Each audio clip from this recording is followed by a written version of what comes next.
Contents. Epigraph. Maps. 1. The road to Bogota. 2. Rites of passage. 3. The innocent abroad. 4. Building a revolution. 5. The rise and fall of Miranda. 6. Glimpses of glory. 7. The legions of hell. 8. A revolution struggles to life. 9. The hard way west. 10. The way to glory. 11. The chosen son. 12. Under the volcanoes. 13. In the empire of the sun. 14. The equilibrium of the universe. 15. Era of blunders. 16. Man of difficulties. 17. Plowing the sea. 18. The general in his labyrinth. Epilogue. For Rosa Victoria Arana and George Winston Arana, my loyal and lifelong accomplices. You can't speak with calm about a person who never knew calm. Of Bolivar you can only speak from mountain tops, or amid thunder and lightning, or with a fistful of freedom in one hand and the corpse of tyranny at your feet. Jose Marti. Chapter 1. The Road to Bogota. We, who are as good as you, make you our Lord and Master. We trust you to defend our rights and liberties. And if not, no. Coronation Ceremony, Spain, c. 1550. They heard him before they saw him, the sound of hooves striking the earth, steady as a heartbeat, urgent as a revolution. When he emerged from the sun-dappled forest, they could barely make out the figure on the magnificent horse. He was small, thin. A black cape fluttered about his shoulders. The rebels eyed him with unease. All four had been riding north, fully expecting to come upon a royalist fleeing in the other direction, away from the battle at Boyaca. 3 days before, the Spaniards had been surprised by a lightning strike of revolutionaries barefoot, wild-eyed swarming down over the Andes. The Spanish were running now, scattering over the landscape like a herd of frightened deer. Here comes one of those losing bastards, said the rebel general. Hermogenes Maza was a veteran of the wars of independence in Spanish America. He had been captured and tortured by royalists, had honed a hunger for revenge. He spurred his horse, rode forward. "Halt," he cried out. "Who goes there?" The rider pressed on at full gallop. General Maza raised his lance and bellowed his warning one more time. But the stranger only advanced, ignoring him. When he got near enough to render his features sharp and unmistakable, he turned coolly to glare at the rebel general. "Soy yo," the man shouted. "Don't be a dumb son of a bitch." The general's jaw went slack. He lowered his lance, let the horseman pass. So it was that Simon Bolivar rode into Santa Fe de Bogota, the capital of the new Kingdom of Granada, on the sweltering afternoon of August 10, 1819. He had spent 36 days traversing the flooded plains of Venezuela, 6 days marching over the vertiginous snows of the Andes. By the time he reached the icy pass at 13,000 feet called the Paramo de Pisba, his men were barely alive, scarcely clothed, flogging themselves to revive their failing circulation. He had lost a third of them to frost or starvation, most of his weapons to rust, every last horse to hypothermia. Even so, as he and his scruffy troops staggered down the cliffs, stopping at villages along the way, he had rallied enough fresh recruits and supplies to win a resounding victory that in time would link his name to Napoleon's and Hannibal's. As news of his triumph spread, it quickened the rebels' hopes and sent a cold prick of fear through the Spaniards. The capital of the viceroyalty was the first to react. On hearing of Bolivar's advance, agents of the crown abandoned their houses, possessions, businesses. Whole families took flight with little more than the clothes on their back. Maza and his companions could hear the deafening detonations as Spanish soldiers destroyed their own arsenals and hurried for the hills. Even the cruel and ill-tempered viceroy, Juan José de Samano, disguised as a lowly Indian in a poncho and grimy hat, fled the city in a panic. He knew that Bolivar's retribution would be swift and severe. "War to the death," had been the Liberator's battle cry. After one battle, he had called for the cold-blooded execution of 800 Spaniards. Samano understood that he, too, had been ruthless, ordering the torture and extermination of thousands in the name of the Spanish throne. Reprisals were sure to follow. The king's loyalists flowed out of Santa Fe, as Bogotá was then called, flooding the roads that led south, emptying Santa Fe until its streets were eerily silent and the only residents left were on the side of independence. When Bolivar got word of it, he leapt on his horse, ordered his aides-de-camp to follow, and raced ahead, virtually alone, toward the viceroy's palace.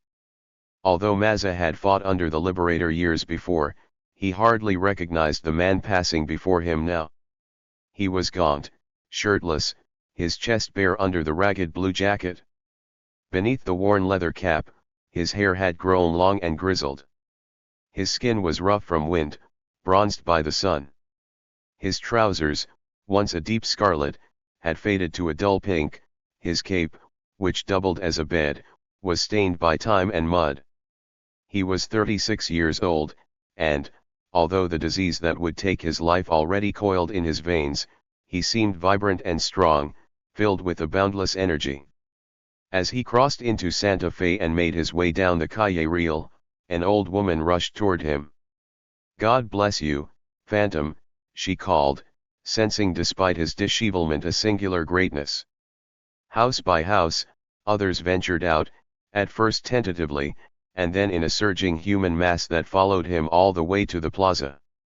He dismounted in one agile movement and ran up the palace steps.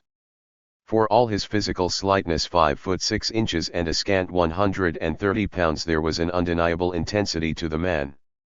His eyes were a piercing black, his gaze unsettling. His forehead was deeply lined, his cheekbones high, his teeth even and white, his smile surprising and radiant. Official portraits relay a less than imposing man, the meager chest, the impossibly thin legs, the hands as small and beautiful as a woman's. But when Bolivar entered a room, his power was palpable. When he spoke, his voice was galvanizing. He had a magnetism that seemed to dwarf sturdier men. He enjoyed good cuisine, but could endure days, even weeks, of punishing hunger.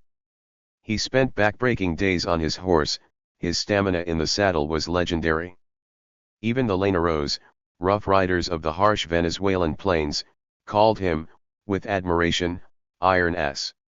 Like those men, he preferred to spend nights in a hammock or wrapped in his cape on bare ground. But he was equally comfortable in a ballroom or at the opera. He was a superb dancer, a spirited conversationalist, a cultivated man of the world who had read widely and could quote Rousseau in French and Julius Caesar in Latin. A widower and sworn bachelor, he was also an insatiable womanizer. By the time Bolivar mounted the stairs to the Viceroy's palace on that sultry August day, his name was already known around the world. In Washington, John Quincy Adams and James Monroe agonized over whether their fledgling nation, founded on principles of liberty and freedom, should support his struggle for independence. In London, hard-bitten veterans of England's war against Napoleon signed on to fight for Bolivar's cause. In Italy, the poet Lord Byron named his boat after Bolivar and dreamed of emigrating to Venezuela with his daughter. But there would be 5 more years of bloodshed before Spain was thrust from Latin American shores. At the end of that savage and chastening war, one man would be credited for single-handedly conceiving, organizing, and leading the liberation of 6 nations, a population 1.5 times that of North America, a land mass the size of modern Europe. The odds against which he fought, a formidable, established world power, vast areas of untracked wilderness, the splintered loyalties of many races, would have proved daunting for the ablest of generals with strong armies at his command. But Bolivar had never been a soldier. He had no formal military training. Yet, with little more than will and a genius for leadership, he freed much of Spanish America and laid out his dream for a unified continent. Despite all this, he was a highly imperfect man. He could be impulsive, headstrong, filled with contradictions. He spoke eloquently about justice, but wasn't always able to mete it out in the chaos of revolution.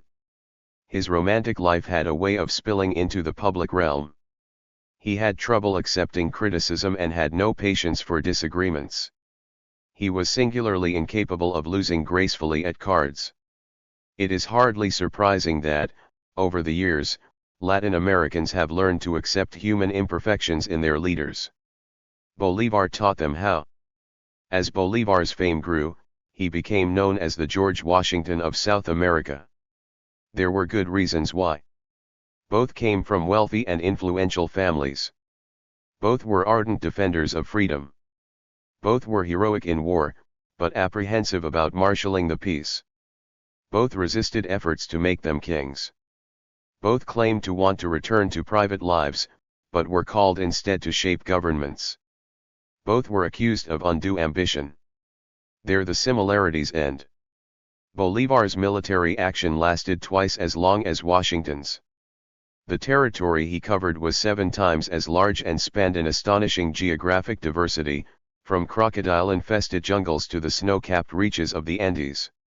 Moreover, unlike Washington's war, Bolivar's could not have been won without the aid of black and Indian troops.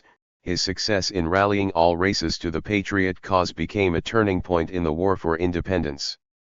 It is fair to say that he led both a revolution and a civil war. But perhaps what distinguishes these men above all can be seen most clearly in their written work. Washington's words were measured, august, dignified, the product of a cautious and deliberate mind. Bolivar's speeches and correspondence, on the other hand, were fiery, passionate. They represent some of the greatest writing in Latin American letters. Although much was produced in haste on battlefields, on the run the prose is at once lyrical and stately, clever but historically grounded, electric yet deeply wise. It is no exaggeration to say that Bolivar's revolution changed the Spanish language, for his words marked the dawn of a new literary age. The old, dusty Castilian of his time, with its ornate flourishes and cumbersome locutions, in his remarkable voice and pen became another language entirely urgent, vibrant, and young. There is yet another important difference. Unlike Washington's glory, Bolivar's did not last unto the grave. In time, the politics in the countries Bolivar created grew ever more fractious, his detractors ever more vehement. Eventually, he came to believe that Latin Americans were not ready for a truly democratic government, abject, ignorant, suspicious. They did not understand how to govern themselves, having been systematically deprived of that experience by their Spanish oppressors. What they needed, in his eyes, was a strong hand, a strict executive. He began making unilateral decisions. He installed a dictator in Venezuela. He announced to Bolivia that it would have a president for life. By the time he was 41, his wisdom began to be doubted by functionaries in every republic he had freed and founded. His deputies, jealous and wary of his extraordinary power, declared they no longer supported his dream of a unified Latin America. Regionalisms emerged, followed by border squabbles, civil wars, and, in Bolivar's own halls, cloak-and-dagger betrayals.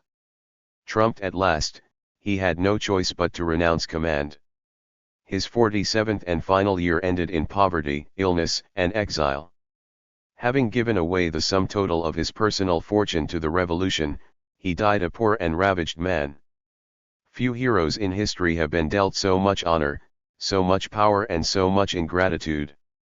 But on the afternoon of August 10, 1819, as he stood at the Viceroy's splendid desk in the palace in Santa Fe de Bogotá, there was no limit to the possibilities of Bolivar's America. The Spanish despot had left the room in such alarm that he had neglected to take the bag of gold on his table. Indeed, as Bolivar lay claim to the hoard of pesos left behind in the viceregal treasury, he understood that the tide had finally turned. His revolution stood to inherit all the abandoned riches of a waning empire. It would also inherit a whirlwind of political and social chaos. In a matter of a few years, Spain's 3-century yoke on the Americas would be sundered and the truly difficult journey toward freedom would begin. The journey of Simon Bolivar's life began in 1783, a year that was rife with incident. In an otherwise unremarkable building in Paris, Benjamin Franklin and John Adams signed a treaty with the King of England that effectively ended the American Revolution. In the radiant Palace of Versailles, an emotionally fragile Marie Antoinette lost the much-awaited child she was carrying. In an austere military academy in northeastern France, an adolescent Napoleon was developing a keen interest in war games. In the ancient city of Cuzco, the cousin of Tupac Amaru II led a violent insurrection against the Spanish, for which he was tortured, killed, and dismembered. In a drinking establishment in Manhattan, George Washington ended his command of the Continental Army by bidding a warm farewell to his officers. But in the balmy city of Caracas, walled from the vicissitudes of the Caribbean by a string of green mountains, life was a sleepy affair. On July 24, 1783, as dawn filled the windows of the Bolivar family's stately mansion in the center of the city, the only sound was the serene trickle of drinking water filtering through rock into a pantry jar. Before long, the cock would crow, the horses neigh, and a whole bustling household complete with children and slaves would burst to noisy life as Dona Maria de la Concepcion Palacios y Blanco went into labor. She was a dark, wavy-haired beauty whose will and fortitude belied her 23 years. She had been married at 14 to Colonel Don Juan Vicente de Bolivar, a tall, self-possessed, blonde bachelor 32 years older, whose predatory sexual escapades had often landed him before the Bishop of Caracas. Both man and wife brought long traditions of wealth and power to their marriage, their elegant manse on San Jacinto Street and the extensive properties they had inherited over the years were a measure of their station in a privileged world. On that summer's day, as they awaited the birth of their fourth child, they owned no fewer than 12 houses in Caracas and the port of La Guaira, a sprawling hacienda in the valley of Aragua, a copper mine, sugar fields, fruit orchards, a rum distillery, a textile business, cacao and indigo plantations, as well as cattle ranches, and hundreds of slaves. They were among the most prosperous families of Venezuela. As Latin American custom has it, in a ritual that goes back 500 years, no sooner had word of Dona Concepcion's labor spread from the servants to the neighbors than friends began to gather in the house's parlor to await the birth. By the time the child was born that night, a festive crowd of well-wishers was toasting his health, among them the bishop, the judge, the velvet-sleeved patriarchs of Caracas's old families, and a rich priest who would baptize the boy and, within a matter of months, bequeath him a fortune. They stood in the great room, resting their elbows on ponderous carved mahogany chests and tables. The chairs were covered in dark upholstery, the mirrors heavy with decoration, the damask curtains a deep, gleaming purple, crowned with cornices of burnished gold. The servants offered refreshments from trays and, under the glittering chandeliers, the conversation was jovial and light-hearted. One by one, intimate family members were admitted to the chamber next to the living room, where they saw the pale mother bedecked in white lace, sitting up in bed under a brocade canopy. Beside her, in a lavish cradle, was the sleeping child. Although she previously had borne 3 healthy children, Maria Antonia, who was then 6, Juana, 5, and Juan Vicente, 2, Dona Concepcion was well aware that she was ailing. As soon as she told Don Juan Vicente of her pregnancy, he arranged for one of their prized female slaves to marry, conceive, and deliver a child at about the same time so that his wife could be relieved of the responsibility of nursing the newborn. It was a common enough practice at the time. The black slave Hippolyta would prove to be a devoted nursemaid whose tender attentions to the boy would later be vividly remembered, even glorified, but on July 24, she had yet to give birth and had no milk to offer her master's child. For the first few weeks of the infant's life, Dona Concepcion had to rely on one of her closest friends, Inés Manchego, the Cuban wife of Fernando de Millers, who later became Governor-General of Venezuela, to do the nursing. Frail but determined, Dona Concepcion was making the best of things. She did not yet evince the yellow, waxen skin that betrays the victims of tuberculosis. The small circle of intimates who gathered in her bedroom had every expectation that mother and boy would thrive. Though Don Juan Vicente's lively blue eyes shone as he chatted with friends and relatives in the parlor, those eyes, too, were lit with his wife's fever. Consumption, as it was known, was prevalent in the world at that time, but in few places was it more rampant than in the sweltering South American tropics. The colonel was nearing 60 and looked far older than his years, yet, when the priest asked him what name he wanted to give his son, he replied with youthful energy. "Simon," he said, and pointed to the image of the man whose bold, confident face dominated the room. The portrait in the elaborate gold frame above Don Juan Vicente's sofa was of Simon de Bolivar, el Viejo, who, almost 2 centuries earlier, had been the first Bolivar to emigrate from Spain. The old man was by no means the first of the Liberator's ancestors to reach the New World. Through Dona Concepcion, the newborn was also a descendant of the powerful Zedlers, a family of German nobles who had settled in Almagro, Spain, and acquired interests in the Americas. In 1528, Charles V had granted a select group of German bankers the right to conquer and exploit the northern coast of South America.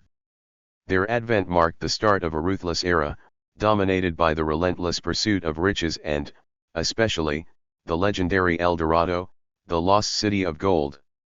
Another of the family's distant relatives, Lope de Aguirre, the infamous Basque conquistador also known as El Loco, had wreaked murderous havoc up and down the continent in search of the same dazzling chimeras. But Simon de Bolivar, a Basque from the town of Marquina, had come on a very different mission. He arrived in Santo Domingo in the 1560s as a member of Spain's Royal Civil Service, whose express purpose during those years was to impose some measure of discipline on the wild bonanza that Spanish America had become.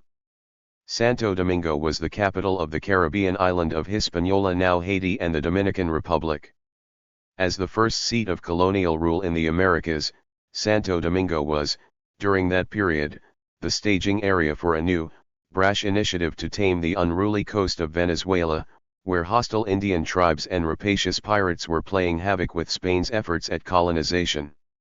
Toward that purpose, in 1588, King Philip II bestowed on the island's governor, Diego Osorio, the additional responsibility of governing the province of Venezuela. Osorio decided to take de Bolivar, by then his trusted aide and scribe, to Caracas with him to carry out the king's wishes.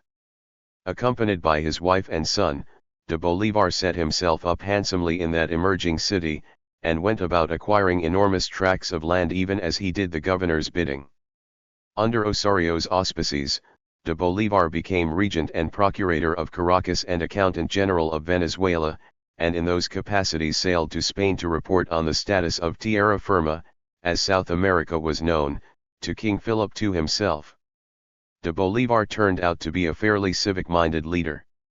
He introduced large-scale agricultural projects until then, unknown in that area of South America, and, with the collaboration of the Church, established a system of public education. With Osorio, he conceived and built the port of La Guaira, which would increase Venezuela's fortunes into the unbounded future. In 1592, he helped found the seminary that would eventually become the University of Caracas. De Bolivar built haciendas and created new well springs of commerce. He gave the city its first coat of arms. He also regulated the annual shipment of goods between Spain and the port of La Guaira, including the transport of 100 tons of black slaves from Africa. In such ways did America's first Bolivar step into the continent's roiling history not as an adventurer or settler, but as a high-ranking emissary of the Spanish crown. Alongside this march of history, however, was the steady hardening of a racial hierarchy that would define South America into the modern age. It had begun when Christopher Columbus's men had landed on Hispaniola, and imposed their will over the Taino people. At first, Queen Isabel and the Church roundly censured the capture and massacre of Indians. Columbus's men had committed harrowing atrocities, burning and destroying whole tribal villages, abducting natives as slaves, unleashing murderous plagues of syphilis and smallpox on the population. The priests who accompanied the crown's civilizing missions made a point of recording it all. As a result, the state tried to take a strong stance against any kind of institutionalized violence. It introduced a system of encomiendas, in which Spanish soldiers were assigned allotments of Indians and, in exchange for the task of instructing them in the Christian faith, were given the right to put them to work on the land or in the mines.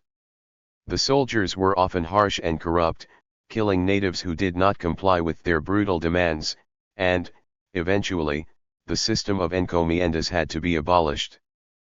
But the notion of encouraging soldiers to work the land rather than live from plunder opened the way for a new era of plantation life. Throughout, the state had a hard time enforcing laws that prohibited slavery. Even the Queen had to agree that without the use of physical force, the Indians would refuse to work and the mines so necessary to Spain's economy would cease to function. There could be no gold, no silver, no sugar, without the systematic subjugation of American Indians.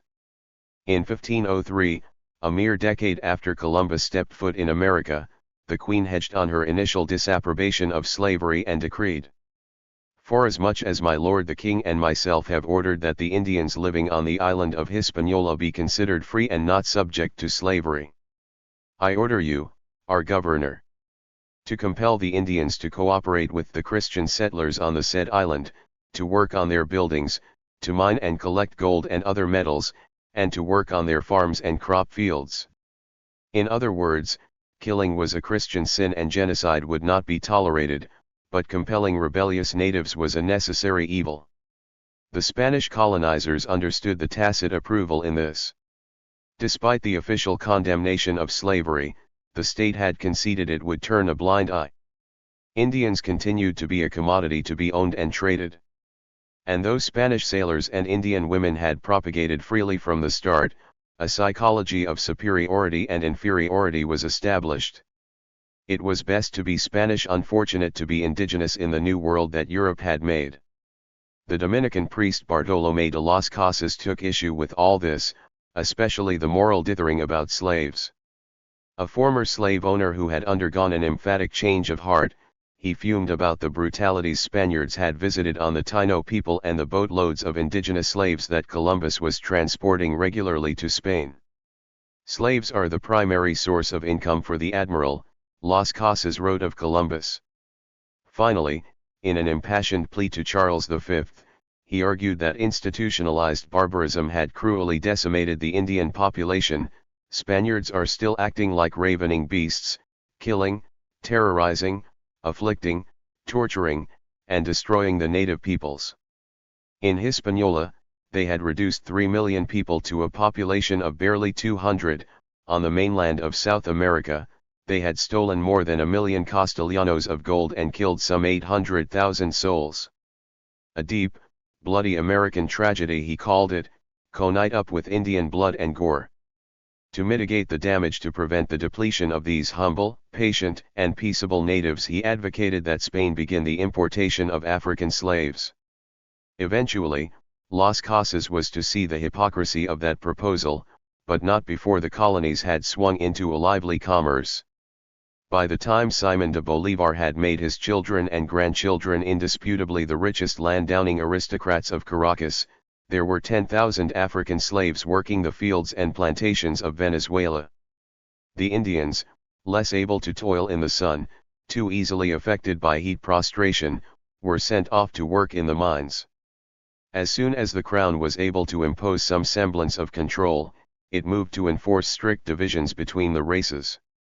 A ruthlessly observed system of racial dominance was put in place. At the top were the Spanish-born, Crown-appointed overseers, such as Simon de Bolivar; below them, the Creoles whites, born in the colonies, such as de Bolivar's own son. After that came the Pardos, an ever-burgeoning mixed-race population that was either mestizo, part white, part Indian, or mulatto, a mixture of white and black, or Sambo, a combination of black and Indian.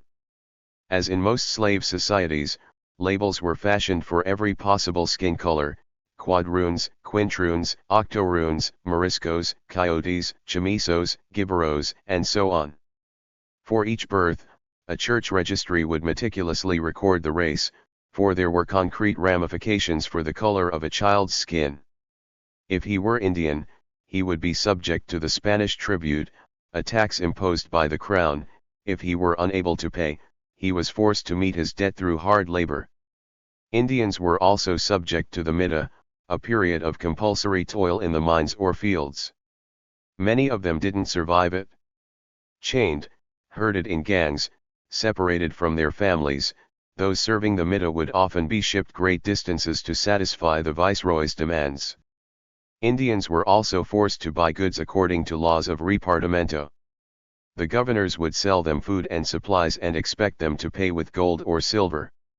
Often, the result was a disgraceful trafficking of sick mules, spoiled food, or faulty goods, sold at double or triple the normal prices. Sometimes these commodities were absolutely useless. Indian men who had no facial hair were made to buy razors. Women who wore tribal wraps were forced to buy silk stockings. The proceeds were gathered dutifully and sent off to the royal coffers in Madrid. For blacks, life in Spanish America was equally punishing. Severed from family, country, language, they were brought as fishermen, pearl divers, cacao and sugar field workers. They were Bantu from Angola and the Congo, Mandingo from the Gold Coast. In the course of a little more than 200 years, an estimated 1 million slaves were sold into South America by the Portuguese, Spanish, and English. Uniformly disdained as the lowest rung in the human hierarchy, they nevertheless left an indelible imprint on the culture. They worked their way from field hands to skilled craftsmen, from house slaves to beloved nursemaids, but it wasn't until after Bolivar's revolution that they were released into the mainstream of possibility. For all of Spain's attempts to retain absolute control of its colonies, it could not prevent the interracial mixing that was inevitable in a world forged by male conquistadors. The crown quickly and by necessity took the attitude that marriage between races was acceptable, as long as Spanish men could persuade non-Spanish women to be baptized Christians. In truth, the Spaniards were hardly racially pure Europeans. After centuries of tumultuous history, the bloodline contained traces of Arab, Phoenician, African, Roman, Basque, Greek, Ligurian, Celt, German, Balkan, and Jew.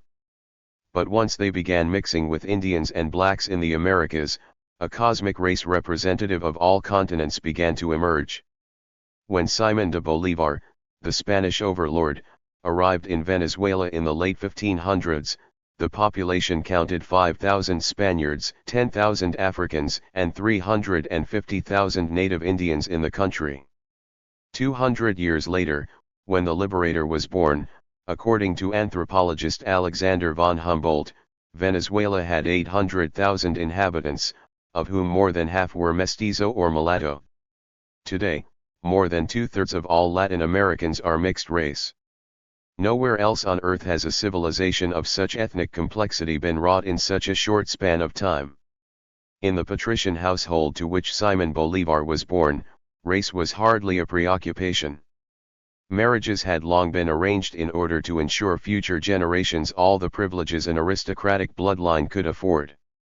But in 1792, when Dona Concepcion decided to seek official approval for a title of nobility her father-in-law had bought 60 years earlier, Spain's rigorous wheels of justice went into motion and secret doubts about the family's racial purity began. For Creoles like the Bolívars, a title of nobility was an enormously valuable asset. In spite of the wealth and comfort they enjoyed, Creoles were second-class citizens, barred from the government's most powerful positions. Many of them yearned for the singular advantages the opportunity to hold office, the possibility of higher income, the ability to hand down hereditary rights a marquisate or baronetcy might bring. When the Liberator's grandfather Juan de Bolívar learned in 1728 that King Philip V had donated a marquisate to a Spanish monastery in order to raise money for the monks, he bought the title outright. It cost him 22,000 ducats. In such ways were noblemen made. Juan Vicente de Bolívar, his son, had every right to use that title and call himself the Marquis of San Luis, but he didn't. For him, it was enough to be a Bolívar, the descendant of so many rich and illustrious Bolívars before him. It was enough to lord over the vast holdings he had inherited. But when Juan Vicente died and Dona Concepcion decided to try to make the marquisate official for her sons, she learned that the Bolívar family tree wasn't so pristine, after all. It turned out that Juan de Bolívar's grandmother had been the illegitimate daughter of a liaison between his great-grandfather, Francisco Marin de Narvaez, and a chambermaid. Whether the servant was white or brown or black was uncertain, no one was able to say. But Spain's strict laws of succession did not allow for such aberrations, quite apart from the prickly question of race. The title remained in official limbo, unavailable to Juan Vicente de Bolivar's sons. They hardly seemed to care. In time, they would drop the de from the Bolivar surname, ignoring that last marker of peerage. Bolivar's racial makeup has been a subject of endless fascination for generations of historians, but ultimately the debate comes down to the color of this one servant and, in the end, it is a matter of conjecture. Some claim that the personal chambermaid of a rich 17th-century Caracas matriarch would most likely be white, others say that she was bound to be mulatta or mestiza. One thing is sure, no mention of race is made in the family's papers or letters. And more, upon the illegitimate child's 7th birthday, she inherited much of her father's vast estate. Whatever her mother's skin color might have been, when little Josefa Marin de Narvaez reached 14, she became a highly marriageable young woman. Historians are not the only ones who argue over the nod of Josefa Marin. Simon Bolivar's political boosters and detractors alike have used it to support opposing points of view. For some, Josefa's mother was an Indian from Aro, for others, she was a black slave from Caracas. Bolivar's critics have often raised the question of race to impute a character flaw. His disciples see it as a way to identify an ethnic group with greatness. But if Bolivar had African blood in his veins, it very well might have been in the family before his Spanish ancestors ever set foot in America. If he had traces of Indian blood, he was probably no different from many Latin Americans who have it, yet consider themselves pristinely white. In the end, the question of Josefa's race serves more as a mirror on history's polemicists than as any possible insight into the man. For all the ink that has been expended on the subject, the nod of Josefa Marin is little more than unsubstantiated gossip. There was, however, very real reason for gossip in the house where Don Juan Vicente presided over guests and Dona Concepcion cooed over their newborn baby. Little Simon's great-great-great-grandfather hadn't been the only one in the family to exercise his droit de seigneur over the female servants. His father, Don Juan Vicente, had been doing it for years. Don Juan Vicente de Bolivar y Ponte had been born into a considerable fortune, the careful accrual of many generations of Creole wealth. He had inherited the splendid house on San Jacinto Street and the lucrative cacao plantations from none other than Josefa, a side chapel in the Cathedral of Caracas from his great-grandfather Ponte, and the sprawling sugar estate in San Mateo from a legacy that dated all the way back to the original Simon de Bolivar. As a youth, he had trained in the military arts and, at the age of 16, served the Spanish king by defending Venezuela's ports against marauding British invaders. At 21, he was appointed Procurator of Caracas and was held in such high esteem by Spanish authorities that he was called to the court of Madrid for 5 years. He returned to Venezuela in 1758 an educated, sophisticated man, and so was rewarded with even more prominent responsibilities. By the age of 32, he had become a veritable institution. He had also become something of a sexual profligate. He came home to his bachelor's empire flush with a sense of license. He began to molest his female servants, demand that they surrender physical favors. He singled out the most attractive and sent their husbands on faraway expeditions. He waylaid the women in bedrooms, boudoirs in the secluded alcoves of his capacious house. The transgressions were so flagrant, so persistent, verging on outright rape, that his victims could no longer remain silent. When the Bishop of Caracas made a pastoral visit to the plantation of San Mateo in 1765, he began to hear a litany of complaints from Don Juan Vicente's housemaids as well as from the wives of male employees. One claimed she had been forced to be his love slave for 3 years, to be at his beck and call whenever he fancied her. She testified that there were at least 2 other servants he was abusing similarly at the same time. He would choose among them at whim, summon the unfortunate woman to his bedroom, then lock the door and defile her. Another witness named Margarita claimed he had assaulted her in a corridor and was in the process of dragging her into his room, but when he was told a visitor was on the way, he thought better of it. Even though she had been spared on that particular occasion, Margarita admitted that she eventually succumbed. She didn't dare lock her room against him, fearing his power and violent temper. Margarita's sister, Maria Jacinta, too, wrote a petition to the bishop, begging him to intercede on her behalf against this infernal wolf, who is trying to take me by force and consign us both to the devil. She claimed that, for days, Don Juan Vicente had been importuning her to sin with him, going so far as to send off her husband to a remote cattle ranch so as to better carry out his designs. Sometimes I wonder how I can defend myself against this wicked man, she told the bishop, and sometimes I think it best for me simply to say yes to him, take a knife in with me, and kill him outright so as to liberate us all of this cruel tyrant. The bishop was so appalled by the accusations that he was moved to address them with Don Juan Vicente himself. He suggested to the colonel that his loose ways with women were growing too obvious to go ignored by the church, that it was known far and wide that he lived in a state of moral disorder. The bishop had been careful to warn each of the witnesses that it was of utmost importance that their accounts be absolutely accurate, but as the testimonies emerged utterly compelling, mutually corroborating, there could be no doubt, Don Juan Vicente was a moral reprobate. He had to be stopped. But the bishop also knew that the man who stood accused was no ordinary citizen. Don Juan Vicente's station among Creoles in Venezuela had few equals, his honors and titles flowed directly from the court of Spain. The bishop decided to recommend that the women commit themselves to prayer, avoid contact with their tormentor, and take up a strict vow of silence. To Don Juan Vicente, he intimated that he really did not believe the witnesses, but that if similar violations continued to be reported, he would be obliged to correct his lordship by force of law. He advised him to cease all commerce with females and to contact them only through the offices of a priest. The bishop's warning had a clear and unavoidable implication: the church would brook no more complaints. It was time for Don Juan Vicente to get married. When Maria de la Concepcion Palacios y Blanco married Don Juan Vicente at the age of 14, she was no younger than other brides of her class in Venezuela. American aristocrats were known to marry off daughters as early as 12. A girl might be sent to the convent at 4 and then emerge 8 years later to exchange lifelong vows with a boy of 16. These were the Manchuanos, the highest class of Creoles to which the Bolivars and Palacios belonged. Wealthy, white, and exceptionally favored, they were the backbone of Spain's empire in Venezuela, and oversaw all of the colony's assets, commanded all the colony's troops.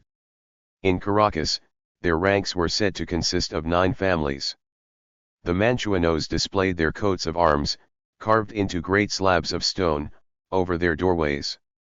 They wore fancy hats and carried canes. Their wives were the only women permitted to wear mantillas or mantuas, veils that marked their status as they rode through the city on elaborate, gilded litters, borne by black slaves. Wherever they walked, tiny bells sewn into their skirts announced their approach.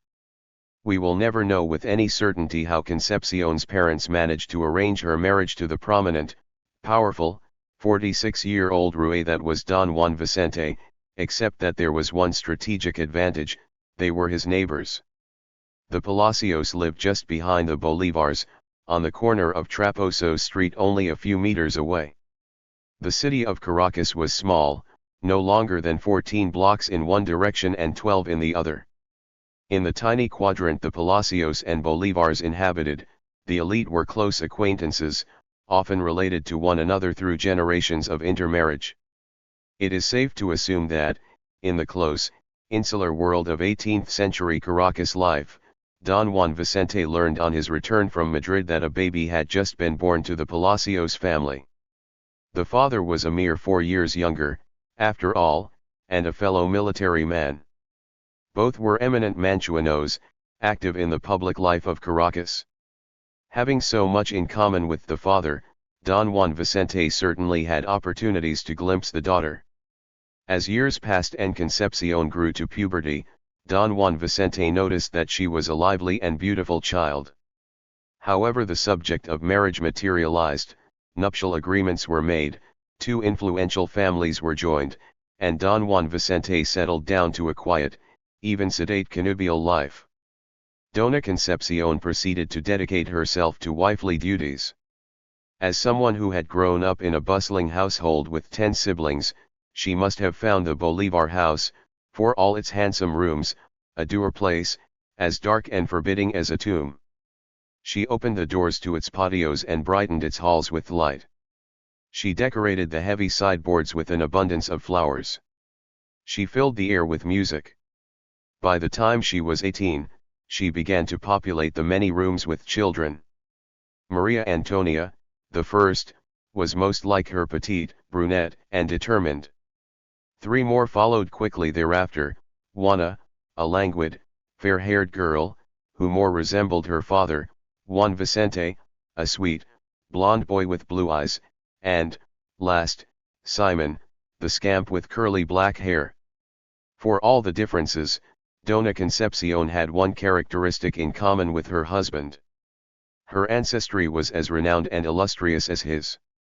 Her mother, Francisca Blanco Herrera, was a descendant of medieval kings and princes. Her father, Feliciano Palacios y Sojo, came from a family with a pronounced intellectual bent.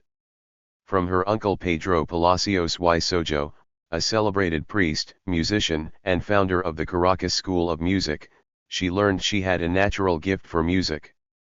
She was skilled at the harp, which was her preferred instrument, but she also loved to sing, play the guitar, and dance. Although fate would allow Simon Bolivar only a fleeting time with his mother, there were 2 traits he would inherit from her: a vibrant, affirmative energy and a hearty passion for dance. As Don Juan Vicente settled into his new life, he began to be alarmed by Spain's dominion over it. For 50 years he had been a loyal subject of the king, a trusted judge, governor, and military commander, but by 1776, just as the British colonies declared their independence, Don Juan, too, was dreaming of insurrection. He had good reason to. Spain's Bourbon regime, which had high ambitions, had decided to impose a strict rule over its colonies. It put into place a number of anti-Creole laws that had a direct effect on Don Juan Vicente's businesses. First, Venezuela was separated from the Viceroyalty of New Granada, a sprawling region that originally reached from the Pacific to the Atlantic over the northern territories of South America. Next, an intendant was installed in Caracas to administer economic affairs, and a captain general to rule over political and military matters. With a direct umbilical to Madrid now, Venezuela began to suffer tighter restrictions on its ranches, mines, and plantations. The Council of the Indies, which governed the Americas from Madrid and Seville, strengthened its hold. Taxes were increased. A ubiquitous imperial presence was felt in all transactions. The Guipuzcoana Company, a powerful Basque corporation that monopolized imports and exports, was reaping great profits on every sale.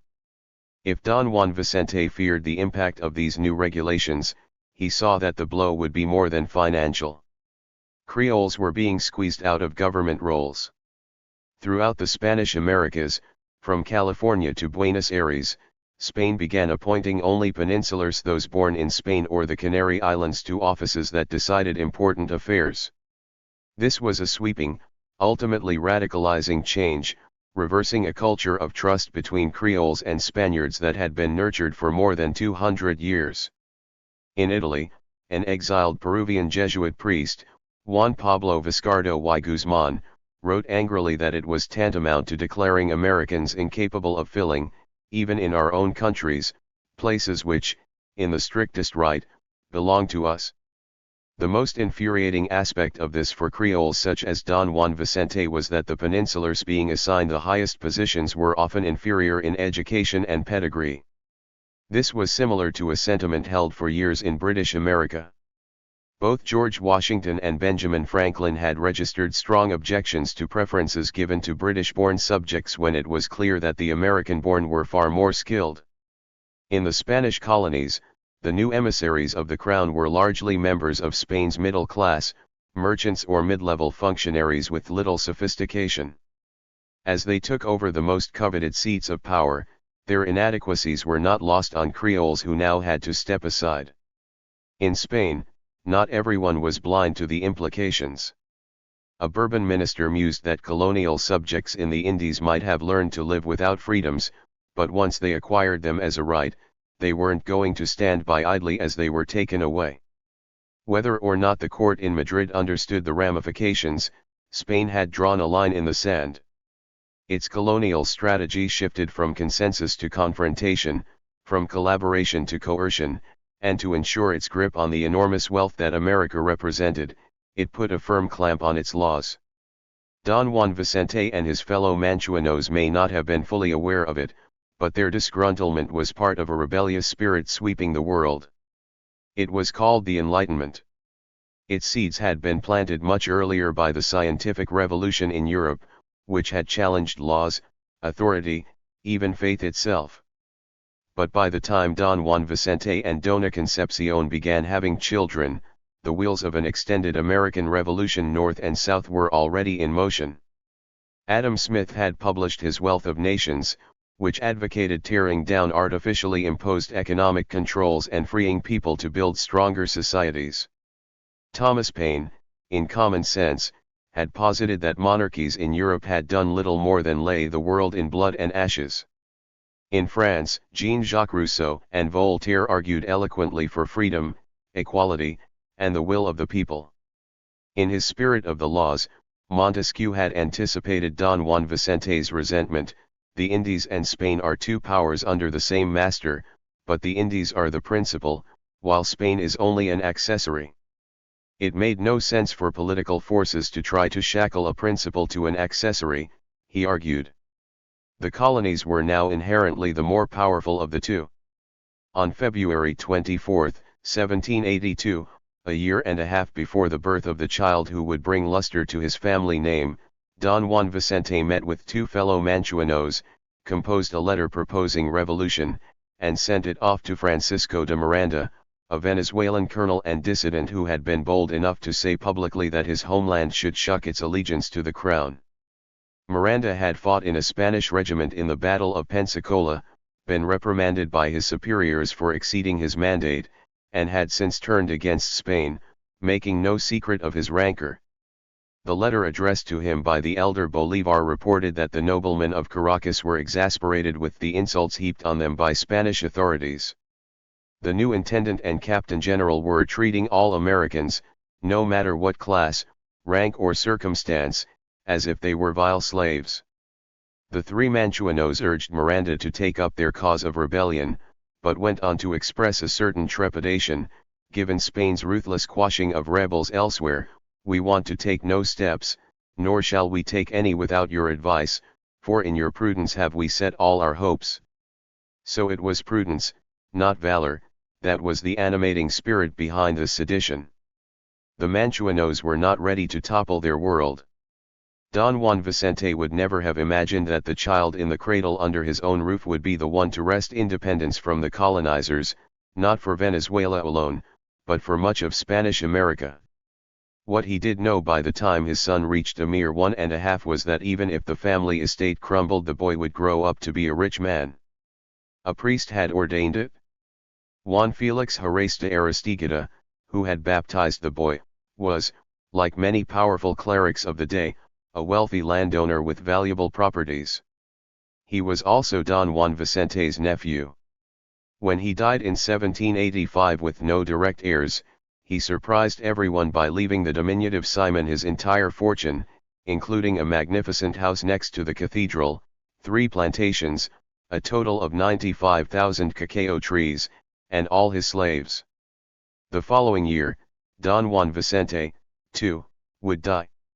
The tuberculosis that had fevered him for years finally took him one warm January night in 1786 as he lay in the house on San Jacinto Street. He was not yet 60. His son Simon was not yet 3. His wife was pregnant with a 5th child, who would not see much light of day. Don Juan Vicente's will and testament, which he had the presence of mind to prepare even as he lay dying, was a model of diligence. In it, he reported that he owed money to no one. He laid out his ancestry and described the lofty positions he had held during his long and illustrious career. Despite his brief, half-hearted flirtation with rebellion, he insisted that his remains be buried in the family chapel in the Cathedral of Caracas, decorated with my military insignia and interred with the privileges which I enjoy under military law. He distributed his holdings evenly among his 5 children, gave power of attorney to his wife and father-in-law, and added a special clause that required Dona Concepcion to carry out what I have imparted to her in order to relieve my conscience. The phrase could only mean one thing: he had arranged for her to distribute money to his illegitimate children. The will went on to specify how many priests and friars were to accompany his coffin to its final resting place and how many fervent masses were to be said for his soul as it approached reckoning day. Clearly, he died a worried man. His departure might have thrown the household into turmoil had his wife not had a practical and business-minded nature. Dona Concepcion buried her husband, carried her pregnancy to term, lost the baby girl a few days later, and then set about putting the family properties in order. Relying on her father and brothers to help her manage what had become a veritable conglomerate of businesses, she tried to impose some order in her children's lives. Simon, in particular, was an unruly child. He had been raised by his wet nurse, the black slave Hippolyta, whom he would later credit as the woman whose milk sustained my life as well as the only father I have ever known. She was adoring and infinitely patient with the little boy, but she could hardly control him. Willful, irascible, in obvious need of a stern hand, he became progressively ungovernable. As much as his mother tried to enjoin the male members of her family to help discipline him, the men found his impudence perversely funny. No one scolded him, much less punished him. Eventually, she found support in none other than the Royal Audiencia, Spain's high court in Caracas, which monitored all legal affairs. Since the boy had inherited such a large estate, and since his father was dead and unable to supervise it, the Audiencia appointed an eminent jurist to oversee the progress of young Simon. His name was José Miguel Sanz. Sanz was the brilliant dean of the College of Lawyers, known for his progressive views on education. An avid reader and writer, he had labored for years to persuade colonial authorities to allow him to import the first printing press to the colony. He was never able to accomplish it.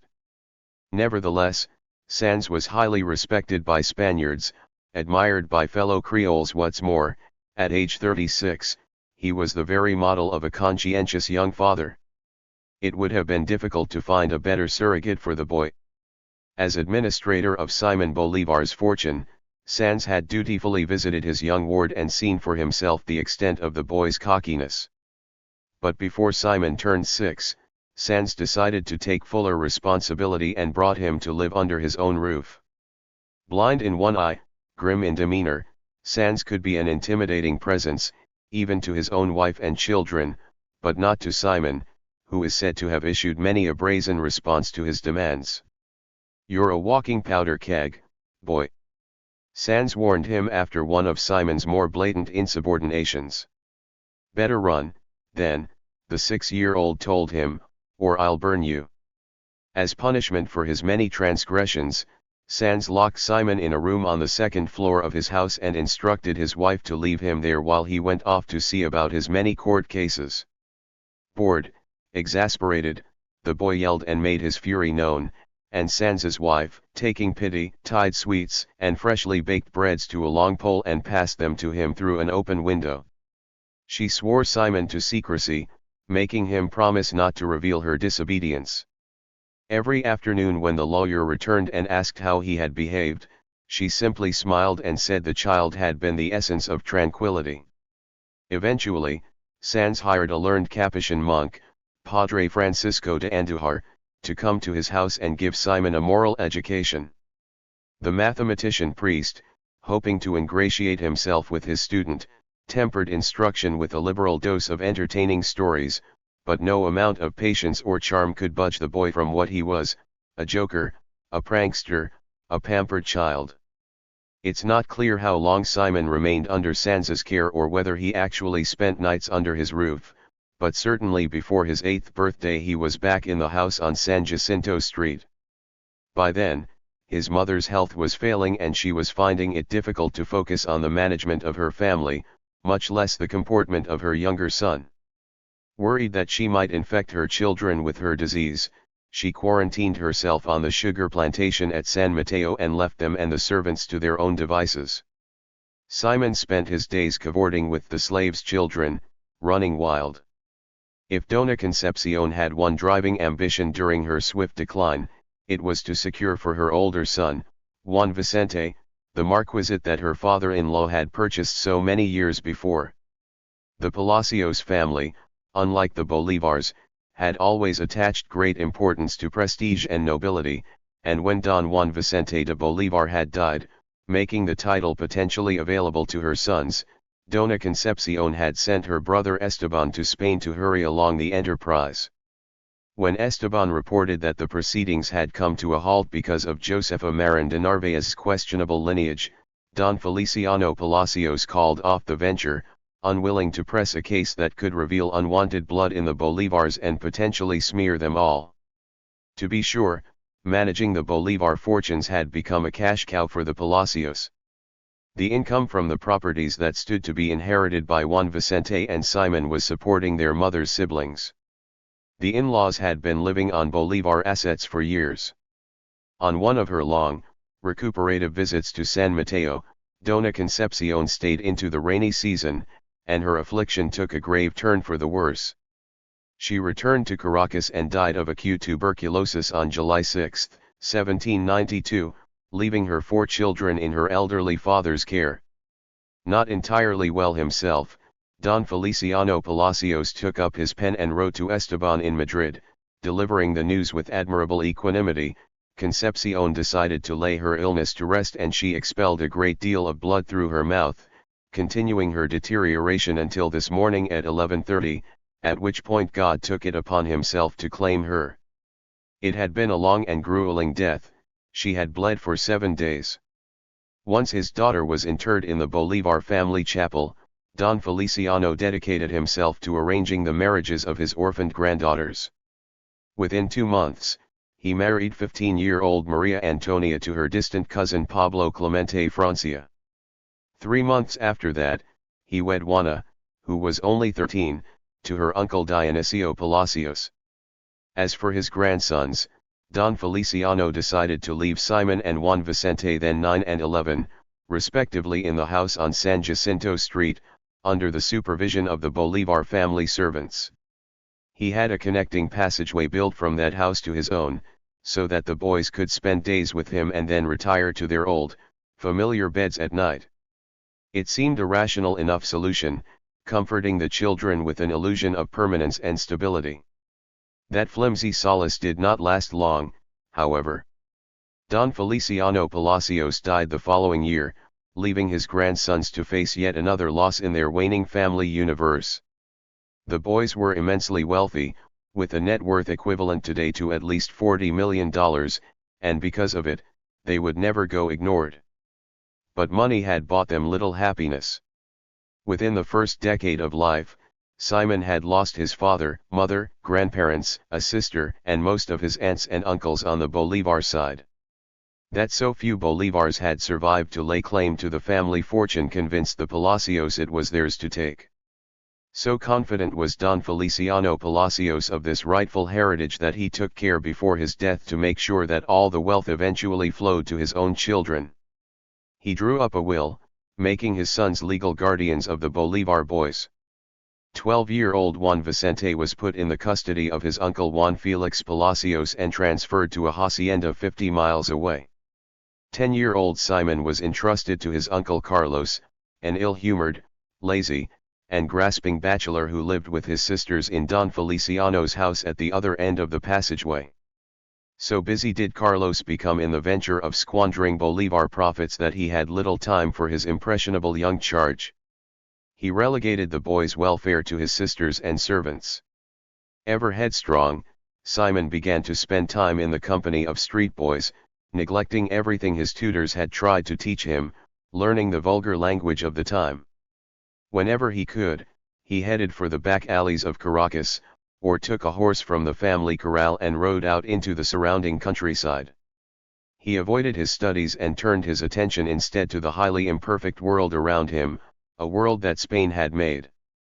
He would not understand much of what he saw until later, until he had crisscrossed the continent as a full-grown man. But it was an education that would serve him for the rest of his life. For 200 years, from the mid-1500s through the mid-1700s, the world that Spain had made had struggled against fiscal failure. The empire, whose motto had once been arousing plus ultra, had glutted world markets with silver, thwarted the economic growth of its colonies, and brought itself more than once to the brink of financial ruin.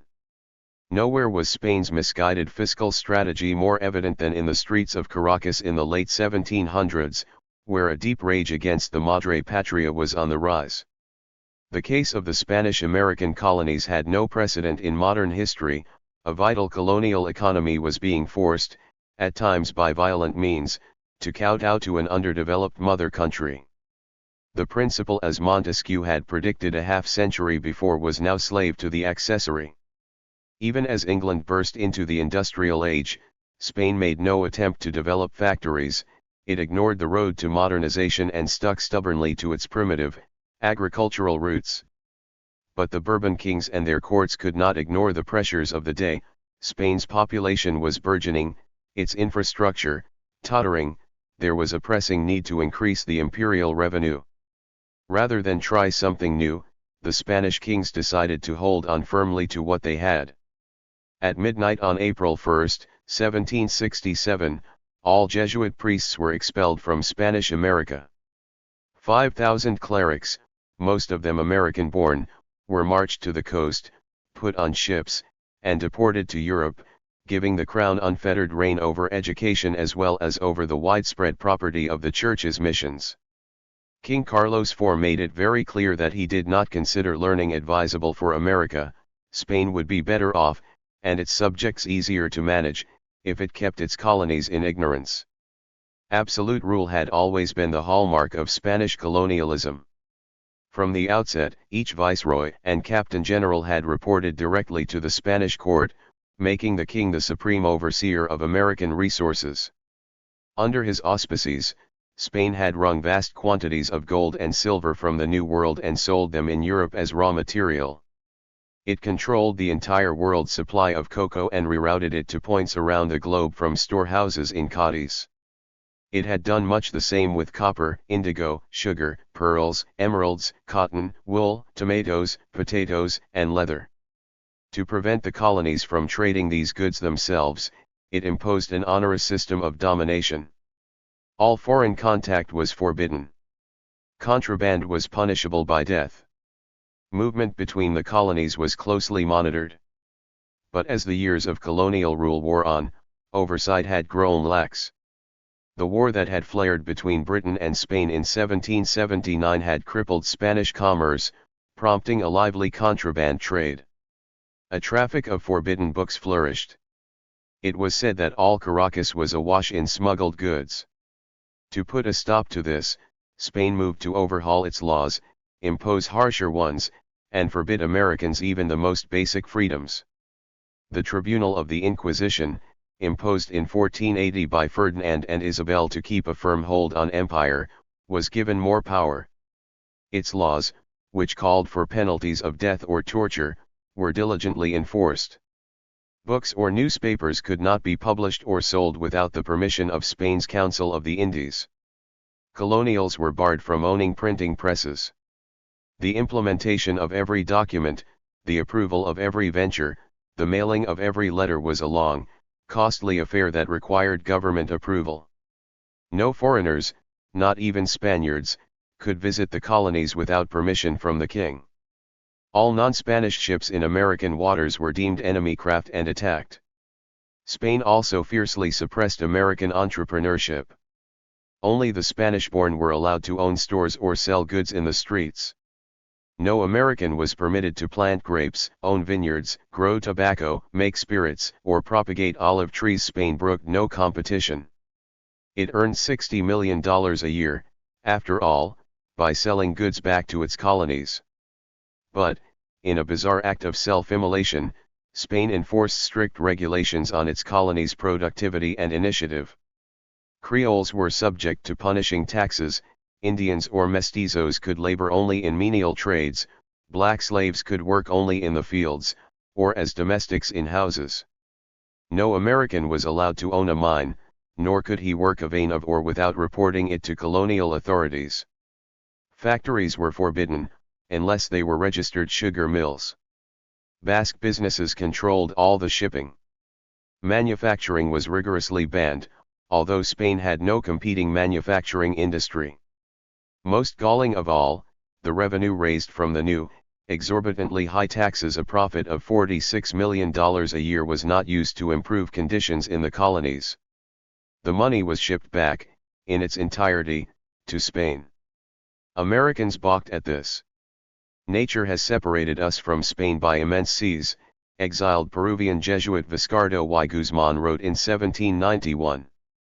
A son who found himself at such a distance would be a fool, if, in managing his own affairs, he constantly awaited the decision of his father. It was as potent a commentary on the inherent flaws of colonialism as Thomas Jefferson's A Summary View of the Rights of British America. A rich orphan boy wandering the streets of Caracas would not have understood the economic tumult that churned about him, but the human tumult he could not fail to see. Everywhere he looked, the streets were teeming with blacks and mulattoes. The colony was overwhelmingly populated by pardos, the mixed-race descendants of black slaves. European slave ships had just sold 26,000 Africans into Caracas, the largest infusion of slaves the colony would ever experience. 1 out of 10 Venezuelans was a black slave, half of the population was slaves' descendants.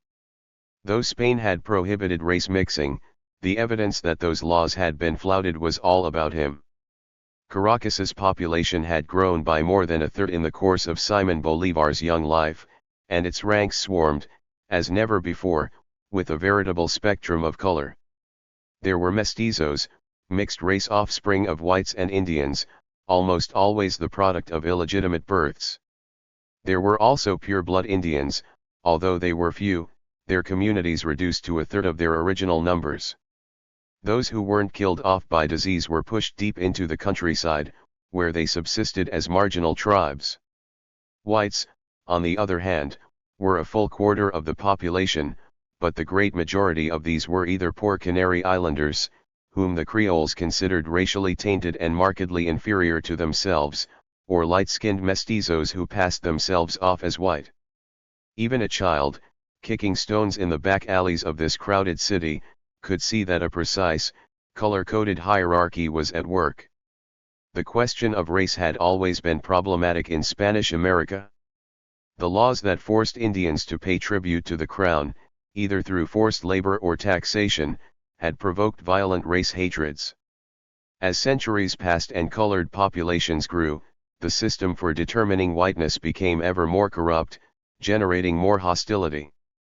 Spain began selling cédulas de gracias al sacar, certificates that granted a light-skinned colored person the rights every white automatically had, the right to be educated, to be hired into better jobs, to serve in the priesthood, to hold public office, to marry whites, to inherit wealth. The sale of cédulas created new income for Madrid, but it was also a canny social strategy. From Spain's point of view, the ability to buy whiteness would raise colored hopes and keep Creole masters from getting cocky. The result, however, was very different. Race in Spanish America became an ever greater obsession. By the time of Bolivar's birth, a number of race rebellions had erupted in the colonies. The trouble began in Peru in 1781, when a man who called himself Tupac Amaru II and claimed to be a direct descendant of the last ruling Inca kidnapped a Spanish governor, had him publicly executed, and marched on Cuzco with 6,000 Indians, killing Spaniards along the way. Diplomacy hadn't worked. Tupac Amaru II had first written to the crown's envoy, imploring him to abolish the cruelties of Indian tribute. When his letters went ignored, he gathered a vast army and issued a warning to the Creoles. I have decided to shake off the unbearable weight and rid this bad government of its leaders. If you elect to support me, you will suffer no ill consequences, not in your lives or on your plantations, but if you reject this warning, you will face ruin and reap the fury of my legions, which will reduce your city to ashes. I have 70,000 men at my command." In the end, the royalist armies crushed the rebellion, costing the Indians some 100,000 lives. Tupac Amaru II was captured and brought to the main square of Cuzco, where the Spanish visitador asked him for the names of his accomplices. "I only know of two," the prisoner replied, "and they are you and I, you as the oppressor of my country, and I because I wish to rescue it from your tyrannies." Infuriated by the impudence, the Spaniard ordered his men to cut out the Indian's tongue and draw and quarter him on the spot. But the 4 horses to which they tied his wrists and ankles would not comply. The soldiers slit Tupac Amaru's throat instead, cut off his head, hands, and feet, and displayed these on stakes at various crossroads in the city. The torture and execution were repeated throughout the day until all members of his family were killed. Seeing his mother's tongue ripped from her head, Tupac Amaru's youngest child issued a piercing shriek. Legend has it that the sound of that cry was so heart-rending, so unforgettable, that it signaled the end of Spanish dominion in America.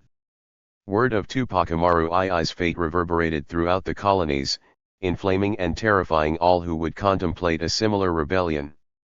For blacks, for whom slavery's depredations were ever more untenable, the urge for an uprising only grew, they had nothing to lose. But for Creoles, the thought of insurgency now spurred a fear that revenge would come not only from Spain but from a massive colored population. Those fears were tested in New Granada months later, when a Creole-led army of 20,000 marched against the viceroyalty in Bogotá to protest high taxes. One of the leaders, José Antonio Galán, swept by the fever of the moment, proclaimed the black slaves free and urged them to turn their machetes against their masters. Galán was executed, shot and hanged, as were his collaborators, and, for the moment at least, Spain succeeded in quashing the malcontents with a brutal hand. But Spain could hardly quash the eloquent calls for liberty that were issuing from the European Enlightenment and traveling, despite all injunctions against foreign literature, to the colonies. In 1789, the Declaration of the Rights of Man was published in France. 5 years later, one of the leading intellectuals in the Viceroyalty of New Granada, Antonio Nariño, secretly translated it along with the American Declaration of Independence and smuggled the documents to like-minded Creoles throughout the continent. L'Injustice à la fin produit l'indépendance, was the rallying cry. Injustice gives rise to independence, a line from Voltaire's Tancred. Nariño was arrested and sent to the dungeons of Africa. But in the interim, as French Republicans stormed the Bastille and guillotined the royal family, as Marie Antoinette's severed head was held high for all Paris to see, a bloody echo resounded on the streets of Santo Domingo, and Venezuelans, too, took up the battle cry. It wasn't the stately ascent to independence that intellectuals like Nariño had envisioned. It was an insurrection led by the son of slaves. José Leonardo Chirino, half black, half Indian, had traveled from Venezuela to Santo Domingo and seen firsthand how the slave revolt there had virtually exterminated the island's whites and transformed that colony, once the most productive in the New World, into the Black Republic of Haiti.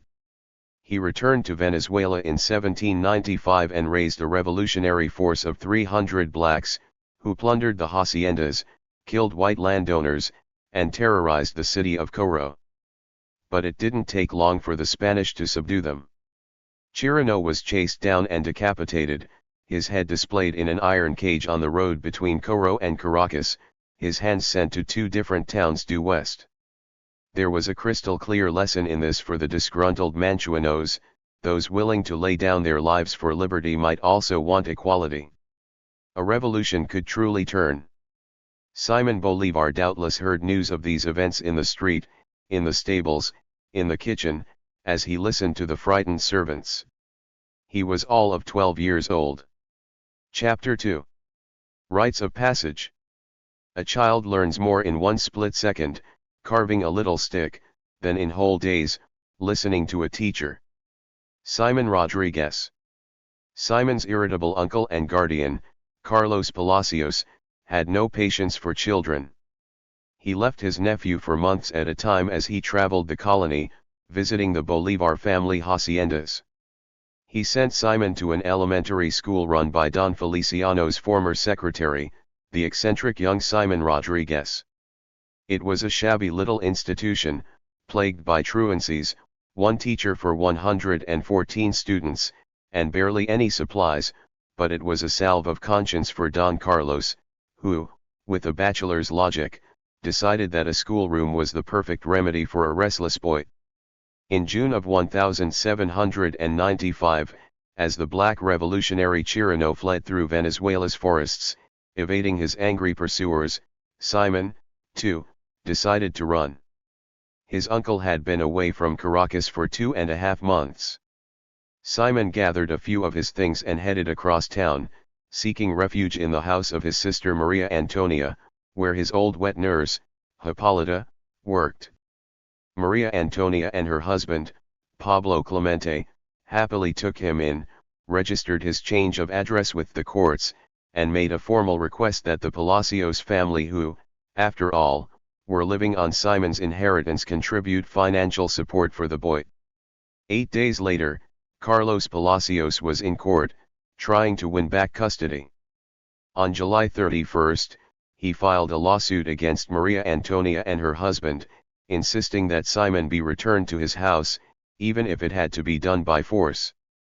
Pablo Clemente argued that if the child were returned to Carlos's house, his lively mind would only continue to go ignored. "We've already warned his guardian about this neglect," Clemente fumed. "The child is always wandering the streets alone by foot as well as on horseback. What's worse is that he's always in the company of boys who are not of his class. The whole city has taken notice." Despite those pleas, the courts of the Audiencia ordered the Clementes to return the boy to his legal guardian. Simon refused to go. No matter how much the magistrates tried to persuade him to rejoin his uncle, or how much the Clementes, who ultimately didn't want to disobey the law, urged him to go, the 12-year-old stood his ground.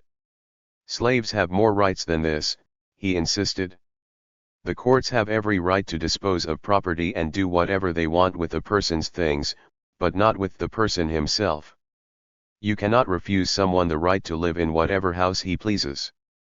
Peeved by the rejection, Don Carlos decided to send the boy to live with Simon Rodriguez, the public school teacher. Don Carlos assured the Audiencia that since Rodriguez was a highly respected and capable individual, someone whose business it is to teach children, he will provide for the boy's education and keep him in sight at all times in his very own house, which is spacious and comfortable. The Audiencia readily agreed. But Simon still stubbornly refused to leave his sister's house. Even his uncle Feliciano Palacios, whom he liked better than Carlos, was unable to budge him and ended by punching the boy's chest in frustration. The family was in such an uproar over that assault that Pablo Clemente threatened to draw his sword. Finally, a strong black slave dragged Simon, kicking and howling, to Rodriguez's house. On August 1, 1795, the Audiencia's records show, the child became a ward of his 25-year-old teacher. Rodriguez's house was neither spacious nor comfortable, nor could the teacher possibly have kept Simon in sight at all times. The place was, in sum, unremitting bedlam. For 10 days, Simon complained bitterly, begging his sister and brother-in-law to rescue him. Finally, the Clementes filed another petition on Simon's behalf, prompting an investigation.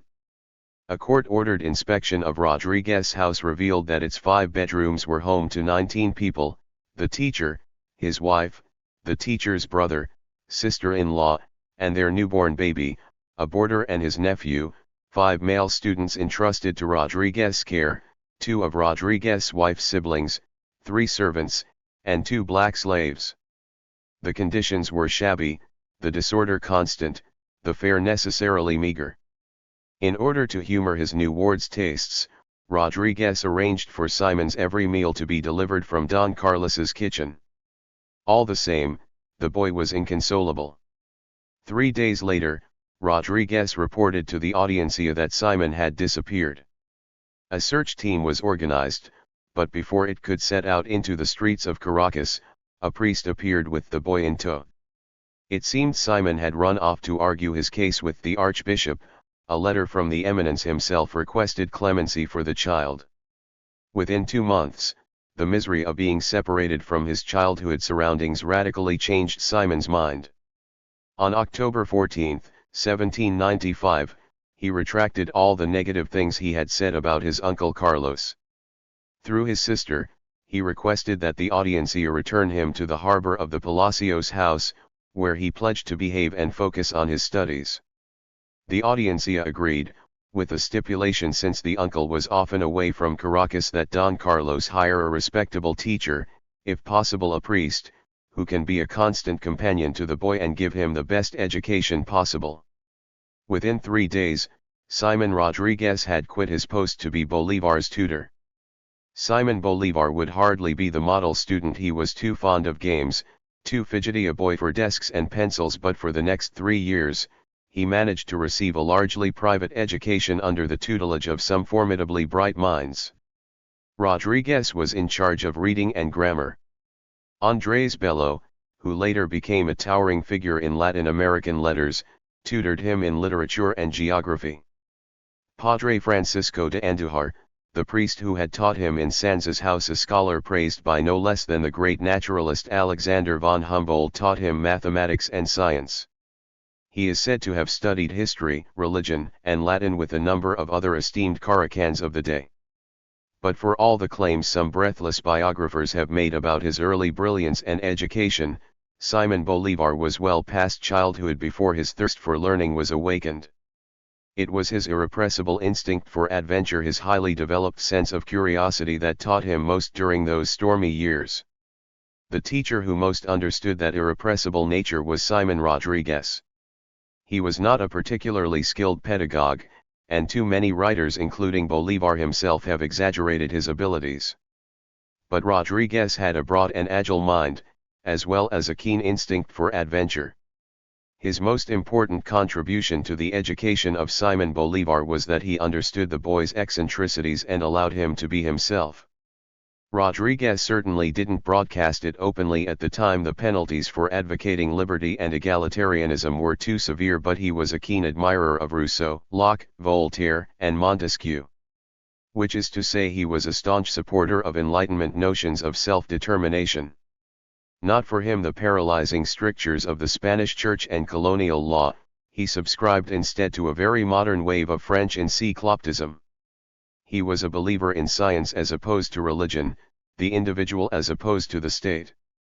He had been born in Caracas in 1771, birthed in secret and disposed of in secret by parents who very well may have been Manchuanos.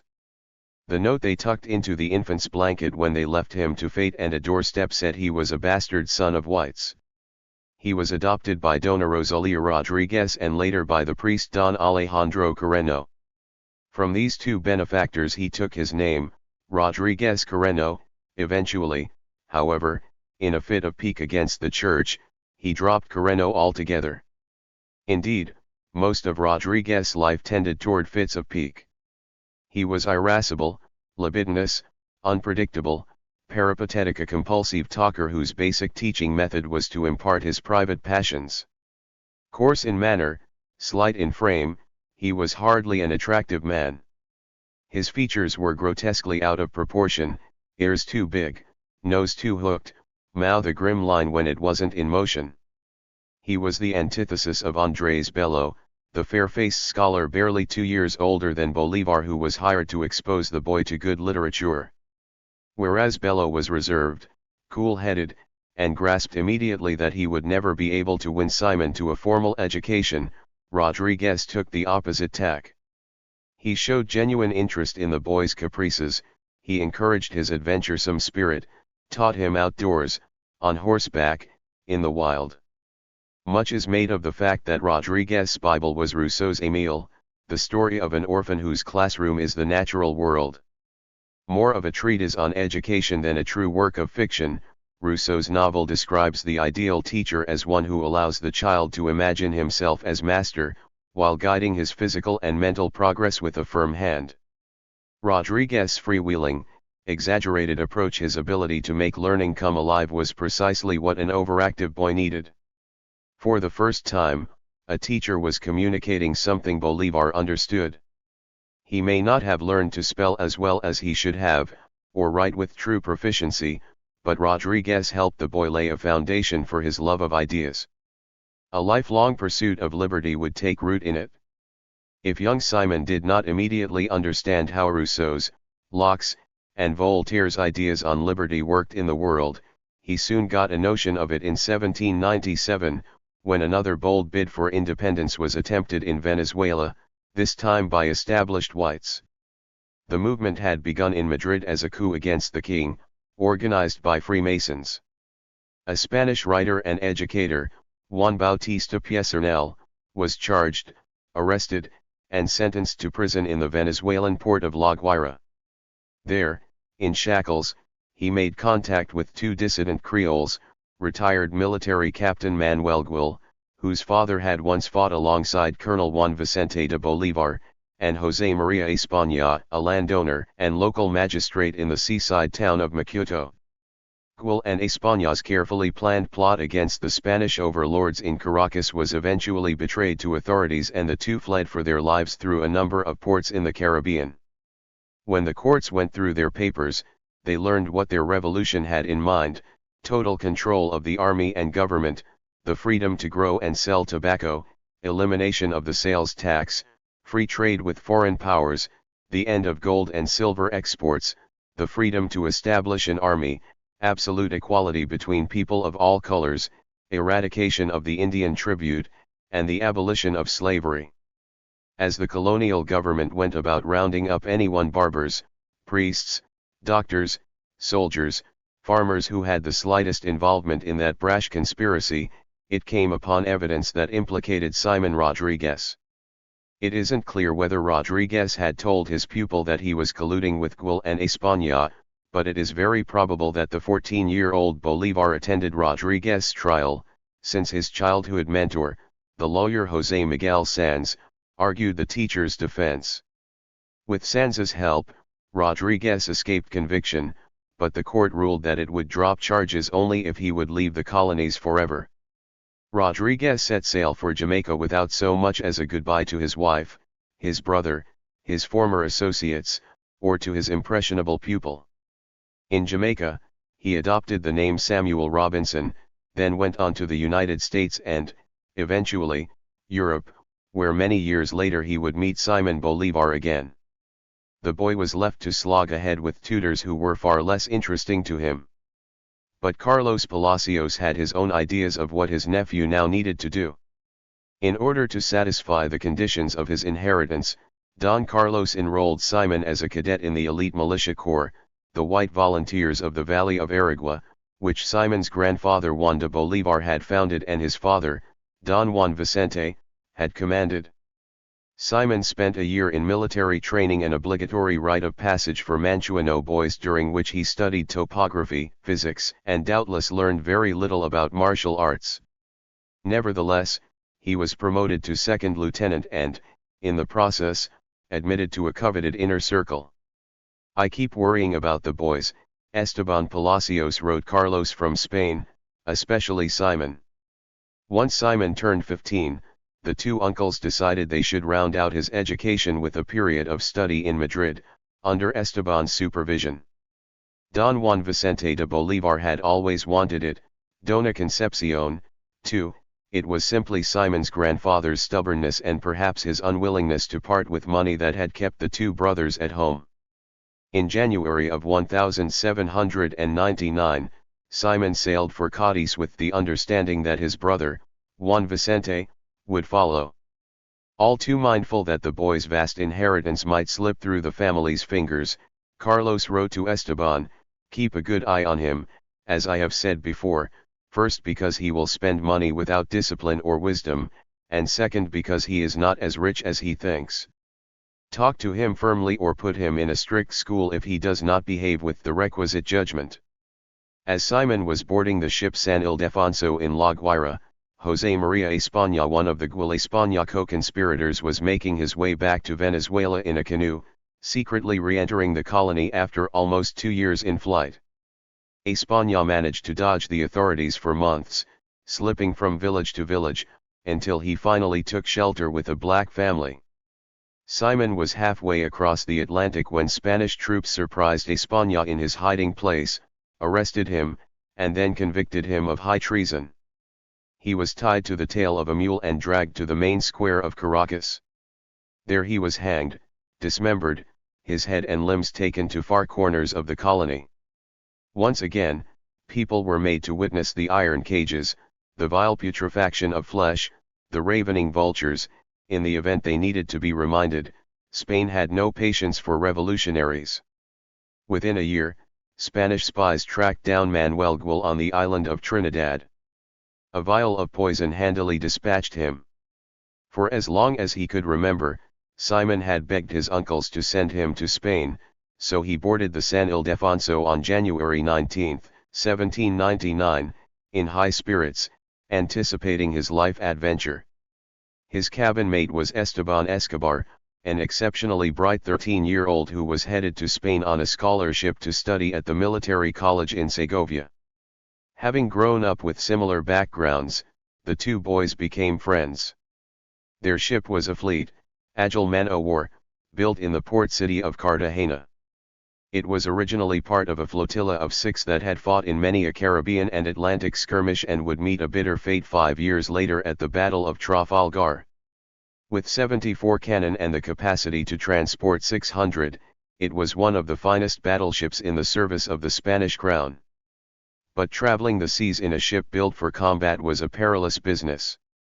The last time the San Ildefonso had taken passengers from America to Cadiz, its 26-ship convoy had run up against the English in the Battle of Cape St. Vincent. It was a measure of Spain's ruined economy that warships were now being employed to haul passengers and goods. The San Ildefonso was far from comfortable. The accommodations were cramped, the food substandard, the company rough and rude, but the boys were given special quarters and privileges above deck, far from the bilge and vermin. As they plied north, across the crystalline blue waters of the Caribbean, they grew accustomed to life at sea. From the start, the ship's commander was generous to his 2 young passengers. It's safe to assume that they learned much under his tutelage, intelligence that Bolivar later would find vital to a revolution that spread well into the sea. But the captain's munificence could not mask the hazards of their expedition or the nervousness of the time. The San Ildefonso was known to carry precious metals. It had shipped mercury and silver to Cadiz before, and so it was potential prey not only to the British enemy but to pirates who had terrorized Caribbean waters for centuries. The trip was dangerous for another reason. The fledgling United States Navy was locked in a fierce quasi-war with French privateers who preyed mercilessly on American trading ships. During the American Revolution, France and America had been allies, but the French Revolution and subsequent trade wars had soured the friendship. The jockeying at sea threatened to become a full-scale conflict. Indeed, allegiances were shifting constantly during this volatile period. It was hard to know whether an approaching ship was friend or foe. Spain, which only years before had allied with Portugal against France, was now allied with France against England. And, in the course of Simon Bolivar's boyhood, the United States had gone from fighting a bitter revolution to becoming England's major partner in trade. For all the attendant peril, the San Ildefonso arrived as scheduled in Veracruz, Mexico, on February 2, 14 days after its departure from La Guaira. After loading 7 million silver coins into the convoy's holds, the captain had expected to lift anchor and head east for Cadiz via Havana, but he was informed that a British blockade had impeded all travel in that direction. The San Ildefonso remained docked in Veracruz for 46 days. Simon took advantage of that numbing delay to borrow 400 pesos from a local merchant and travel by stagecoach to Mexico City. His uncle Pedro, the youngest of the Palacios brothers, had furnished him with a letter of introduction from the Bishop of Caracas.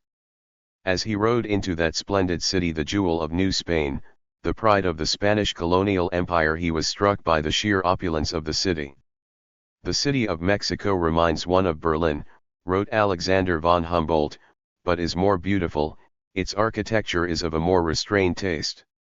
It was a time of general abundance in that bustling capital of the viceroyalty, a golden age in which each aristocrat's palace was built to surpass its neighbor. The grand avenues, the extravagant homes, the spacious parks, the spirited commerce, these represented a pinnacle of grandeur that Mexico would never reach again, and Bolivar marveled at it. He spent a comfortable week in the magnificent home of the Marquis of Uluapa, a stay that was arranged by Mexico City's Chief Justice, the Oidor Don Guillermo Aguirre, a nephew of the bishops whose letter he carried. Under Aguirre's guidance, Simon mixed with Mexico's high society and was presented to the powerful Viceroy Asensa. Much has been written about Simon's conversation with the Viceroy and his supposedly plucky and incendiary references to revolution, which may or may not have been made. It is hard to believe that the Mexican sovereign would have engaged in political debate with a 15-year-old. But there is no doubt that they did speak, and that the subject of their brief exchange was the blockade that prevented the San Ildefonso from setting sail. For all of Spain's empire, for all the gold and silver of Mexico, the British had reduced Spanish trade to a standstill. Simon's presence alone, a direct result of the blockade, was proof of Spain's relative powerlessness. That thought cannot have been far from anyone's mind. Along with Simon's heady introduction to the Mexican society, it is said that he had his first romance while he was there. He had been known to flirt with pretty cousins in Caracas, had learned from his musical uncle, Padre Sojo, to dance, and he had turned into something of a dandy in his frilly lace collars and handsome waistcoats. But after 25 days of boredom and idleness in the port city of Veracruz, Simon was given an opportunity to act on amorous impulses. She was Maria Ignacia Rodriguez de Velasco y Osorio, a married woman of 21. She was flaxen-haired, blue-eyed, the daughter of aristocrats, and she had been introduced to Simon by his hostess, the Marquesa of Uluapa, who was her older sister.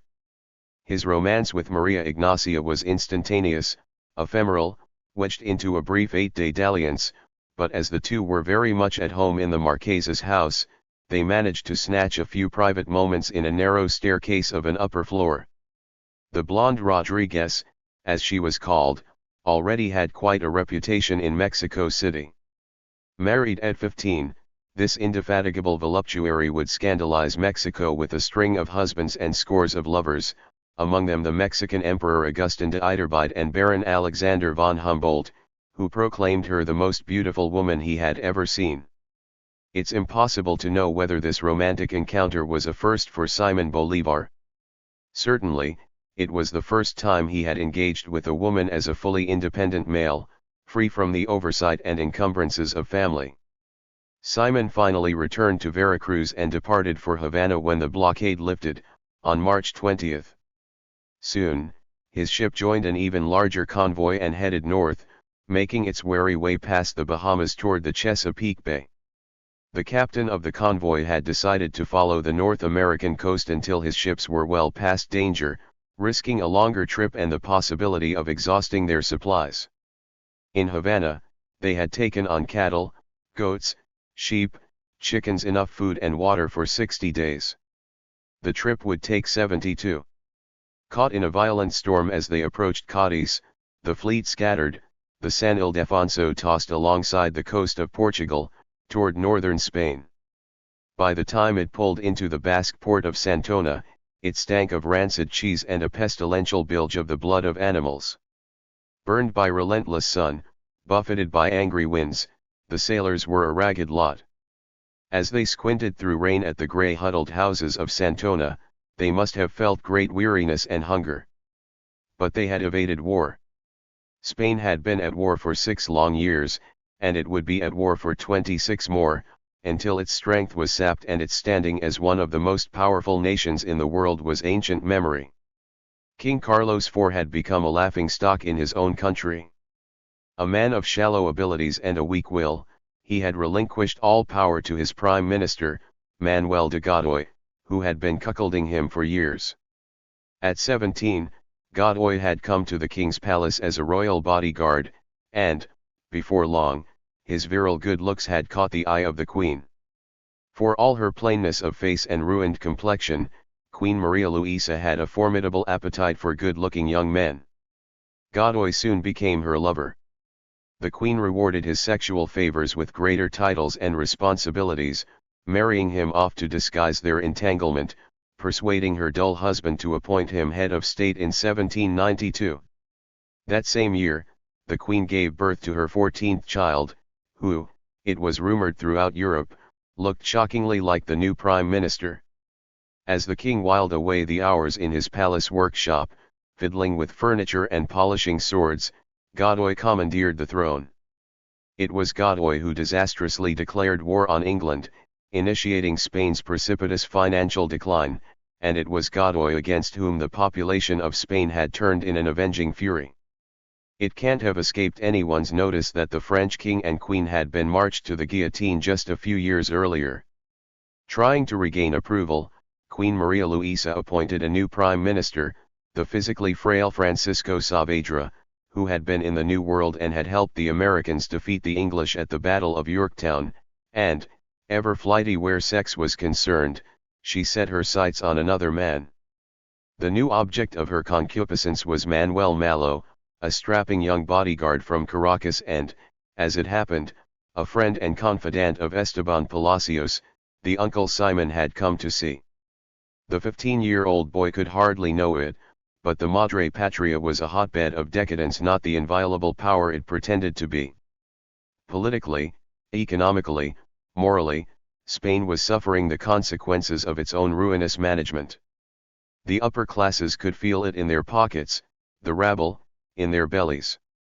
It is hardly surprising that a rich young aristocrat from the Indies was welcomed with open arms. Simon arrived in Madrid quite handsome, as his uncle Esteban reported. He has absolutely no education, but he has the will and intelligence to acquire one, and, even though he spent quite a bit of money in transit, he landed here a complete mess. I've had to re-outfit him totally. I am very fond of him and, although he takes a great deal of looking after, I attend to his needs with pleasure. Esteban had been in Madrid for more than 6 years, trying to confirm the title of Marquis for Simon's older brother, Juan Vicente. In the process, he had expended a considerable amount of Bolivar funds and achieved very little. However charming and handsome, however engaged in swank musical circles, Esteban was inexpert at politics, unable to win the sort of influence it took to rid a family tree of its pesky defects. He had been about to abandon his efforts and return to Caracas empty-handed, when 3 eventualities changed his mind. He was made minister of the auditing tribunal, a distinguished if modestly paid position. He knew Saavedra, who had just been appointed prime minister, and, last, his housemate, the irresistible Manuel Malo, had become the favorite of the queen. All Spain had heard about Maria Luisa's latest inamorato, and all Caracas was abuzz with rumor. Though Malo had actually been born in New Granada, he had grown up in Caracas and was a fixture in Manchuano society. Sure that his fortunes would rise alongside his friends, Esteban had decided to stay. He had urged his brothers in Caracas to send Juan Vicente and Simon, so that they, too, might take advantage of this new American moment. When Juan Vicente demurred and Don Carlos Palacios proposed to send Simon alone, Esteban had agreed. When the Palacios' younger brother Pedro wrote that he also wanted to come bask in Malo's successes, Esteban had agreed to that as well. Simon arrived in Madrid 11 days after the San Ildefonso had docked in Santona. He had little baggage and almost no clothes. Days later, his uncle Pedro stumbled into the city, penniless and scruffy. His ship had been seized, first by British corsairs near Puerto Rico and then by the English Navy, which had set him free. At first, Simon and Pedro moved into Esteban's rooms in the house Esteban shared with Malo, but the crowded conditions soon made it evident that they would need to find their own quarters. The 3 took a modest apartment on the Calle de los Jardines and hired 3 manservants to attend to their needs. "We do enjoy some favor," Pedro wrote to his brother Carlos, "but it is too complicated to be explained in writing." The favor, in fact, was scant. Malo appeared to have considerable run of the Queen's boudoir, but he had little influence in her court, surely nothing approaching Godoy's power. More troubling, the war with England had thwarted the regular transport of funds, which the young Venezuelans needed desperately in order to keep up appearances. Neither of the Palacios brothers possessed anything like the fortune that belonged to their charge, Bolivar. As best he could, Esteban set about organizing Simon's education, so that the boy might shine amid society circles in Madrid. He hired a tailor to outfit the boy in an elegant uniform, an evening tailcoat, cashmere jackets, velvet vests, silk shirts, lace collars, and capes. He arranged special tutors who could teach him proper Castilian grammar, French, mathematics, world history. But after a few months, Esteban had a better idea. He asked the Marquis of Ustariz, a native of Caracas and an old family friend, to take on the boy's education. The Marquis, then 65, was a highly respected member of Spain's Supreme Council of War and in the prime of a distinguished career. But he had never had a son. He did not hesitate, he accepted the responsibility with pleasure. An erudite man who read widely and studied deeply, the Marquis turned out to be an ideal teacher. He was liberal, wise, a paragon of integrity, and an ardent lover of all things Venezuelan. He and Bolivar liked one another immediately. Within days, the 16-year-old moved into the Marquis's resplendent mansion at No. 8 Calle Atacha and began study under his direction. The change Simon experienced under the Marquis's fatherly tutelage was swift and dramatic. Until then, his schooling had been erratic. The only surviving letter written in his hand before this time directed to his uncle Pedro exhibits an appalling lack of knowledge for a 15-year-old aristocrat. He misspells the simplest words, has little grasp of good grammar. His mentor surely recognized this right away and undertook to remake the boy completely. He hired the best tutors available in Spanish literature, French and Italian languages, Enlightenment philosophy, world history. He recommended books, piqued Simon's curiosity with tales of his own experiences, looked over the boy's shoulder as Simon read and wrote. Surrounded by the Marquis's books in his magnificently appointed library, Simon read avidly, applying his considerable energies to mastering the classics as well as works of contemporary European thought. He listened to Beethoven and Pleyel, composers of the day, whose works were just being introduced in Madrid salons. He learned principles of accounting, which he would turn one day against his predatory uncle Carlos.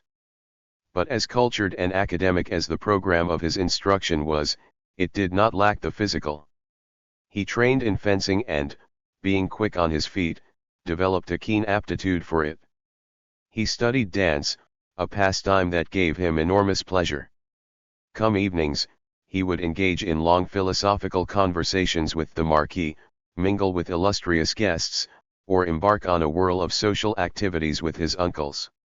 From time to time, the young Venezuelans would call on Malo in the royal court, where Simon would have the opportunity to observe Queen Maria Luisa at first hand. He had glimpsed her before, when she had visited Malo in the house Esteban shared with him. Disguised in a monk's cape, slipping furtively into her lover's quarters, the woman would not have inspired particular awe in a boy. But here, in the glittering halls of the royal palace, there was no question that she was a powerful presence. Surrounded by toadies, ruling her courtiers by whim, she cut a formidable figure with her grim face and flamboyant silk gowns.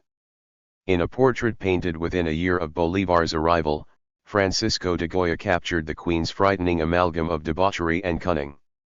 Even then, judging by Goya's candid and openly satirical depiction, her critics were legion. There is no woman on earth who lies with more composure or is as treacherous, a respected diplomat in Madrid wrote. Her simple observations become irrevocable law. She sacrifices the best interests of the crown to her low, scandalous vices. Now, with her empire beset, her lust too much in evidence, her very teeth marred by decay, the queen's corruption cannot have been lost on the young man from the Indies. He was acquiring an education befitting a Spanish nobleman, but he was also learning how fragile the construct of monarchies could be. Henry Adams, a great chronicler of the times, described the fatuousness of the Spanish court in his History of the United States during the administrations of Thomas Jefferson and James Madison. The Queen's favorite in the year 1800 was a certain Mallow, whom she was said to have enriched, and who, according to the women of the bedchamber, physically beat Her Majesty as though she were any common Marie Tournes. One day in that year, when Godoy had come to pay his respects to the king, and as usual was conversing with him in the Queen's presence, Charles asked him a question. "Manuel," said the king, "what is it with this Mallow? I see him with new horses and carriages every day. Where does he get so much money?" "Sire," replied Godoy, "Mallow has nothing in the world, but he is kept by an ugly old woman who robs her husband to pay her lover." The king shouted with laughter, and turning to his wife, said, "Louisa, what think you of that?" "Ah, Charles," she replied, "don't you know that Manuel is always joking?" One afternoon, Bolivar made a trip to the palace to visit the Queen's 15-year-old son, Prince Ferdinand, the future king. Ferdinand had invited him to a game of badminton. In the heat of one of their volleys, Simon's shuttlecock landed on the prince's head, and the young monarch, incensed and humiliated, refused to continue. The Queen, who had been watching all the while, insisted that Ferdinand go on, instructing him to comport himself like a good host. "How could Ferdinand VII possibly have known," Bolivar commented 27 years later, "that the accident was an omen that some day I would wrest the most precious jewel from his crown?" At about the same time, in February of 1800, Esteban and Pedro moved out of their apartment on Calle de los Jardines and left Madrid altogether, wanting to distance themselves from a mounting problem. It's not entirely clear why, but it is reasonable to assume that they had come under suspicion as the century turned, power shifted in court, two prime ministers came and went, and the Queen's lover was taken for what he was, a simple gigolo. It might also have been due to the Queen herself, who was highly jealous, inclined to suspect that Mallow was disloyal and had mistresses elsewhere. In any case, Esteban was arrested and put in prison, an unremarkable eventuality in those convoluted times, and Pedro proceeded to make himself scarce, spending much of his time in Cadiz. The Marquis of Ustariz, a proud pillar in that increasingly venal city, became Bolivar's sole anchor. But by then young Simon had a very pressing distraction. He had fallen in love. He had met Maria Teresa Rodriguez del Toro in the Marquis's house and, in the course of 2 or 3 afternoon visits, expressed his affection and managed to win hers in return. She was the daughter of rich Caracans, a cousin of one of his close childhood friends, Fernando del Toro, which meant that even though she had been born in Spain, she had been raised with the American customs that Bolivar held dear. She was pale, delicate, tall, not particularly beautiful, but she had large dark eyes and an exquisite figure. Not quite 19, she was almost 2 years older, and yet she seemed pure and innocent, with a child's easy nature. As the Marquis and her father bent over a chess game or discussed politics in comfortable chairs by the great, blazing fireplace, Bolivar drew Maria Teresa into intimate conversation. Before long, he began to dream of a lifetime at her side. He proposed marriage to her father so soon that Don Bernardo Rodriguez del Toro was taken aback. It was an advantageous proposition for Maria Teresa, to be sure. The Bolivar name was persuasive in and of itself, and Simon had acquired quite a reputation for a young man, having been received at court and so obviously favored by the elegant Marquis. But Don Bernardo worried about the aspirant's age. He had yet to turn 17. Don Bernardo decided to take Maria Teresa off to their summer house in the Basque city of Bilbao to cool the youngster's passions as well as to test the genuineness of the boy's proposal and patience. In the interim, Bolivar persuaded the Marquis to help him secure Maria Teresa's hand. He shot off a letter to his uncle Pedro, advising him of his intent to marry. He wrote a letter to his beloved, calling her the sweet hex of my soul. 6 months later, on March 20, 1801, With an official passport in hand, he left for Bilbao to join her. There is too little evidence to know with any certainty what happened during the year that followed, but it is clear that Bolivar spent most of it in Bilbao. All spring and summer, he visited with his prospective bride and family. By August, Don Bernardo had taken Maria Teresa back to Madrid, but Bolivar stayed on in Bilbao. A few months later, in the beginning of 1802, he made a brief visit to Paris. Why? Some historians have suggested that he had a plan to help his uncle Esteban escape from prison. Others have said that Bolivar had become persona non grata, because Queen Maria Luisa believed he was carrying love letters from Malo to someone else. Yet others say that Godoy, newly reinstalled as prime minister, despised the Queen's lover along with all of his Indian cronies, and had intentionally blocked Bolivar's movements. Most likely, Bolivar stayed in Bilbao and traveled to Paris simply because he had made French friends in Bilbao and was trying to prove himself to his prospective father-in-law, show that he was a man of the world. Whatever the reason, shortly after Cornwallis and Napoleon signed a treaty effectively ending the war between England and France, Bolivar was granted a passport and headed back to Madrid. It was April 29, 1802. He was 18 years old. He applied for a marriage license immediately on arrival in Madrid, and on May 5 received it. Elated, he bought 2 tickets to Caracas on the San Ildefonso, the same ship on which he had sailed 3 years before. Clearly, he had already persuaded his sweetheart to return with him to his homeland, where life promised to be far less complicated and a large inheritance awaited them. One of the main stipulations of his inheritance, after all, was that he had to reside in Venezuela. Simon and Maria Teresa were married with all of her father's blessings on the balmy spring day of May 26 in Madrid's parish church of San Jose, a short walk from the bride's house. The wedding, so ardently desired by the groom, was celebrated largely by the bride's family, as Esteban was still in prison and Pedro unable to travel from Cádiz. 3 weeks later, the happy newlyweds departed Spain from the port of La Coruna, in a ship's cabin Bolivar had festooned with flowers. They returned to Venezuela for what Bolivar assumed would be a comfortable landowner's life filled with the business of property, harvests, and the management of money and slaves. They spent a few carefree months in Caracas next to the cathedral, in the splendid mansion Bolivar had inherited from the priest who had baptized him, the house his uncle Carlos had coveted for years. Maria Teresa was welcomed warmly, not only by Simon's family, but by her own. The Del Toros had had a long, illustrious history in Venezuela, and her uncle, the Marquis del Toro, was an influential presence in the capital. But Maria Teresa had never experienced the colonies for herself, and so her first sight of the tropical city with its exotic races, riotously colored birds, and rich women trailed by retinues of slaves must have made a striking impression. Bolivar had hoped to take her to one of the family haciendas, the estate at San Mateo, perhaps where he might show her, for a fleeting glimpse at least, his childhood idyll, the sugar fields, the orchards and gardens, the charmed country life they had so often envisioned together. But he never accomplished this. She felt too weak to travel, too frail to undertake the long carriage ride on rutted roads. There, in the city where his father had died too soon, where his mother had died young, Maria Teresa grew gravely ill with yellow fever.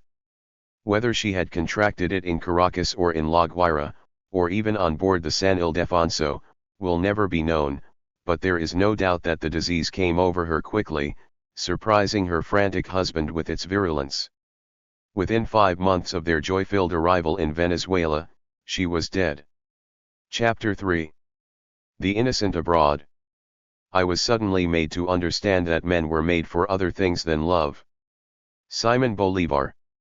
Maria Teresa's body, jaundiced and emaciated by disease, was laid to rest in an open coffin for all Caracas to see. She was dressed in a richly decorated gown of white silk brocade. Her head rested on a pillow that held her husband's baptismal garments. No child would ever wear them again. A cloth covered her face. When the funeral was over, the mourners gone, Her casket was nailed shut and slipped into the family crypt to await eternity with the Bolivars.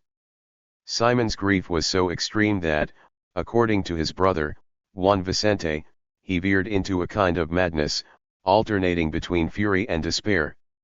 Had Juan Vicente not spent each waking minute caring for him, he might have lost his will to live. I had thought of my wife as a personification of the divine being, Bolivar later told one of his generals. Heaven stole her from me, because she was never meant for this earth. Spiritually depleted, physically exhausted, he tried to manage his cacao and indigo estates, but the work failed to distract him. Everywhere he looked, there were only shards of an imagined life. May God grant me a son, he had once written to his uncle Pedro when he was 17 and deeply in love, but he had been stripped of that dream for now, forced to rethink every ambition of his hope-filled youth. He could hardly go on living alone in his immense mansion next to the cathedral, its yawning rooms a reminder of his lost, irrecoverable bliss. He could take no comfort from the parlors of Caracas society. He could no longer look forward to a tranquil life in his haciendas with a doting wife and a spirited brood of children.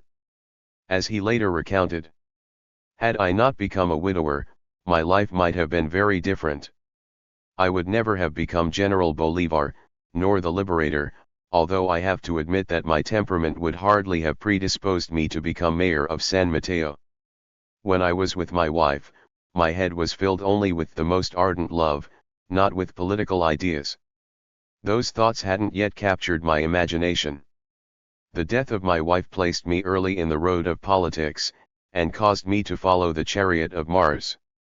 If Bolivar went on to develop a remarkable capacity to rebound from setbacks, it started here in his 20th year of life.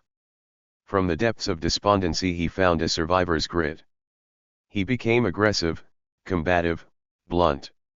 Soon he was involved in a legal dispute with Antonio Nicolas Brasino, a neighbor who, he claimed, had trespassed on one of his haciendas, building houses and planting fields on his land in the valley of Tai. Not long after, he wrote a letter scolding his uncle Carlos Palacios for not keeping him properly informed about his finances. Eventually, he assigned the management of his properties to another person entirely, José Manuel Jaén. But none of this held his interest or counted as any kind of life for a young man. By his 20th birthday, he was planning a return trip to Europe. He was bored beyond imagining, eager to get away. He commissioned a ship to transport his cacao, coffee, and indigo to Spain and set sail on it from La Guaira in October of 1803. Armed with a stack of books by Plutarch, Montesquieu, Voltaire, and Rousseau, he settled down for the hard journey across the Atlantic. 2 months later he arrived in Cadiz after a turbulent passage. He stayed in that port long enough to sell his hacienda's crops and send detailed instructions to his agent Jaén. But Cadiz in January was a rainy, windy city, and he was anxious to move on. In February, he headed north to Madrid to console his father-in-law, Don Bernardo del Toro, and to give him a few melancholy keepsakes that had once belonged to Maria Teresa. Bolivar spent 2 chilly months in Madrid, a city that could only depress him, filled as it was with countless reminders of his dead wife and the evidence of a decaying empire. He was still in mourning clothes, which decency and custom demanded that he wear for at least a year. He found some comfort in weeping with Don Bernardo, but seeing old friends and trying to renew past ties proved as unbearable as it had been in Caracas. In March, when the Crown issued a decree demanding that all transients evacuate the capital because of an acute bread shortage, Bolivar was almost relieved. Come April, when the violet fields bloomed, sending their sweet fragrance into the warming air of the Pyrenees, he made his way across those mountains into France with his childhood friend, Teresa's cousin Fernando del Toro. They arrived in Paris just before the French Senate proclaimed Napoleon emperor, on May 18. The capital was filled with high spirits, trembling with possibility. It seemed there was no limit to what France could achieve. Its Enlightenment philosophers had shaped a new era. The revolution, for all its atrocities, had reinvented a nation, and Napoleon's striking military successes in Europe and the Middle East suggested that France could become the dominant world power. Bolivar had watched Napoleon's star rise with fascination.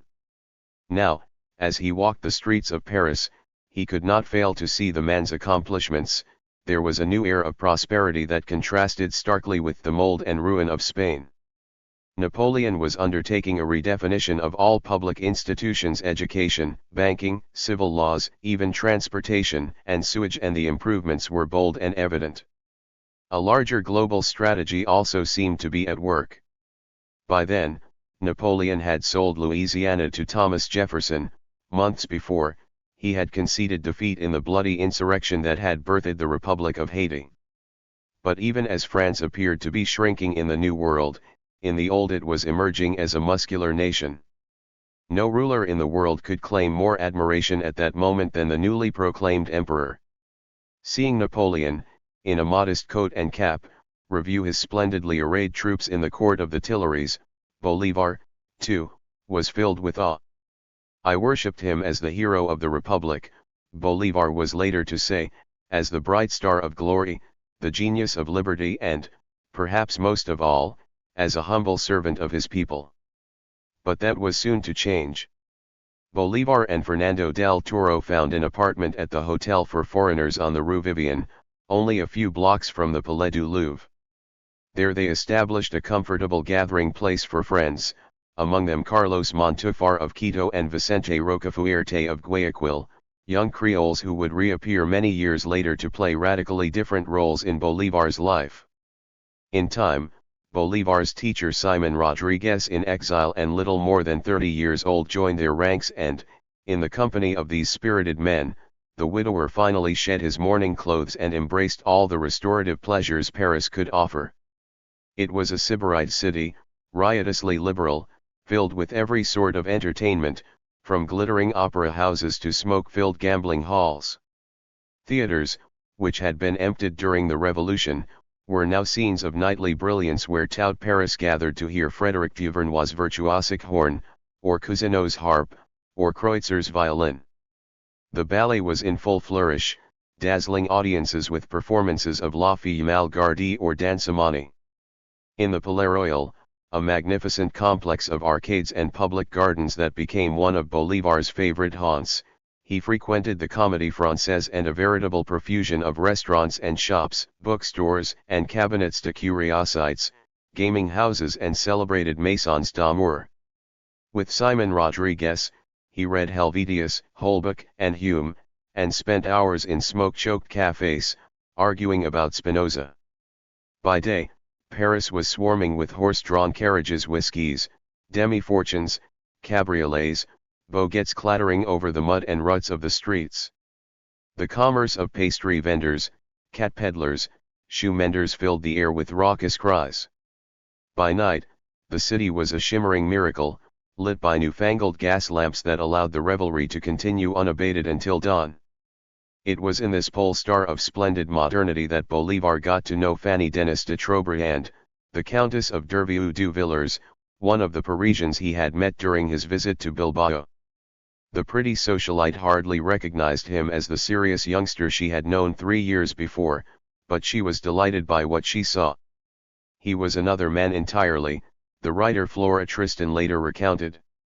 Bolivar had grown at least 4 inches, he had acquired a certain grace and strength, and a lustrous black mustache that set off his brilliant white teeth, giving him a wonderfully masculine air. Fanny was almost a decade older than Bolivar. At 16, she had married the Count Dervieux-du-Villers, the commanding general of Lyon, who was 25 years her senior.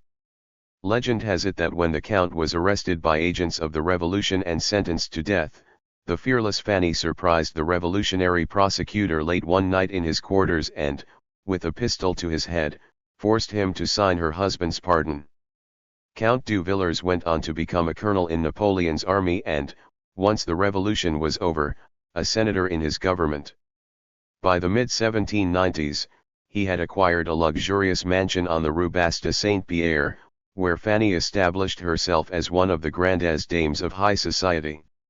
The old count, preferring his country home in Lyon, often left Paris for long stretches at a time, and so his gregarious young wife was left to her own devices. She became a regular at Parisian soirees, sought after in the emperor's court, and an intimate friend of the famously beautiful Madame de Recamier. Like many French women who had won a different sort of liberty in that defiant age, Fanny was frankly promiscuous.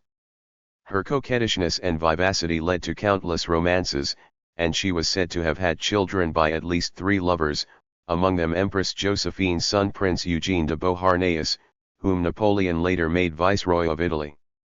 She was golden-haired, vivacious, with deep blue, beguiling eyes.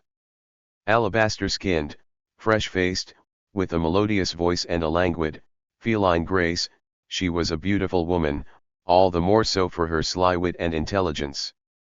The salon she hosted drew some of the great minds of the day, including Baron Alexander von Humboldt, the botanist Aimé Bonpland, Minister of Police Pierre-Denis Lagarde, the writer-philosopher Benjamin Constant, and the extravagant Madame de Staël. Fanny welcomed Bolivar into this whirling social milieu, attracted by the young man's cleverness and the startling change he had made since his moody youth in Bilbao. As a contemporary noted, his spirit, his heart, his tastes, his character had changed completely. He was renting an apartment for 500 francs at the Hotel for Foreigners, he had servants in elegant uniforms, a coach, magnificent horses, a box at the opera. It was known that he kept a ballerina. Finally, his wardrobe, which was extravagantly luxurious, contrasted sharply with everyone else's miserable, outdated attire. Dancing with Fanny at one of her elegant parties, he learned that an ancestor of hers was an Aristogeta, a name in his own family tree, indeed, the name of the priest who had bequeathed him a fortune, and, although a genealogical connection was never proven, they proceeded to call one another cousin. The appellation had its conveniences. From that day forward, Bolivar became one of Madame du Villers's most assiduous visitors. The old count, believing that the young Venezuelan was his wife's relative, received him warmly. Bolivar and Fanny soon became lovers, spending long, pleasurable afternoons together at the house on Bas de Saint-Pierre, or riding horses into the nearby countryside. But Fanny and the unnamed ballerina were by no means the only French women with whom Bolivar tried to erase his unhappy past. Yet another young matron he had met in Bilbao had re-emerged to help him forget his widowhood. She was Therese Leoni, the common-law wife of a retired colonel of Peruvian extraction, Mariano de Tristan y Moscoso. Their daughter, Flora Tristan, who went on to become a renowned socialist activist and grandmother of the painter Paul Gauguin, recorded something of her parents' relationship with Bolivar. 8 months after my father left Bilbao, he saw a notice in a Paris newspaper that said someone was trying to reach him. My father immediately went to the posted address, climbed to the 3rd floor, and saw Bolivar lying in bed. He was emaciated, pale, and deathly sick. His first love, his lovely wife, had died. Though he would go on to be a great warrior, a political genius, he was virtually drowning in misery at the time and needed the lifeline of a compassionate woman's heart. For 6 weeks in Paris, he visited no house but ours. He spoke with no one but my mother. Bolivar appears again in Tristan's account after Paris had applied its salve. According to her, Bolivar left the city for a short time. When he returned, he checked into the Hotel for Foreigners, where her mother hastened to see him. Turning onto the Rue Richelieu, my mother was almost run over by a splendid coach, whose horses were racing around the corner. She drew back against the wall, but to her surprise the coach suddenly stopped, and the rider threw open the door and flung himself on her, clasping her in his arms, practically suffocating her. "It is I. It is I. Don't you recognize me? Oh, it's probably better that you don't. It's proof that I've changed completely." If he hadn't known it before, Bolivar learned in his scant year and a half in Paris how much and how little women now meant to him. For the rest of his life, he would be irresistibly attracted to them, but would find them surprisingly easy to win and discard. Bored, he would move on, far more interested in the ambit of men. And yet, he was an incurable romantic, incapable of living without female companionship. As the historian Gil Fortal said of Bolivar's unbridled appetite, all in all, one can say that he never lived alone. One could also say that he never again wanted a wife. Much later, Bolivar was to admit, "I loved my wife very much, and at her death I took an oath never again to marry. As you can see, I have kept my word." Paris had taught him about the consoling powers of sex. Many years later, in the fields of revolution, Bolivar would relieve those heady, Parisian days with his soldiers. One of his generals, Manuel Roergasta Servis, recalled, "With his keen appreciation for pleasure and especially for carnal pleasure, it was truly extraordinary to hear the Liberator enumerate all the female beauties he had known in France with a meticulousness and precision that gave credit to his fine memory. He would recite the puns of Brunette, sing all the songs that were in vogue at the time, and he would roar at his own past indiscretions, making fun of his naivete. It may have been in Fanny du Villers' house that Bolivar met Baron Alexander von Humboldt, for the great naturalist was said to frequent her salon. But it is equally possible that he met him through Carlos Montufar, who had arrived in Paris as part of Humboldt's retinue. Montufar, a botanist from Quito and a member of Bolivar's intimate circle of young Latin Americans in Paris, had accompanied Humboldt and Aimé Bonpland on the last leg of their much-celebrated New Continent expedition. In a remarkable voyage, undertaken between 1799 and 1804, Humboldt and Bonpland traveled the length of Latin America, recording their observations and collecting plant and animal specimens from the Amazon basin to the heights of Mount Chimborazo. The trip, which Humboldt later described in 30 volumes, transformed Western science and marked the foundation of modern geography. But in the course of publishing his findings, Humboldt, a strikingly handsome man, also became enormously popular in society circles, having met many of the great eminences of his time. He had come to Paris in August 1804 almost directly from Jefferson's White House. He had advised the president on the Louisiana Purchase, conferred with him about the Lewis and Clark expedition, had his portrait painted by the artist of presidents, Charles Wilson Peale. After a pleasant spring evening with Humboldt in Washington, Dolly Madison had written, "We have lately had a great treat in the company of a charming Prussian baron. All the ladies say they are in love with him." Little wonder, then, that Humboldt was sought out in the salons of Paris and fussed over by Fanny du Villers. It may even have been Bolivar who introduced Fanny to him. In any case, Bolivar had many reasons to visit with Humboldt, having learned that, during the Baron's visit to Caracas, he had met Bolivar's sisters as well as the Palacios, and even lodged with his in-laws, the Del Toros. In conversation, Bolivar learned that Humboldt had great respect for the learned scholar Padre Andujar, the very priest who had taught him mathematics as a child.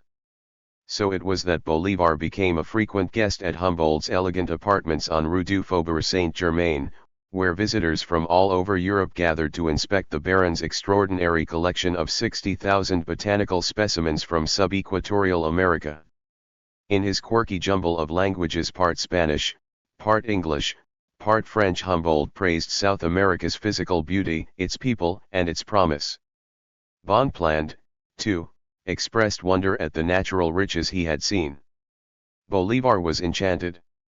Although Humboldt and Bonpland cannot have been entirely convinced of the young man's seriousness, they could not doubt his energy and enthusiasm. They became warm friends. On one occasion, as the three of them discussed colonial politics, Bolivar made a passionate case for a liberated continent, free from the yoke of the Spanish crown. He asked Humboldt whether he thought America had what it took to govern itself. The scientist ventured that the colonies might indeed be ready for freedom, but he added that he knew of no leader who was capable of winning it for them. Bonpland better understood the spirit of the question. "A revolution makes its leaders," he replied. Whether Bolivar thought of himself as that leader at that precise moment we cannot know. He was a chrysalis of what he would become, a mere 21 years old. But during that visit to Paris a germ of a political idea grew, a man could change the course of history. There was no better example for that than Napoleon. And South America was a land ripe with possibility. Bolivar had been told so by the greatest scientist of his time. Bolivar's admiration for Napoleon was tested, however, when the emperor crowned himself at the Cathedral of Notre Dame later that year.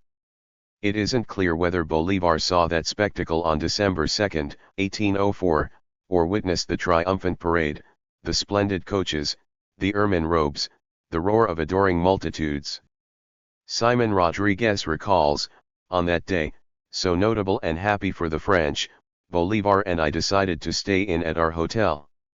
According to Rodriguez, the two of them shuttered the windows and drew the drapes, stubbornly ignoring the festivities, while the rest of Paris rejoiced. American naval officer Hiram Paulding confirms the story, having heard it from Bolivar himself when he visited him 20 years later in Peru. In any case, Bolivar's aide-de-camp, Daniel O'Leary, recorded the Liberator's feelings about the coronation in strong and unequivocal terms.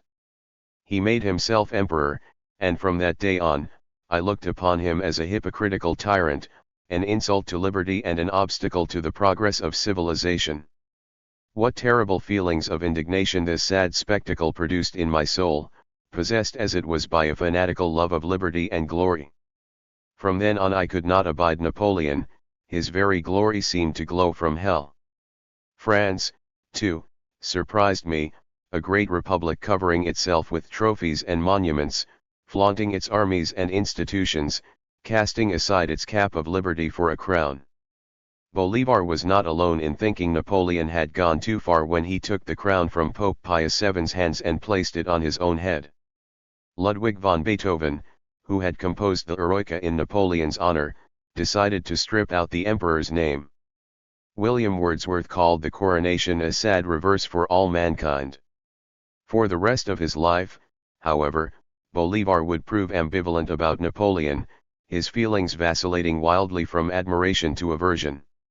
He would say to one of his biographers, "I regarded the crown that Napoleon placed on his head as a miserable, outdated relic.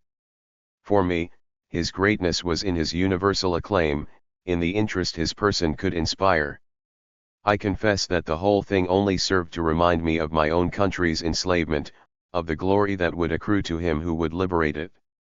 But I was far from imagining that I would be that man."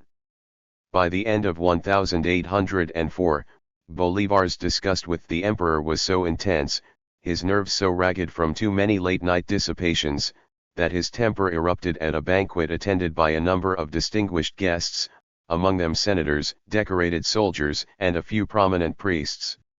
He railed so vociferously against Napoleon, prompting such outrage, that the argument quickly degenerated into a shouting match.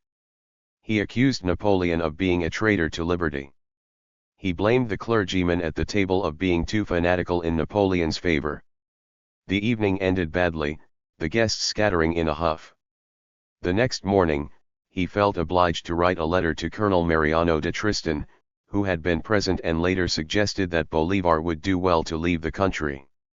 "Colonel, I have known you for 6 years, and for 6 years I have loved you as a true friend, have had nothing but the deepest respect for the nobility of your character and the honesty of your views.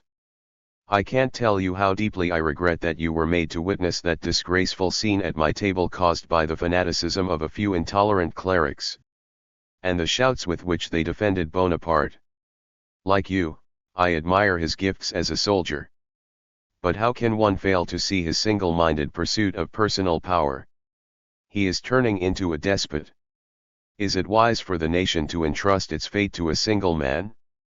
I'm no politician, able to hold a debate before a Congress, I don't lead an army, am not expected to inspire confidence in anyone's troops, nor am I a sage who can calmly and patiently parse difficult truths. I am a nobody, just a rich man, society's fluff, a mere stone in Bonaparte's dagger. But I am curious to know, is a foreigner in this republic allowed to speak out about the men who govern it, or will he be thrown out for the crime of having spoken freely? He was not well. His untrammeled life had finally gotten the best of him. He had lost a fortune at Parisian gaming tables and had to borrow from Fanny, a humiliation he did not want to repeat. He played one more time, repaid the debt, and swore off gambling forever.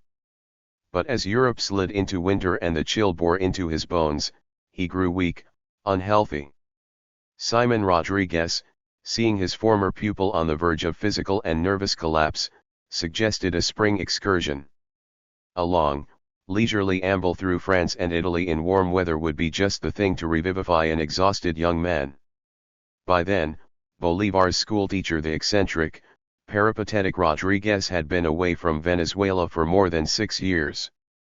Having fled during the Guilespana conspiracy, found safe haven in Jamaica, and changed his name to Samuel Robinson, he taught school for a while, and learned English and typography.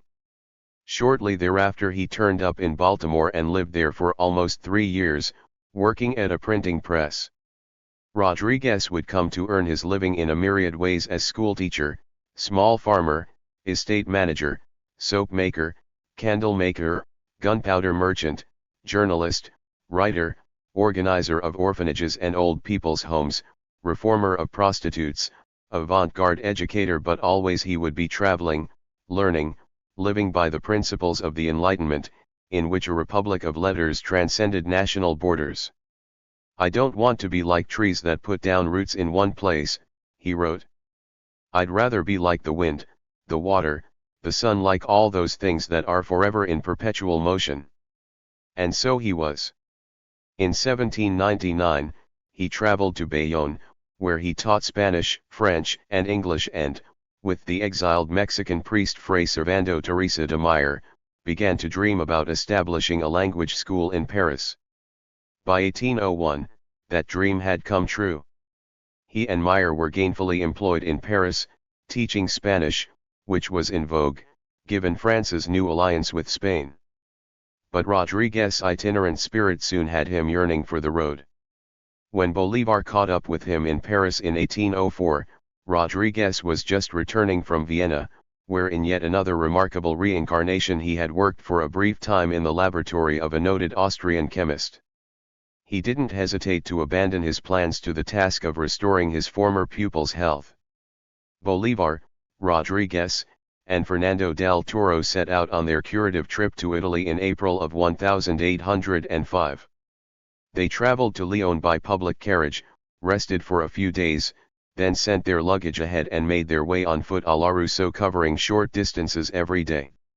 The French countryside was glorious at that time of year, the wisteria, poppies, and irises blooming in vibrant profusion, the willows and poplars a bright new green.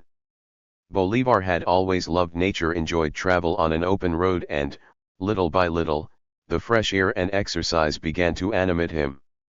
They crossed the Savoy Alps and stopped in the valley of Les Charmettes, where Rousseau purportedly had spent a few happy years in the house of his lover, the scandalous Maman. Rodriguez delighted in recounting the details of his hero's eventful life as they visited his various hideaways.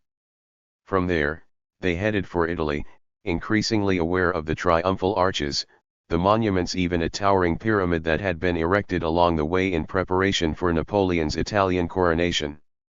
The three made harmonious traveling companions. Rodriguez, the eldest at 33, was jolly, earthy, irrepressible, ever the teacher and instigator. Fernando del Toro was an aristocrat and soldier, son of the Marquis del Toro, the very distinguished Manchuano with whom Humboldt had stayed in Caracas. But Fernando was also an inveterate gambler and bon vivant. Bolivar, by far the youngest, was restless, moody, already marked by life yet deeply curious. It is easy to imagine them making their way down dirt roads, singing, talking, the teacher declaiming on philosophy, the soldier recalling his exploits, the future liberator marveling at the history around them.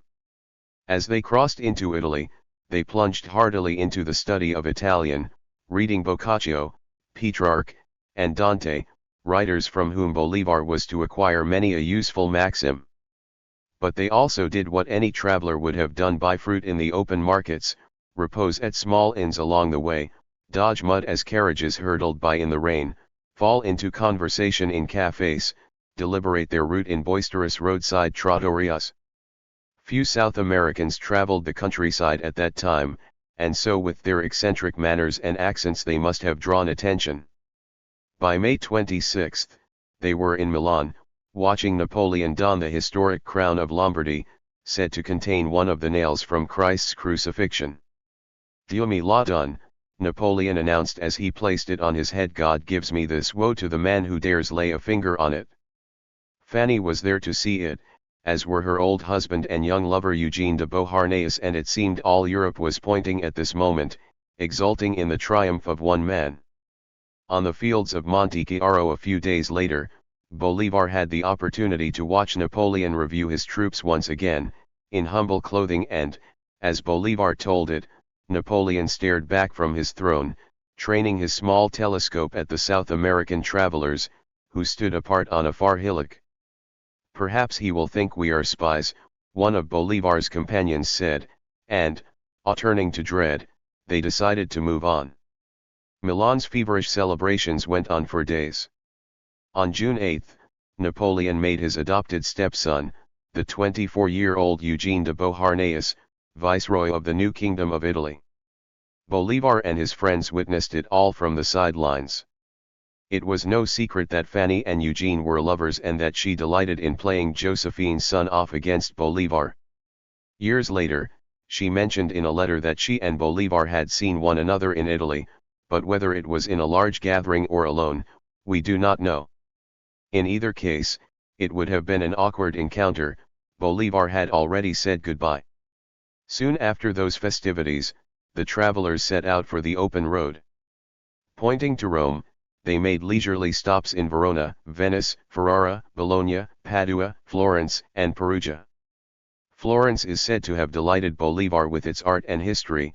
Venice disappointed him with what he felt was insufficient grandeur, but the eternal city of Rome filled him with a profound inspiration that would ignite his career. By July he was there, exploring the ruins of the Colosseum, the Roman Forum, the Temple of Castor and Pollux, recalling history, reading the works of Livy, imagining the days when Julius Caesar trod that ground and framed the empire's destiny. The three friends found an apartment on the Piazza di Spagna, near the Church of Trinita dei Monti. As they roamed the streets, eager to see the city, they spoke tirelessly of ancient Rome's miseries as well as its glories, how, from a humble village, a grand republic had been made. I found Rome brick, and left it marble, Caesar had boasted. The notion of doing the same for Venezuela filled Bolivar with purpose. There can be little doubt that it was among Caesar's ruins that he began to build hopes for America. In Rome, Bolivar saw Alexander von Humboldt again, as well as Madame de Staël, who virtually had been hounded out of Paris for her outspoken censure of Napoleon.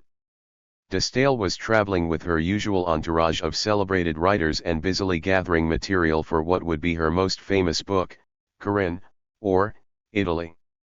Humboldt, on the other hand, was visiting his brother, Wilhelm, the noted philosopher, who was Prussia's minister to the Holy See.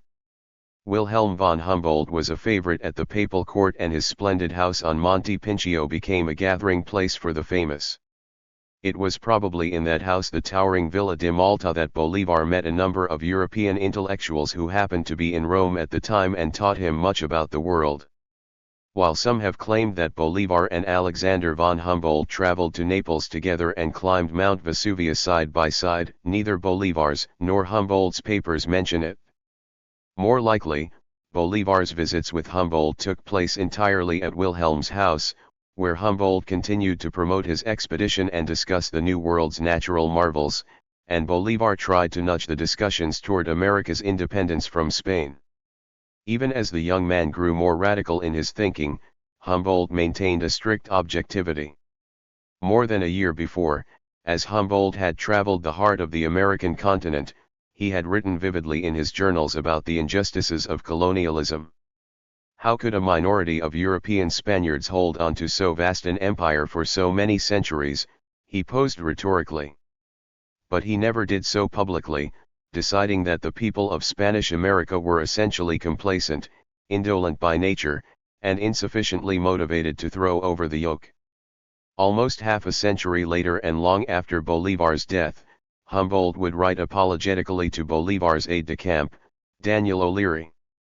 During my time in America, I never encountered discontent. I noticed that while there was no great love of Spain, at least there was conformity. It was only later, once the struggle had begun, that I realized that they had hidden the truth from me, and that far from love there existed a deep-seated hatred. But what surprised me most was the brilliant career of Bolivar, which took off so quickly after we separated. I confess I was wrong back then, when I judged him a puerile man, incapable of realizing so grand an ambition. Whoever was hiding the truth about the colony's deep-seated hatred of Spain, Bolivar was not among them. On the contrary, he had been trying to enlighten Humboldt on this very score, but he was never able to persuade Humboldt that his visions of rebellion were anything more than the fleeting passions of a callow young man. Humboldt wrote to him much later, in the heat of the revolution, when Bolivar's name was already known to the world. They exchanged a few polite letters, but they never saw one another again. In the elegant bustle of the Humboldt villa in Rome, however, the diplomat Wilhelm von Humboldt introduced Bolivar to Antonio Vargas Laguna, Spain's ambassador to the Holy See. Vargas would later be imprisoned for his harsh and principled views of Napoleon, but in those early and heady days of 1805, when tolerance was the rule and France was perceived to be a progressive force in the world, the candid ambassador was a highly respected presence. In a fit of generosity, he offered to take Bolivar to the Vatican to meet Pope Pius VII. Perhaps Vargas thought he had prepared his young guest adequately when he told him that a visitor to the Pope should be ready to kiss his sandal and pay deference to papal symbols. But the ambassador was rudely surprised by the scene that unfolded under his supervision. When they were ushered into the papal offices and Bolivar was expected to step forward, kneel, and kiss the cross on the pontiff's sandal, he refused to do it. Vargas was taken aback, visibly flustered. The Pope, seeing the diplomat's embarrassment, tried to make light of it. "Let the young Indian do as he pleases," he murmured. He extended a hand and Bolivar took it and kissed his ring. The Pope then asked him a question about the Indies and Bolivar answered it to his satisfaction, after which the audience was over and the Pope moved on to someone else. As they were leaving the Vatican, Vargas scolded the young man for not following the proper etiquette, to which Bolivar had the sharp retort, "The Pope must have little respect for the highest symbol of Christianity if he wears it on his sandals, whereas the proudest kings of Christendom affix it to their crowns." It is hard to know what was more irksome to Bolivar at that moment, being expected to kiss a shoe or being rebuked by a Spaniard. He had been away from Spain's sphere of influence for almost a year now and the distance had been clarifying. He had, as Alexander von Humboldt would come to realize many years later, a deep-seated hatred for Spain. It had started as a natural Manchuano response and had grown in the few months he had spent in Venezuela as a married landowner, struggling to manage his properties. It had grown again in France, where he had seen the exuberance of a nation rid of its Bourbon king. On August 15, a hot, airless afternoon, Bolivar trudged up Monte Sacro with Rodriguez and Del Toro, all of them glistening with sweat.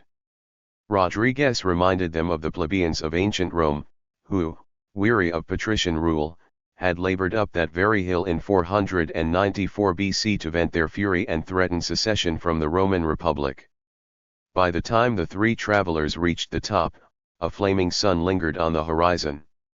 They sat on a massive block of ruined marble and looked out at the city that lay before them, resplendent and golden. Bolivar seemed lost in thought, contemplating those vicissitudes of history. After a while, he rose and began to ponder aloud why Rome had been so unwilling to grant its people simple freedoms. The arrogant stubbornness of it? The political folly of it? He was pacing, agitated, as if all the tragedies of his short life had predisposed him to understand that rage. Suddenly, eyes bright with emotion, he whirled around, sank to his knees, and clasping Rodriguez's hands swore by the God of his fathers that he would liberate his country.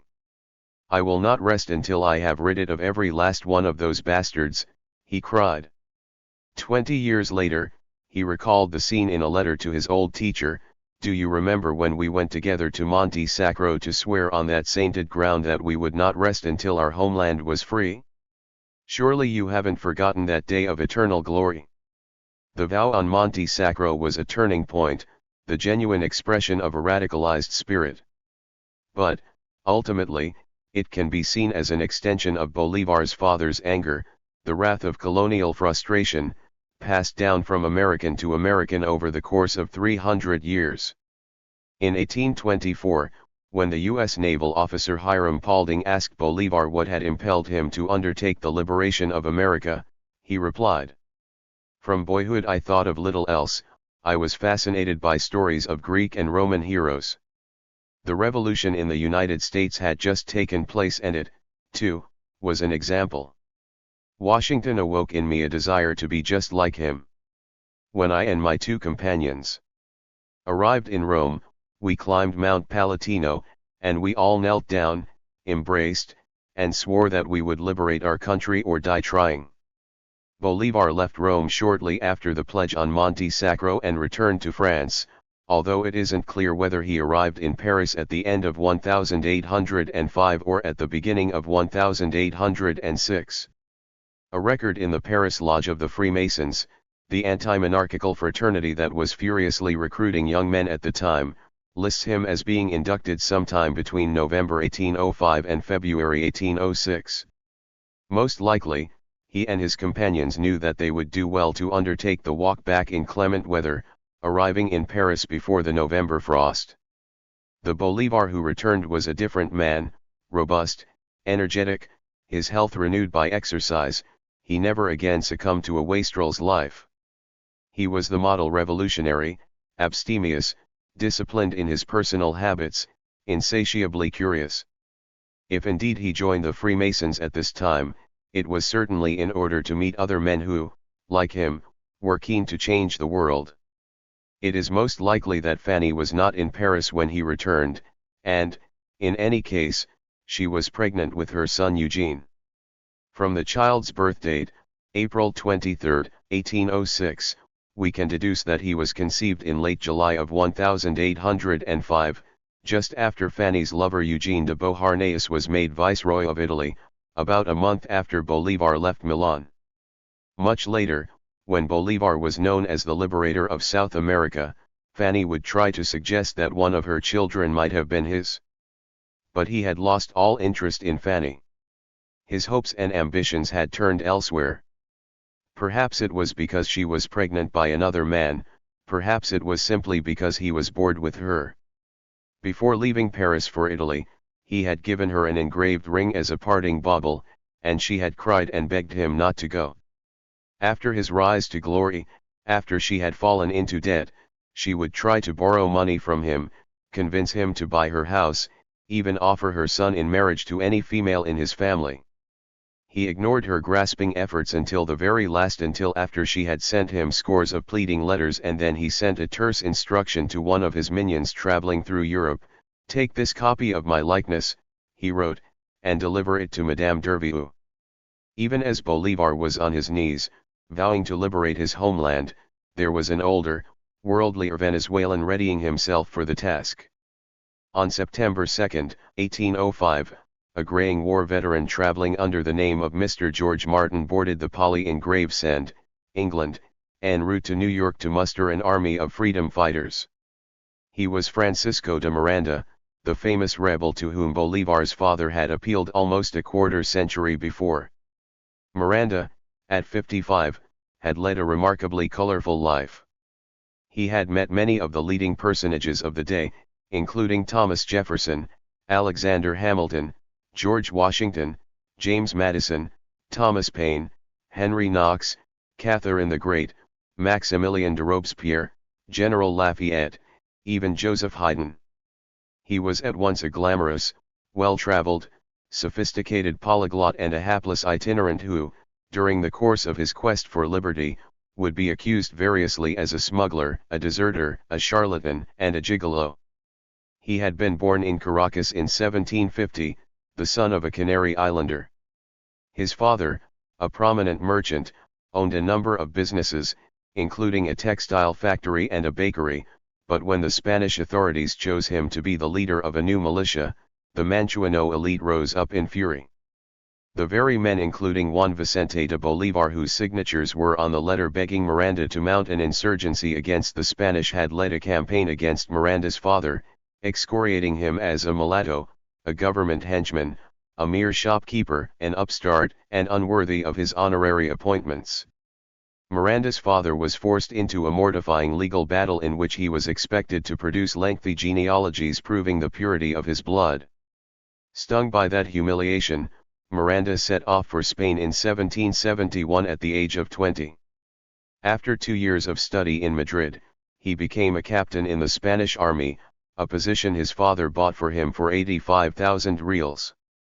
He went on to fight in Spain's conflict against the Moors in North Africa, against the Redcoats in the final stages of the American Revolution, and as a spy on British exploits in the Caribbean.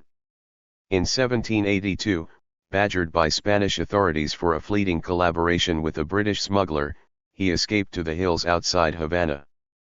Within a year, even as the infant Bolivar was coming into the world, Miranda was working his way up the east coast of the newly independent United States of America, consulting old soldiers about how to wage a revolution, consorting with rabble as well as founders, enchanting women with his manly good looks and erudition, visiting whorehouses with prominent New Englanders, reading voraciously all the while.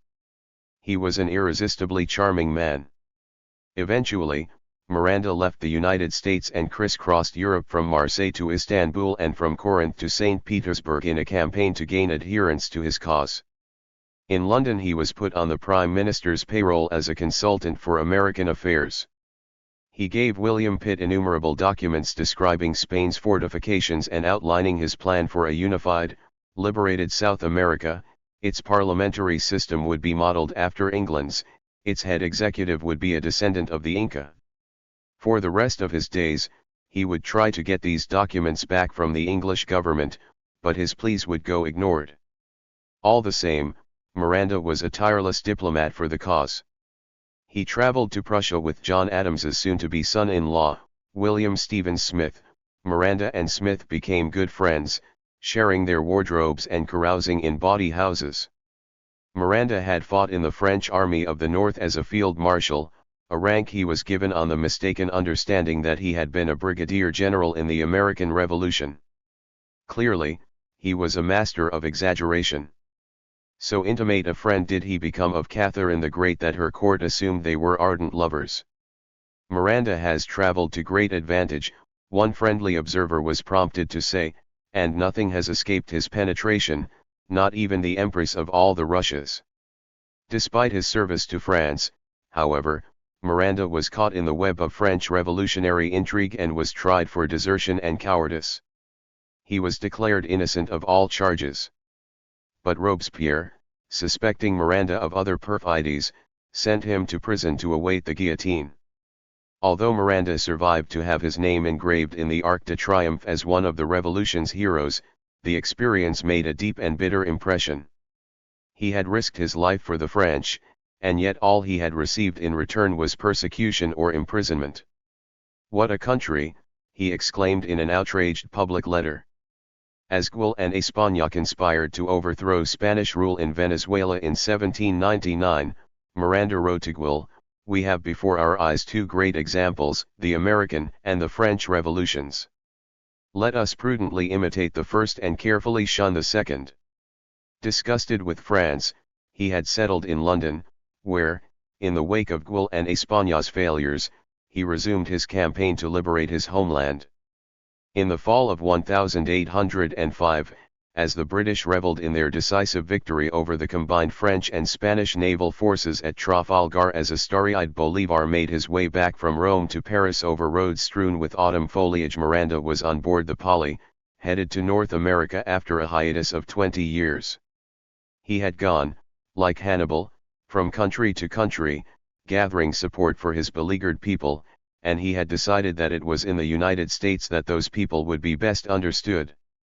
5 months later, on the icy wintry morning of February 2, 1806, his warship, the Leander, left New York Harbor with 180 men on board. Among them was William Steuben Smith, ex-President John Adams's 20-year-old grandson, the son of Miranda's old traveling companion, William Stevens Smith. By then the elder Smith had become an important official for the Port of New York and chief facilitator of the mission. The expedition, ill-prepared and badly equipped, arrived on the coast of Venezuela after 6 months of serial calamities at sea. 2 schooners that had joined the Leander, the Bee and the Bacchus had fallen into Spanish hands. When General Miranda's ragtag troops finally entered the Venezuelan city of Coro, they found no one there. Coro's priests, hearing rumors that the invaders numbered as many as 4,000, had frightened the residents away. The Spanish army dismissed Miranda as a madman, and so the would-be liberators saw little action, apart from nervously shooting at one another from opposite ends of town. Even the Creoles denounced Miranda as a fanatic, a marauder, a deserter who hadn't bothered to stand on Venezuelan soil for 35 years. Not one would be recruited to his cause. Miranda and his men were in Venezuela for a total of 11 days, during which time it became all too clear that his war of independence was a rank disaster. On August 13, the frustrated general gave orders to withdraw, and his creaky ship set sail for Aruba, leaving the Venezuelans to scratch their heads and wonder just who he was. Some time later, the Marquis del Toro, the commanding colonel charged with defending the coast, wrote into a captain's record, on August 10, this officer marched to Coro with his battalion against the traitor Miranda. The young officer was Juan Vicente Bolivar, the older brother of Simon. Napoleon's war in Europe had a dispiriting effect on Bolivar. Britain, which now ruled the seas, blockaded the entire coast of France, rendering it impossible for Bolivar to receive funds or sail home easily. He was frustrated, too, by the news of Miranda's botched expedition. He had heard of it well in advance of its ill-fated landing in Venezuela. The campaign was the talk of New York and Washington, indeed of Europe, months before it ever set sail. Writing to a friend more than a month before Miranda stepped foot on Coro, Bolivar declared that it was sure to be a blighted operation. Venezuela wasn't ready for Miranda's revolution, Bolivar complained. He'll only do harm. He was eager to leave Paris, anxious to go home. A friend obliged by loaning him 2,400 francs, which enabled him to travel from France to Germany and sail from a neutral port. He had a family duty to discharge. He had promised his sister Maria Antonia to deposit her son, his nephew Anacleto Clemente, in a private school in Philadelphia. Anacleto, a mere 10-year-old at the time, had arrived in Paris some time before, just as the Napoleonic Wars were escalating. It was a perilous time to be young and male in France. Napoleon's Grande Army, which numbered in the millions 10 times the size of Britain's standing army, was a ravening war machine that took recruits as young as 15. Surely Maria Antonia worried about her son's and brother's safety. Bolivar and his nephew made their way east in October of 1806, hoping to sail from Hamburg, just as Napoleon's hussars rode through the fog over the plains of Auerstadt, routed the Prussian army, and captured Berlin. Slipping into Germany through Holland in late November, Bolivar and the boy succeeded in boarding a ship bound for Charleston, South Carolina. It was a hard winter's passage, the sea made fierce by icy gales, and when the ship finally hove into Charleston in January of 1807, Bolivar was ill with a raging fever. He was also completely out of funds. But he had established a warm friendship with one of the ship's passengers, a certain Mr. M. Cormack of Charleston, who offered Bolivar and the boy his hospitality. How long Bolivar convalesced in Cormack's home we do not know, but before long, he sailed to Philadelphia, where he finally received a shipment of money from Caracas and deposited Anacleto safely in school. Some historians have claimed that, from Philadelphia, Bolivar went on to visit Boston and New York, but there is no evidence to support it. All we know for sure is that by June he was home in Caracas. All the same, there is much we can deduce about Bolivar's trip to North America. It was, after all, a time of great growth and ferment in the United States. He arrived in the South at the very moment when slavery was the most profitable, most deeply entrenched commercial enterprise in its economy. It is very possible that during his brief time in Charleston he visited its infamous slave market, which was only a short walk from the imposing mansions of the rich and whose clamor was all too palpable. As he looked around, he could not have failed to note that there was little evidence of the racial mixing so common in his own America, few mulattoes, almost no Indians, the differences between races extreme. He had come, too, during a time of expansion in the newly independent nation. The population of the United States had doubled since the Revolution, a growth rate more than twice as fast as that of any country in Europe. Everywhere he walked, he could hear hammers pounding nails into new construction, carts groaning under loads of marble, the frenzied whir of a nation on the climb. In 4 short years, since 1803, America had pushed its boundaries west by more than 1,000 miles, pressing up against the Rocky Mountains. In Philadelphia, Bolivar saw evidence that in the scant 23 years since the United States had won its independence, it had become one of the most highly commercialized nations in the world. The people of the North reveled in work, and their attitude contrasted sharply with the leisurely slave-holding aristocracy Bolivar had seen in Charleston. In no country he had ever visited were business and profit more glorified. And in no country he had ever traveled were Sundays so sacrosanct. No music, no drinking, no loud, brazen conversation. The United States of America was quickly becoming the most evangelically Christian nation in the world. Bolivar cannot have helped but be struck by what he was seeing. He knew that his own fellow Americans were nothing like their northern counterparts racially, spiritually, historically, and he would often say as much throughout his career, but there could be no doubt that freedom had brought great prosperity and democracy. During my short visit to the United States, he would later write, for the first time in my life, I saw rational liberty at first hand. What was surely most remarkable of all to Bolivar at this volatile juncture in history was the attitude North Americans held toward their southern neighbors. It was one of suspicion, and it was not without cause. The country was just emerging from the rancorous trial of William Stevens Smith, who had been charged with treason and, during the course of the proceedings, publicly thrashed for his involvement with Miranda. On the stand, Smith recounted how President Jefferson and Secretary of State Madison had dined with Miranda and openly discussed Miranda's project to liberate Venezuela. In effect, Smith swore, they had approved the Miranda plan. As a result, Smith had felt perfectly justified in supplying Miranda with men, ammunition, and a warship actions, the prosecution contended, that were in clear violation of the Neutrality Act of 1794. By the end of the affair, which eventually became rabidly political, the real subjects under discussion were the powers of the American presidency, the authority vested in Congress to declare war, the business of supplying weapons to foreign rebels, and the court's ability to make a punishment fit a crime. In the course of the trial, the prosecution managed to smear mud on the Adams family, Jefferson, Madison, and any future South American rebel who had the temerity to approach the United States for military support. As Bolivar traveled the country, wherever he turned, whomever he met, whenever he identified himself as a Venezuelan, he was confronted with Miranda's fame. Despite any opinions of the man he might have had or criticisms about his timing, he had to appreciate Miranda's extraordinary access to world power.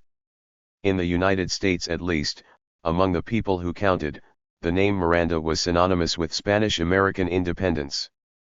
There was no question that any hope for American solidarity had been dealt a mighty blow. A mere quarter-century after the Declaration of Independence, Latin America had already become a shuttlecock in the larger game of United States world diplomacy. In 1786, Thomas Jefferson had suggested that the United States might want Spanish America for itself. In a letter to a friend, Jefferson confided that Spain's colonies were ripe for the plucking. "My fear," he said, "too feeble to hold them till our population can be sufficiently advanced to gain it from them piece by piece." Less than 6 months later, Jefferson's political rival John Adams wrote to Secretary of Foreign Affairs John Jay that London was under the illusion that a revolution in South America would be agreeable to the United States and that North Americans would not only refuse to prevent it but would do whatever possible to promote it. Once he had won the presidency, however, Adams began to speak differently about the region. You might as well talk about establishing democracies among the birds, beasts, and fishes as among the Spanish-American people, he said. Adams's Secretary of State, Timothy Pickering, seconded the opinion, adding his own jab. Those people are corrupt and effeminate beyond example, he said, referring perhaps to Miranda himself. Where European dreams of liberty were concerned, the founders' rhetoric was kinder. It accords with our principles, Secretary of State Jefferson said, speaking of the new French Republic, to acknowledge any government to be rightful which is formed by the will of the nation substantially declared. Acknowledging a nation's desire for independence may have accorded with American principle, but a more pressing political reality was beginning to take root in the fledgling United States of America. President Jefferson moved to make that clear in a proclamation he issued just weeks before Bolivar stepped into the chill of a Philadelphia winter. Any citizen conspiring to go to war against the Dominion of Spain, Jefferson announced, anyone planning to rebel against Madrid's rightful power would be vigorously prosecuted and punished. Perhaps he was trying to make a point about meddling with sovereign governments. Perhaps he was attempting to counter the stinging embarrassment of the Miranda Smith affair. In any case, economic realities had come to rule the way North America looked or didn't look on its hemispheric neighbors. No one understood this better than Simon Bolivar as he sailed his way home through the Caribbean in the spring of 1807. The United States would be the last foreign soil he would tread before undertaking the liberation of South America. He would henceforward credit it as an eye-opening experience, an undeniable inspiration. But it could not be a model. Nor was it a country on which he could rely. Chapter 4. Building a Revolution. They say grand projects need to be built with calm. Are 300 years of calm not enough? Simon Bolivar. Bolivar arrived in Caracas in June of 1807, filled with resolve. He was convinced that his America, like France and the United States, could shuck its past, shed its masters, and redefine itself. But he also knew that liberation would not be easy. War and blockades had brought trade to a standstill, Creoles were cut off from the outside, their information restricted to what Madrid and the Inquisition would allow.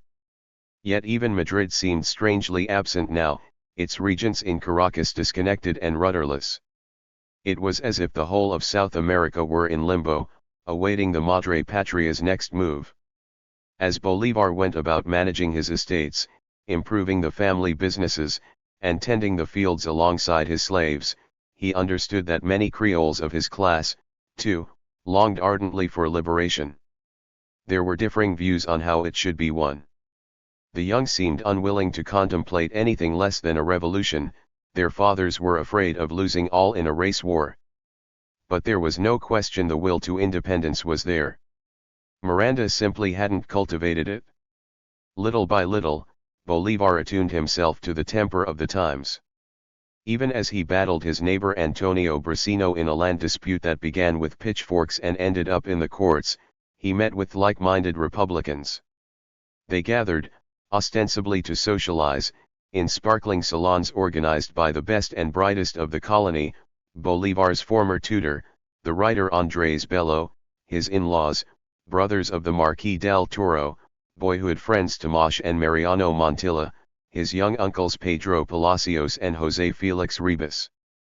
Scions of the privileged aristocracy, they were conspirators now.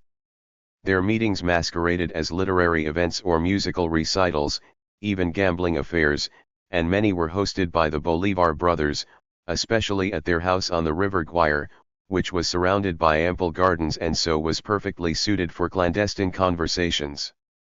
As Bolivar regaled his friends with eye-opening tales of his travels in Europe or the United States, and Andrés Bello, by then a prominent official, recited his translations of Voltaire, they all spoke freely of sedition. But for all the high hopes and spirited exchange, it would take a miracle to convert rhetoric into revolutionary acts. That miracle arrived in the form of Napoleon Bonaparte, who, in the autumn of 1807, crossed Spain under false pretenses to conquer Portugal. The invasion of the Iberian Peninsula began simply enough, and, some might say, in response to bald invitation. It started in October, when King Carlos IV chanced upon some papers written in his son's hand that made it clear that the crown prince was planning to dethrone his father and, very possibly, poison his mother. Horrified, the king wrote to Napoleon, reporting the whole affair, denouncing his son, and suggesting that a brother of Napoleon should succeed him. Not 24 hours later, Prince Ferdinand, too, dashed off a letter to Napoleon, inviting the emperor to choose a bride for him from among his family and so unite the empires. It was a naked lunge for power, fresh evidence of the prince's treason. For years, Ferdinand had brooded about Godoy's sexual hold on his mother and the craven way his father had handed the cuckolder all the power. But Carlos IV proved more of a match than his son had anticipated. Goaded by the Queen and Prime Minister, the king now began serious negotiations with France. Napoleon took rank advantage of the family squabble by flattering the king and offering him an opportunity to expand his empire. The Treaty of Fontainebleau, put forth by Napoleon and signed by Godoy on October 27, 1807, promised Spain half of Portugal in a joint invasion, a truly perfidious arrangement, given that the king's eldest daughter, Charlotte, was Portugal's queen. Napoleon was given permission to march 25,000 troops through Spanish territory to Lisbon. When time for the invasion came, however, Napoleon sent quadruple that number, overwhelming Lisbon in a bloodless coup and securing a firm foothold in Spain. By the end of 1807, Queen Charlotte and the royal Braganza family had fled Portugal and, with 10,000 of their most loyal subjects, filled a convoy of 50 ships headed for Brazil. 4 months later, in the spring of 1808, the French army slipped into Spain's most strategic fortresses and took control. King Carlos IV finally understood his predicament. Spain was under occupation. He began to consider a secret plan to escape to Mexico. The Spanish people were outraged. They blamed Godoy for all their misfortunes and sacked his palace in a riot. In the course of that uprising, Carlos IV was forced to relinquish the crown to his son, who was now King Ferdinand VII. Napoleon managed to lure the whole royal family, mother, father, and son, to Bayonne for a conference. After a sumptuous dinner, the newly crowned King Ferdinand VII was told that Spain's Bourbon era was over. He was king no more. In response, Carlos IV tried to nullify his own abdication, but eventually agreed to cede Spain and its colonies to Napoleon for an annual salary of 1.5 million pesos. By the end of April, the Bourbons were virtual prisoners on French soil. Joseph Bonaparte, the emperor's brother, was crowned the new king of Spain, making America, from Texas to Tierra del Fuego, a cog in Napoleon's empire. If Spain's kings had been easy to dupe, its people were not. Years later, Talleyrand would write that the invasion of Spain was more than a crime. It was a gross miscalculation, a patent stupidity with disastrous consequences for Napoleon.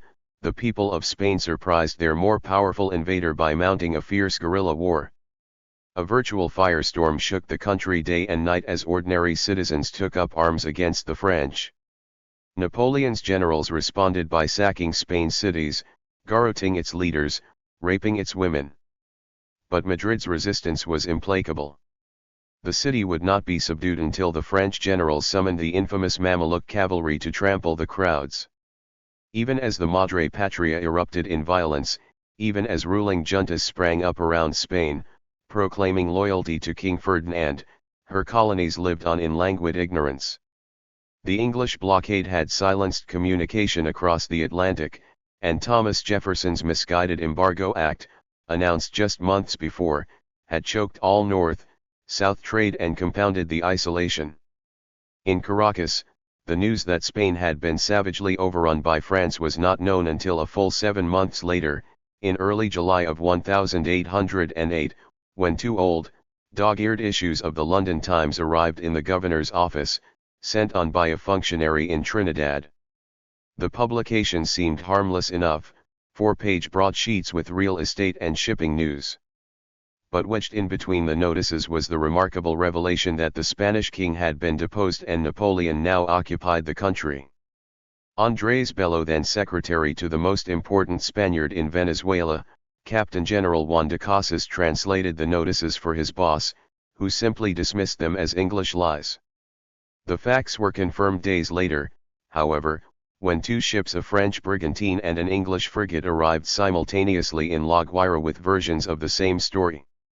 The French agents, dressed in resplendent uniforms, presented the Captain General with an official document signed by Joseph Bonaparte, announcing that Spain had capitulated to France and that the colonies were now under Napoleonic rule. The captain of the English ship, on the other hand, came huffing over the mountain from La Guaira to call the French liars and report that the Spanish people had not yielded. Indeed, according to his account, Spain had undertaken a bloody war, a junta in Seville now represented the embattled nation, and Britain had pledged its unconditional support. This news had a profound and galvanizing effect on the colony. Dissidents like Bolivar began to wonder if it was their moment. Why didn't they form their own junta? Why should they bow to some hastily extemporized, reduced body in Seville? Hadn't they always claimed they could govern themselves? In all, one thing was sure: the Creoles would never allow Napoleon to rule Spanish America. Within days of arrival in Caracas, Joseph Bonaparte's agents met with such outright hostility and ridicule that they were forced to flee the city and skulk off into the ink of night. The Creole movement to set up a self-governing junta was immediate. Marquis del Toro received a letter from Francisco Miranda urging the Venezuelans to wrest power while they could. The Marquis was hesitant, but others on the Caracas City Council were not. They made an impassioned request to the Captain General to allow them to install their own government, which, like the junta in Spain, would remain loyal to King Ferdinand. The Captain General, who had received no instructions from the King's court, feared that he had no choice but to please the clamoring masses beyond his door. Grudgingly, he agreed. For many in Bolivar's circle, this was the moment they had prayed for, a chance to seize the reins and shape their economic destinies. They gathered eagerly to form a local junta and, at least outwardly, profess loyalty to Ferdinand. But Bolivar demurred.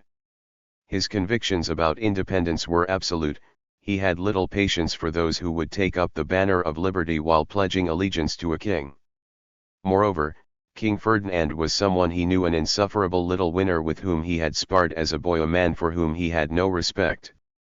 And if Bolivar despised the prince, he loathed the queen, whose lechery was notorious and whose weaknesses he knew intimately through one of her many lovers, his friend Manuel Malo.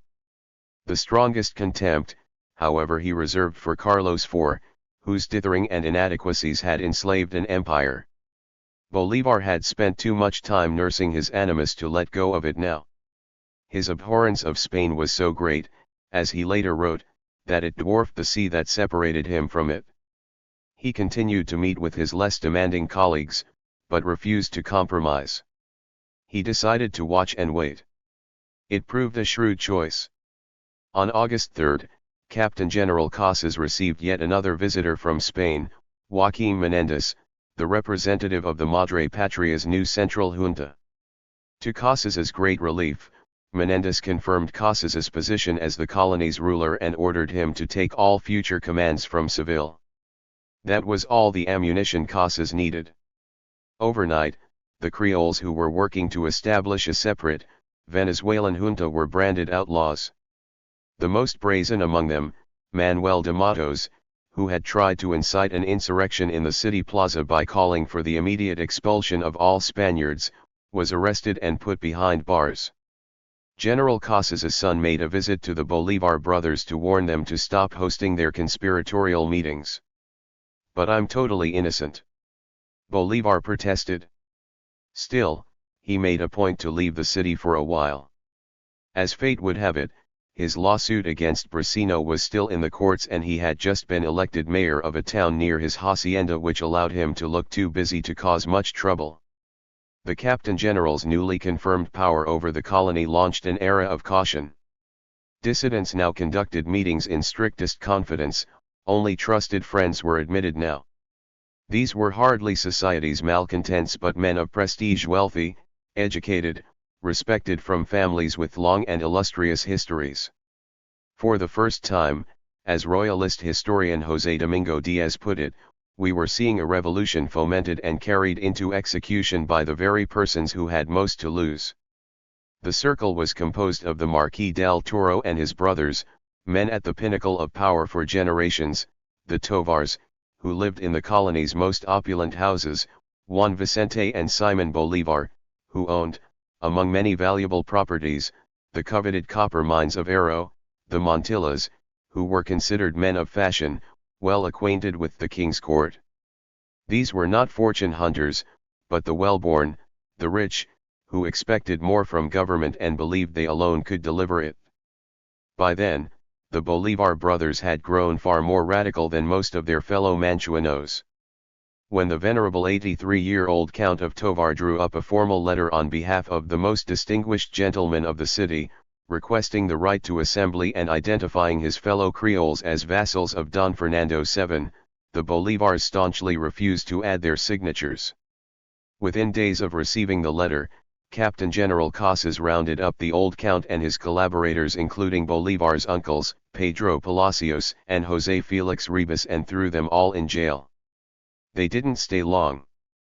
The chaos of ongoing war in Spain and the absence of any true direction from Seville were such that even the Captain General couldn't be entirely sure who his enemies really were. It didn't matter. By May of 1809, there was a new Captain General, Field Marshal Vicente Emparan. Napoleon had recommended him long before, when France and Spain had been allies. Proving the turmoil and contradictions of the time, Emparan's appointment was blessed by Napoleon's bitterest enemy, the junta in Seville. A further irony, accompanying Emparan to Caracas was none other than Fernando del Toro, Bolivar's brother-in-law and old hiking companion in Europe, who had risen through army ranks to become Emparan's inspector general. Bolivar suddenly found himself in a strategically advantageous, if thorny, position. His in-laws, the del Toros, like many Creole families, represented a slew of conflicting allegiances. Fernando was at the very heart of the new governor's offices, but he was also the brother of a revolutionary, the Marquis del Toro. Not only that, but Fernando had been witness to an incriminating scene. He had been on Monte Sacro when Bolivar had vowed to overthrow the king. And yet there was no king. Ferdinand VII's power had always been a figment, a fabrication. He was a prisoner languishing in Bayonne, still in Napoleon's clutches, incapable of ruling a far-flung empire. For all the hatred that Napoleon could inspire in Spanish America, for all the fierceness of his ambition, no one could deny that the French emperor's invasion had opened the door to American possibility. Creoles understood this. They knew that they were suddenly at great advantage and needed to work quickly. Perhaps they also suspected that to pledge loyalty to a prisoner king was merely a political convenience, an empty gesture, a way to camouflage dissent. But unruly times make for unruly opportunities, and although Creoles had common interests, they did not always agree. Many with close family ties to Spain were adamantly against making a clean break with the Madre Patria, arguing that they only wanted a few more rights, a bit more control over their economic aspirations. The more independent-minded insisted that severing the tie was essential, but strategies varied wildly. To complicate matters, a new social reality was at work. The revolution could not count on support from blacks, pardos, and the indigenous. Few non-whites favored independence, fearing that, without Spain's oversight, the Creole landowners for whom they labored would grow more brutal. Eventually, those racial tensions would come to play a defining role in the wars for independence. But even now, at the dawn of that foreboding, rich Creoles began to feel that all was not right in their fields or kitchens. The more fevered the conversations in the drawing rooms, the more frequent the escapes from servant quarters, as slaves slipped away in the cover of night, seeking freedom on the open plains. The first Declaration of Independence, El Primer Grito, came in mid-1809, even as Emparan was settling into his new quarters in Caracas. It began 1,000 miles away in Spain's colony of Quito, as Creoles ejected their overlords and took government into their own hands. Although those attempts were short-lived, squelched within months in a series of bloody strikes, the machinery of revolution had sputtered into uncertain motion. On Christmas Eve, the Creoles of Caracas, Bolivar among them, prepared to storm City Hall, but the new Captain General was warned in advance and managed to put a stop to it. Emparan had Bolivar taken aside and told him to stop consorting with enemies of the state, but Bolivar was no longer trying to mask his politics. His response was civil but firm. The warning was clear enough, he replied calmly, but he and his revolutionary cohort had long since declared war on Spain. In time, the world would see the result. Few who knew him would have predicted at this juncture that Bolivar would go on to play an essential role in the war for independence. The Spaniards and Creoles respected him for his pedigree, his wealth, and his obvious brilliance, but neither side imagined him as a leader. Only Juan Vicente, his brother, had any hopes in this regard.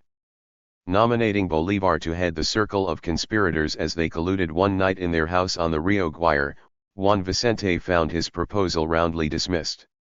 Simon Bolivar was too young, his fellow rebels said, too untried, too impulsive, too incendiary.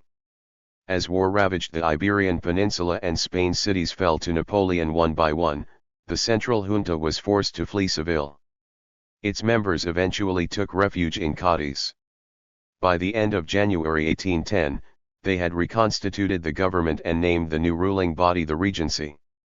Among the many changes the Regency decreed was a fundamental shift in the way Spain would treat its colonies. Spanish America would now be an integral part of the nation. Welcome as these words sounded, they turned out to be patently untrue. The finer letter of the law revealed that colonials would not be allowed to vote, nor would their districts be granted equal representation. On April 17, 4 months after all this was signed into law, delegates of the Regency arrived in Caracas and pronounced it a fait accompli, papering the city with posters. One of the Regency's representatives, as it happened, was Carlos Montufar, the young aristocrat from Quito who had accompanied Humboldt on his expedition and befriended Bolivar and Del Toro in Paris. The three young men had lived together on Rue Vivian and spent many a night in Fanny's salon, toasting the American future. Bolivar hurried down to La Guaira to meet his friend and hear the latest news. What he learned that the central junta had been dissolved, that Napoleon had Spain on its knees, that the Regency was struggling to keep its hold on the colonies was all the intelligence he needed. Within 24 hours, the conspirators were planning a coup that would depose the Captain General and take control of Venezuela. Emparan had proven to be a weak governor, a master of ambiguities, indecisive at every turn, friendly, possibly, to France because of his previous service to Napoleon. Friendly, even, to certain outspoken rebels, to Fernando del Toro's family, for instance, and to Simon Bolivar himself. He was clearly a soft mark, and the Creoles were confident they could achieve his ouster without bloodshed. They met at 3 in the morning on Maundy Thursday, April 19, 1810 at the house of José Angel Alamo. According to one witness, there were nearly 100 of them. Whether Bolivar was there that day is a point of much debate. Some historians present in Caracas at the time have claimed that he was, although his name appears on no documents. Others say that Emparan had warned him to make himself scarce or be subject to imprisonment or exile. Still others claim that Bolivar recused himself from that final meeting, because by then he knew it would be dominated by those who were not true seekers of independence but crypto-royalists willing to make concessions. In any case, after a spirited discussion that lasted until dawn, the Creoles proceeded to City Hall. Along the way, they called citizens to gather on the main plaza. In a rush of confidence, They summoned the Captain General to an extraordinary meeting of the city council, which was clearly beyond their power to do, but Emparan took the bait. He appeared within the hour and, seeing a large crowd of activists in long capes milling about the plaza, grew wary. No sooner had he entered his office in City Hall than the Creoles began demanding the immediate formation of a local junta. The Captain General heard them out, but protested that it being a holy day and the matter meriting serious consideration, all discussion would be postponed until after the morning mass. He peremptorily halted the meeting and strode off to church, across the square, but got no farther than mid-plaza when the crowd began to chant, "To City Hall, Governor! To City Hall!" One of the Creoles took Emparan firmly by the arm in full view of a cluster of royal guards. "The people are calling you, Señor," he said. He motioned the governor to go back and finish the conversation.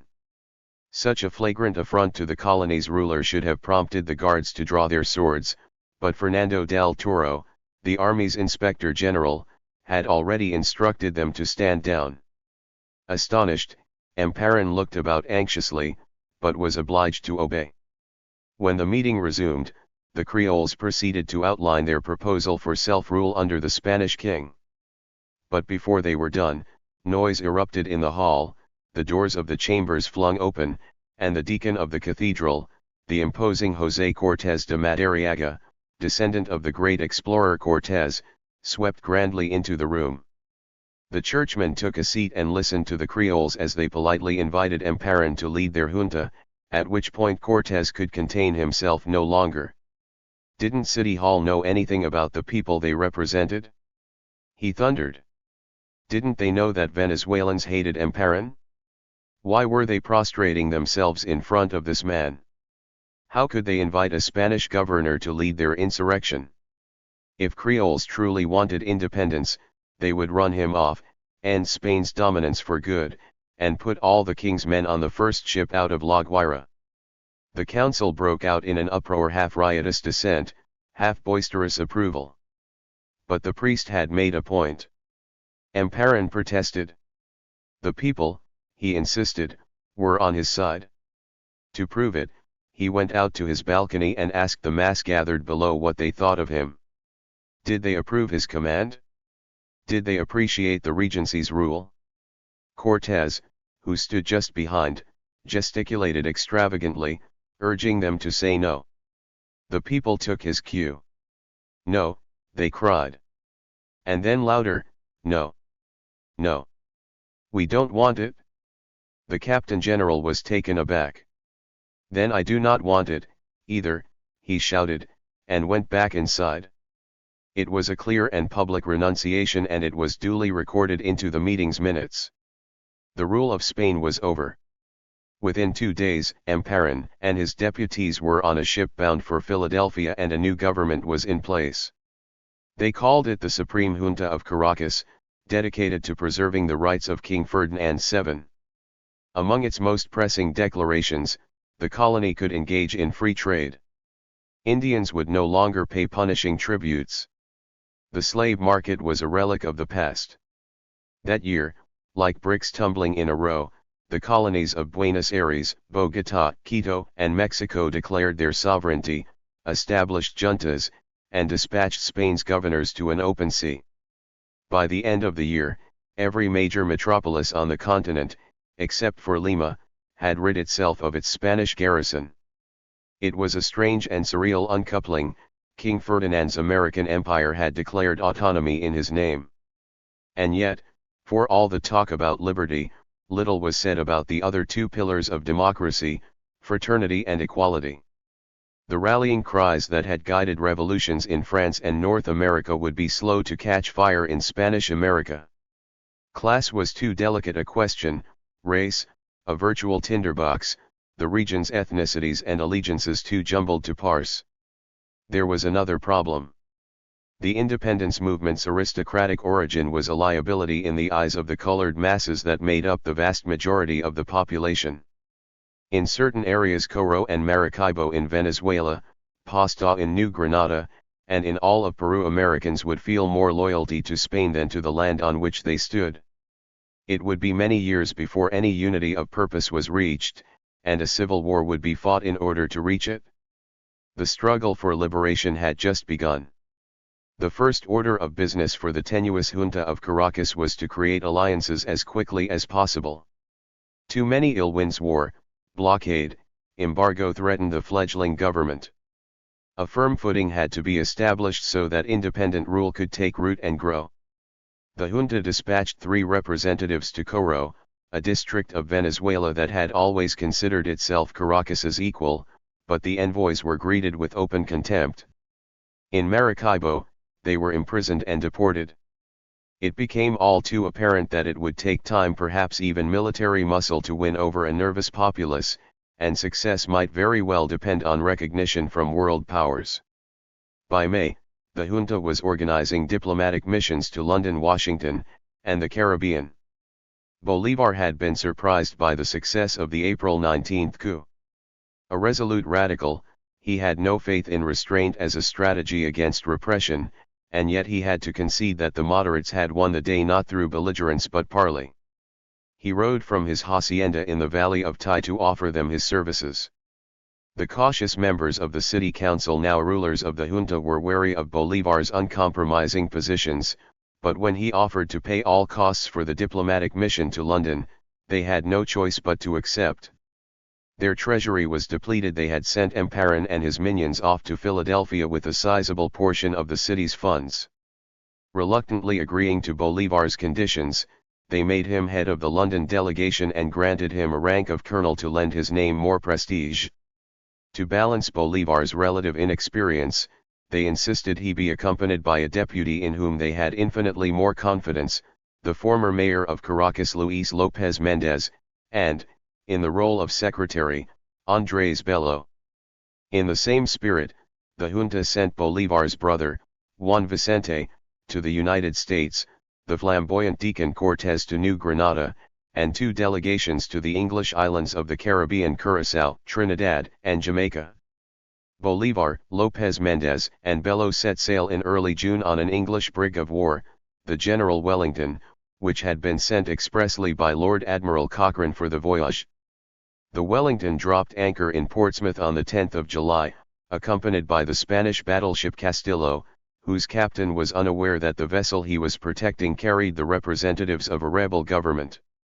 The 3 Caracans were promptly escorted through customs and issued passports. They arrived in London on July 13, settling into comfortable rooms at Morin's Hotel on Duke Street. For a nation that was engaged in wars on so many fronts, France, Spain, Russia, and the Caribbean, England appeared to be thriving. Although the English king was bound to his chair, gagged, suffering debilitating bouts of insanity, his doughty empire was on the rise. In population alone, the tiny island nation was double the size of the United States, 12 times the size of Venezuela. In manufacturing and industry, it led the world. That sense of busy abundance was apparent in London, which deeply impressed the South Americans with its new breed of bankers. Its exploding commerce. Its hubbub and modernity. Bolivar immediately set about arranging a meeting with Richard Colley, the Marquis of Wellesley, Britain's foreign minister. Indeed, Lord Wellesley had expressed considerable eagerness to meet with the Venezuelan delegation. Although he portrayed himself as a neutral party, he had every intention of using their visit in a calculated scheme to force the Spanish Regency to accept Britain's commercial demands. For decades, England had been trying to force its way into Spanish America, keenly aware of the bonanza of raw materials that it represented. But Spain held a punishing monopoly on trade in its colonies, frustrating British ambitions. In 1806 and 1807, during the prolonged war between the powers, the British had invaded Buenos Aires twice, and twice they had been repulsed. Unable to make military headway on the mainland, England set its sights on controlling trade on the high seas, particularly now that Spain was defenseless. But here, too, Napoleon turned history inside out. Britain and Spain, fierce, intractable enemies for more than 2 centuries, were now fast allies against France. England wanted to preserve that bond, but it also wanted to take commercial advantage of Spain's weakness. Lord Wellesley would need to tread carefully with the rebel diplomats from Venezuela.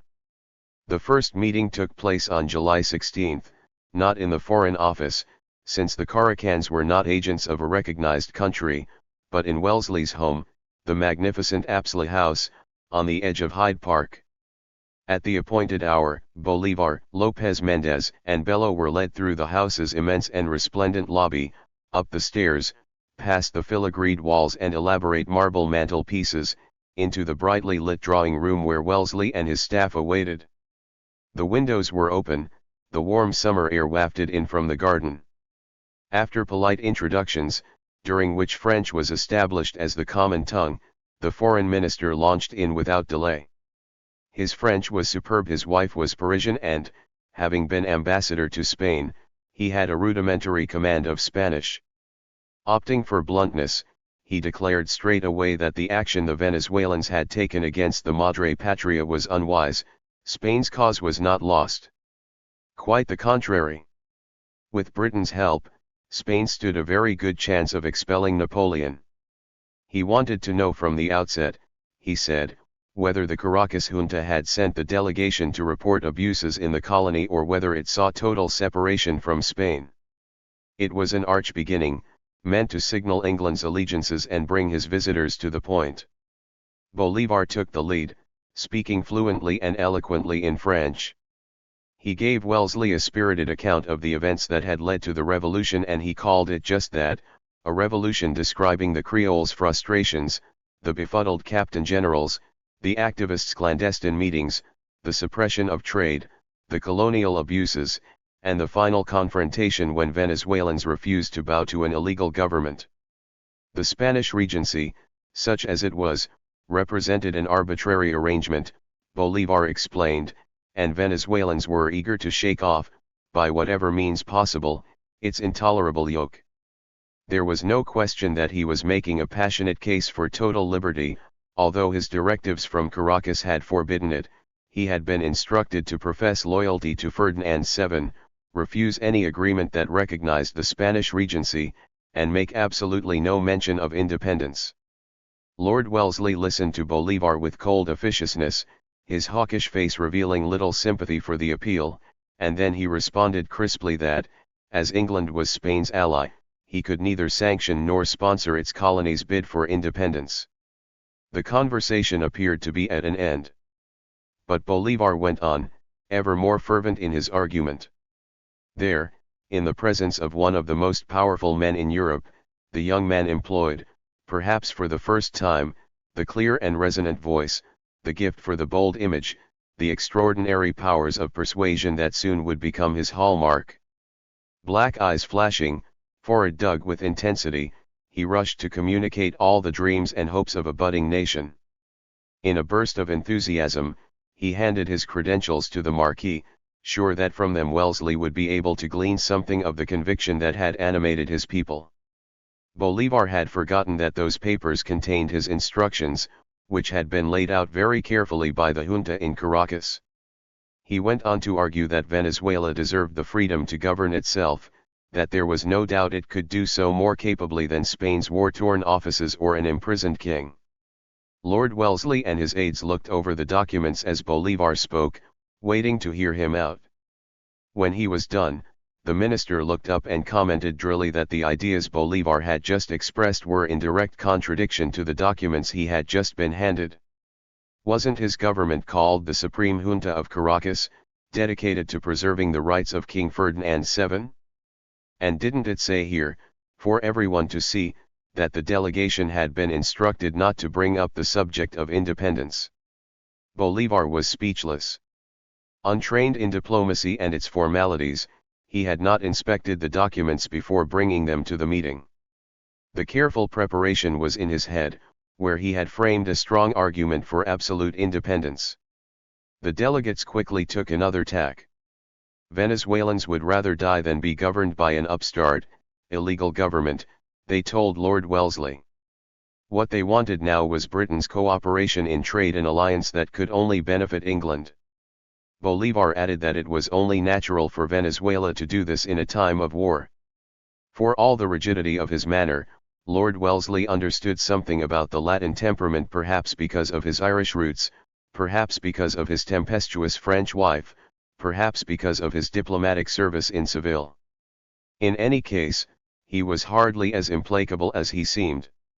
It was well known in London that he was an incorrigible voluptuary with scandalous personal habits. He was perfectly capable of understanding passions. Wellesley found Bolivar's ardor appealing and said so, complimenting him on the zeal with which he defended his people.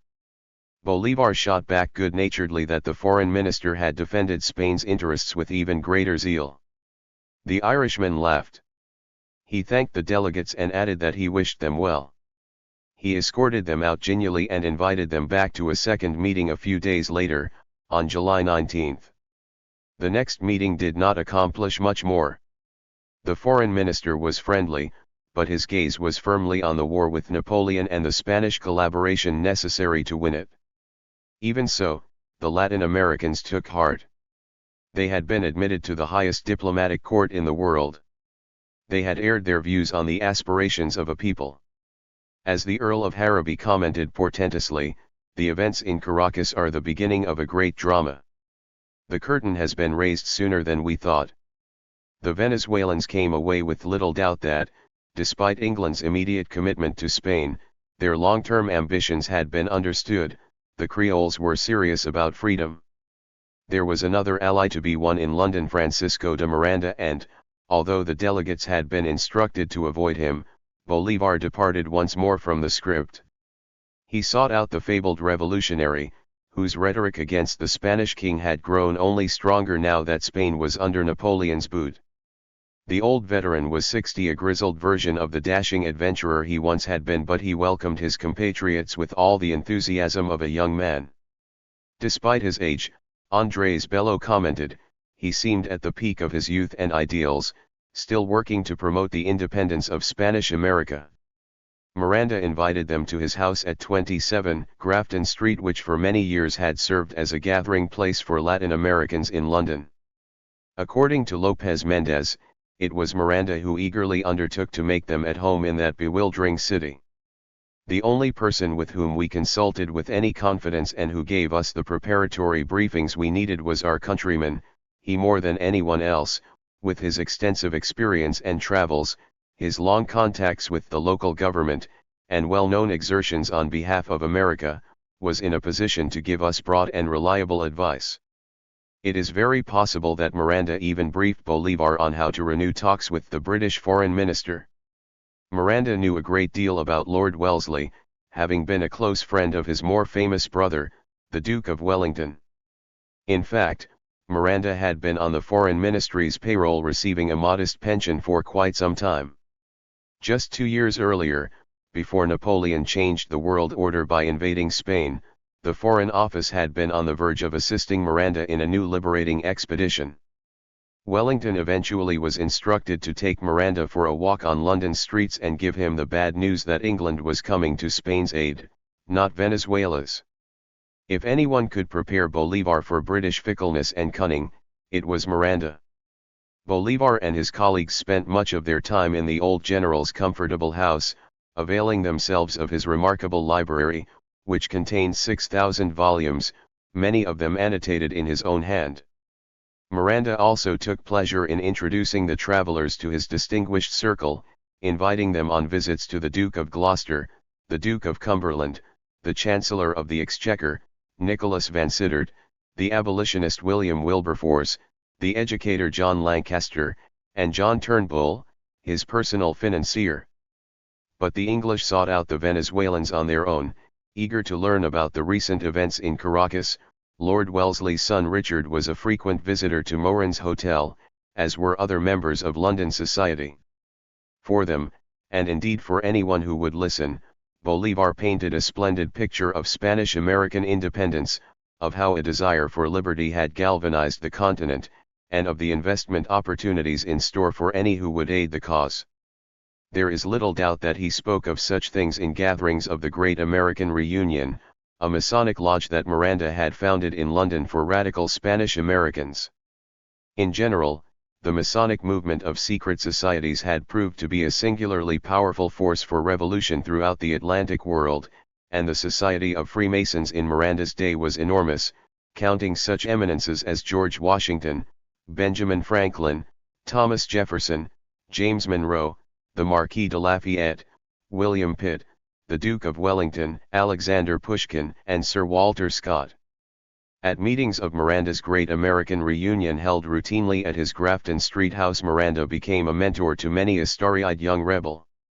Eventually, the three preeminent figures of the Spanish-American Wars for Independence, the Argentine liberator José de San Martín, the Chilean hero Bernardo O'Higgins, and Bolivar sat in Miranda's library, met with his friends, and thought through their strategies for insurrection. Miranda's lodge, like all Masonic lodges, was considered anathema by the Spanish Crown and Catholic Church, which looked on revolutionary cells with alarm, and so it was spied on routinely by royalist agents. In 1811, one of those agents intercepted a letter from an Argentine brother to a New Granadan, revealing the names of all men who had been officially inducted into Miranda's secret society. Andrés Bello was among them, as was Luis López Méndez, Bolivar's companions on that fateful trip. Even the outspoken Caracas deacon José Cortés de Madariaga was listed as having taken the vows at Grafton Street. Curiously, Bolivar is not on the list. Given his later criticisms, even prohibition of secret societies, it is likely that he found the concept of secret brotherhoods pointless in a people's revolution. Not for him the undeclared war. But Miranda and Bolivar could not have agreed more on central questions of independence. When they were alone, they discussed the gritty questions of founding a republic, and every particular it entailed. In countless countries Miranda had visited, he had always made a point to study its public services, to take notes on how Philadelphia or Vienna served their urban populations, and how drastically these services were neglected in Madrid. He spoke of irrigation, mines, schools, museums, penitentiaries, public health, and the fine details of administration, and Bolivar listened with fascination. They spoke, too, of the public morality essential to any democracy, and spent long hours discussing the singular example of the United States. Dazzled by the older man's worldliness and wisdom, but mostly by his record as a man of military action, Bolivar implored him to return and rejoin Venezuela's struggle for independence. Miranda balked. He had seen Venezuelan indifference at first hand and did not believe that he would ever be welcomed as a leader. As summer grew into autumn, Bolivar used all his powers of persuasion to convince the general that he was wrong. Those weighty conversations between Miranda and Bolivar did not always take place in Miranda's library. The two appeared everywhere together, at the opera, the theatre, in Piccadilly, at the Royal Observatory, or strolling through Hyde Park or Kew Gardens, and the London papers breathlessly reported their outings. They must have made an eccentric pair, ambling through London streets, the elegant, handsome older man with the irrepressible, highly strung youth, conversing spiritedly in Spanish, stopping to argue their points. Miranda introduced Bolivar to the portraitist Charles Gill, a student of Sir Joshua Reynolds's, and evidently to his tailor, too, for Gill's portrait of Bolivar in London depicts him in a dashing jacket with a high collar and a black cravat, the very picture of English period elegance. His hair is slicked back, his chin hard with purpose, his eyes lit with resolve. Bolivar also managed to navigate the city on his own. Many years later, he told of a singular adventure at a London brothel that both amused and amazed him. In the course of negotiating his desires with one of the prostitutes, he made a request that infuriated her, and she accused him of being a homosexual. She raised such a ruckus that the entire house came running, and when he tried to calm her with a few bank notes, she threw them scornfully into the fire. She didn't speak Spanish and he didn't speak English, so there was no hope of correcting her misapprehension. As he later related to friends, he ended up exiting the house of pleasure with far greater urgency than he had entered it. Little could he have known that the woman probably feared for her life. Only weeks before, on July 8, the London police had raided the White Swan, a Vere Street Molly house, as transgender clubs were then called, and arrested a group of suspects. An angry mob followed the accused homosexuals to Bow Street Station, knocking them down, pelting them with mud, and threatening far worse. The men were charged with attempted sodomy, a number of them were hanged. The prostitute clearly had England's harsh laws in mind when she voiced her objections. For Bolivar, however, that incident became a striking metaphor for the vast cultural distance that separated London from Paris. 2 years before his death, he still had a vivid memory of it. On September 22, 1810, Bolivar left London for Caracas on a sleek 18-gun sloop, the HMS Sapphire. He had intended for Miranda to travel with him, and indeed Miranda had his luggage and 63 books carried on board with that objective in mind. But Lord Wellesley thought it unwise to allow the old revolutionary to make his voyage home under a British flag. The Sapphire sailed without him, arriving in La Guaira on December 5 and delivering Bolivar alone. Miranda managed to book himself on a far less comfortable packet boat, and reached Venezuela on December 10. Lopez Mendez and Bello decided to stay on in the house on Grafton Street, where they continued Miranda's diplomatic efforts and went on to play very different roles in the revolution. Bolivar was dismayed to see what had become of Venezuela in his absence. While he had been touting unconditional independence in the drawing rooms of London, the Caracas junta had cemented its ties to Ferdinand VII, weakened its influence in the provinces, and splintered into a score of bickering factions. The jealousies between Coro, Maracaibo, and Caracas had festered and, in the opinion of one traveler, a deadly animosity exists, for which I fear much blood will yet be shed. The junta seemed wholly unaware of the civil unrest beyond the capital. The blacks and pardos did not trust the Creole government and were saying so openly, declaring a steadfast loyalty to the Regency. The royalists were busily recruiting the lower classes to their cause. Blind to those realities, the junta had set out to mimic the government of the United States of America, although that example born of a rare ethnic and ideological solidarity was singularly unsuitable for a populace that had no uniformity of race, class, or experience, and so couldn't agree on much of anything. Worried that Miranda would feel he was stepping into a quagmire, Bolivar went about trying to rally support for him. But it wasn't easy to persuade men who felt Miranda was a poser or, worse, a deserter that they should bury their resentments and give the old general a hero's welcome. When Miranda arrived on December 10, Bolivar raised a good crowd to meet him at La Guaira, but the only member of the junta who was there to greet him in any official capacity was the fearless Deacon Cortés de Madariaga. The junta itself had decided to put the best face on an awkward state of affairs by issuing a frigid salutation. That day, Bolivar was merely an austere figure in the milling throng. Beside him, in splendid robes, Cortés seemed to tower over him. They watched from the pier as the British brigantine Avon approached, ferrying the great man from Curaçao. Expecting to be greeted as the leader of the newly formed Venezuelan government, Miranda had dressed to honor the occasion. He appeared on the prow of his ship in the glorious old uniform in which he had led French troops in the battles of Maastricht and Neerwinden. The coat was sky blue, the trousers white, the vivid tricolor sash of the great republic across his breast. He was a barrel-chested man, full-lipped, straight-backed, but he looked a good decade older than his years. His thinning hair was powdered and pulled into a scrawny tail. In one ear, he sported a single gold ring, as was the fashion among European gentlemen of his generation.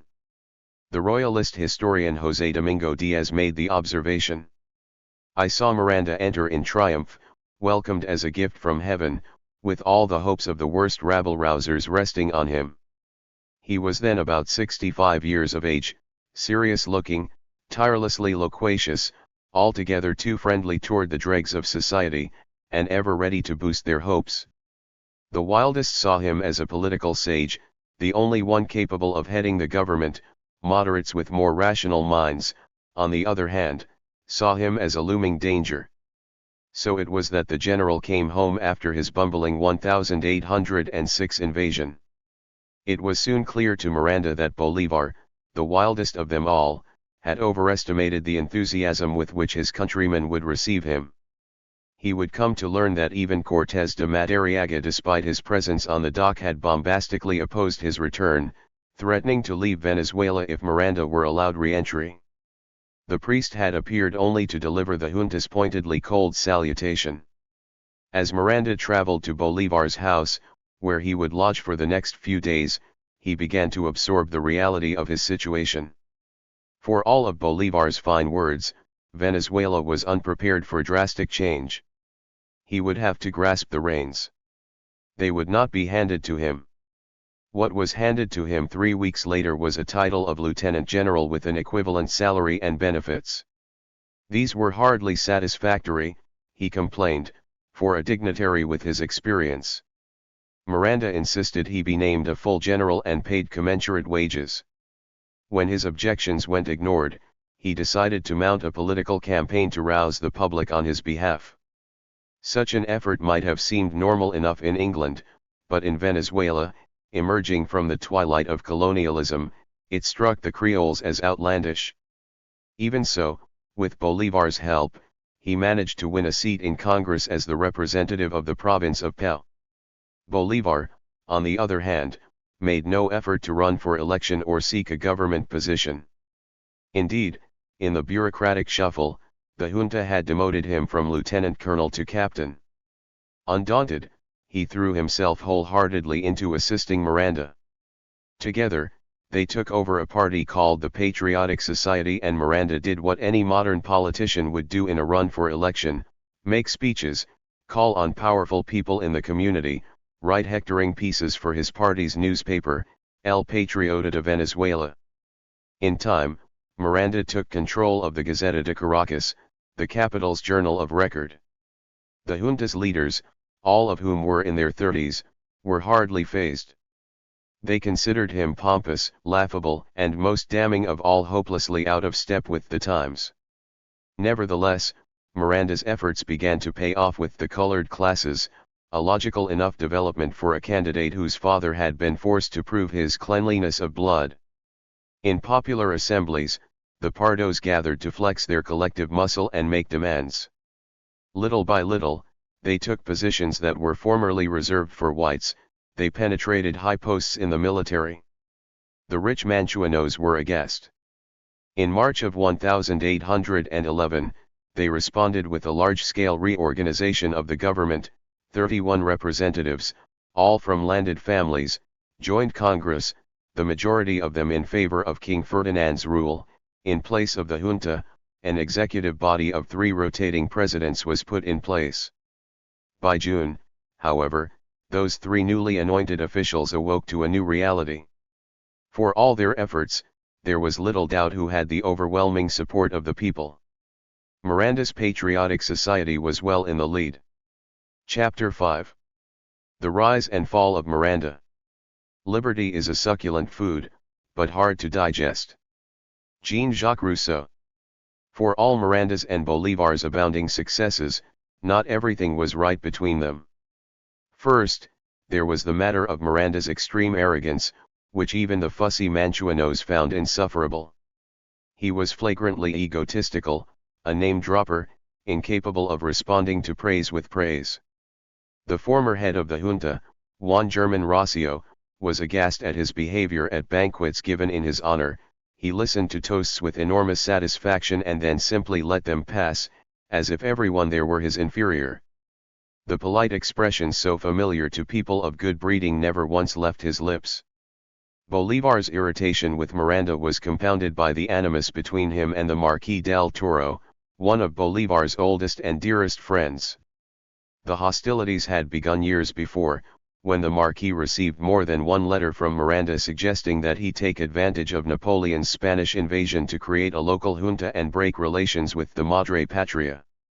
The Marquis would later become one of the most ardent supporters of independence, but at a time when so little was known, his first reaction was to report Miranda's letters to the presiding Captain General, who, in turn, reported them to Cadiz. Miranda would never forget it.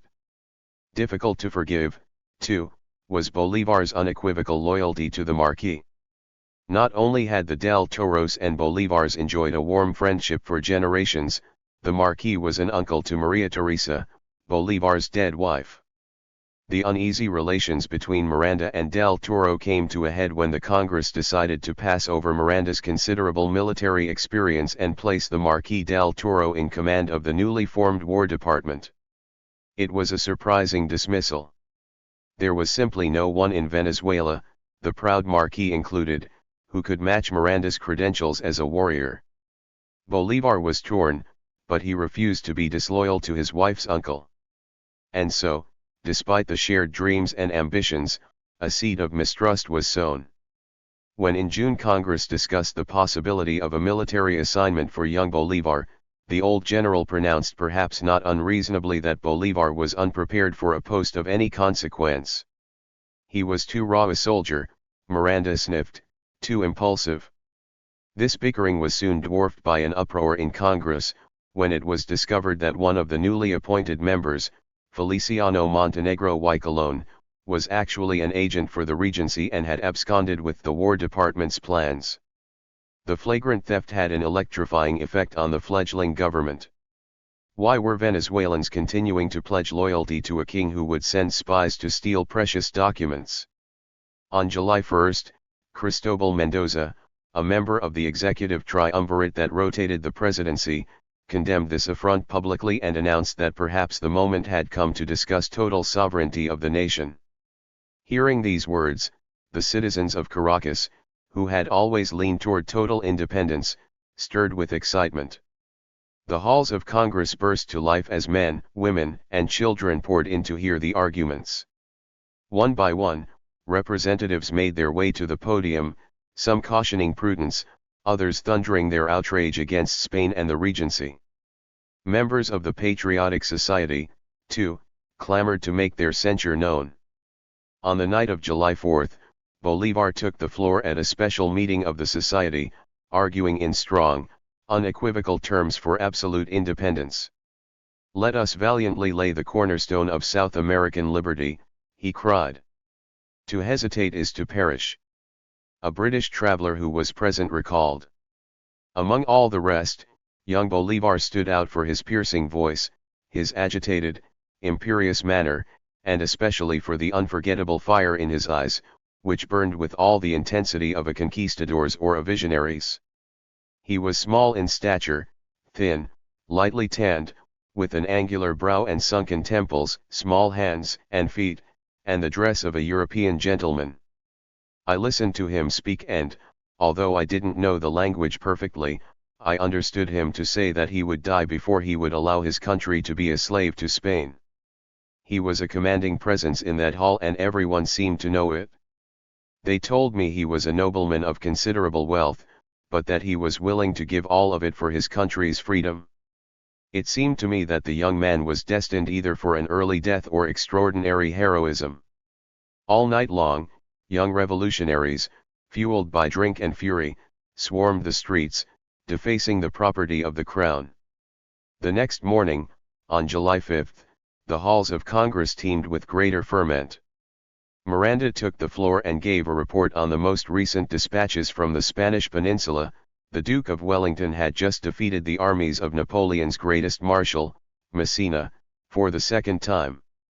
Soon Spain would be free of Napoleon, and its generals would turn their attention to subduing the colonies and unraveling all the freedoms they had put in place.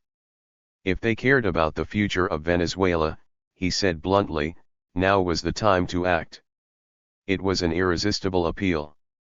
That afternoon, the question of separation from Spain was put to a congressional vote. It passed with only one dissenting voice.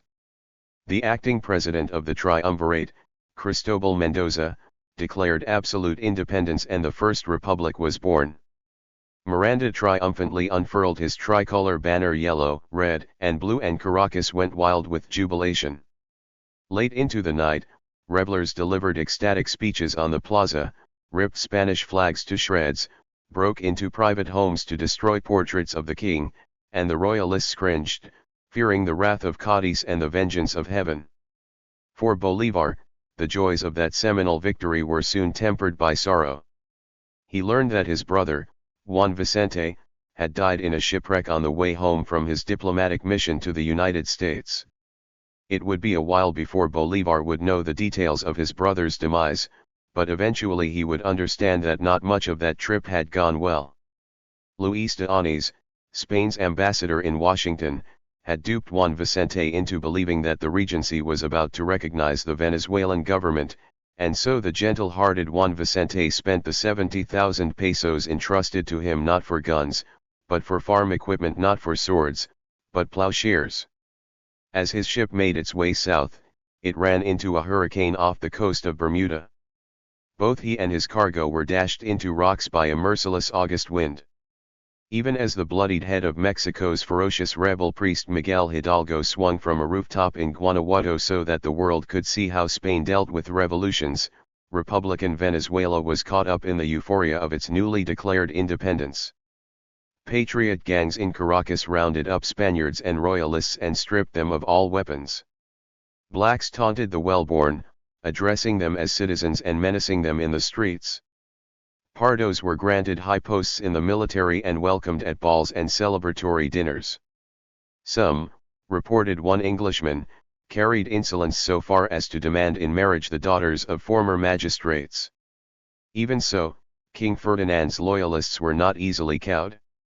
Within days they organized a retaliatory uprising in northwest Caracas, where they gathered with cutlasses, muskets, and improvised tin shields. "Long live the king," they cried, riding against the new masters.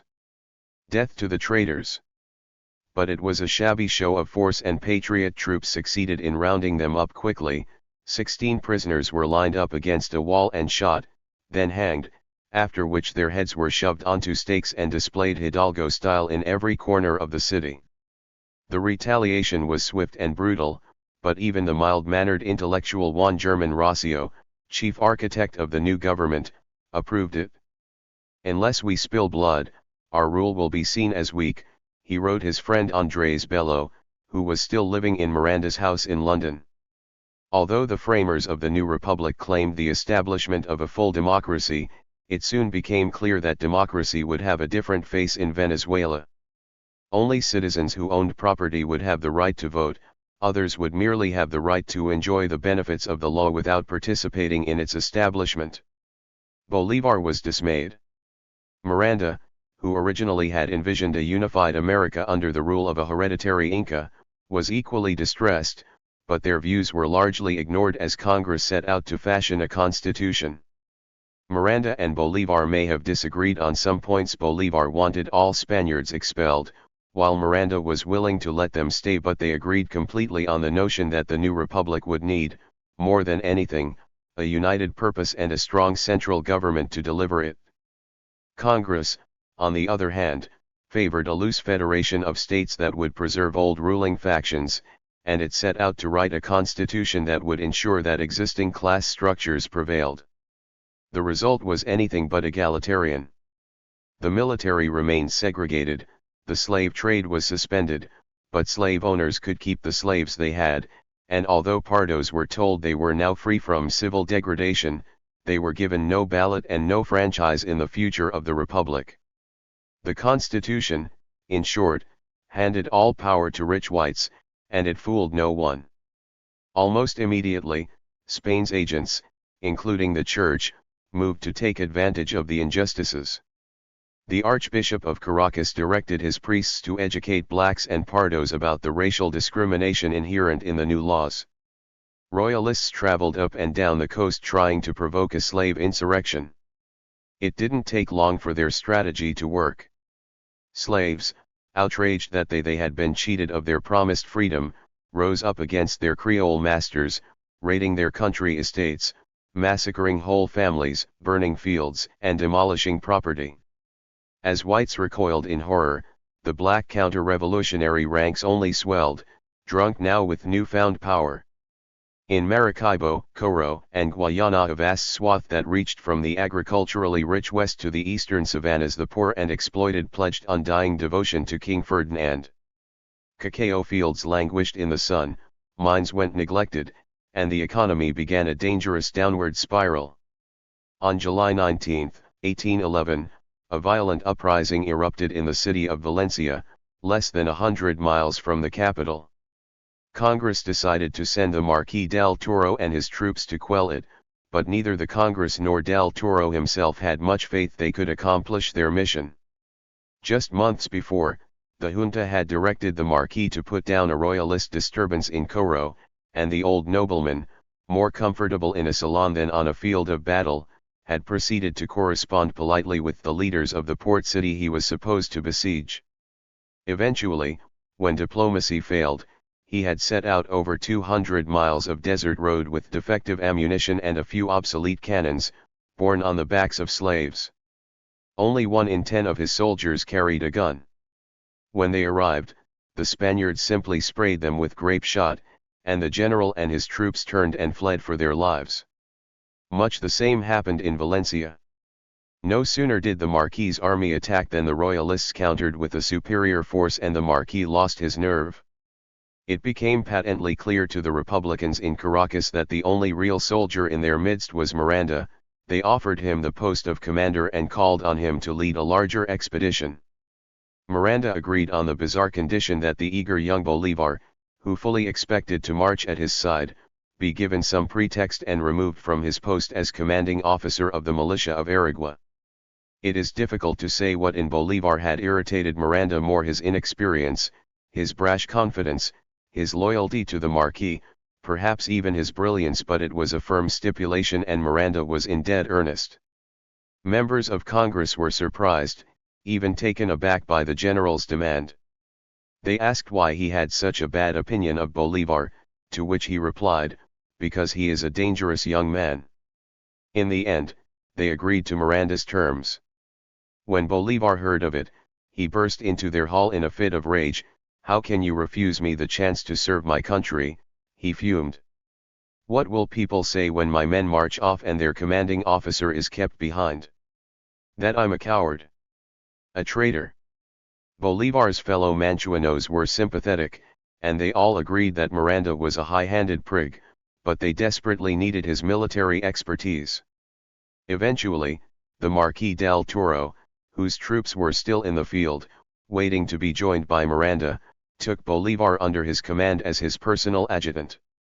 Colonel Bolivar distinguished himself in Valencia, driving the royalists out of the city after 2 battles and fighting bravely under fire.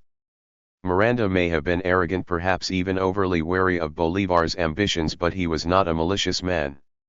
He decided that Bolivar should be the one to carry word of the Republican triumph back to Caracas.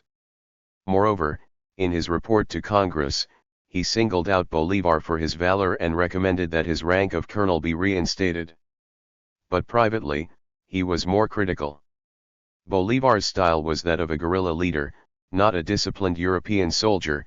He was, according to Miranda, too informal, too dismissive of military ceremony, too free and friendly with his troops.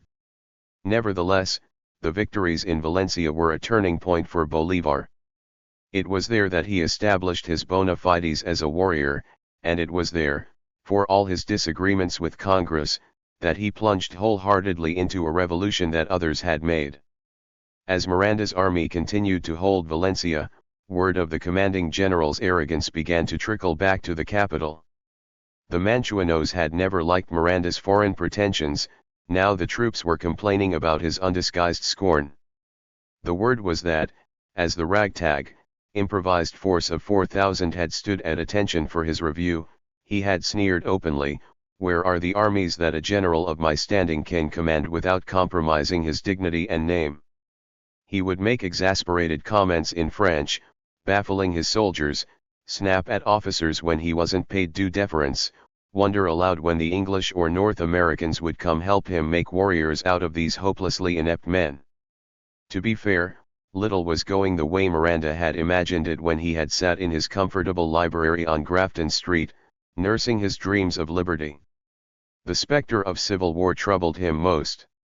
He had come to fight soldiers of the Spanish crown, not raise arms against fellow Venezuelans. He had not anticipated that his most rabid antagonists would be Canary Islanders like his father, as indeed many royalists turned out to be. Although Miranda had prevailed in that first battle at Valencia, much of what he saw about him was dispiriting. His troops were raw and unruly, Unlike any he had led before, the enemy, more often than not, was better prepared and armed, and Miranda had sustained a debilitating number of dead and incapacitated more than half out of a force of 4,000. Wanting to teach a stern lesson to anyone who would dare instigate another royalist revolt, Miranda sentenced the insurrection's leaders to be hanged in Caracas. But 4 months later, hemming and hawing about the rights of man, Congress dismissed all the charges and sent the insurrectionists home. Even here, in these first glimmers of liberty, we begin to see the character of a continent. The American-born were hungry for liberties, yet unaccustomed to freedom, resourceful, yet unacquainted with self-rule, racially mixed, yet mistrustful of whatever race they were not. For 300 years of authoritarian reign, Spain had carefully instilled these qualities. Divide and subjugate had been the rule. Education had been discouraged, in many cases outlawed, and so ignorance was endemic. Colonies were forbidden from communicating with each other, and so like spokes of a wheel they were capable only of reporting directly to a king. There was no collaborative spirit, no model for organization, no notion of hierarchy. It was why the people of Coro or Maracaibo or Guayana refused to obey their newly independent brothers in Caracas. Given the choice, they preferred the crown. And even though Americans had been inclined to mix across racial lines from the beginning, Spain had worked hard to keep the races apart, feed their suspicions. Add to this a church that was thoroughly opposed to independence, and a picture emerges unlike any other in that age of revolutions. If Spanish America now found itself strong enough to rise up against Spain, it would never quite rid itself of the divisions that the Council of the Indies had carefully installed in the first place. Bolivar was particularly aware of this deepest of flaws, predicting a fragmentation that remains prevalent to this day. It was why he was so adamantly against federation, a concept he thought far more workable in the United States, where the population was largely homogeneous and, so, inherently more governable. The new Federalist Constitution with its misguided premise and ungainly 228 articles was passed on December 21, doomed from the outset by the querulous times into which it was born. It named the new nation Colombia, after Christopher Columbus, and moved the capital decisively from Caracas to the newly tamed city of Valencia. But even before the start of the new government, which had been set for March 1, 1812, forces were at work to crush it. Don Juan Manuel Cajigal, a cousin of the Spanish general under whom Miranda had fought 30 years earlier, arrived in Coro to restore Spanish rule and install a new captain general, Fernando Mayers. Among his officers was a frigate captain, Domingo de Monteverde, whom Cajigal ordered to march south and assist a band of conspirators who had declared themselves on the side of the crown. By March 17, Monteverde held the region, but exceeding his orders, he made himself head of his own army, recruited thousands of Pardos, blacks, and Canary Islanders, and began to advance against the Patriot forces. Monteverde was strategizing a raid on a number of towns between him and Caracas when, one sun-filled spring day, nature contrived to assist him. It was Thursday of Holy Week, March 26, 1812, exactly 2 years after Venezuela's declaration of independence.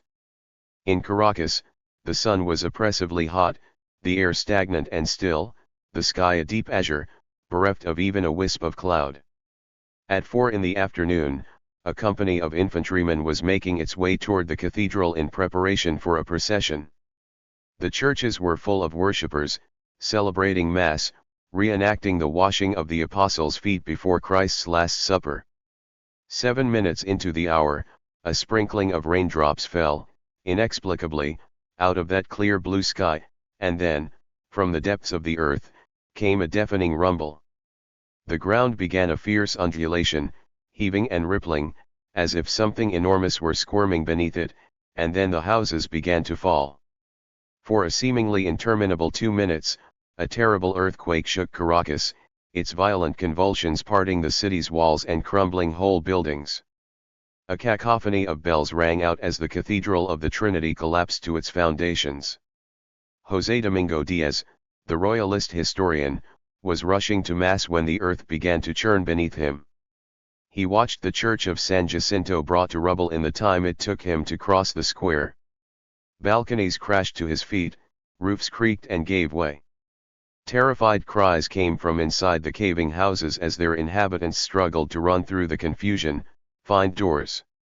When the shaking stopped, the city was little more than debris, bathed in billowing plumes of dust, locked in a sepulchral silence. Diaz made a dazed run for the mound of ruin that had been the church.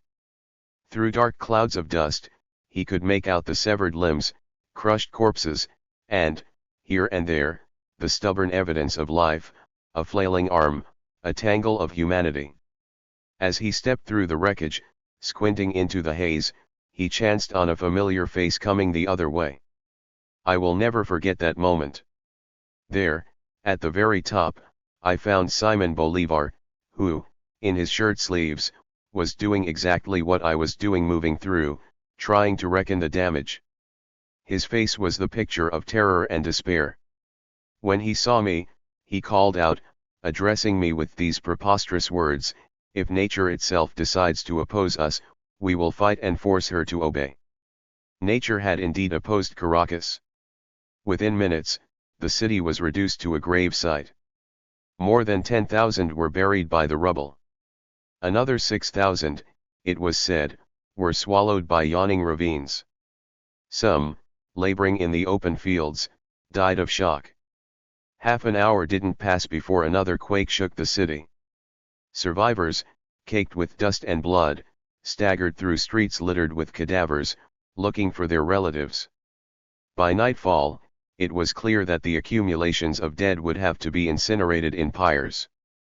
There were far too many to bury in mass graves. The looting began almost instantly. The poor rushed in to carry off what they could, rob gold from corpses, rip jewelry from the ears of trapped women who implored for help. Crimes went unseen, unchecked, as smoke from the fires coiled into sky and the thick, yellow dust yielded to darkness. Bolivar's house had been seriously damaged, its floors so buckled that doors had been ripped from jambs, windows from casings, but he was more concerned about the devastation around him. He organized what slaves and friends he could and, with makeshift stretchers, went about exhuming the living and carrying off the dead. There were no tools for digging or clearing away the foul heaps, and so they dug with their bare hands. It was as he was engaged in this work, hurrying across the main plaza, that he saw a red-faced priest shout at a cowering crowd, exhorting them to repent, blaming them for the destruction. "On your knees, sinners," the priest told them. "Now is your hour to atone. The arm of divine justice has descended on you for your insult to his highest majesty, that most virtuous of monarchs, King Ferdinand VII.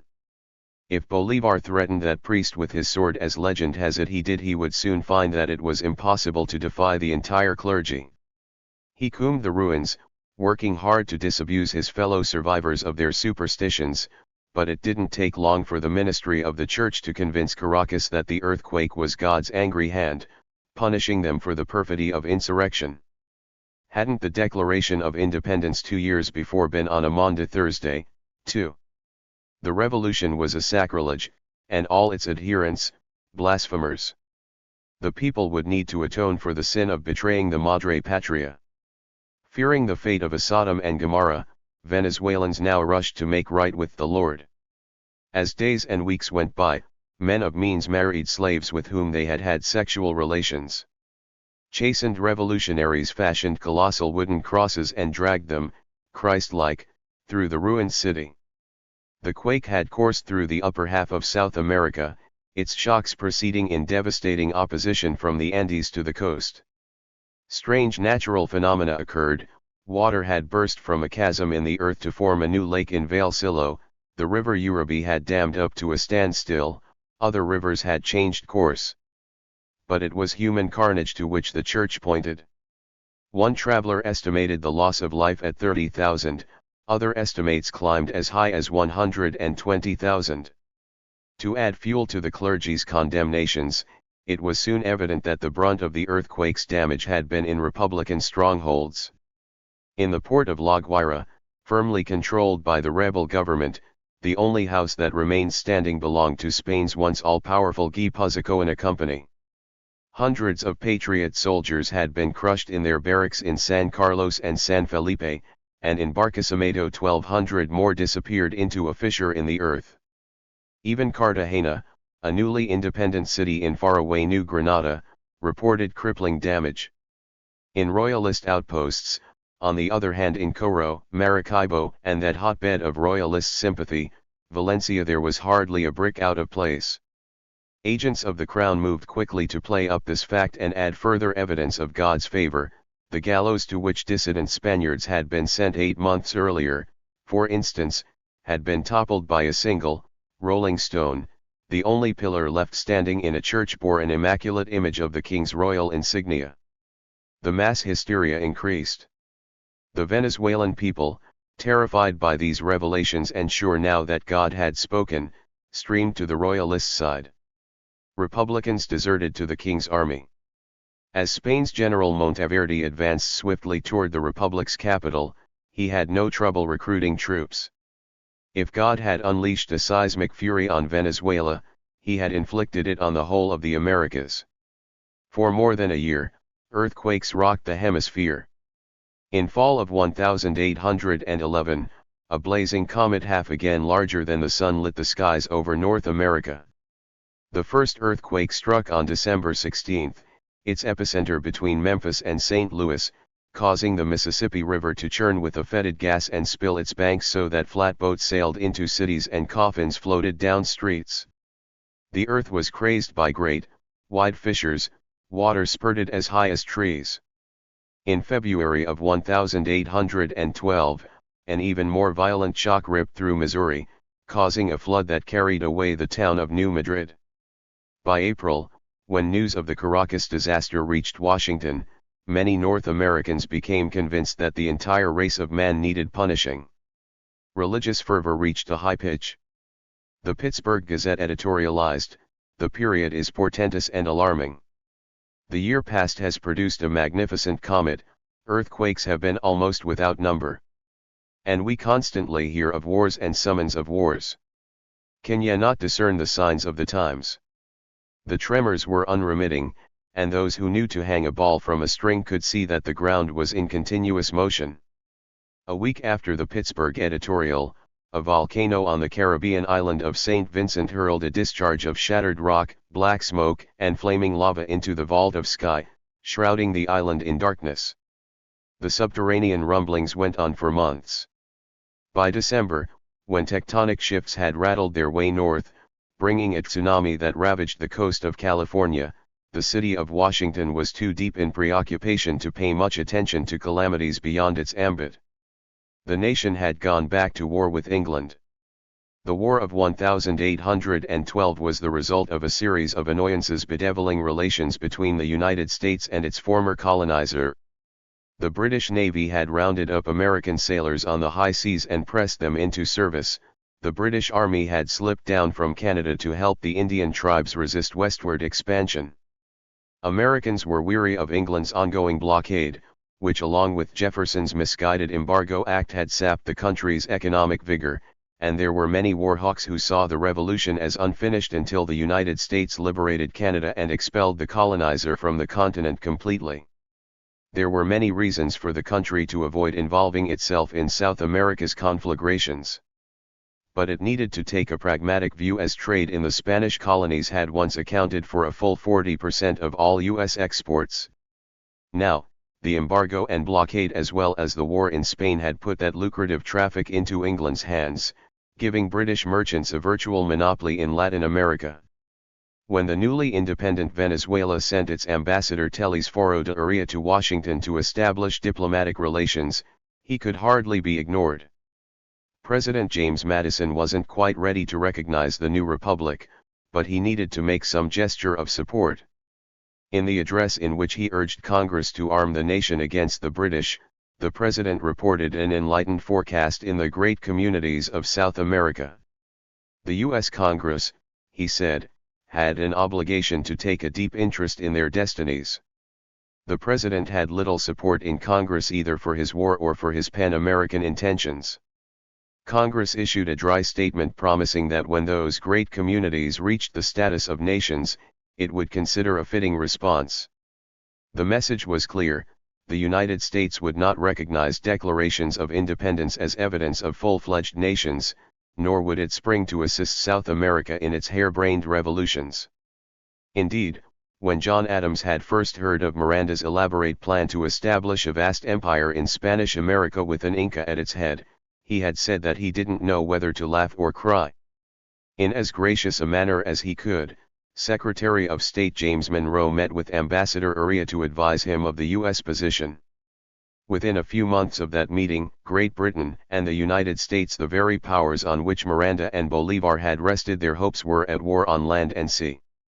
With Caracas in ruins, the Republican population decimated, and Monteverde's army advancing on the new capital of Valencia, the Venezuelan Congress was in a panic. Desperate to save the Republic and realizing that what was needed most was a swift, unified operation, its members offered the Marquis del Toro a dictatorship. When he declined, they offered it to Miranda, who accepted. Generalissimo Miranda began his rule by evacuating the capital. Alarmed by the reputation that preceded Monteverde's invading troops, many of them truculent plainsmen who killed and looted everything in their path, Miranda gathered his army and headed back to Caracas.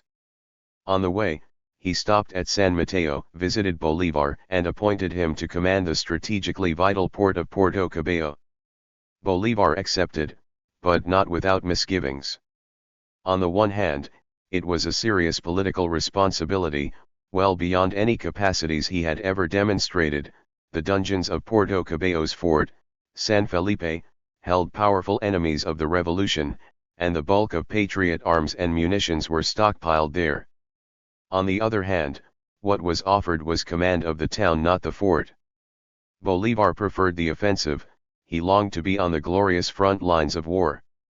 On May 4, the day after Monteverde readily took Valencia, Bolivar rode into Puerto Cabello and had his first glimpse of the squat, gloomy bulwark in whose shadow he would brood for 58 deceptively languid days. Out on the battlefront, Miranda's officers, too, were chafing with frustration, eager to engage Monteverde in an all-out war, but Miranda restrained them, vying in skirmishes only as necessary. After every action, whether it was a victory or defeat, he ceded territory and retreated. Certainly, he had his reasons. For all the pugnacity and determination of his officers, the Republican soldiers were unproven, skittish. Many were farm boys, recruited with swords to their hearts, brought to the barracks in Monocles. Nonetheless, Miranda had 6,000 of them, Monteverde had only 1,500, and, for all their truculence, they were surrounded by Republicans on every side. On June 20, Miranda withdrew to La Victoria, less than 200 miles west of Caracas, where he succeeded in repulsing a vigorous attack by Monteverde, by far the bloodiest engagement of that war. Over the years, historians have posited that, had Miranda taken advantage of that golden moment, had he grasped the initiative and ordered a full-scale attack, he might have saved the Republic. But he failed to act, and that faint-heartedness worried his soldiers. Morale plunged to such an extent during those months that one disillusioned corps in all its entirety defected to the Spanish side. Even the Marquis del Toro, the former commanding general of the Republican army, deserted with his wounded brother, Fernando, and sought refuge on the island of Trinidad. As Miranda continued to watch and wait, the enemy sent troops in the opposite direction, west toward Bolivar's garrison in Puerto Cabello. Why did Miranda hesitate? Because he feared a bloody, unwinnable race war. When a massive slave insurrection erupted in the farmlands of Barlovento in June, something turned in Miranda. Just weeks before, he had urged Congress to pass an act that freed slaves if they enlisted in his army. He had instructed a diplomat in Haiti to recruit blacks to their cause. Now the very people he had hoped to rally were moving through Creoles' haciendas, butchering whites, and burning property. He began to be convinced that the colored population, which amounted to half the province of Caracas, would fight only for its interests, not for independence at large. In the back of his mind, too, were the vivid horrors of the Haitian Revolution, the infamous 1791 Night of Fire, when 2,000 whites in the colony of Santo Domingo were massacred and 180 sugar plantations burned to the ground. As much as I desire liberty and independence for the New World, I fear anarchy, he had written a friend. May God prevent my beautiful land from succumbing to another Santo Domingo. Better would it be for to suffer the barbarous, imbecilic rule of Spain for another century. But other possibilities, too, began to play on Miranda's mind. Spain had just installed the most liberal constitution the empire had ever known. In a document released by the Cadiz Regency that spring, there were hints that the colonies might be granted greater freedoms. With his eye firmly on mounting liabilities, the paralyzed economy, the earthquake's ravages, proliferating starvation, the threat of a fierce civil war, Miranda began to wonder whether trusting Spain wasn't preferable to inviting further mayhem. He was an old soldier, weary of battle, with aims that were largely idealistic, and it was difficult for him to imagine his homeland rent by his own hand. Settling into an austere room in the municipal hall on Puerto Cabello's main plaza, Bolivar had no way of knowing he had stepped into a trap.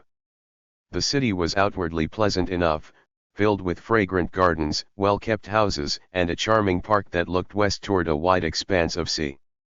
To the north, on a promontory overlooking the city, sat the fort of San Felipe, by far the strongest fortification in all Venezuela, a thick, solidly built bastion that lay less than 100 miles by sea from Caracas. To the east lay the sheltered port, embraced by long, sandy beaches, behind that, the cactus-covered hills. So still was the air, so absent the wind, that the port was said to get its name, Cabello, from the single strand of hair it took to moor a ship there. The people of Puerto Cabello were dependent entirely on rain, situated as they were a mile from the nearest river and blocked from the rest of the country by high, forested mountains.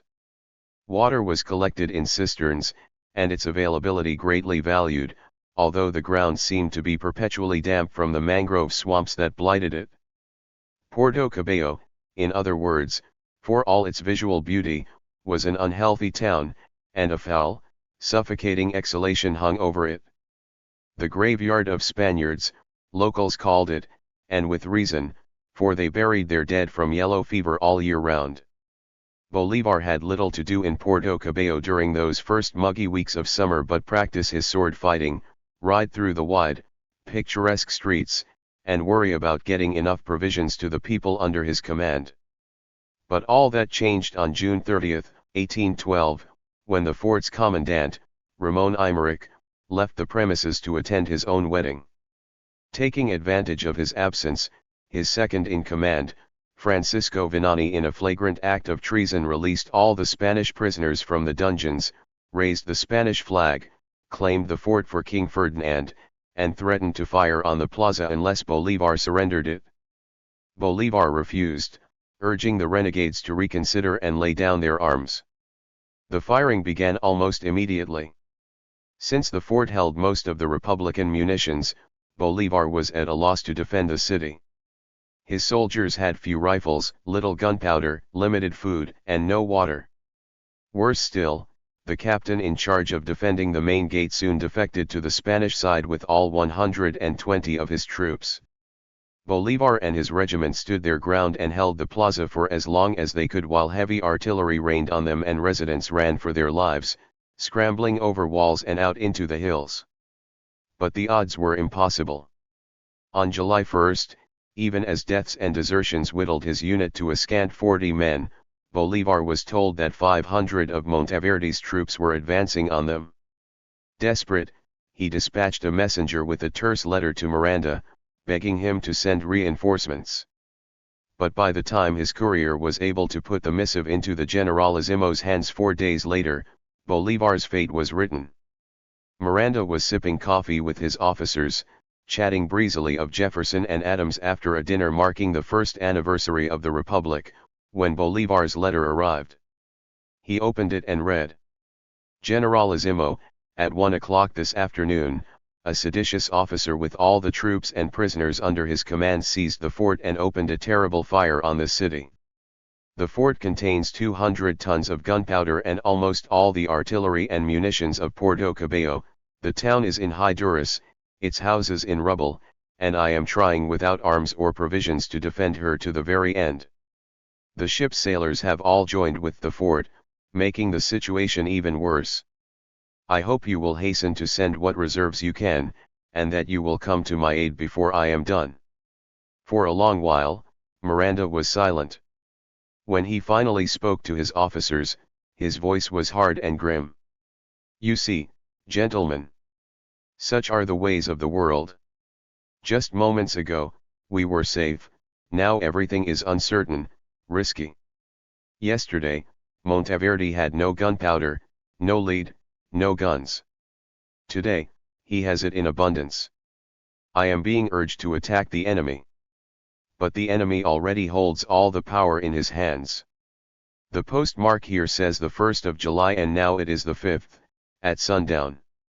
Let us see what happens tomorrow." But tomorrow was too late. On the 6th of July, Bolivar and his tiny retinue of 5 ragged officers and 3 soldiers, all that was left of his troops, had no choice but to flee Puerto Cabello.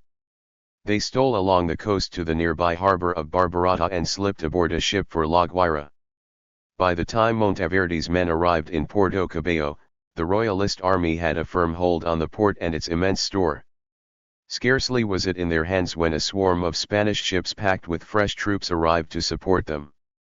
There was every chance now that they would try to take Caracas.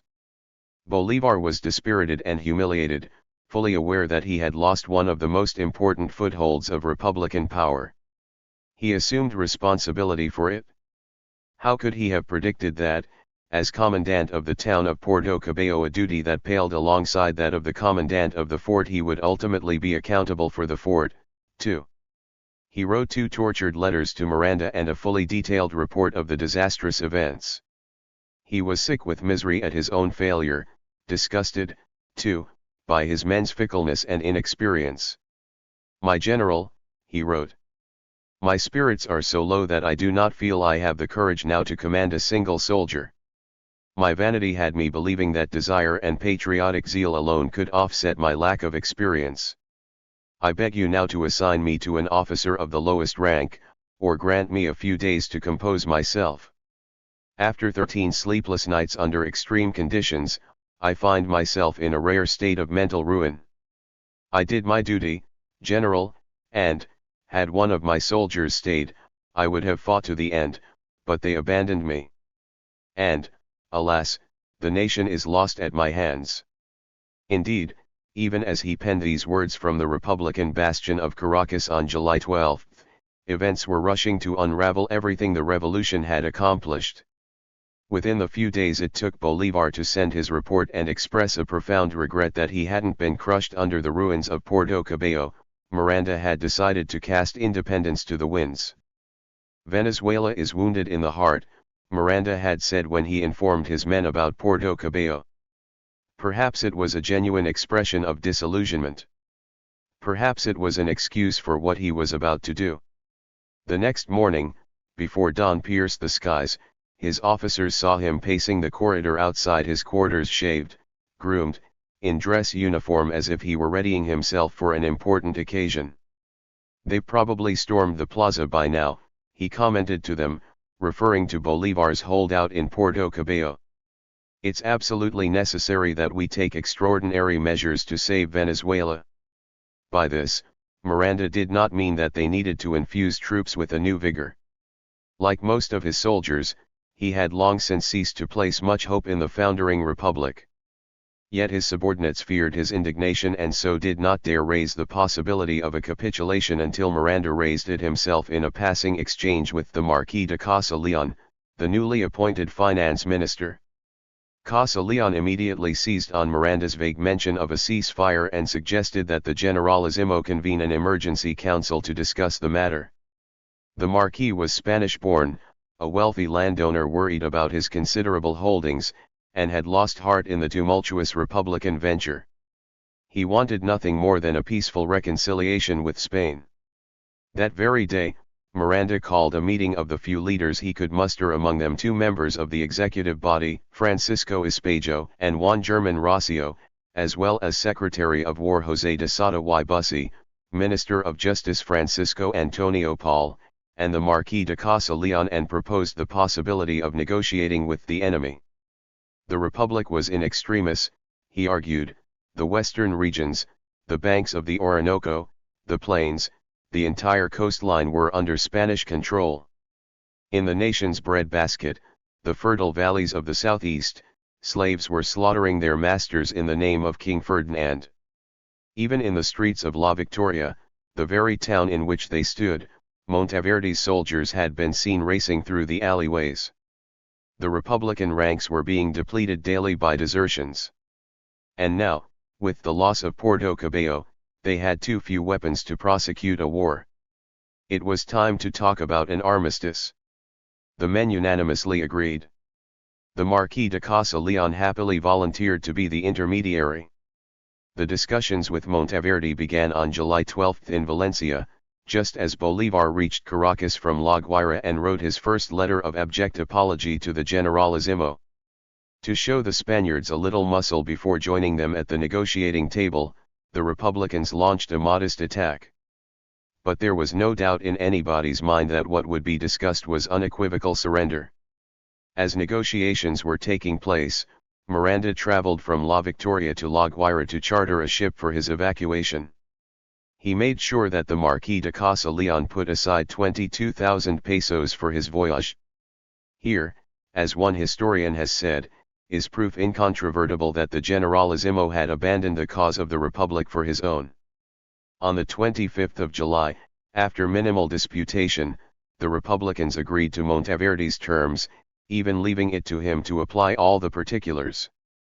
The pact did seem to ensure the most important points: patriot lives and properties would be protected, a complete amnesty for political crimes would be granted, and passports would be available to any Republican who wanted to leave the country. The agreement was signed and sealed, and, although Miranda made no official announcement, word of it began to trickle back to the Republican stronghold of Caracas. Miranda immediately ordered a freeze on all movement in La Guaira so that neutral ships would be available to him and other leaders seeking to flee the crumbling Republic. He made sure that even as his own soldiers were systematically stripped of their weapons, the rebellious slaves, too, were made to give up their arms. He attempted an orderly withdrawal from La Victoria, but almost half of his troops had already gone over to the Spanish side, many of the rest dispersed into the woods on the long march back to Caracas. Even as Miranda entered the capital on July 29, Monteverde's troops followed close behind, striking fear into the waiting populace. From the moment the banner of independence was lowered and King Ferdinand's flag was hoisted over the main square, a looming dread spread over the city. That dread was followed immediately by fury. Creoles who had never liked Miranda were now outraged by his easy surrender. As far as they were concerned, the Generalissimo hadn't made one vigorous attack, hadn't deployed his 6,000 warriors with any verve or skill. Wasn't a fierce war to the finish preferable to this humiliation? Not one member of the Caracas government had been warned of the capitulation before the city was surrounded by Spanish soldiers. Miranda had made no effort to consult with the city's leaders, he had not confided his plans to his military officers, and, for all the service his foreign soldiers had rendered, he had made no provision in the capitulation for their safe passage. Even as defenders of the Republic hastened to escape or put themselves in positions of favor with Monteverde, few thought to defend Miranda, although it was clear he had not surrendered alone. Bolivar was astounded by his chief's precipitous and unilateral resignation, and his surprise, too, turned to rage. What might he have accomplished in Puerto Cabello with all the guns and men under Miranda's command? And, if Miranda had felt unable to carry on, why hadn't he passed the scepter to someone who could? Instead, the Generalissimo's proclamation, posted throughout Caracas, announced that the Patriot Army had ceased to exist. Less than 300 of Monteverde's soldiers now held dominion over a city of 14,000. To Bolivar, there was only one possible reason for Miranda's reversal: it was treason of the highest order, and it demanded swift and dire retribution. Bolivar immediately sought out fellow Republicans in hopes of reconstituting the army and mounting a new front against Monteverde, but it was increasingly clear that the moment had been lost. Many of those men had gathered their families and headed for the port, frightened by the swift collapse of the Republic and rumors of violence that accompanied Monteverde's arrival. But the clamor to emigrate, as Bolivar soon found when he rushed back to La Guaira to witness the situation firsthand, had been foiled by Miranda himself. For 4 days now, Republicans had swarmed over the mountain and onto the docks, ready to board ships, only to learn that the Generalissimo had ordered the port closed. Colonel Manuel Maria de las Casas, the port's commandant, told them categorically that no vessel could leave until Miranda himself had sailed. Frustrated, fuming, Bolivar and his cohort awaited the Generalissimo's arrival and considered how best to foil his escape. On July 30th, the evening that Miranda was to make his getaway, the dusty remains of the port of La Guaira bustled with fretful life. A suffocating heat was finally beginning to lift and, through the gaping doorways of improvised inns, one could see the gathering multitudes pacing, nervous, eager to make their escape. The dim light of lanterns revealed the miserable lot: sailors whose ships had been grounded, soldiers stripped of their weapons, officers with no authority, worried mothers, weeping children. Out in the noisy streets, servants hauled trunks, mules stumbled through rubble, hulking stevedores offered their services. The sea, ruffled by a rising night breeze, began to grow agitated, and the ships bobbed upon it, trying the seamen's legs. Miranda's baggage had been sent to La Guaira 15 days before, and it awaited him now, on board the HMS Sapphire, the very ship that had borne Bolivar, flush with excitement, from London. Now, 2 years and a revolution later, the corvette's captain, Henry Haynes, was eager to board the old rebel and depart the ruins of the Republic. As soon as the Generalissimo arrived at the port commandant's house at 7 o'clock that evening, Captain Haynes went to implore him to lift the embargo and board the ship at once. Miranda responded that he was much too exhausted to put to sea right away. Once inside Commandant Las Casas's quarters in the spacious, magnificent old Guipuzcoana building, he made himself comfortable. Las Casas invited him to stay for dinner, encouraging him to spend the night. Miranda was assured that the 22,000 pesos that had been promised were now aboard the Sapphire, in the hands of a British agent. All was ready for his departure, his host assured him, but there was absolutely no reason to leave before morning. Miranda sat down to dinner with Las Casas and the governor of La Guaira, Miguel Pina. Joining them were Miranda's aide Carlos Subald and Pedro Guil, his former secretary. They discussed the terms of the capitulation, with Guil stubbornly doubting that Spain would live up to them. Miranda rudely dismissed his concerns. Spain was too distracted by war to be able to keep a strong hold on Venezuela, he said gruffly. His hope in time was to ally with New Granada and re-enter Caracas from Cartagena. With such dreams did the old Generalissimo take to his bed, as Subald lit his way and promised to wake him early in the morning. But a nightmare of betrayals was about to descend on Miranda. Colonel Las Casas, in an attempt to ingratiate himself with his new master, had already communicated with Monteverde. The commandant knew that it would not be long before the Spanish arrived and took control of the port. He had confided as much to Governor Pina. But there were other schemes at work. Days before, Bolivar and his angry cohort had sought out Las Casas and Pina to persuade them to prevent Miranda from departing Venezuela. Now, with that deed accomplished and Miranda fast asleep in the other room, 12 conspirators, Bolivar among them, gathered in Las Casas's house to decide what to do. A passionate discussion followed, in which all the bitterness they had long harbored against Miranda was unleashed. They spoke of his contempt for his countrymen, his past service for France and England, the potential profits that awaited him on board the Sapphire. How was it that an English captain had emerged so conveniently out of the sea to rush Miranda to safety? How could anyone be sure that Miranda was not colluding with England and Spain now that they were allies? and why had the Marquis de Casa Leon been asked to procure so hefty a monetary reward? Perhaps most puzzling of all, if Miranda trusted Monteverde to honor the terms of surrender, why was he unwilling to stay and see those terms enforced? By 3 in the morning, the 12 had come to a decision. They would arrest their former leader, charge him with treason, and, with the men available to them in La Guaira, mount an attack on Monteverde. Las Casas seemed to go along with it. He put his troops on alert, soldiers surrounded the house, and one of the conspirators raced up the mountain to prepare the dungeon at the fortress of San Carlos. Bolivar and a cohort rousted Carlos Subald from sleep and ordered him to take them to Miranda's bed. The Generalissimo was in a deep slumber when Subald rapped on the door.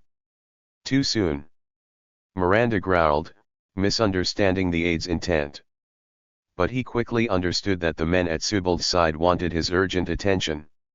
Tell them to wait, Miranda said. Bolivar and Tomas Montilla stood by tranquilly, confident that enough guards had circled the building to secure it from any ambush. After a few minutes, the door swung open and they saw the Generalissimo impeccably dressed and groomed, preternaturally calm. Without preamble or courtesies, Bolivar told him he was being taken prisoner. Miranda seized the hand in which Subald held the lantern, and thrust it high, so as to study each of his captors' faces. Ruffians! Ruffians, he sighed, putting it down again.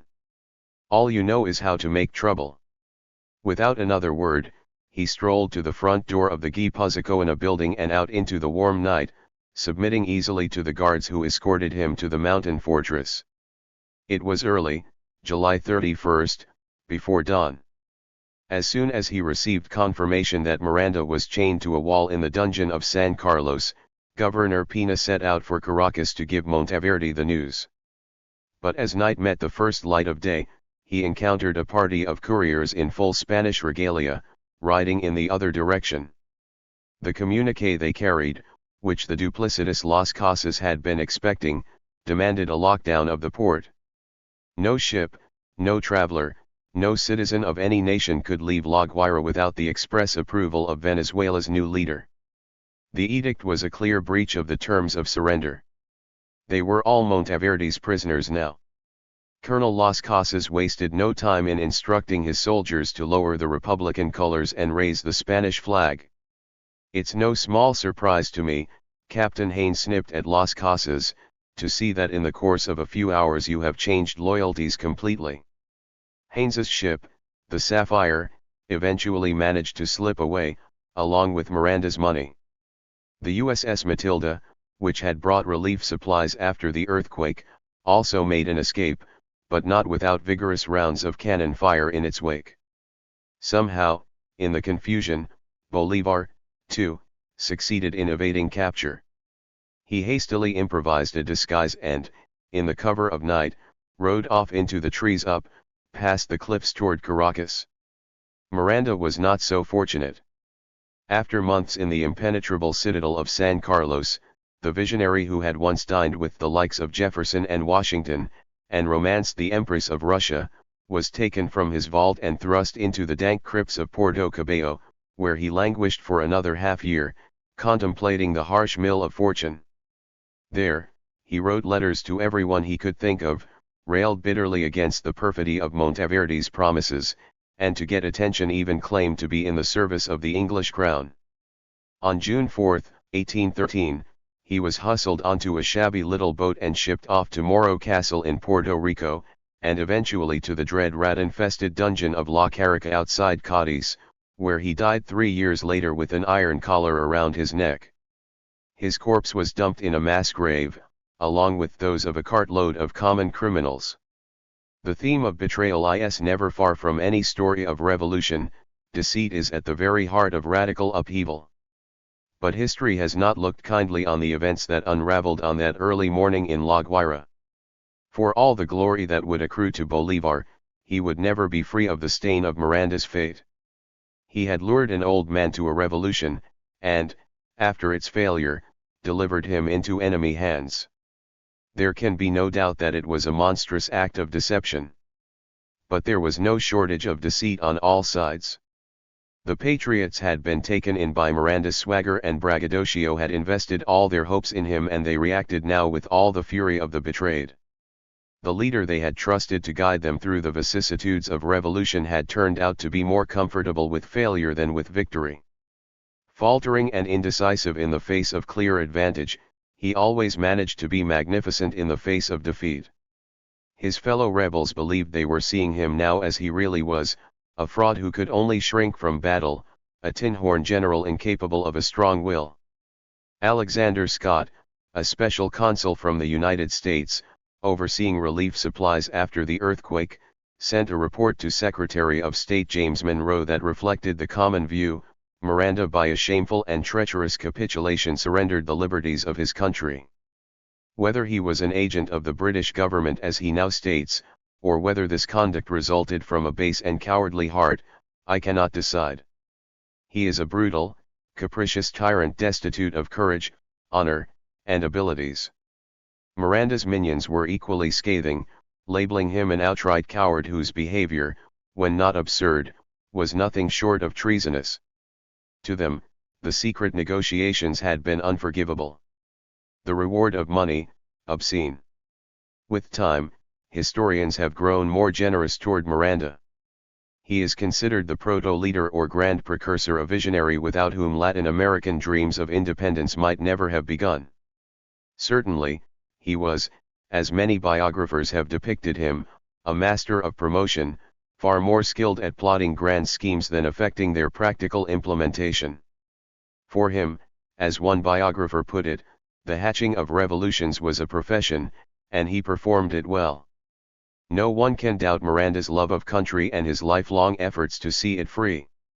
It is why, today, he is a beloved if complicated figure of Latin American history. His splendid memorial in the national pantheon of Caracas is a triumph of resurrection. But in Miranda's own time, Caracas received the news of his surrender with resounding invective. In Valencia and Coro, royalists celebrated in the streets. Bolivar, having lived and relived the anguish of his failure in Puerto Cabello, felt the general's defection all the more keenly. Had Bolivar suffered the torments of the damned, begged for an opportunity to clear his honor only to see all hopes dashed with a craven signature? He could not forgive Miranda, and, unlike future generations of Venezuelans, he would never change his mind. To him, Miranda was a loathsome leader, despot, arbitrary in the extreme, obsessed with his own ambitions and cravings, who either never understood the stakes or was all too happy to relinquish his country's liberty. Bolivar was so convinced that the Generalissimo deserved to rot in Spain's dungeons that he never ceased to trumpet his part in the deed. 20 years later, one of his aides, Belford H. Wilson, wrote to another aide, Daniel O'Leary, to the last hour of his life he rejoiced of that event, which, he always asserted, was solely his own act, to punish the treachery and treason of Miranda in capitulating to an inferior force, and then intending to embark, himself knowing the capitulation would not be observed. Later, Wilson wrote again, General Bolivar invariably added, that he wished to shoot Miranda as a traitor, but was withheld by others. As ironic as it seems, and those days were rife with irony when Bolivar slipped past the Spanish sentinels that night, into the heart of Caracas, he found himself seeking refuge in the house of the very man who had negotiated Miranda's surrender to Monteverde, the Marquis de Casa Leon. He had known the Marquis and his brother since childhood and was confident he could find shelter there. He also knew that, for a leader of the Republican effort, there was no safer place in all Caracas than the home of a Spaniard who had ingratiated himself with the crown. The Marquis welcomed him and immediately confided his whereabouts to a fellow Spaniard, Francisco Iturbe, who not only was an old family friend of Bolivar's, but an official of the crown and, so, on excellent terms with Monteverde. Iturbe was also a kind man with a large heart, and learning of Bolivar's predicament put all politics aside to approach the new governor and request a passport for the young lieutenant colonel. It was a bold request in a roiling time. Caracas was under siege, its houses raided for goods, its patriots snatched from their beds and marched off to prisons in chains. Conditions became so crowded in the prisons that, to make room for more, guards flung alkali against the walls, asphyxiating prisoners in their cells. The day after Miranda was taken prisoner, the proud Canon Cortes de Madariaga was pulled from a fleeing boat and severely beaten. The author of the Republic's Constitution, Juan German Rossio, was bound hand and foot and thrust into stocks to be publicly humiliated. 6 of the most respected Republican leaders were tied to mules, dragged through the mud, and cast unceremoniously into the foul cells of La Guaira. Eventually, they were shipped to the dungeons of Cadiz along with a document that described them as 8 monsters, root and spring of all the newfangled evils in America that have terrorized the world. This was the Caracas through which Iterbe spirited Bolivar to a meeting with Monteverde. 1,500 revolutionary leaders would be hauled off to prison in the time it would take for Spain to re-establish itself in the colony. If the earthquake had demolished the city, the reconquest would extinguish its spirit. Bolivar, too, might have been marched off to die in the dungeons of Puerto Cabello or Cadiz, but for the long and complicated relationships between his prominent family and the royalists of Caracas. As it was, Iterbe saved his life. When Iterbe first spoke on Bolivar's behalf, offering himself as a guarantee, Monteverde waved him away, claiming to have in his hands a report that described Bolivar as a rabid patriot who had held Puerto Cabello against Spain. But Iterbe persisted, bringing Bolivar into Monteverde's office and introducing him in the most passionate terms. "Here is the commander of Puerto Cabello, Don Simon Bolivar, for whom I have offered my personal guarantee. If he meets with any harm, I will suffer. I vouch for him with my life." "All right," Monteverde replied, and then, eyeing Bolivar, told his secretary, "Issue this man a pass as a reward for services rendered the king when he imprisoned Miranda." Bolivar had pledged to be quiet and let Iterbe do all the talking, but he found it impossible now to hold his tongue. "I arrested Miranda because he was a traitor to his country, not in order to serve the king," he said emphatically. Monteverde was taken aback and, in a pique, threatened to cancel the pass. But Iterbe gently insisted that the governor had already agreed to it, and then he added good-humoredly to the secretary, "Go on. Pay no attention to this scamp. Give him his passport and be done with it." On August 27, Bolivar sailed for Curaçao on the Spanish schooner Jesus, Maria y San Jose, accompanied by a manservant, a few trunks, and his young uncles José Felix and Francisco Ribas. He had left all his property, or what remained of it, in the hands of his sister Juana. The royalists, drunk with success at their easy victory, rang down a final curtain on the First Republic. As they applied themselves to the bloody work of purging the colony of its rebels, Monteverde had no notion that, in releasing Bolivar, he had unleashed the most dangerous rebel of all. It is said that whenever Bolivar's name was mentioned in the chaotic months that followed, the governor's face turned a deathly white. Chapter 6. Glimpses of Glory. The art of victory is learned in failures. Simon Bolivar. Even as the troubled coast of his homeland receded in the distance, Bolivar began plotting his return. But the sea itself reminded him how tenuous his life had become. Storms bedeviled his journey, and when at last his ship dragged into the British port of Curaçao, he was met with yet more turmoil. The customs officials were singularly inhospitable. They confiscated his baggage, took his money, and held him liable for a debt owed the ship that had ferried him away from Puerto Cabello. Worse, he learned that Monteverde had violated the conditions of Miranda's surrender by appropriating all Venezuelan property owned by rebel leaders. His mines, his land, his haciendas were no longer his. Bolivar wrote to Iterbe, asking him to intercede on his behalf. He was beginning to see his straitened circumstances with no little horror. His personal wealth had bought him a way into the revolution. He needed his properties in order to fund his way back. 2 months of enforced idleness on the dry, torrid shores of Curaçao had a profound effect on Bolivar. For the first time, he was in a foreign place that had few entertainments. In the sleepy capital of Willemstad, there were no salons with bracing conversations, no stimulating sights apart from the dazzling carmine sunsets, no men of wide influence or matters of historical moment. Marooned with his fellow soldiers, he had little to do but contemplate their failed attempt to defend the new republic. Why had it gone so wrong? What might have been?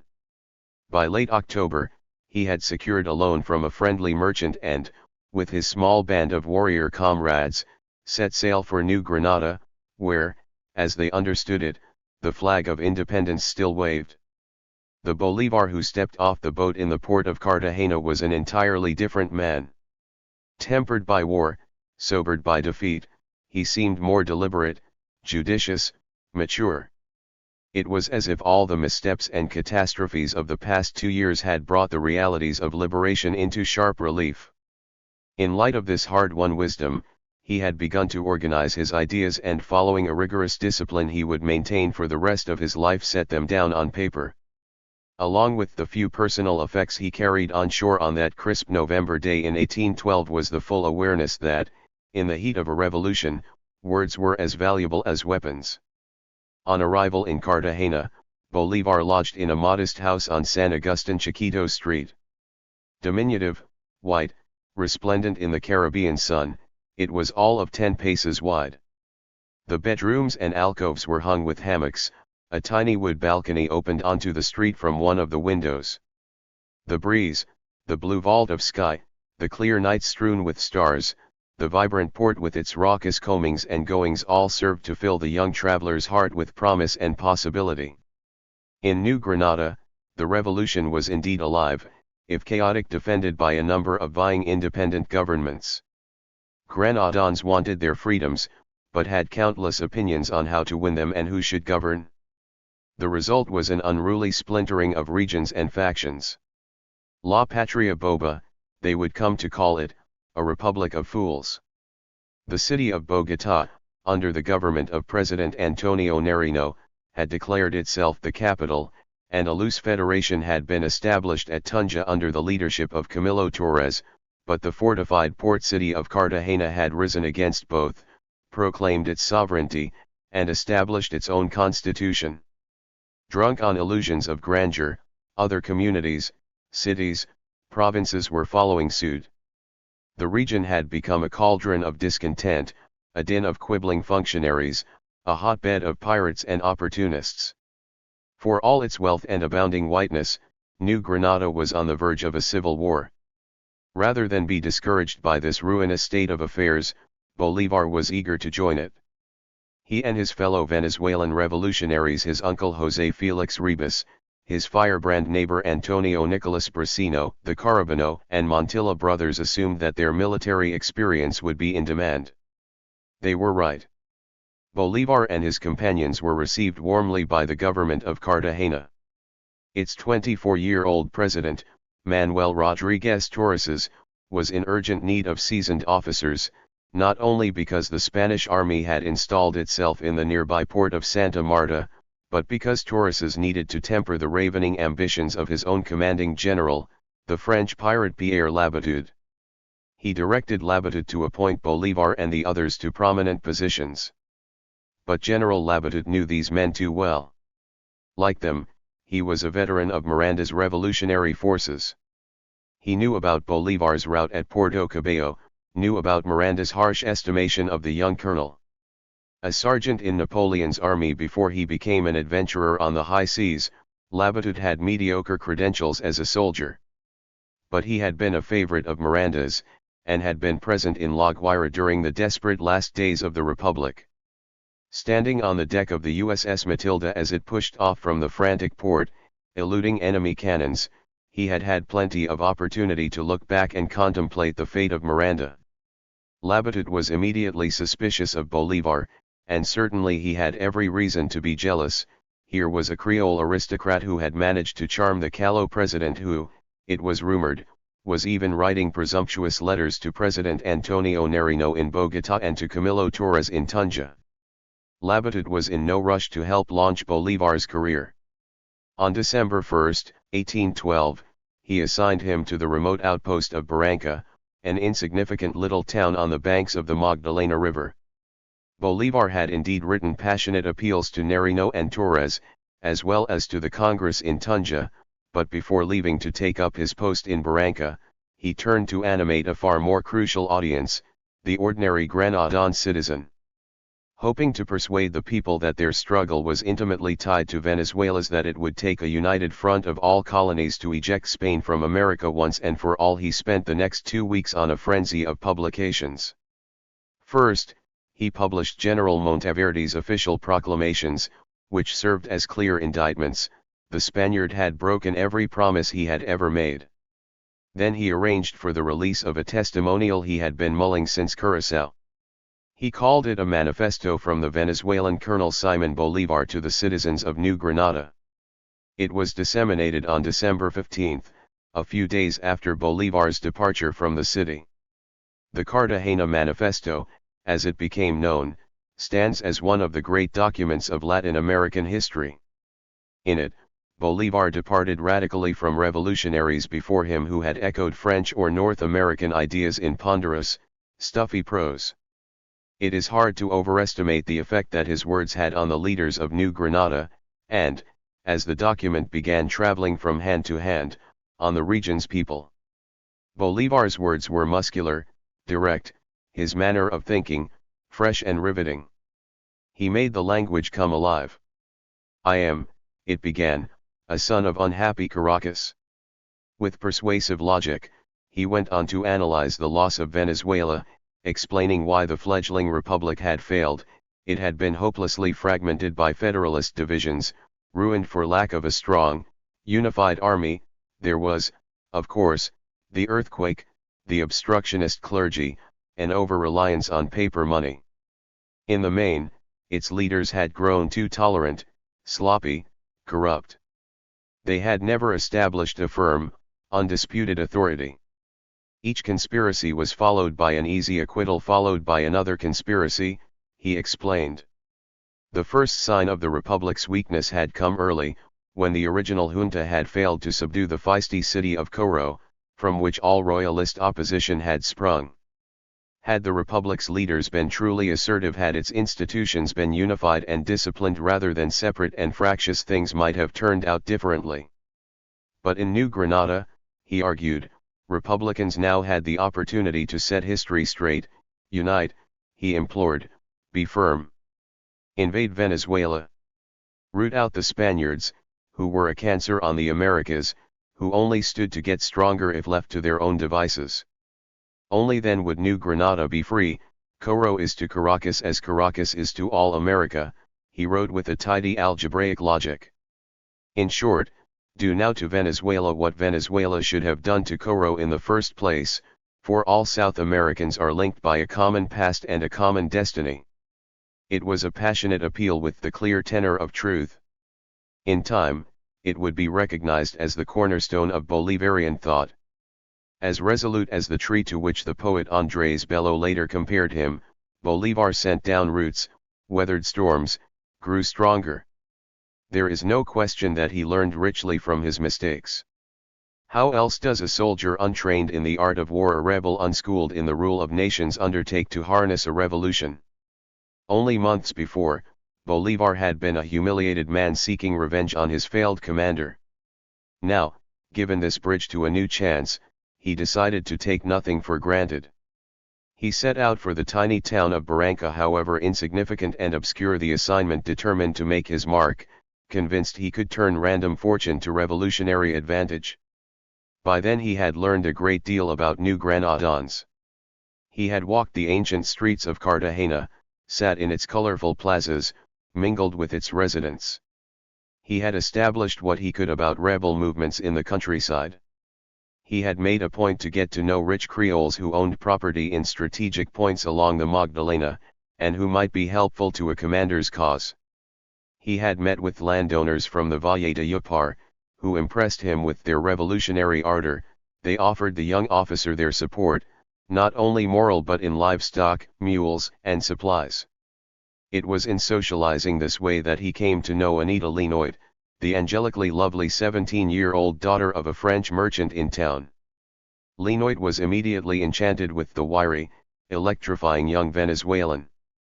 She wrote a letter on his behalf to Maria Concepcion Loprina, a wealthy widow with political clout in the provinces, and implored her to help Bolivar's cause. Legend has it that Bolivar had a brief but passionate dalliance with the comely Linoit, and that desperately in love the delicate, dewy-eyed girl turned up in his military compound weeks later, having eagerly followed him upriver. Arriving in Barranca, near where the mighty Magdalena makes its final approach to the sea, Bolivar learned from the scant 70 men under his command that enemy troops had consolidated their hold on the river. Republicans on the coast had lost all communication with Republicans in the interior. Bolivar immediately set about recruiting more troops. This was hardly an easy enterprise. The only men willing to be recruited came from the dregs of society, slum dwellers, runaway slaves, out-of-work peasants, near-naked tribesmen. They were untrained, undisciplined, weaponless, shoeless, with little more than a pair of tattered trousers, a flea-ridden blanket, a frayed hat. Nevertheless, Bolivar took them on, trained them, fed them, and it was with such troops that he set out against the soldiers of the crown. His instinct was to take a bold offensive, and with rapid strategic attacks dislodge the enemy from the river. But General Labatut expressly forbade anything of the kind. Poised to lead an expedition against the Spanish in Santa Marta, the general instructed Bolivar to stay where he was and await further instruction. Bolivar had little faith in Labatut's abilities. He suspected that the former pirate simply wanted all the glory for himself. He decided to countermand him. On December 21, after building the necessary boats, Bolivar began quietly mobilizing 200 soldiers upriver. They took off on 10 champaigns toward Tenerife, where 500 royalists were garrisoned. As they approached, Bolivar sent ahead one of his officers to offer the commandant a chance to surrender peacefully. When the Spaniards scoffed, Bolivar rounded the corner with all 200 men and they leapt ashore, rifles blazing. Terrified, the royalists abandoned the fort in wild disorder, scattering into the forest. It was a stunning victory. Tenerife was a major depository of Spanish ammunition and equipment, and Bolivar appropriated every last sword and musket ball. He summoned the townspeople to the riverbank, scolded them for supporting Spaniards, and insisted they pledge allegiance to Cartagena. Wherever the Spanish Empire rules, he told them, there rules death and desolation. Giving them a stirring lesson in their liberties, he enlisted hundreds to the cause. The following day, fortified by superior arms and fresh troops, he headed to the next enclave on that river, the vigorously republican city of Mompox. News of Bolivar's valor preceded him. He was greeted with joy, a festive ball, and a new infusion of recruits. Bolivar didn't linger. He had learned a lesson from Miranda's indecisions. He deployed again immediately, with an avid army of 500, to Guamal, Banco, Tamalamaki, sweeping enemy guerrillas from the river, alarming them with surprise raids. It was no easy task. The water was infested with crocodiles, the land with snakes, the way was a tangle of green, more likely traveled by hand and axe than by foot alone. As he tramped through the grassy swamps, startling the royalists in their camps, they were so shocked by his army's ferocity and determination that they fled their garrisons, leaving behind their ships, weapons, and prisoners. Bolivar incorporated them all into a stronger war machine. In the valleys east of the river, the contacts he had made in Cartagena delivered on their promises. The widow Loprina and other wealthy landowners contributed mules, provisions, and sturdy clothing for his troops. He moved quickly, hardly stopping, and, everywhere he went, the enemy panicked at his approach. In the Cartagena Manifesto, Bolivar had written, "Every defensive action only brings harm and ruin to those who wage it." Basing his strategy on a brash, unremitting offensive that was entirely new to the revolution, he moved swiftly over 500 punishing kilometers. By January 8, 1813, he controlled the entire length of the river. The operation had taken him 15 days. Soon after reporting this success to the Congress of Cartagena, he liberated the city of Ocana, a natural staging area for an incursion over the mountains into Venezuela. By now Bolivar's name was known and admired throughout New Granada. "I was born in Caracas," he later noted, "but my fame was born in Mompox." As General Labatut marched into Santa Marta with his marauding troops, largely adventurers, sacking, plundering, and sending its governor running for other shores, Labatut learned he would have to share the glory. The general accused Bolivar of insubordination and called for a court-martial, even making a trip to the capital to see that it was carried out, but President Torres paid him no mind. No one could doubt Bolivar's military prowess. He had opened nearly 300 miles of the region's main shipping route and freed the plains to its west, for which the independent governments of Cartagena, Bogotá, and Tunja could only thank him. A mere 4 months after he had been cast from Venezuela, wretched and humbled, he had joined another revolution, devised an audacious strategy, thwarted his commanding officer, and risen to honor and acclaim. Meanwhile, in Caracas, Monteverde had succeeded in cowing the population with months of unbridled violence. No measure of fragility or infirmity could exempt Republicans from his cruelty. From summer's swelter to winter's damp, his victims perished in dungeons, steadily making room for more. As the mill of souls ground on, Spaniards confiscated the Creoles' land and possessions and divvied them up among themselves.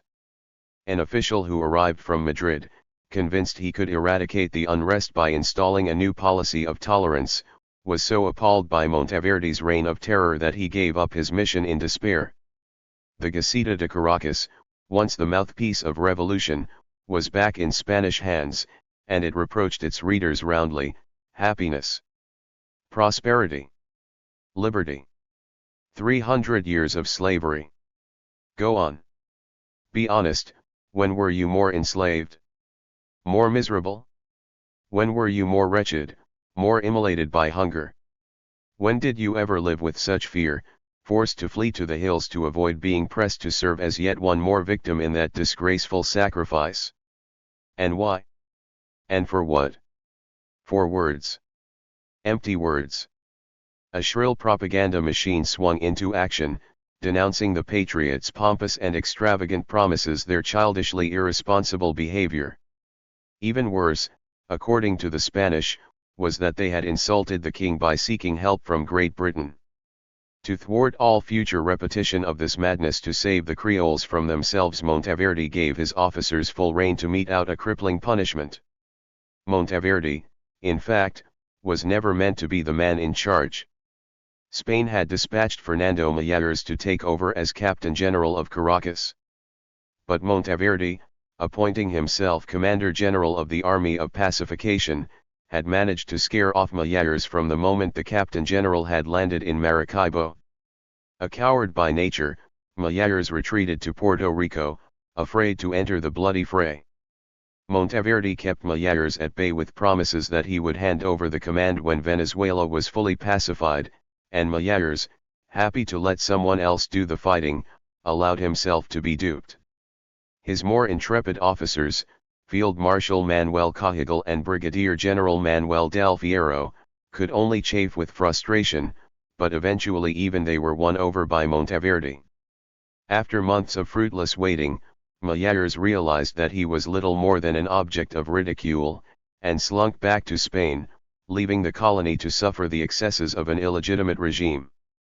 Monteverde cannot take all the blame for the cruelty and rapine under his rule, but there is no doubt that he turned a blind eye to his general's atrocities and deliberately ignored the laws of conquest spelled out by the Constitution of Cádiz.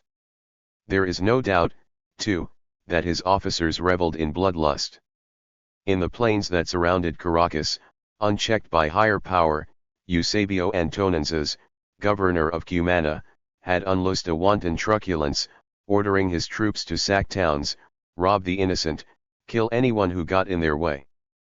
The terrible Antonanzas was often the first to throw a flaming torch into an unsuspecting house, lancing the frantic family as it fled the fire. Terrible, too, were the deeds of his lieutenant Antonio Zuazola, who commanded his men to slit prisoners' throats, lop off their ears, and wear human trophies as decorations. No one could deny the chilling effect of seeing a Spanish soldier ride by with ears flapping from his hat, or the sight of a body part nailed to a patriot's door. Zuazola would order his men to sew prisoners back to back, flay the skin from their feet, then force them to hobble together over broken glass. One pregnant woman who came to beg for her husband's life was bound and beheaded. When the unborn child began to wriggle in her belly, they stopped it with a bayonet. 12,000 Creoles died as brutally.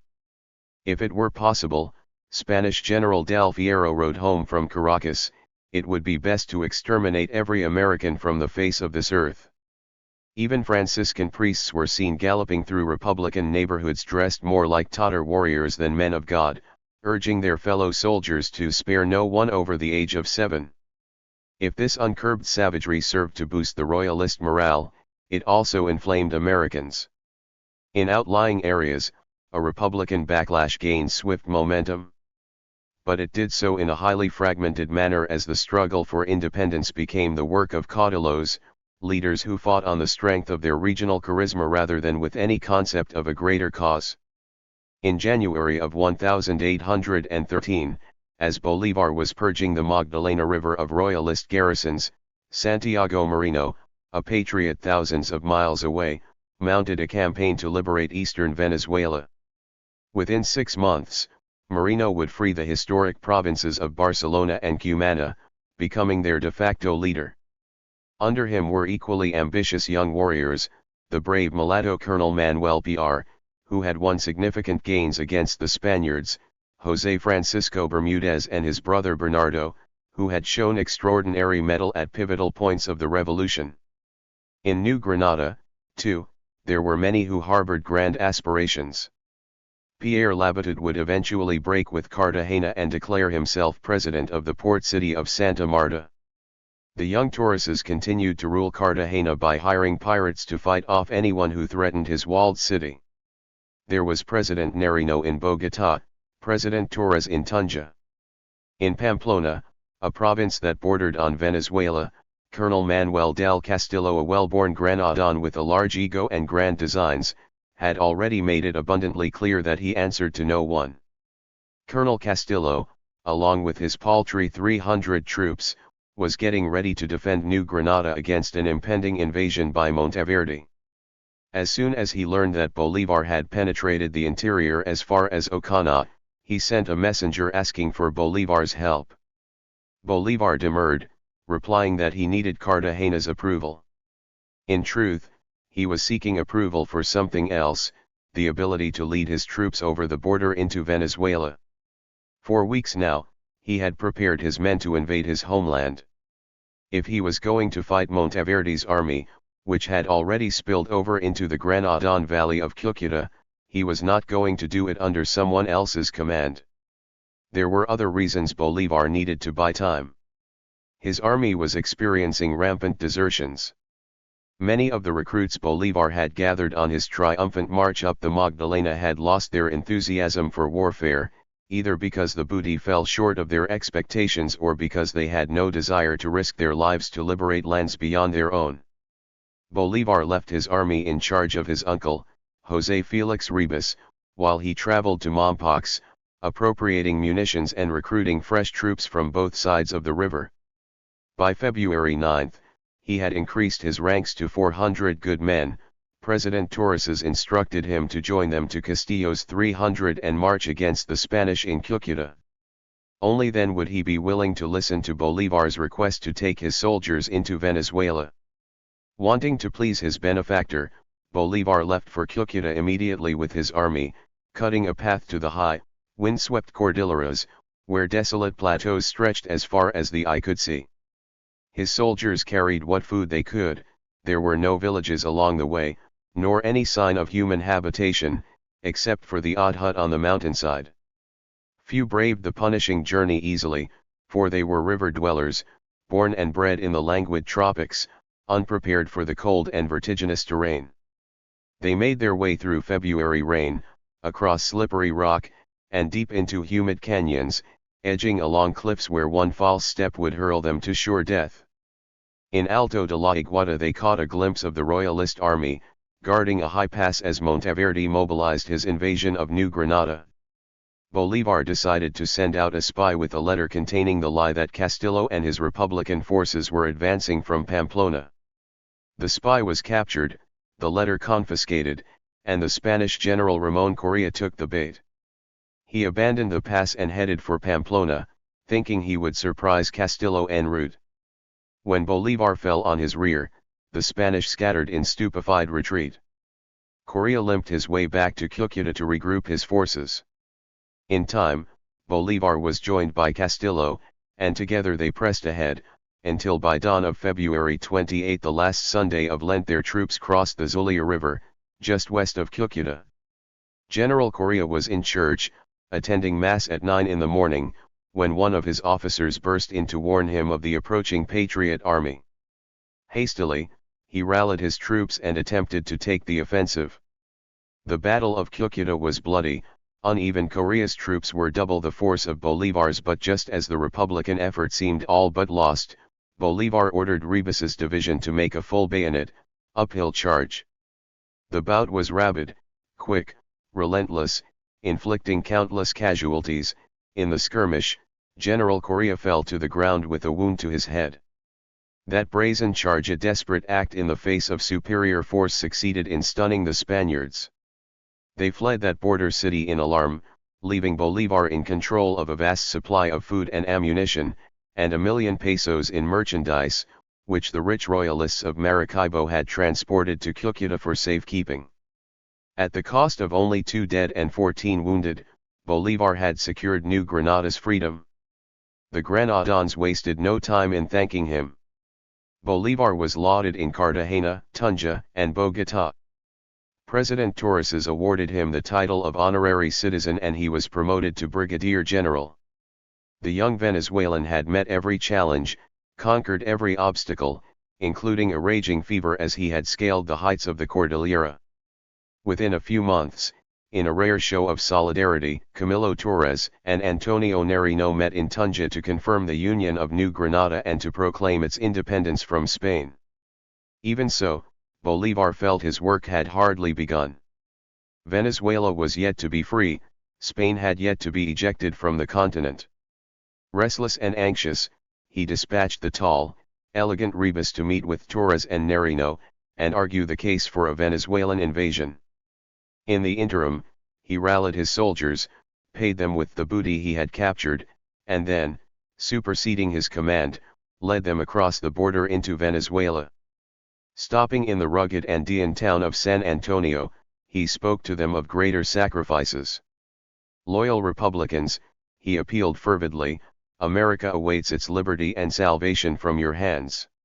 The fortunes of New Granada, Bolivar told them, were tied inextricably to those of its neighbor. He had believed it from the beginning, and he believed it now.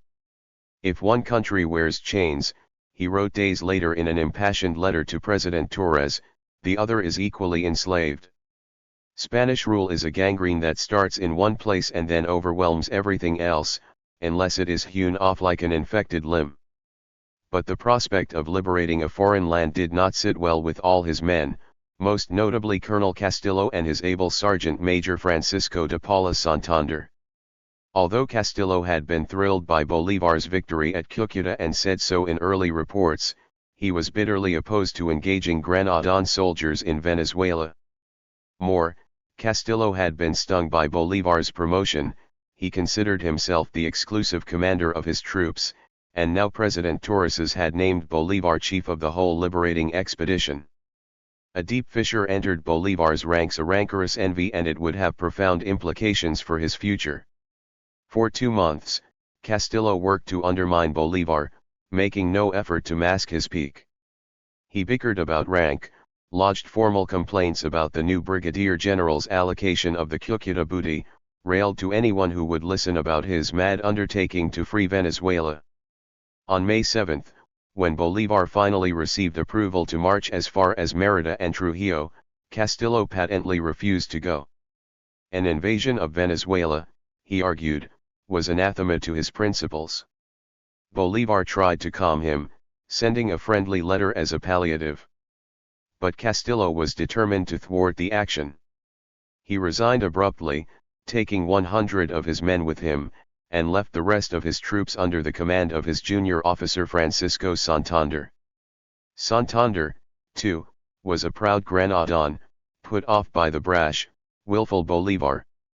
At first, he ignored the brigadier's order to cross into Venezuela and stood fast in defiance.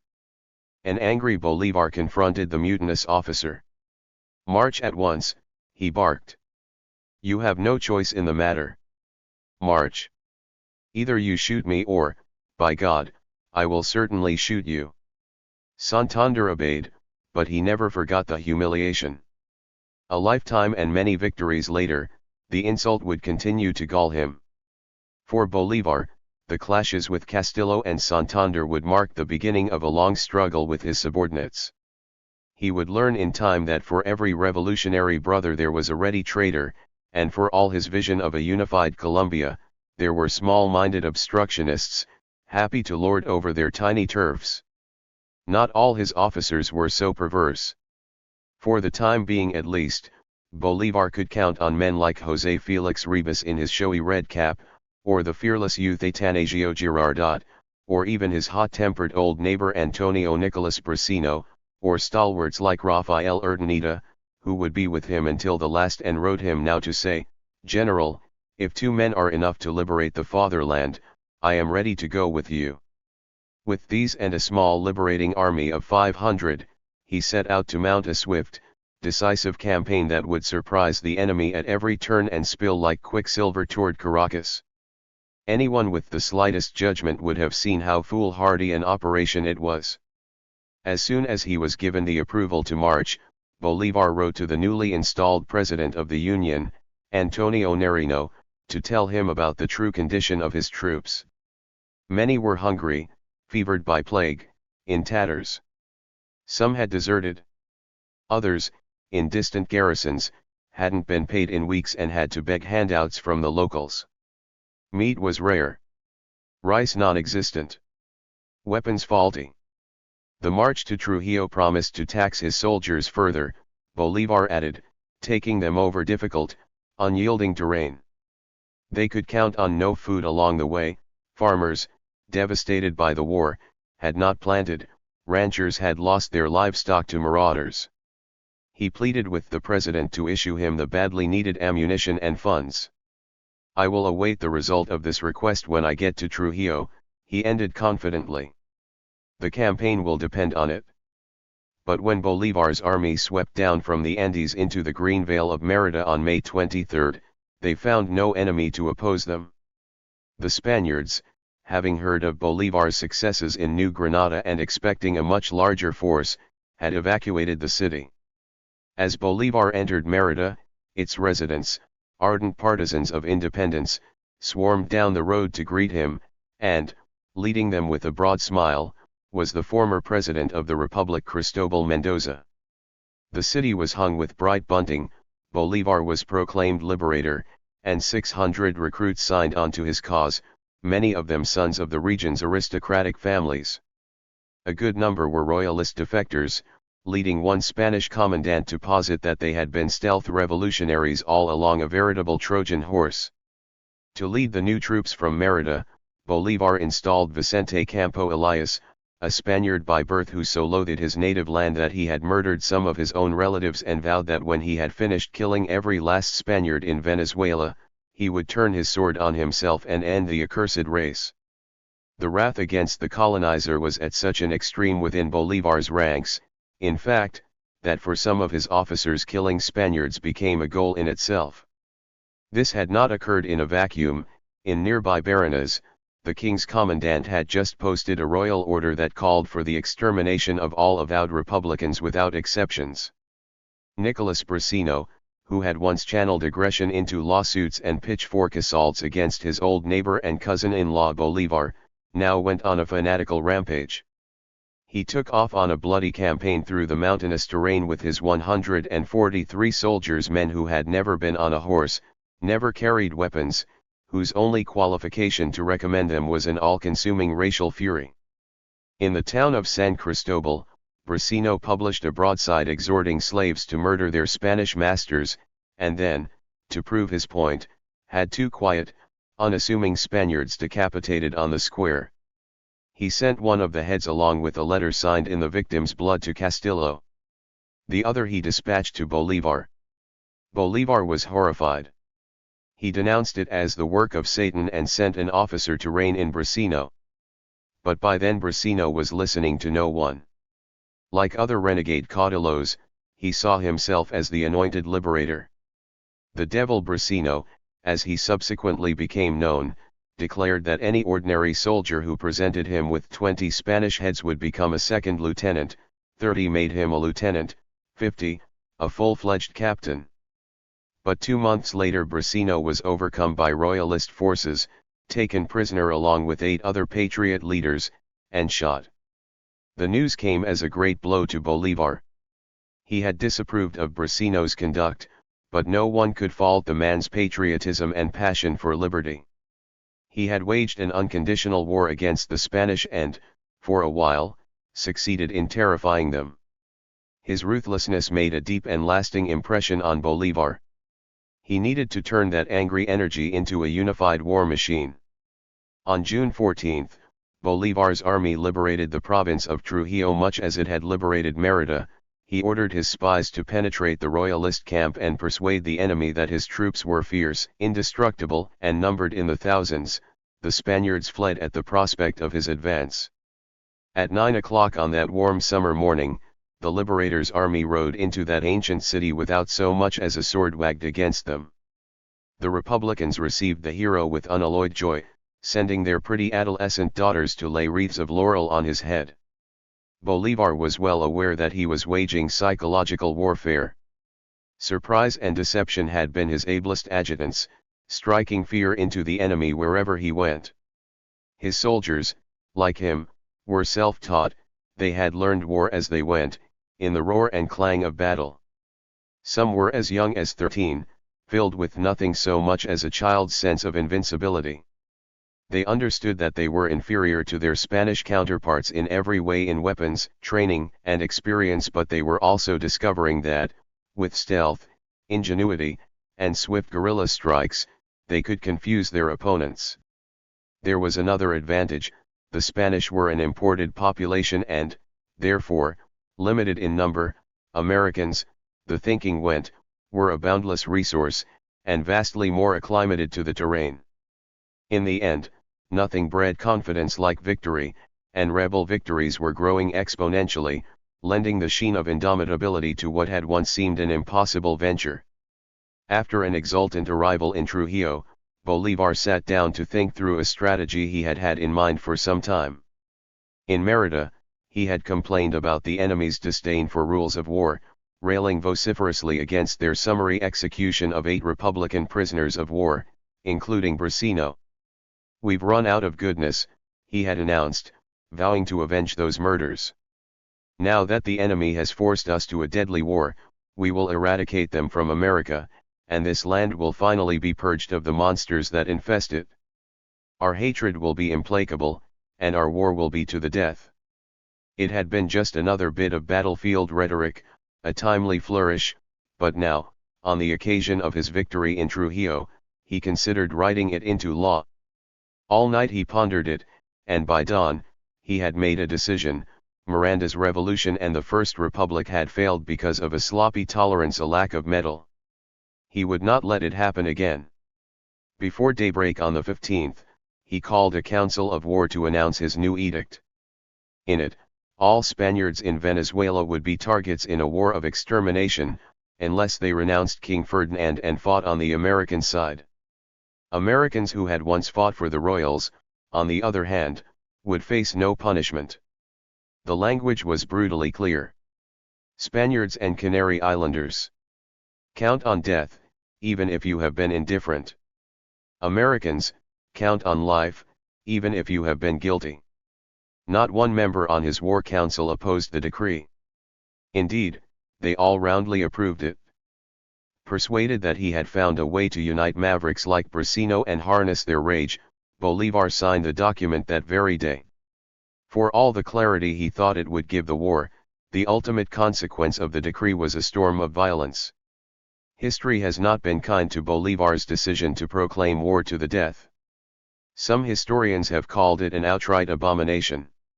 Others have said it was a rash act, impetuous in the extreme, and unnecessary. United States politicians would later use it to decry the bloody, Jacobin nature of Bolivar's revolution, and the inherent barbarity of the Spanish-American people.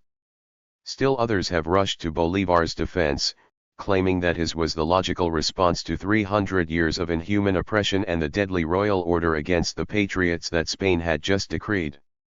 Perhaps more persuasive is the argument that Bolivar's edict tried to make clear that what was being fought was not a civil struggle but an uncompromising war against an outside invader. With it, the ejection of Spain became a manifest goal, and Americans regardless of race or ideology were the heroes. Either Americans allow themselves to be exterminated gradually, Bolivar argued, or they undertake to destroy an evil race that, while it breathes, works tirelessly toward our annihilation. The response was immediate. After Bolivar's proclamation, hundreds of royalist troops defected to the Republican side. Wherever the liberating army marched, it found soldiers willing to join it. Under the slack leadership of Miranda, as Bolivar knew very well, Republican troops had deserted in droves, betting on the likelihood that if they defected and fought for Spain, they would be spared Spanish cruelties, and, if they were captured by lax, soft-hearted patriots, they would likely be pardoned. Now there was no doubt about it, Bolivar's patriots were forgiving no one. It may have been a horrifying declaration, but, for the short run, it worked. It worried the royalists and fortified the Republican will. In the long run, however, as history would show all too vividly, it engulfed Venezuela in a sea of blood. With his victories in Mérida and Trujillo, Bolivar's campaign was technically over. His bosses in New Granada had given him explicit orders to stop. He was not to proceed to Caracas. But when Bolivar learned that his fellow Republican in the east, Santiago Moreno, was marching toward the capital with a force of 5,000, he could not restrain his impulse to best him. In a letter to Camilo Torres, he wrote with extraordinary frankness, "I worry that our illustrious brothers in arms will liberate our capital before we can share the glory. But we will fly, and I hope no liberator will tread the ruins of Caracas before me." By the end of June, Bolivar and his army were on the march again, headed over a perilous mountain route toward the plains of Barinas. When Monteverde heard of it, he went south to meet them. Although the Spanish were greater in numbers and better disciplined, the Republicans proved more nimble. Colonel Ribas won a decisive victory against a Spanish division on the outskirts of Niquitao, descending from glacial peaks to engage them in hand-to-hand combat. He took more than 400 prisoners and succeeded in drafting them all to the Republican cause. Only 80 miles south, Bolivar rode across the dusty plains of Barinas in a sweltering heat. He made a rapid, preemptive strike on the city of Barinas and took it on July 6, forcing the Spanish into a frenzied northern retreat. Without delay, he chased after them and, as he went, joined forces with Ribas and Girardot. The speed and audacity of Republican movements confounded the enemy completely. In skirmish after skirmish, the Patriots emerged victorious, so that in the course of 100 miles, they were able to scatter 2 divisions and send the Spaniards flying for their lives. Within 10 days, they had destroyed, imprisoned, or disbanded 5,000 enemy troops. Bolivar celebrated his 30th birthday in Aurora, stopping briefly to raise a celebratory glass before he set out to face Monteverde. Even as he prepared to go, he learned that a fearless 14-year-old soldier, Gabriel Picon, had flung himself on a Spanish cannon and was in the battle hospital, fatally wounded. In a gesture Bolivar would repeat countless times as such sacrifices mounted, he paused to write to the boy's father. "The glorious hero who spilled his blood on the battlefield today is not dead, nor is it feared he will die, but if he has ceased to exist, he will live forever in the hearts of fellow patriots." Tucked into that letter was a short poem, the only verse Bolivar is known to have written. Its closing line, "Pause now your weeping to remember / your love of country is the primary thing." Joined now by Urdaneta and Girardot, Bolivar's improvised legion of 1,500 finally met Monteverde in the grasslands outside Valencia. In every move, Monteverde had found himself doing too little too late, and this encounter would be no exception. 1,200 of his men lined up to defend the road to Valencia, but, although they were superbly trained, they were too few, rapidly outnumbered and easily outflanked. Bolivar's infantry leapt onto his cavalry's horses, and 2 or more men to an animal charged deep into enemy lines. Once inside, they sprang from the horses and attacked the regiment from within. The tactic worked. It was a long and bloody battle, but the lunge at the enemy heart inflicted punishing losses. When Bolivar's triumphant army finally entered Valencia, Monteverde had already fled, cutting a desperate path to the fortress at Puerto Cabello. Caracas was next to fall. 4 days later, the Marquis de Casa Leon, who had gone from serving Miranda to serving Monteverde when winds of war required it, now met with Bolivar to finalize the Spanish surrender. With him was Bolivar's old family friend Francisco Iturbe, the man who had negotiated Bolivar's safe passage only a year before. The ironies were rich. The Marquis had harbored the once fugitive Bolivar in his house. Iturbe had saved his life. For all the blood that had been shed between Republicans and Royalists, certain family friendships still held. The meeting was cordial. And so, in the very halls where Miranda had submitted to the Royalists now submitted to Bolivar. In return for the peaceful surrender of Caracas, Bolivar offered the Spaniards amnesty, repealing the harsh words of the past. He assured them their safety, granted passports to those who requested them, including soldiers, and gave them permission to emigrate with their families and possessions, even their sidearms. His motive in this, he relayed in a letter to the municipality of Caracas, was to show the world that even in victory the noble Americans reject rancor and offer mercy. To President Camilo Torres in New Granada he wrote, "Here, Your Excellency, is the fulfillment of my promise to liberate my country. We undertook no battle we could not win." But in Caracas, there was no one to receive Casa Leon and Iturbe when they returned with Bolivar's promises in hand. Monteverde, who had holed up in Puerto Cabello, had delegated all power to the governor Manuel del Fierro, and Fierro, in turn, in a breathtaking act of cowardice, had abandoned the city without so much as ratifying the treaty he had personally called for. He rushed to La Guaira in a panic, as did a thundering horde of 6,000 Royalists. Slipping out under cover of night, Fierro embarked secretly and set sail for Curaçao. The scene at La Guaira as he departed was raucous, tumultuous, the Spanish so desperate to board ships that they elbowed their way onto canoes only to be capsized in a rough Black Sea. Eventually 50 ships ferried them to safety. In Caracas, where an unforgiving heat choked the city, the Royalists left behind had no recourse but to abandon their possessions, cast off the clothes they had heaped on their backs, and try to make a swift passage overland to the fortress of Puerto Cabello. Bolivar entered Caracas on August 6, 1813. An assiduous student of Julius Caesar, he knew how a conqueror should make his appearance. He arranged to be met at the gates of Caracas as Caesar's chariot had been met in Rome by radiant girls in the flower of adolescence, dressed in white, bearing laurels, and casting garlands. In Caesar's case, the chariot had been drawn by white horses. In Bolivar's, it was drawn by the daughters of the most prominent families of Caracas. A good number of the city's 30,000 residents were there, lining the roads in a noisy throng. The admirable campaign, as the past 6 months of war came to be called, was celebrated as heartily as a beleaguered population could manage. There were rounds of artillery, a din of cathedral bells, Te Deums to liberty, and, at the end, the title of Dictator and Liberator was bestowed on the returning hero. No one could doubt that Bolivar's victories were astounding. He had started 8 months before with fewer than 500 men and bested Spain's formidable war machine. In contrast, Napoleon, with a colossal army of 500,000, was limping out of Spain at about the same time, on his way to losing the war in Europe. As Bolivar rode in with his exuberant mustache and dazzling smile, Stepping off his cart to embrace residents of his native city, he was as loved as he ever would be.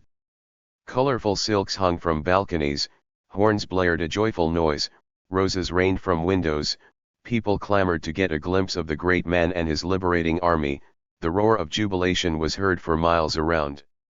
So glorious was the reception, so realized the dream, that Bolivar could not restrain tears of joy.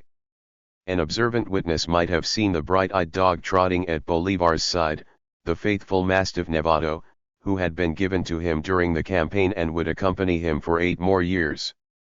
That bystander might have noticed, too, that one of the girls in white, a nubile 19-year-old with lustrous hair and black eyes, was in palpable thrall to the hero she was ferrying. Bolivar himself had noted the animation in her face. She was Josefina Pepita Machado, daughter of a prosperous bourgeois family in Caracas. She was not a Manchuana or a titled Spaniard not endowed by birth to expect society's favors. She was a young woman who had come of age in a time of bewildering upheaval, who very well may have understood that, in revolution, the world was fluid, easily altered, and that the illustrious warrior in the rig behind her might offer a rare chance. We cannot know who was more avid in the pursuit, but as fireworks illuminated the summer evening, as dungeons emptied of rebel prisoners and Caracans celebrated into the night, Pepita became Bolivar's lover. She would continue to have a hold on him for 6 more years. History does not call her a beauty. She had full lips, a hearty, infectious laugh, and an undeniably appealing figure. She could dance. But apart from her kittenish ways, she was ordinary of face. She was also obdurate, outspoken, feisty, and Bolivar's officers would come to detest her. With her mother and sister in tow, she followed Bolivar everywhere, even onto the battlefield when it proved necessary. There is scant evidence of Bolivar's romantic life between his time in Paris and that August day when Caracas welcomed him as its savior, but the legend is rich and well known. He was an openly flirtatious bachelor, an enthusiastic if fickle suitor, and, in every city he liberated, there were lovely maidens to greet him and ambitious parents to spur them on. After all, not only was he a hero, he was a very rich man.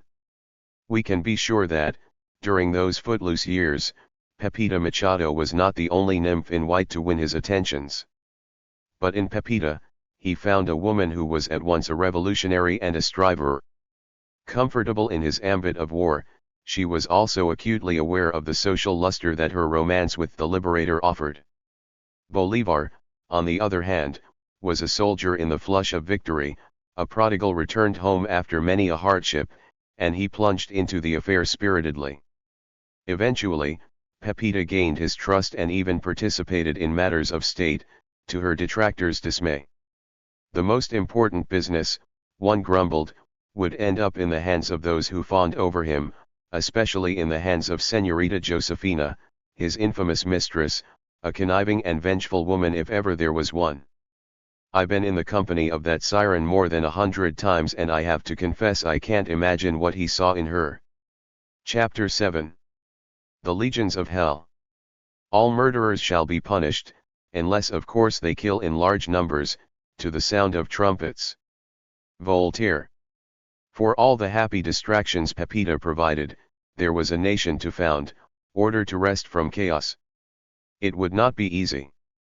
1,500 Spaniards had remained in the capital and, in the course of a full-scale evacuation, homes had been sacked, shops and warehouses looted. Bolivar secured the streets, promised a peaceful transition, installed former President Cristobal Mendoza as governor, and invited foreigners to immigrate and help rebuild the country. But he made no effort to restore Congress or hold an election.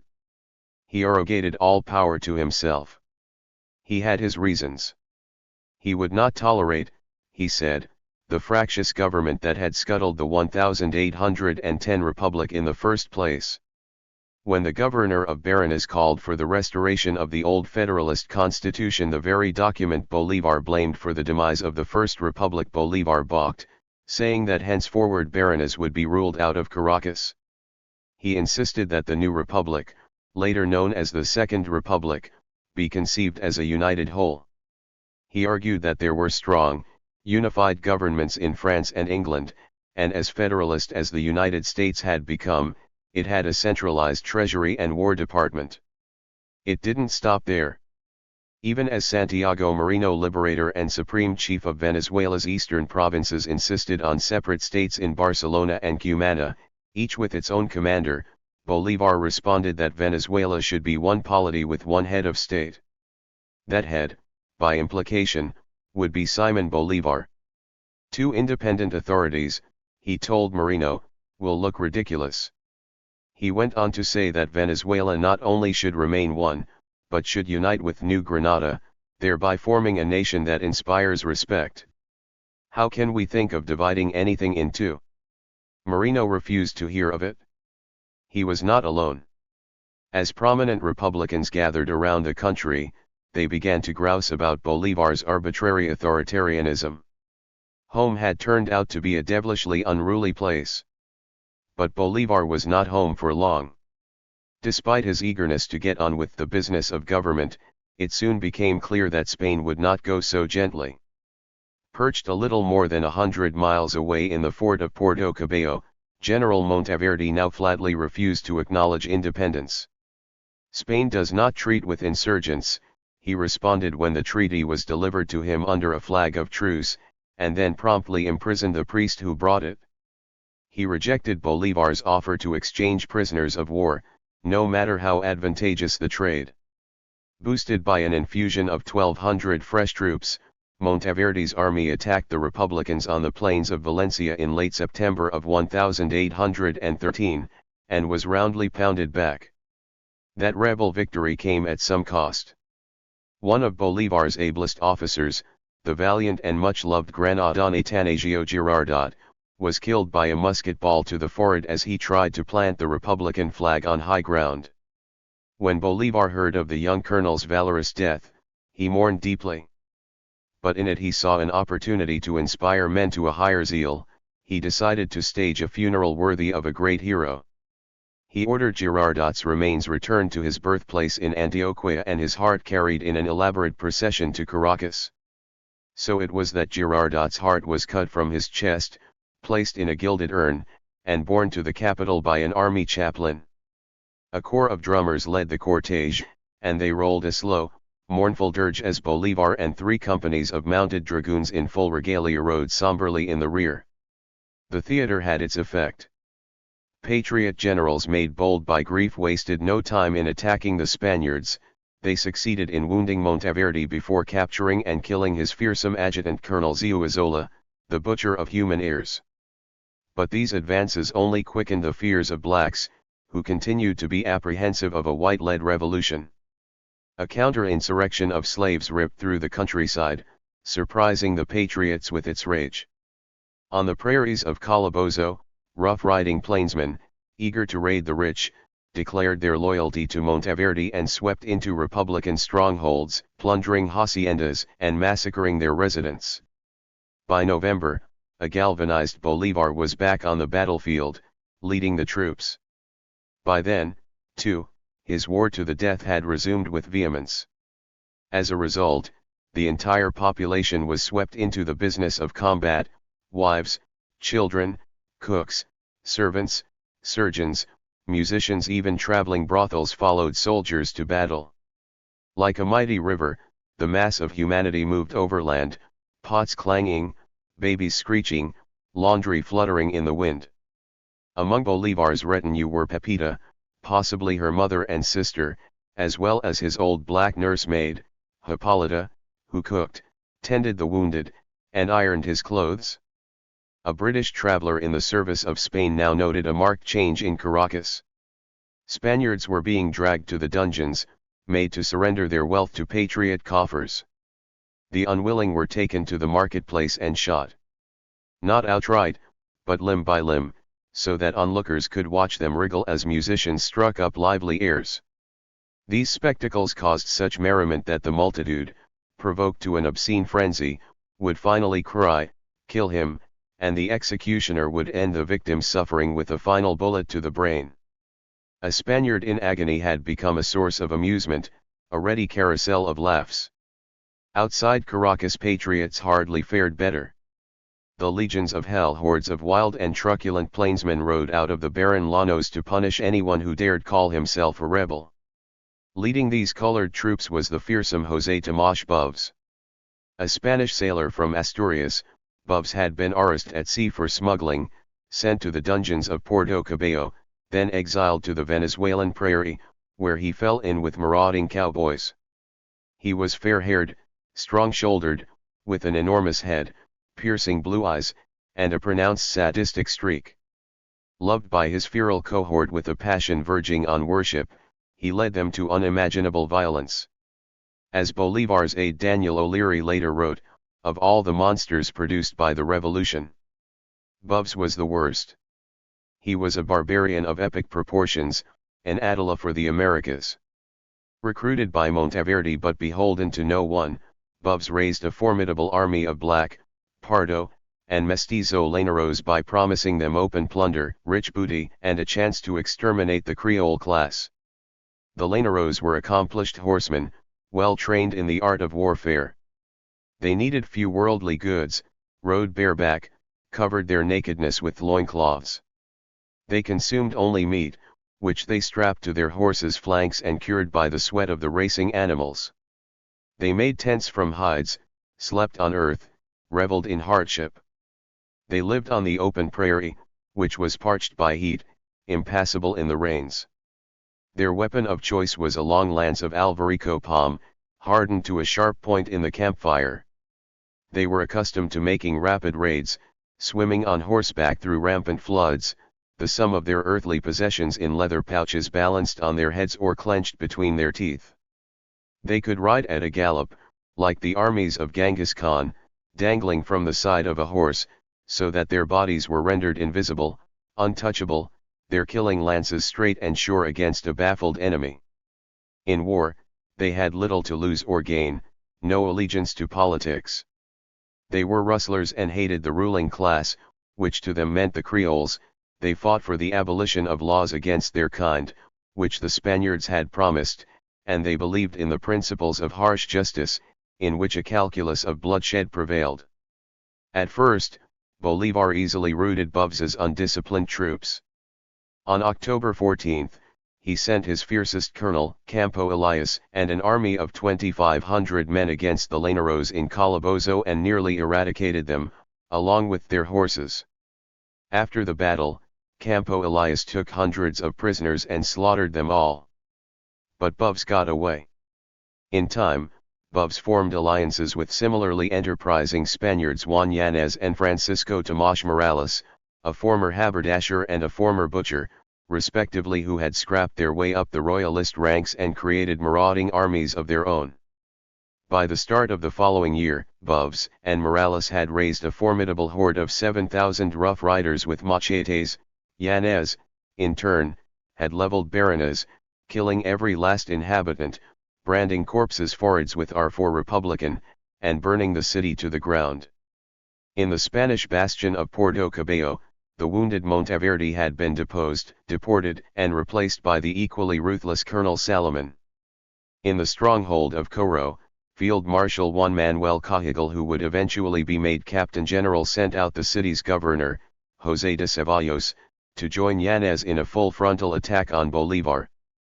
The Republicans and Royalists traded one victory after another, massacring each other's ranks at every turn.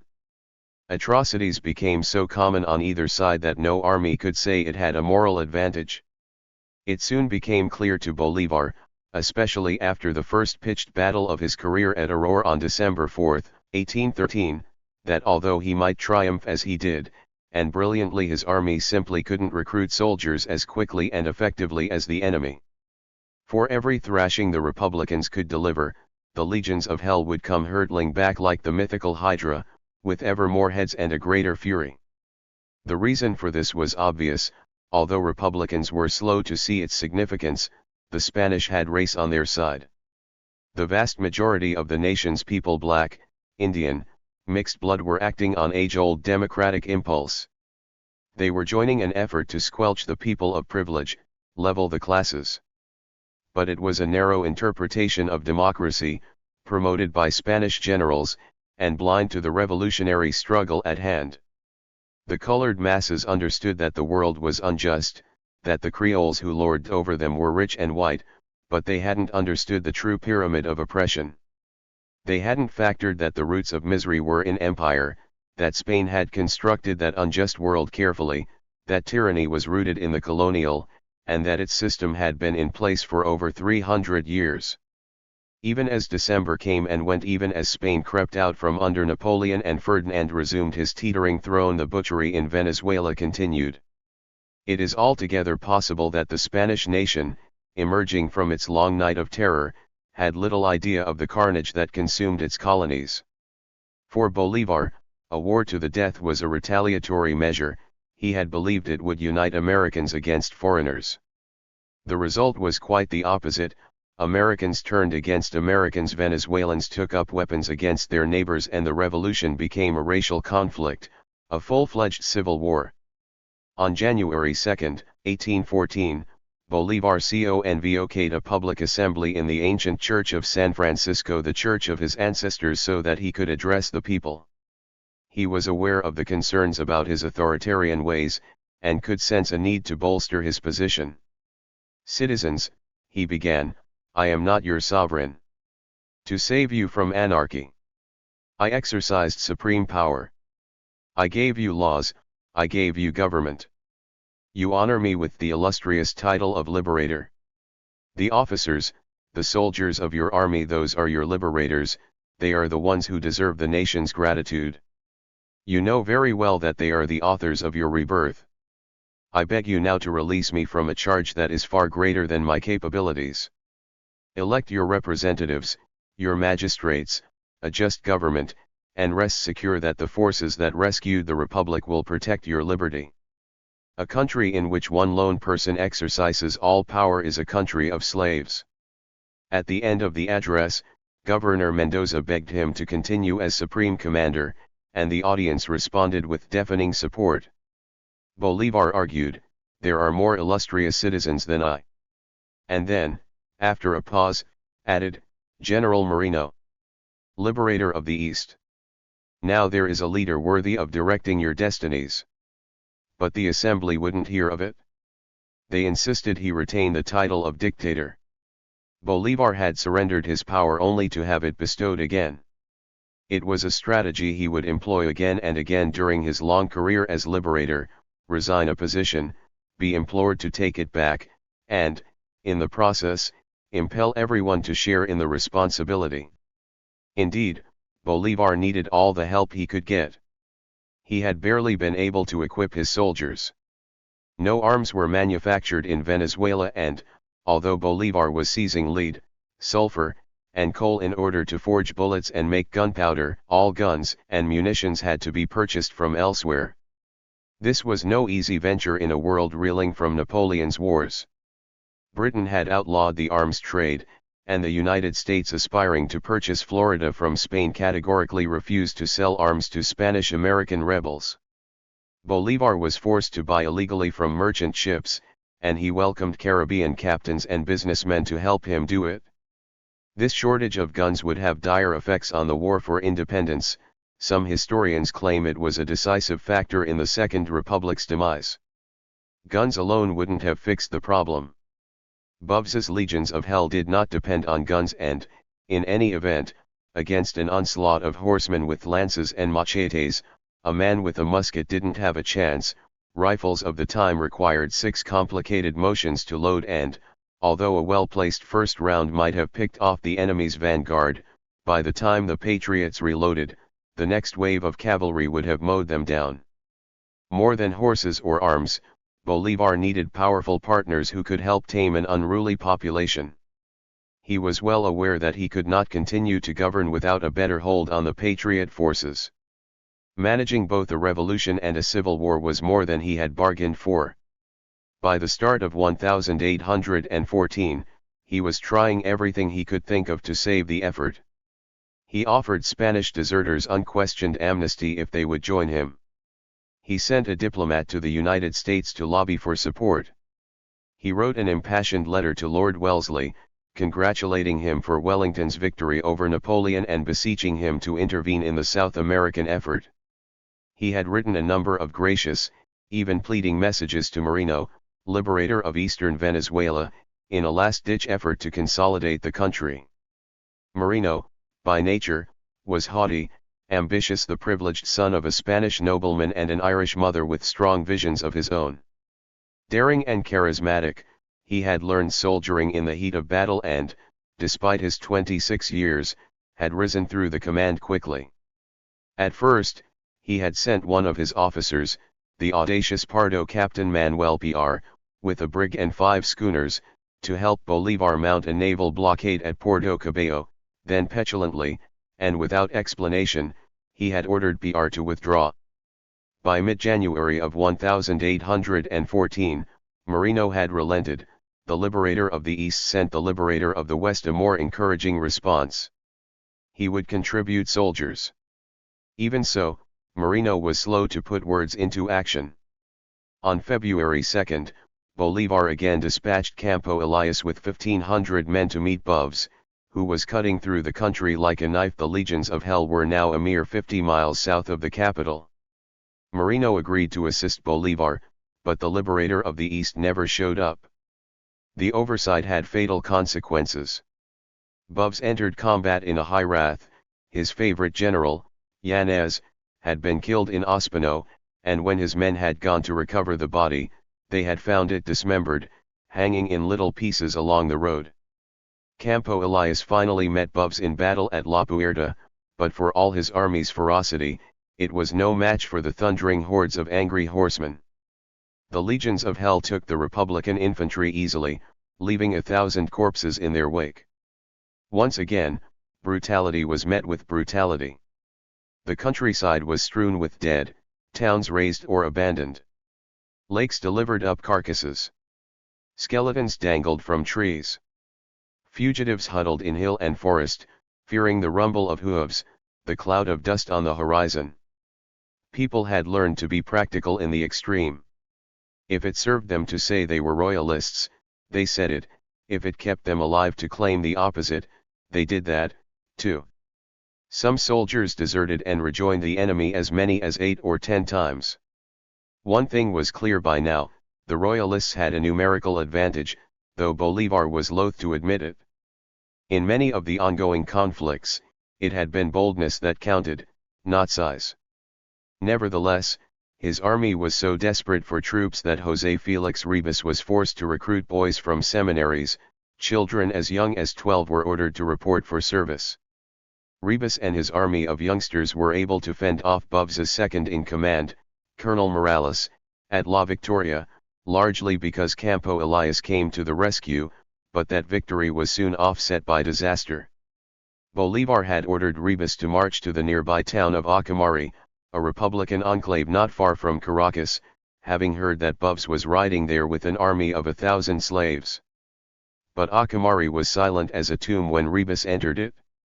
The city had already been ransacked. Dead women and children littered the streets. The church's floor ran with the blood of old men. In that hecatomb, Ribas found a lone priest, able to recount the atrocities. But a sack flung on the roadside would tell more. It belonged to General Morales, and had been dropped in the course of the raid and forgotten in the frenzy of massacre. Inside was a packet of correspondence that revealed a plan to incite the royalist prisoners in the dungeon of La Guaira to a violent uprising. One of the commandants in La Guaira, Leandro Palacios, Bolivar's nephew, had already warned him of just such an eventuality. What sprang to mind now as Bolivar heard this new evidence was his own scarring experience less than 2 years before in Puerto Cabello, the dungeon uprising he had been powerless to contain, the one that had scuttled the revolution. Bolivar could not afford to lose La Guaira and, in so doing, risk the capital. Worse, he had no troops to spare. He responded swiftly and decisively. He ordered the immediate execution of every Spanish prisoner in La Guaira and Caracas, with no mercy for the sick, the elderly, or even those who, in times of shifting loyalties, may have sheltered a patriot or two.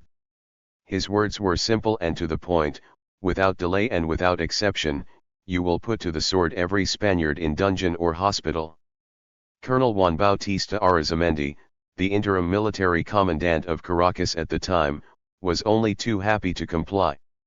He fulfilled the command to the letter, and with relish. With no questions asked and no due process of law, he and his minions marched more than 1,000 Spanish prisoners out into the sunlight and, over the course of 4 days, beheaded them all. History would never forgive Bolivar for it. It was one thing for an untested soldier to become feral in the field, it was quite another for a liberator to exterminate 1,000 chained prisoners. His war to the death had been difficult enough to justify. As time passed and the rest of the world learned of it, this mass execution would mark him as a brutal man. Even so, for the moment, the world had other things on its mind. By the middle of 1814, Napoleon had been reduced to a prisoner on Elba, Louis XVIII was busily restoring the French monarchy, and England was dusting itself off and looking to intensify its 2-year war against the United States of America. Within a few months, the British would invade Washington and set fire to the White House and U.S. Capitol, the flames of belligerence visible as far as 30 miles away. Rear Admiral George Coburn pocketed a few knickknacks as he strolled through the deserted White House, then supped on the president's wine and dined at Dolly Madison's table before he ordered the presidential mansion torched. In Spain, King Ferdinand didn't wait until he got to Madrid to start undoing the work of the Regency. He abolished the liberal 1812 Cadiz Constitution, which had established, among other things, universal suffrage, freedom of the press, and free enterprise.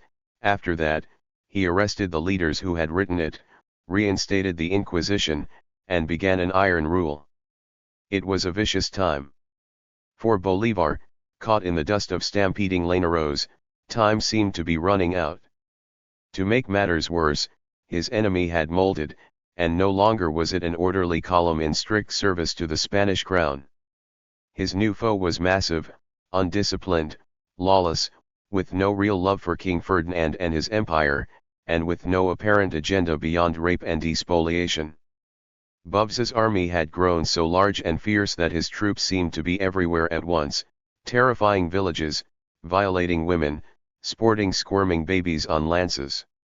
The Spanish Field Marshal Manuel Cajigal, who headed the king's militias and understood rules of battle, wrote to Boves, asking him to cease unnecessary cruelty and join his command. Boves's response to Cajigal was blunt and unequivocal: he was the leader of the colored people, whose cause he championed. He had no superiors, answered to no one, and, once he was done exterminating patriots, he would come after Cajigal himself. Although Moreno had joined Bolivar in earnest now, the two could not claim enough victories against the Royalists to make significant gains. At first, there were encouraging moments on the plains of Carabobo, for instance, when Bolivar and Ribas engaged General Cajigal's army in a long and stubborn struggle. Nature itself seemed on the side of the patriots. Gunfire set the tall grasses of the savannah ablaze and a brisk wind blew blinding smoke into the Spaniards' faces.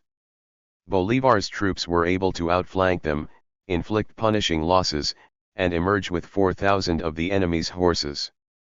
In the confusion, General Cajigal had no recourse but to flee on foot, wander the forests, eat wild fruit, and escape down the Orinoco to fight another day.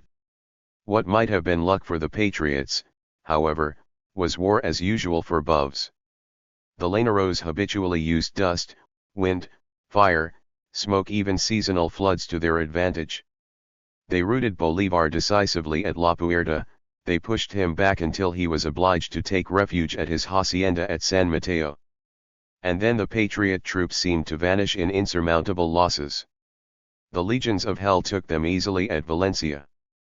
Boves personally led the charge, storming the city at the head of his roaring horde. When Valencia surrendered, Boves signed a treaty, even celebrated a mass in church, assuring citizens they would be safe.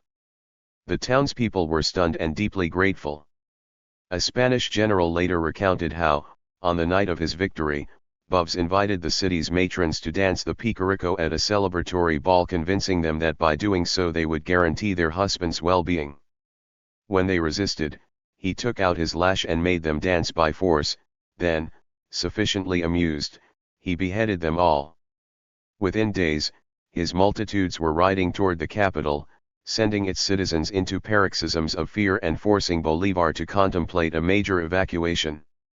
The Liberator called for a sweep of all the precious silver and gold objects in the city's churches, impounded the Republic's treasury, put all of it in 24 trunks, and ordered them shipped out at once to Moreno's Republican stronghold in the east.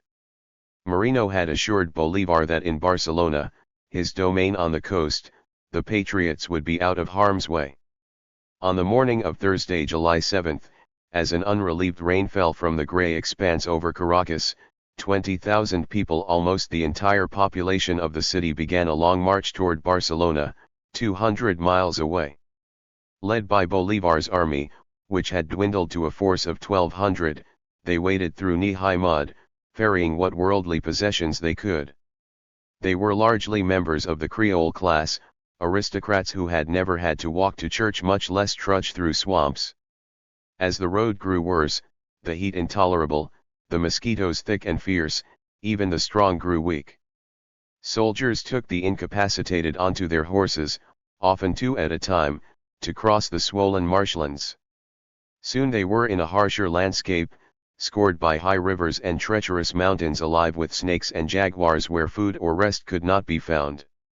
For 23 days the diminishing mass inched ahead, ragged, hungry, with no shelter from torrential rains, no mantle against the damp of night. Many died along the way, drowned in floods, killed by roving bandits, or devoured by wild animals. Many of those fortunate enough to survive died later, of cholera and yellow fever. Often they succumbed to a spiraling madness. Bolivar told of a starving mother who in a fit of desperation snatched the baby from her empty breast and hurled it away, to a quicker, more merciful death. We can only imagine the horrors of this tragic exodus. His cape pulled tight against the deluge, Bolivar watched his people pass, unable to offer them much hope or comfort. He had, in 3 years of war, gone from pampered plutocrat to hardened soldier, from sleeping in a gilded bed to spending nights in an improvised hammock. His hair was long, his beard full, and yet, despite that hirsute guise, the dark hollows of his face were all too evident. For all the energy that fueled his purpose, he was frail in body, plagued by hemorrhoids, susceptible to fevers, delicate of stomach. But his was a single-minded vision. He could admit no pessimism. If there were moments, as there had been for Miranda, when the sight of a bloodied earth forced him to wonder whether his war of ideals was worth the soul-breaking sacrifice, Bolivar never let on. He kept his eyes firmly on the dream. He would not allow his sisters to remain in Caracas, although Maria Antonia had insisted on it.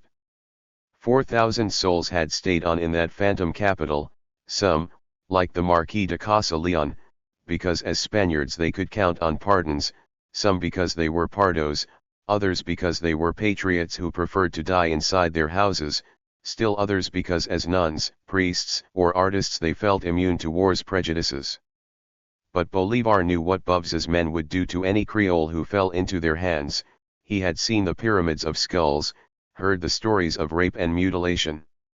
Bolivar decided that what little family he had would travel under his protection.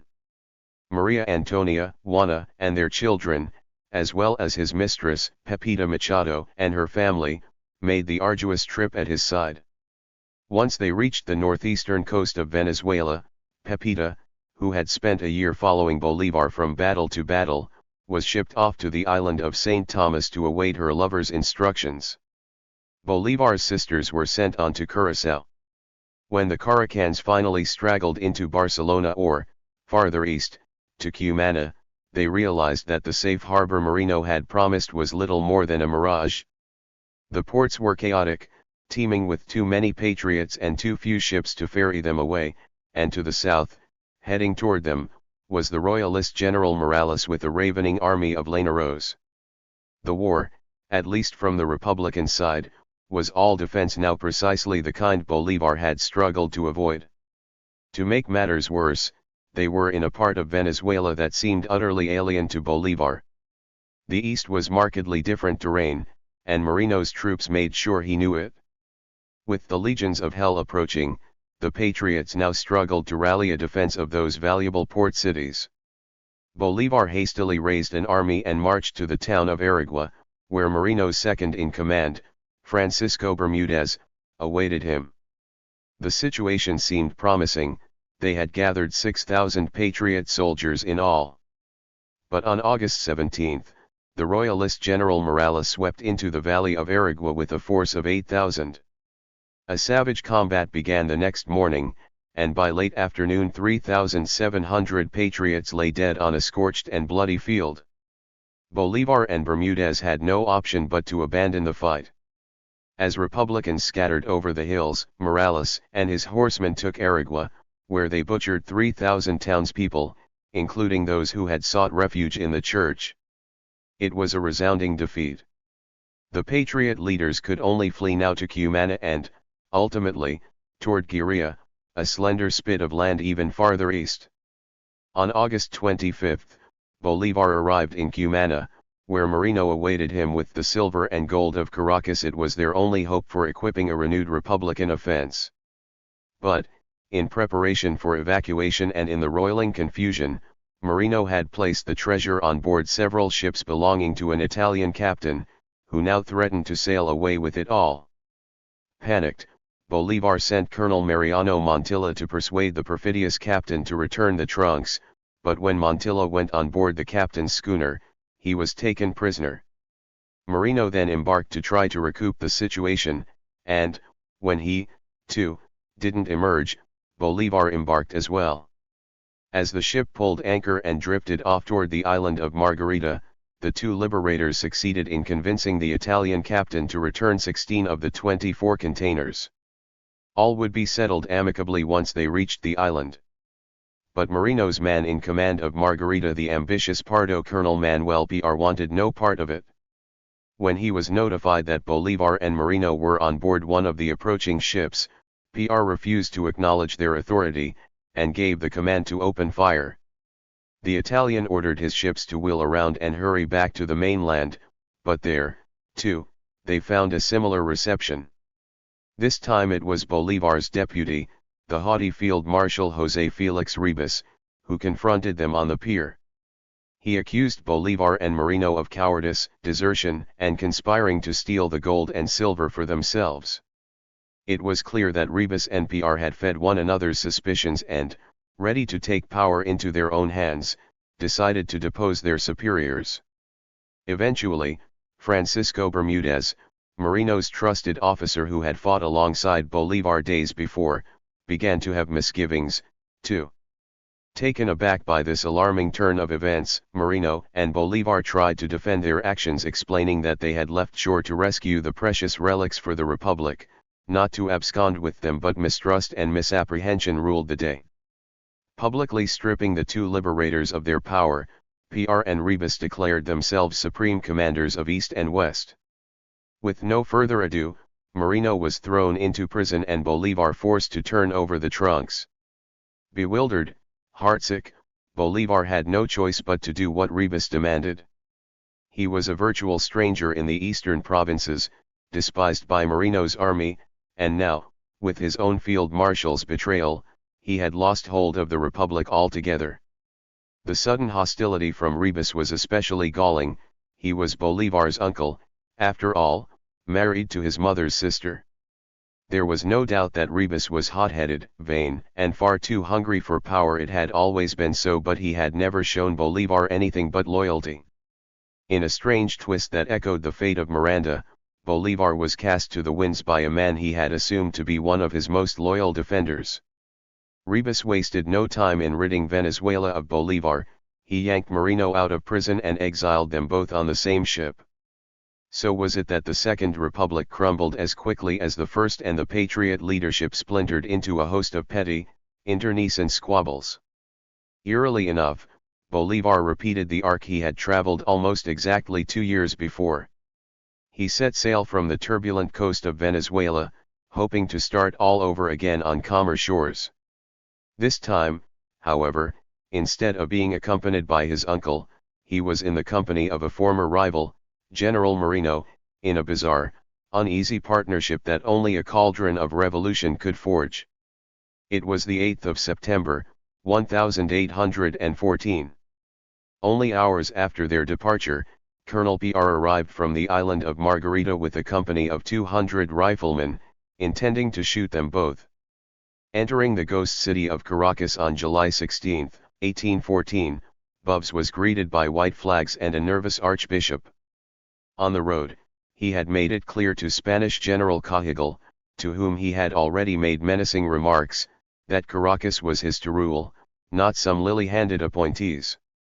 Cajigal, who had been made interim Captain General of Venezuela, tried to appease Bubs by promising to make him colonel, but Bubs scoffed, saying that he had promoted many a colonel himself, he was nobody's officer.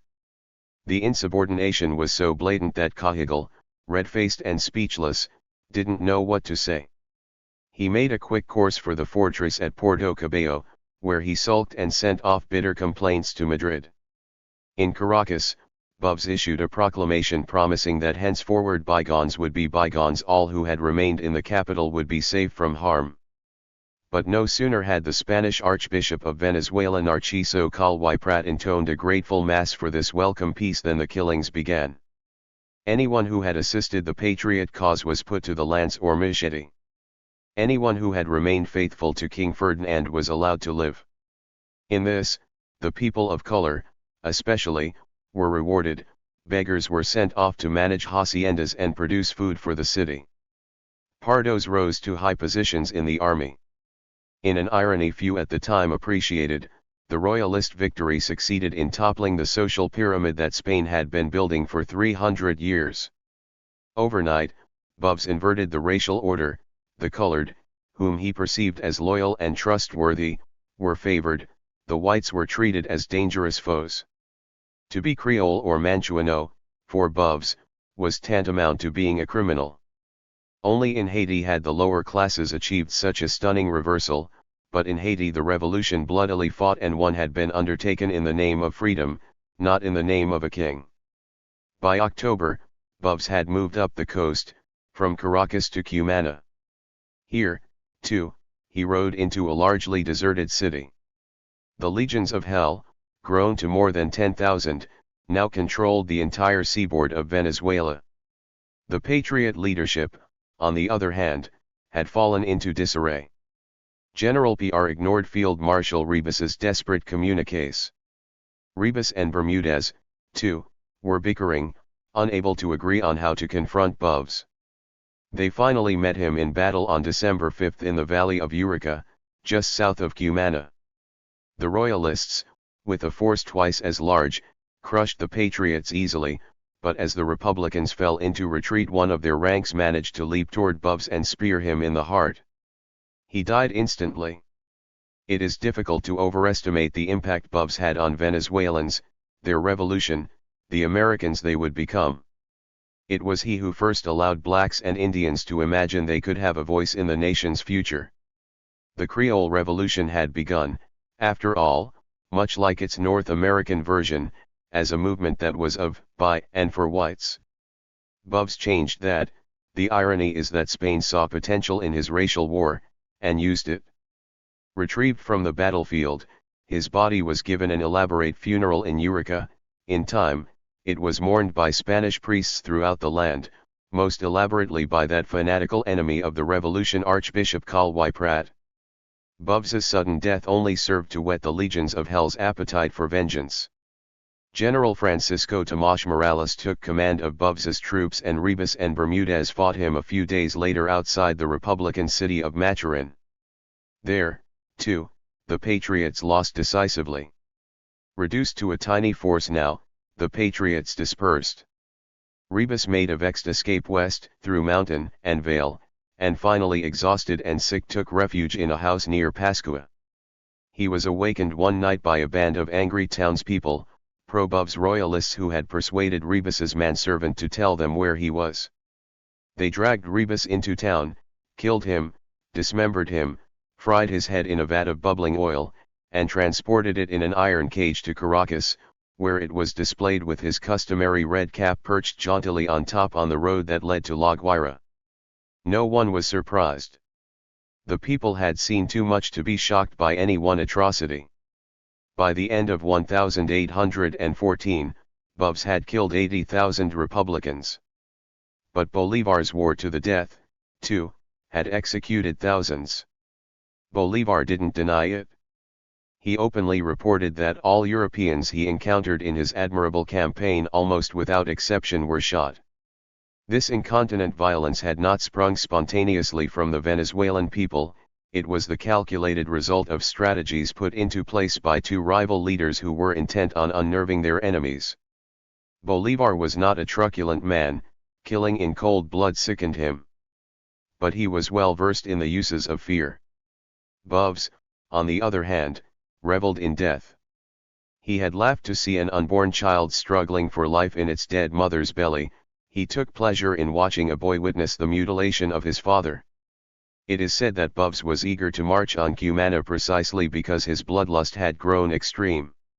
Whatever Bubs's and Bolivar's intentions, the results of their policies were one and the same.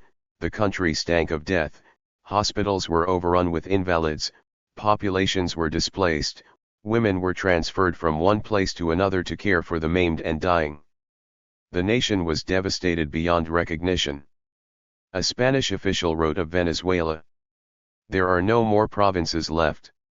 Towns that had thousands of inhabitants are now reduced to a few hundred or even a few dozen. In some, there are only vestiges of human habitation. Roads and fields are strewn with unburied corpses, entire villages have been burnt, whole families are nothing but a memory." By now, the Republicans held only a small patch of land, the island of Margarita. As Bolivar contemplated this reduced universe from a distant shore, he must have seen what was so clearly obvious: the uprising he had helped to kindle was unlike any other he had read about in the comfortable library of his old Spanish mentor, the Marquis of Usturiz, and certainly like no revolution since. This was no uniform group of like-minded whites united by class and faith upending an oppressor and casting out an old system. It was no France or United States of America or Haiti, for that matter, where strong commonalities existed among the rebels.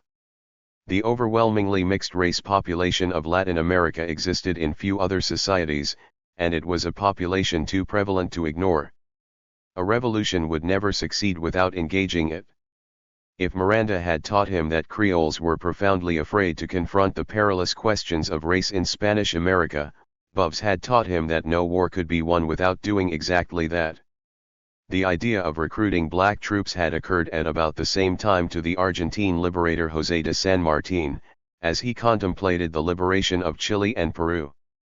The notion had suggested itself, too, to Andrew Jackson, who had led 2 battalions of free blacks, among them Haitian refugees, to defend New Orleans against a looming British attack. Jackson would later declare himself in favor of shipping all freed slaves back to Africa, but in that fraught year of 1814, Old Hickory defended himself against his critics by arguing that blacks made first-rate soldiers. "They must be for, or against us," Jackson said, in a phrase that Bolivar himself might have spoken. "Distrust them, and you make them your enemies; place confidence in them, and you engage them by every dear and honorable tie to the interest of the country who extends to them equal rights and privileges with white men." It was no small irony that a North American was arguing this, for in Washington's halls of power, the fact that Bolivar began conscripting blacks and mulattoes to his revolution would be enough to cast suspicion on his whole enterprise. Nevertheless, for a fleeting moment in time, it seemed at least to those 3 American contemporaries, Bolivar, San Martín, and Jackson, an idea whose time had come. Bolivar's message to fellow patriots as he left his native shores in early September was repentant, but resolute. "Destiny elected me to break your chains," he wrote, "as surely as Providence charged me to be the instrument of your misfortune. Yes, I brought you peace and liberty, but those inestimable treasures were followed immediately by war and bondage."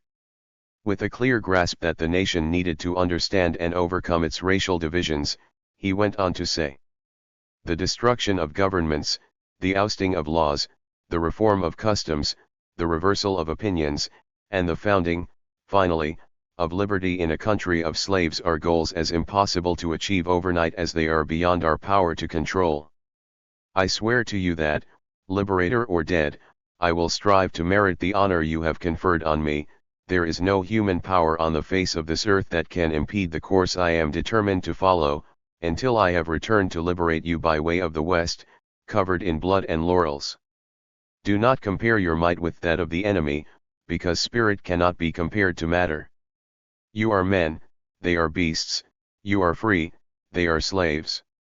Bolivar arrived in Cartagena, New Granada, on September 19, 1814. Despite his bitter failures in Venezuela, the people of Cartagena received him warmly. To them, he was the hero who had won them a republic. He installed himself in the palace of the Spanish bishop, who had evacuated the city years before, and found himself sharing that grand manse with a family he knew all too well, the mother and sisters of his fellow soldier Carlos Subalt, who had been Miranda's adjutant. The Subalts were distant cousins of Bolivar's and, like him, refugees from Caracas. In the fragrant, bougainvillea-hung gardens of Cartagena and on the avenues lined with stately palms, he came to spend considerable time distracting himself with lovely Isabel Subalt, 16 years old, irresistibly flirtatious, with an abundance of pale red hair. She was nothing like the intense Pepita, who had insinuated herself into his political affairs, miffed his officers, and then fled to safety and the Caribbean.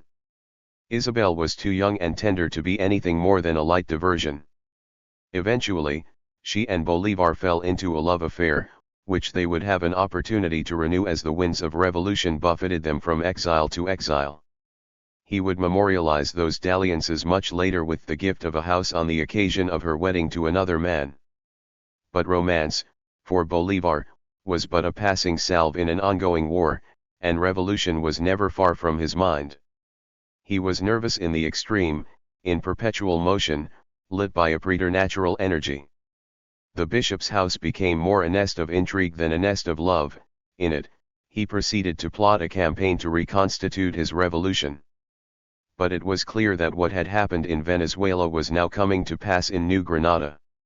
Antonio Nariño, the former president in Bogotá, was languishing in the dungeons of Cádiz, alongside Miranda. Republican governments were being threatened by royalists on all sides. In the south, the Spaniards had a firm grip on the gold mines of Popayan. In the north, they had retaken the crucial port of Santa Marta. Bolivar knew he could not rely on Cartagena alone to reignite his revolution; he needed the firm support of the Confederation. Toward that end, he traveled to Tunja, where the Congress gave him a rousing show of support, an army, and instructions to march immediately to subdue the unruly capital of Bogotá. The Congress's president, Camilo Torres, assured him, "General, as long as your sword lives on, your country is not dead. You have been an unfortunate soldier. But you are a great man." Bolivar was not considered great by the people who ruled Bogotá. To them, he was the man of terror, the architect of a barbaric war. The archbishop had gone so far as to excommunicate him. In early December, as Bolivar and his army of 1,800 camped outside Bogotá's walls, he exhorted the city leaders to listen to him. "I give you my word of honor," he wrote one of them, "my goal is to conserve human life, and so I urge you to negotiate with me and spare your citizens the horrors of a siege and battle." The city put up a half-hearted struggle, but after 2 days capitulated. On December 12, Bolivar entered the city and took power, assuring the people of their rights. Not long after, the church commuted its decree of excommunication and, reversing itself completely, celebrated a glorious mass in his honor. The Congress of the Confederation, overjoyed with Bolivar's success, made him commander-in-chief of its army, and Camilo Torres's government in Tunja hastily moved to re-establish itself in Bogotá. But the rest of New Granada would not be so easily won. Spanish generals had reconquered the inland waterways. In order to dislodge them, Bolivar needed to secure Santa Marta, the port at which the great Magdalena rushed to sea. With Congress's blessings, he marched from the mountains of Bogotá toward the coast, liberating towns along the river, much as he had done in the opposite direction 2 years before. But even as history repeated itself in reverse in those early months of 1815, his enemies, too, flew back to haunt him. By the time Bolivar arrived in Mompox, his old nemesis Colonel Manuel del Castillo had seized control of Cartagena. Castillo was a dedicated Republican, an ardent American, greatly favored by the people of that city, but he was virulently opposed to the Venezuelan Liberator, brazenly so, and just as he had spurned Bolivar's liberating expedition a year before by refusing to march into Venezuela, he furiously rejected him now. Castillo immediately set out to blacken Bolivar's reputation, attributing the loss of Venezuela to his cowardice and ineptitude. He published broadsides against him, arrested anyone suspected of being Bolivar's supporter. He was aided in this by others as passionately jealous of Bolivar. They urged Castillo to resist Bolivar at all costs and liberate Santa Marta himself. Boosted by this vote of confidence, Castillo began a mad course toward civil war. He refused Bolivar's innumerable attempts at reconciliation. He put the city of Cartagena on high alert. He ordered his commandant of operations along the river to raise troops against Bolivar's army. Bolivar had no choice but to linger on those muggy banks for more than a month as smallpox and cholera tore through his ranks, eradicating them one by one. Castillo's efforts became so blatant, so infamous, that the Spaniards eagerly dispatched a messenger to him, offering to help squelch the Liberator for good. It was a disastrous situation, and as it unfolded, Bolivar made a drastic miscalculation. He decided to use the same tactics he had employed in Bogotá. He would camp on the outskirts of the city, send in a few strongly worded missives, and then threaten an incursion. He moved his headquarters to the monastery of La Popa, a walled fortress on a verdant promontory overlooking Cartagena. But when he arrived he found that Castillo had poisoned its water supply. Putrefying animal corpses bobbed in the monastery's wells. To make matters worse, Cartagena's cannons were turned against him and the incoming fire was so constant that fetching fresh water from the lake was impossible. Bolivar's troops grew weak with thirst and succumbed to rampant infection. 6 weeks elapsed in this mind-numbing waste of manpower and, in the interim, Royalists began to sweep down the Magdalena again, taking back all the ground Bolivar had gained and opening the way for a large-scale invasion. On March 30, Bolivar wrote to the head priest of Cartagena, imploring him to use his holy office to bring about a resolution. The notion of raising arms against a fellow Republican seemed obscene. He wrote on April 12, "I have offered to withdraw. It seems to me that I've done it with more generosity of spirit than anyone might have expected. This is hardly a contrived liberality, but one that springs from my heart, which cannot abide the possibility of seeing this place despoiled by a frightening anarchy. The very thought of it makes me shudder." But the priest didn't answer that letter or, for that matter, any of the letters that followed. On April 24, he sent Bolivar a terse message advising him that a mighty armada, 60 ships and more than 14,000 Spanish soldiers, seasoned veterans of the Napoleonic Wars, had landed in Venezuela. At its head was one of Spain's most illustrious warriors, Pablo Murillo, a general who had distinguished himself at Trafalgar and fought brilliantly at the Duke of Wellington's side. Bolivar may well have suspected that such an expedition was inevitable, but he probably did not know the depth of Spanish conviction that animated it. King Ferdinand had expressed a mortal impatience with the tenets of democracy. In order to please him, his court had urged him to be absolutely absolute. Mobs in the streets of Madrid had taken to yelling, "Death to the Constitution!" Spain was getting its empire in order, and it wanted its rebel colonies back. History unfurled quickly after that.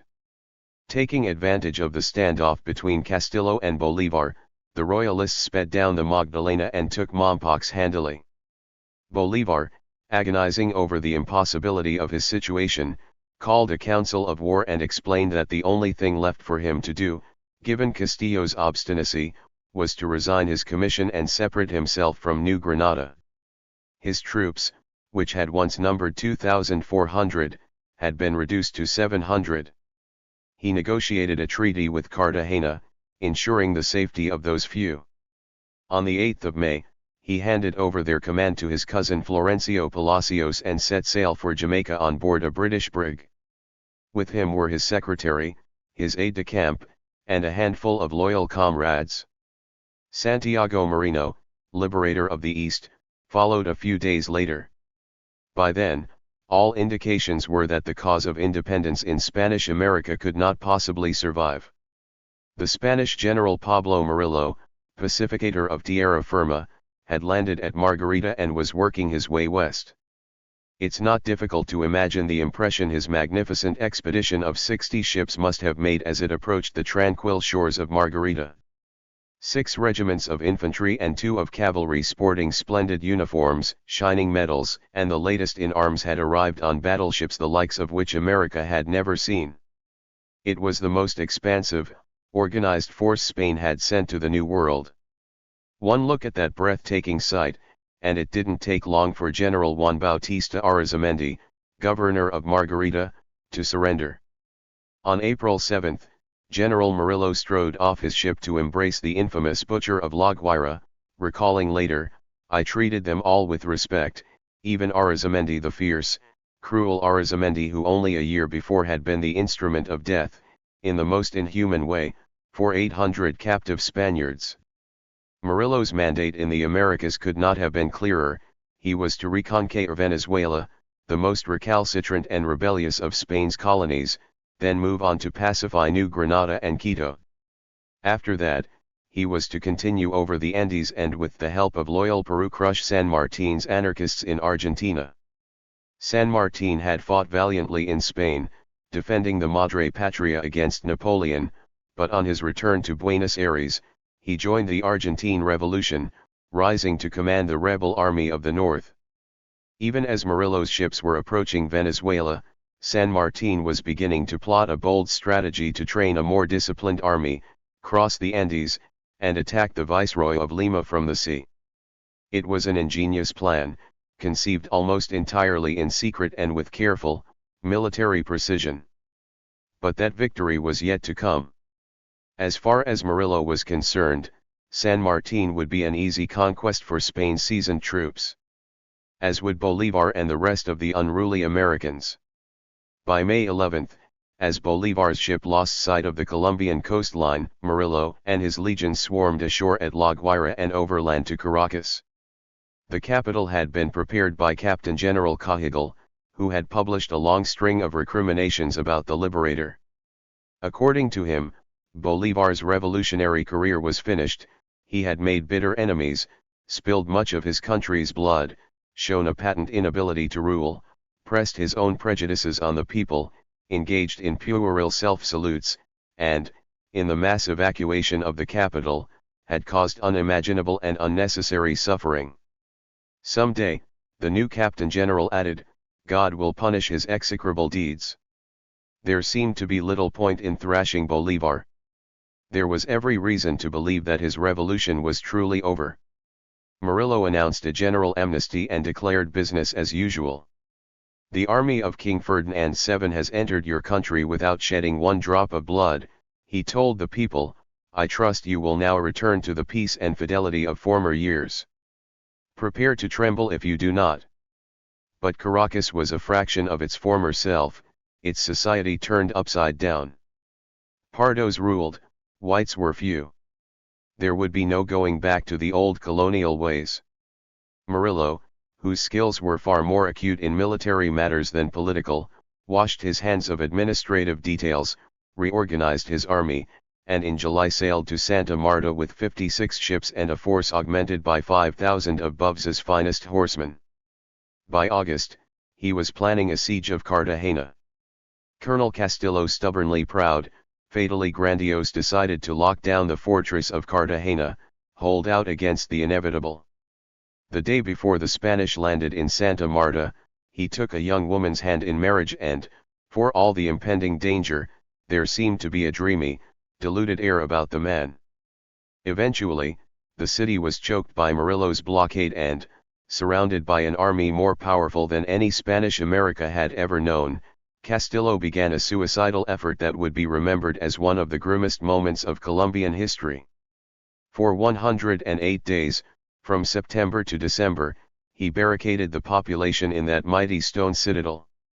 From without, the city was virtually indestructible. From within, however, it was a different story. There was nothing to drink, nothing to eat. Little by little, the once beautiful, prosperous city of Cartagena began to die from the inside. By the end of November, conditions were desperate. Every donkey, dog, cat, rat, even leaves off the trees, grass sprouting from walls, shoes of dead men had been devoured, and starvation was rampant, disease, endemic. The few Republicans who had managed to slip into the walled city from the outside, among them, Antonio José de Sucre, Carlos Subalt, and José Francisco Bermudez, all fugitives from Murillo's invasion, deposed Castillo and sent off a letter begging Bolivar to return, but the damage had been done. The city was in ruins, the population doomed. Half of them, more than 6,000, perished in the course of the Spanish blockade. Every day, 300 corpses were swept off the streets in a desperate attempt to curb cannibalism. On December 5, in the pale light of a new moon, 2,000 patriots, men and women, scaled the walls and stole out of the city, streaming down to shore, where corsairs awaited with promises to sail them to liberty. Many of them drowned, others were robbed or abandoned in the wild, but some who would play significant roles in Bolivar's future, Sucre, Bracino, Bermudez, Subalt, Luis Ducadre, and Mariano Montillo, made it to safety. When General Murillo and his troops stormed into Cartagena the next day, they found its streets abandoned, its houses silent. Cowering in a corner of one house was Manuel del Castillo. He was taken prisoner and shot. There was little doubt that Spain was master of tierra firma now. By mid-1815, there were countless signs to prove it. Boves, author of one of the bloodiest hecatombs in the annals of American horrors, was honored with a lavish mass in the Cathedral of Caracas, pronounced by the eminent Archbishop Calwy Prat. The throne thanks his important services, the holy man proclaimed, enshrining for all posterity the notion, so common in South American history, that power buys impunity. In Peru, the most obedient of Spanish colonies, the Inca Mateo Pumacahua, who had fought for Spain, then protested against it by overtaking La Paz and Arequipa, was dogged down by the king's army, and, in a lesson to the Peruvian people, hanged, decapitated, and quartered. Thousands of miles away, on the highway from Caracas to La Guaira, the fried head of José Felix Ribas sat in its iron cage for 1,000 days, picked over by birds and flies, reminding anyone who dared pass that there was no glory in crossing Spain, no triumph in being a rebel. His widow, Josefa Palacios, the sister of Bolivar's mother, fell mute, shut herself in her room, and, for 7 long years, refused to open the door. Revolution had begun to take a physical toll on Bolivar. Everyone could see it. In Jamaica, the Duke of Manchester, governor of the island, looked across his dinner table and beheld a spent man. His guest was restless, fidgety. Seeing the black eyes glitter from an unnaturally gaunt face, the governor remarked that the oil had consumed the flame. Bolivar was 32 years old. But as Bolivar would prove in harder years to come, he was far stronger than he appeared. He had a near Herculean appetite for adversity. Challenges seemed to electrify him. Within 2 weeks of his arrival in Kingston, he was writing to Lord Wellesley, trying to convince the former Foreign Secretary that it was high time the English turned their sights on Latin American independence. "I have seen the ravening fire that devours my benighted country," Bolivar told him. "After innumerable efforts to quench it, I have come to sound an alarm, beg for help, say to Great Britain and the rest of humanity, a vast part of your species is about to expire, and the most beautiful half of this earth will soon be a desert." Britain, however, had its sights firmly fixed elsewhere. It was fighting the Battle of Waterloo. Napoleon had escaped to invade once again, and Wellesley's brother, the Duke of Wellington, would win eternal fame for crushing him. But there were other reasons for Britain's demurral. The country was entering into a treaty with the Holy Alliance, a powerful cabal that included Prussia, Austria, and Russia, and had firmly outlawed revolution, and so its only response, ironically, was to forbid its retired officers in the Caribbean from serving Bolivar's cause. Help was forthcoming from no one. In the United States, an 80-year-old John Adams, who perhaps had never forgotten his son-in-law's perilous friendship with Miranda, now wrote, "What could I think of revolutions and constitutions in South America? A people more ignorant, more bigoted, more superstitious, more implicitly credulous in the sanctity of royalty, more blindly devoted to their priests, in more awful terror of the Inquisition, than any people in Europe, even in Spain, Portugal, or the Austrian Netherlands, and infinitely more than in Rome itself." On September 1, 1815, President Madison drove a final nail into Bolivar's hopes by issuing a proclamation that prohibited United States citizens from enlisting in military campaigns against Spain's dominions. Bolivar's lone offer of support was from a wealthy Dutchman in Curaçao. He was Louis Bryan, a young Jewish merchant with a lust for adventure. Bryan had a Philadelphia education, multiple citizenships, and a 24-gun English brig to give away. He was one of a network of freewheeling Caribbean businessmen from whom Bolivar had bought arms and munitions. An ardent proponent of free trade who wanted Spain out of the Americas, Bryan was keen to help Bolivar any way he could. He offered Bolivar the battleship. Bolivar thanked him warmly, calling him America's best friend, and then sent one of his trusty colonels, Miguel Carabino, to Curaçao to urge Bryan to mount an entire expedition. In the interim, Bolivar wrote editorials, memos, letters to anyone he could think of, including one respectfully declining the invitation to take up the reins in the besieged fortress of Cartagena. Little did he know that as he penned those words, Cartagena was littered with corpses, its scant survivors plotting a fevered getaway. One of Bolivar's many writings during that time was an astonishingly prescient letter addressed to an Englishman in Jamaica who expressed interest in his struggle for independence. More than a friendly missive, this was a masterful tour de horizon. Clearly Bolivar meant it to enjoy wide dissemination. Written in vibrant prose and reflecting a profound grasp of the legacy of colonialism, the letter was read at first only by the small English circle for whom it was intended. It would take more than a dozen years to be retranslated into Spanish. But the letter served as a blueprint for Bolivar's political thought, and its ideas would emerge in countless documents during those formative days. The letter from Jamaica declared unequivocally that the bond between America and Spain had been severed forevermore, it could never be repaired. Although the wicked stepmother was laboring mightily to reapply her chains, it was too late. The colonies had tasted freedom. "Our hatred for Spain," he declared, "is vaster than the sea between us."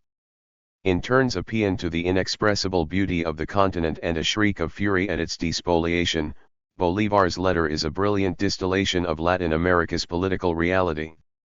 His people, he explains, are neither Indian nor Pardos nor European, but an entirely new race, for which European models of government are patently unsuitable. Monarchies, to these Americans, were abhorrent by definition, and democracy Philadelphia-style inappropriate for a population cowed and infantilized by 300 years of slavery. As long as we do not have the political virtues that distinguish our brothers of the North, he argued, a democratic system, far from rescuing us, can only bring us ruin.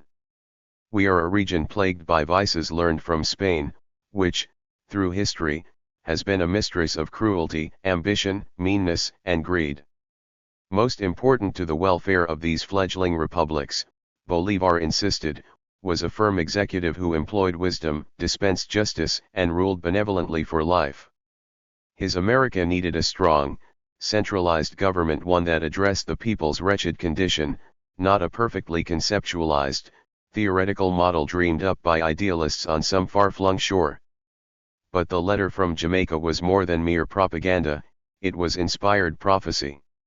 In it, Bolivar predicted that revolution-torn Mexico would opt for a temporary monarchy, which indeed it did. He pictured the loose confederation of nations that later became Central America. Given Panama's magnificent position between two mighty seas, he imagined a canal. For Argentina, he foresaw military dictatorships; for Chile, the blessings that flow from the just and gentle laws of a republic. For Peru, he predicted a limbo in which privileged whites would not tolerate a genuine democracy, colored masses would not tolerate a ruling aristocracy, and the constant threat of rebellion was never far from hand. All these would come to pass. In some countries, one could even say, Bolivar's visions still hold. Reduced for the time being, however, to producing revolutionary doctrine, Bolivar was living like a pauper, using what funds he could catch to contribute to a flurry of rebel ventures that blew in and out of Jamaica along with his erstwhile companions. Most of his financial assistance came from Maxwell Hislop, an Englishman he had known from Caracas, a merchant who, like Bryan, avidly advocated free trade. Hislop's loans afforded him 2 tiny rooms, a black manservant named Pio, and a hammock. "I am," as he reported to Bryan in Curacao, "living in uncertainty and misery." Eventually he wrote Hislop that he had lost all patience with his harridan landlady and left her house. A few days later, on December 10, when a former paymaster in Bolivar's army, Felix Amestoy, came looking for him at that address, Bolivar was no longer there. That very day he had found new quarters. But Amestoy didn't know that. Seeing the hammock in the corner, he decided to take a nap and wait until Bolivar returned. Bolivar's manservant, Pio, too, had no idea his master had moved. In the black of night, he crept in and attacked the man in the hammock with a knife, stabbing the body several times. The killing done, Pio made a quick escape through the window, but he was drunk, loud, and, in the course of the murder, his victim had managed to cry out, "A Negro is killing me." Shortly after, Pio was hunted down and apprehended. He admitted that foreigners had plied him with liquor and paid 2,000 pesos, an unimaginable sum, to assassinate Bolivar. The courts never determined by whose agency the murder had been contracted, or why. Within a few weeks, Pio was convicted and hanged, his head lopped off, affixed to a stake, and exhibited on Kingston's spring path. Many a legend has been made of that fatal night. Some historians claim that Bolivar was saved because he had lulled abed with Julia Cobier, a wealthy widow renowned for her beauty and brains, whom he'd been romancing. Others say he was off having dinner at Hislop's. Rumors even had it that General Murillo himself had ordered the assassination, and that money had passed from Spanish hands to a Polish Jew in Kingston, who ended up recruiting Pio to the task. In any case, the incident was enough to unnerve Bolivar. He left Jamaica on December 18 before authorities carried out Pio's execution. Assisted by Bryan and Hislop, he sailed with food and supplies for the beleaguered city of Cartagena. While at sea, however, Bolivar was stunned to learn from corsairs headed the other way that Cartagena had already fallen. The news shouted from bow to bow was grim. The trusty colonel sent as an intermediary Carabino was dead. Neither he nor Bryan's battleship had ever made it to Cartagena. Half the city had perished. The unfortunates too weak to escape had been slaughtered indiscriminately. Even after the royalists had taken Cartagena, they continued to fly the rebel flag precisely in order to trap rescue operations like Bolivar's. Lastly, the patriots who had managed to escape were all headed for Haiti. Bolivar immediately ordered his ship to change course and follow. There was every reason to choose Haiti. During his 4-month stay in Jamaica, Bolivar had been introduced to Hislop's wealthy colleague Robert Sutherland, an Englishman who ran a lucrative shipping trade there. Sutherland traded in cotton and coffee, and essentially controlled import-export traffic out of that island, operating as Haiti's de facto Minister of Trade and Finance. But he was also a passionate liberal and an active gun runner, selling arms and munitions to revolutionaries. With Sutherland in Haiti, Hislop in Jamaica, and Bryan in Curacao, Bolivar soon had a solid network of some of the most influential shippers and merchants in the region. But in Sutherland he had something else, an ally who boasted a close friendship with President Alexander Pétion, one of the heroes of the Haitian Revolution.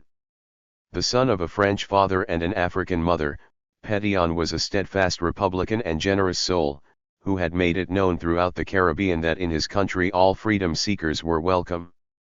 Sutherland had spoken to Bolivar of the importance of establishing a relationship with Pétion and, toward that end, urged him to visit Haiti as his personal guest.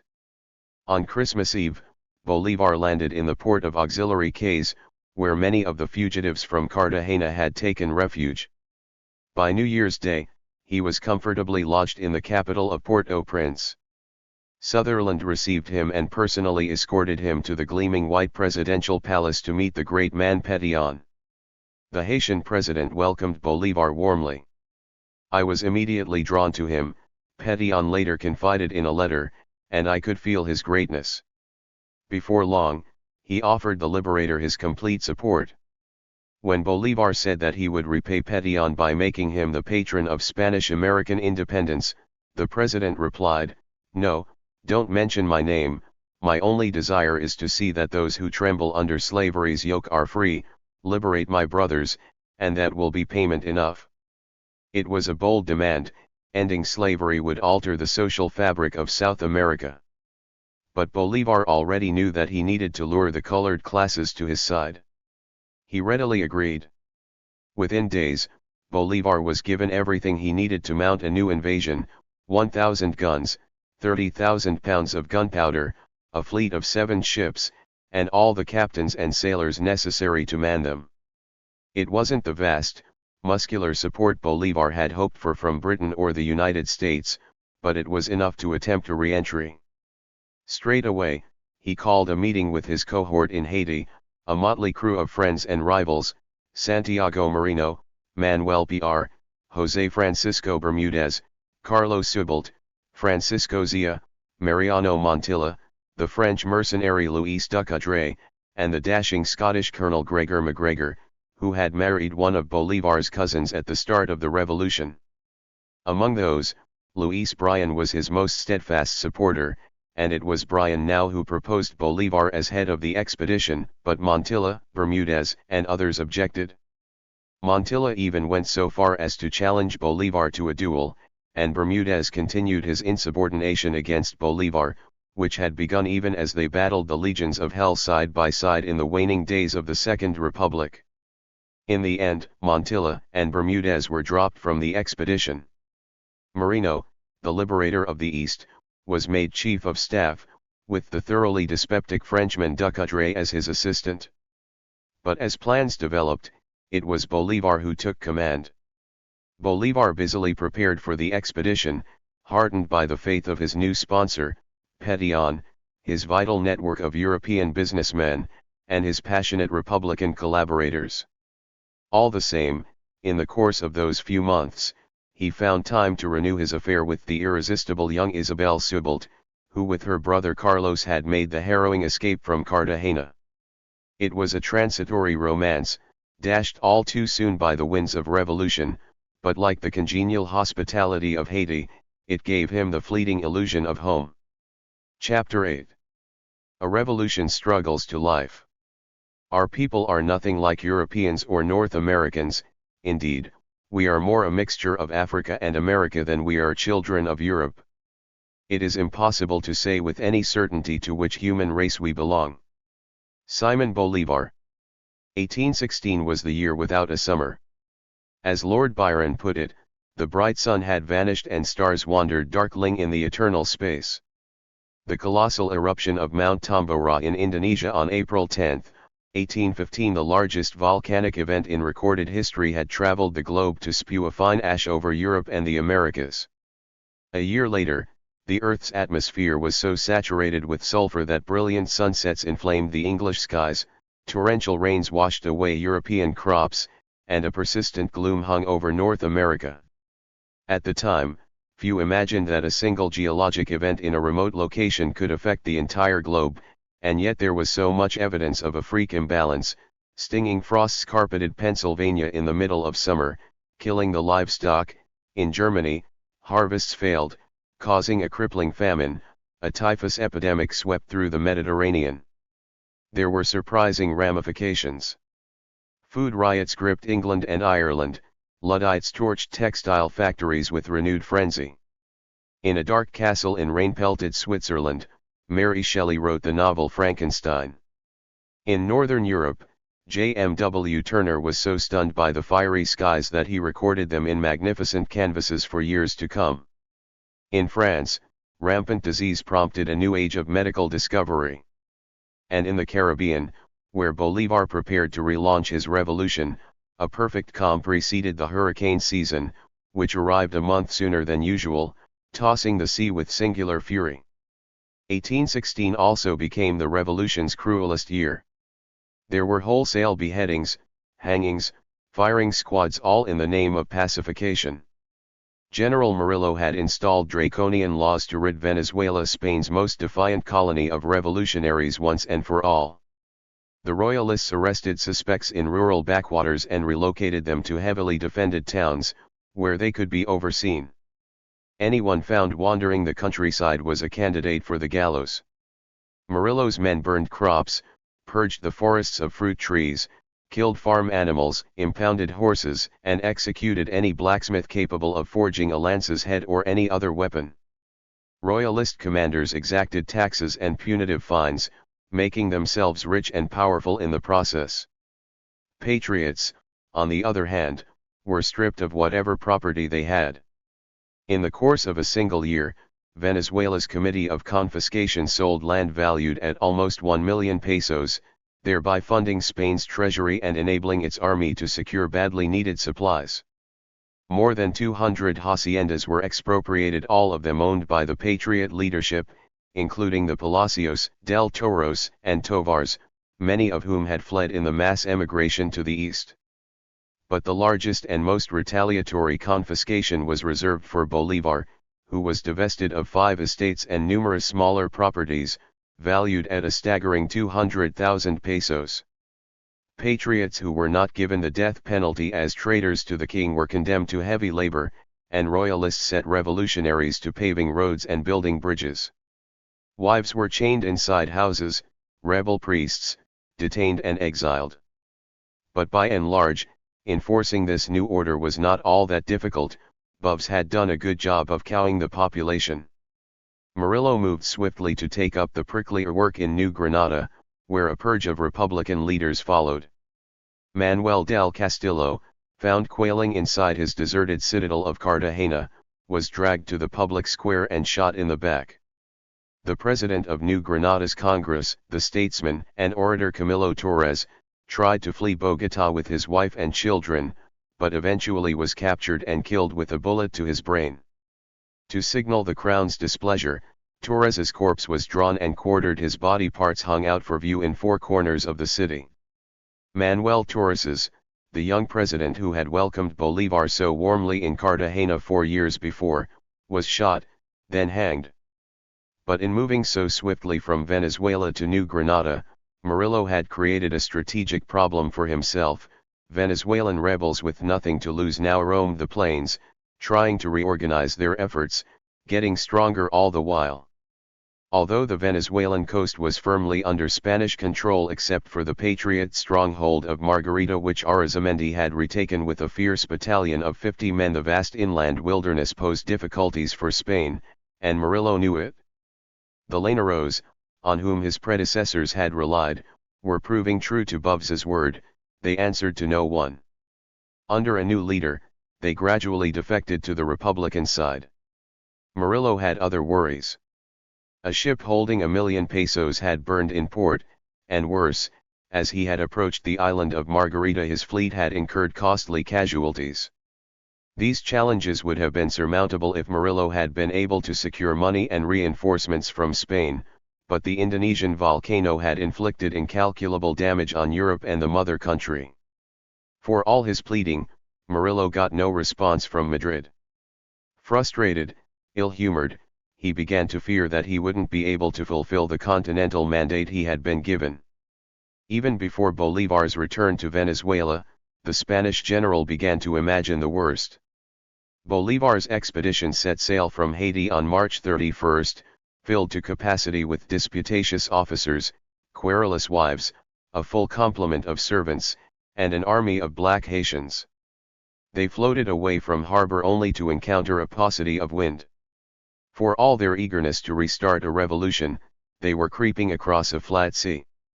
Bolivar decided not to plow a direct route to Venezuela, but to make a brief stop on the island of St. Thomas ostensibly to pick up recruits, but actually to collect his mistress Pepita Machado, with whom he had been corresponding anxiously for months. No sooner had the fleet gone 150 miles, however, than Bolivar received news from a passing vessel that Pepita had already gone from St. Thomas to auxiliary quays and was waiting for him in Haiti. The news caused great consternation. Bryan argued vehemently against changing the expedition's plans for Pepita's sake. But Bolivar was adamant, Pepita and her family were probably in danger without him. He commanded all ships to drop anchor at Beata Island, and then sent Carlos Subolt back to Haiti on a schooner to fetch his mistress. For more than 2 days, as the outraged French Colonel Ducoudray reported, the revolution stalled as an entire squadron of ships lay anchored off the coast of Santo Domingo, waiting for a woman to arrive. On the 3rd day, the bright-eyed Pepita appeared on the deck of Subolt's schooner with her mother and sister, and the sailors could do little but gape while a magnificently groomed Bolivar repaired to her quarters to spend another full day and night.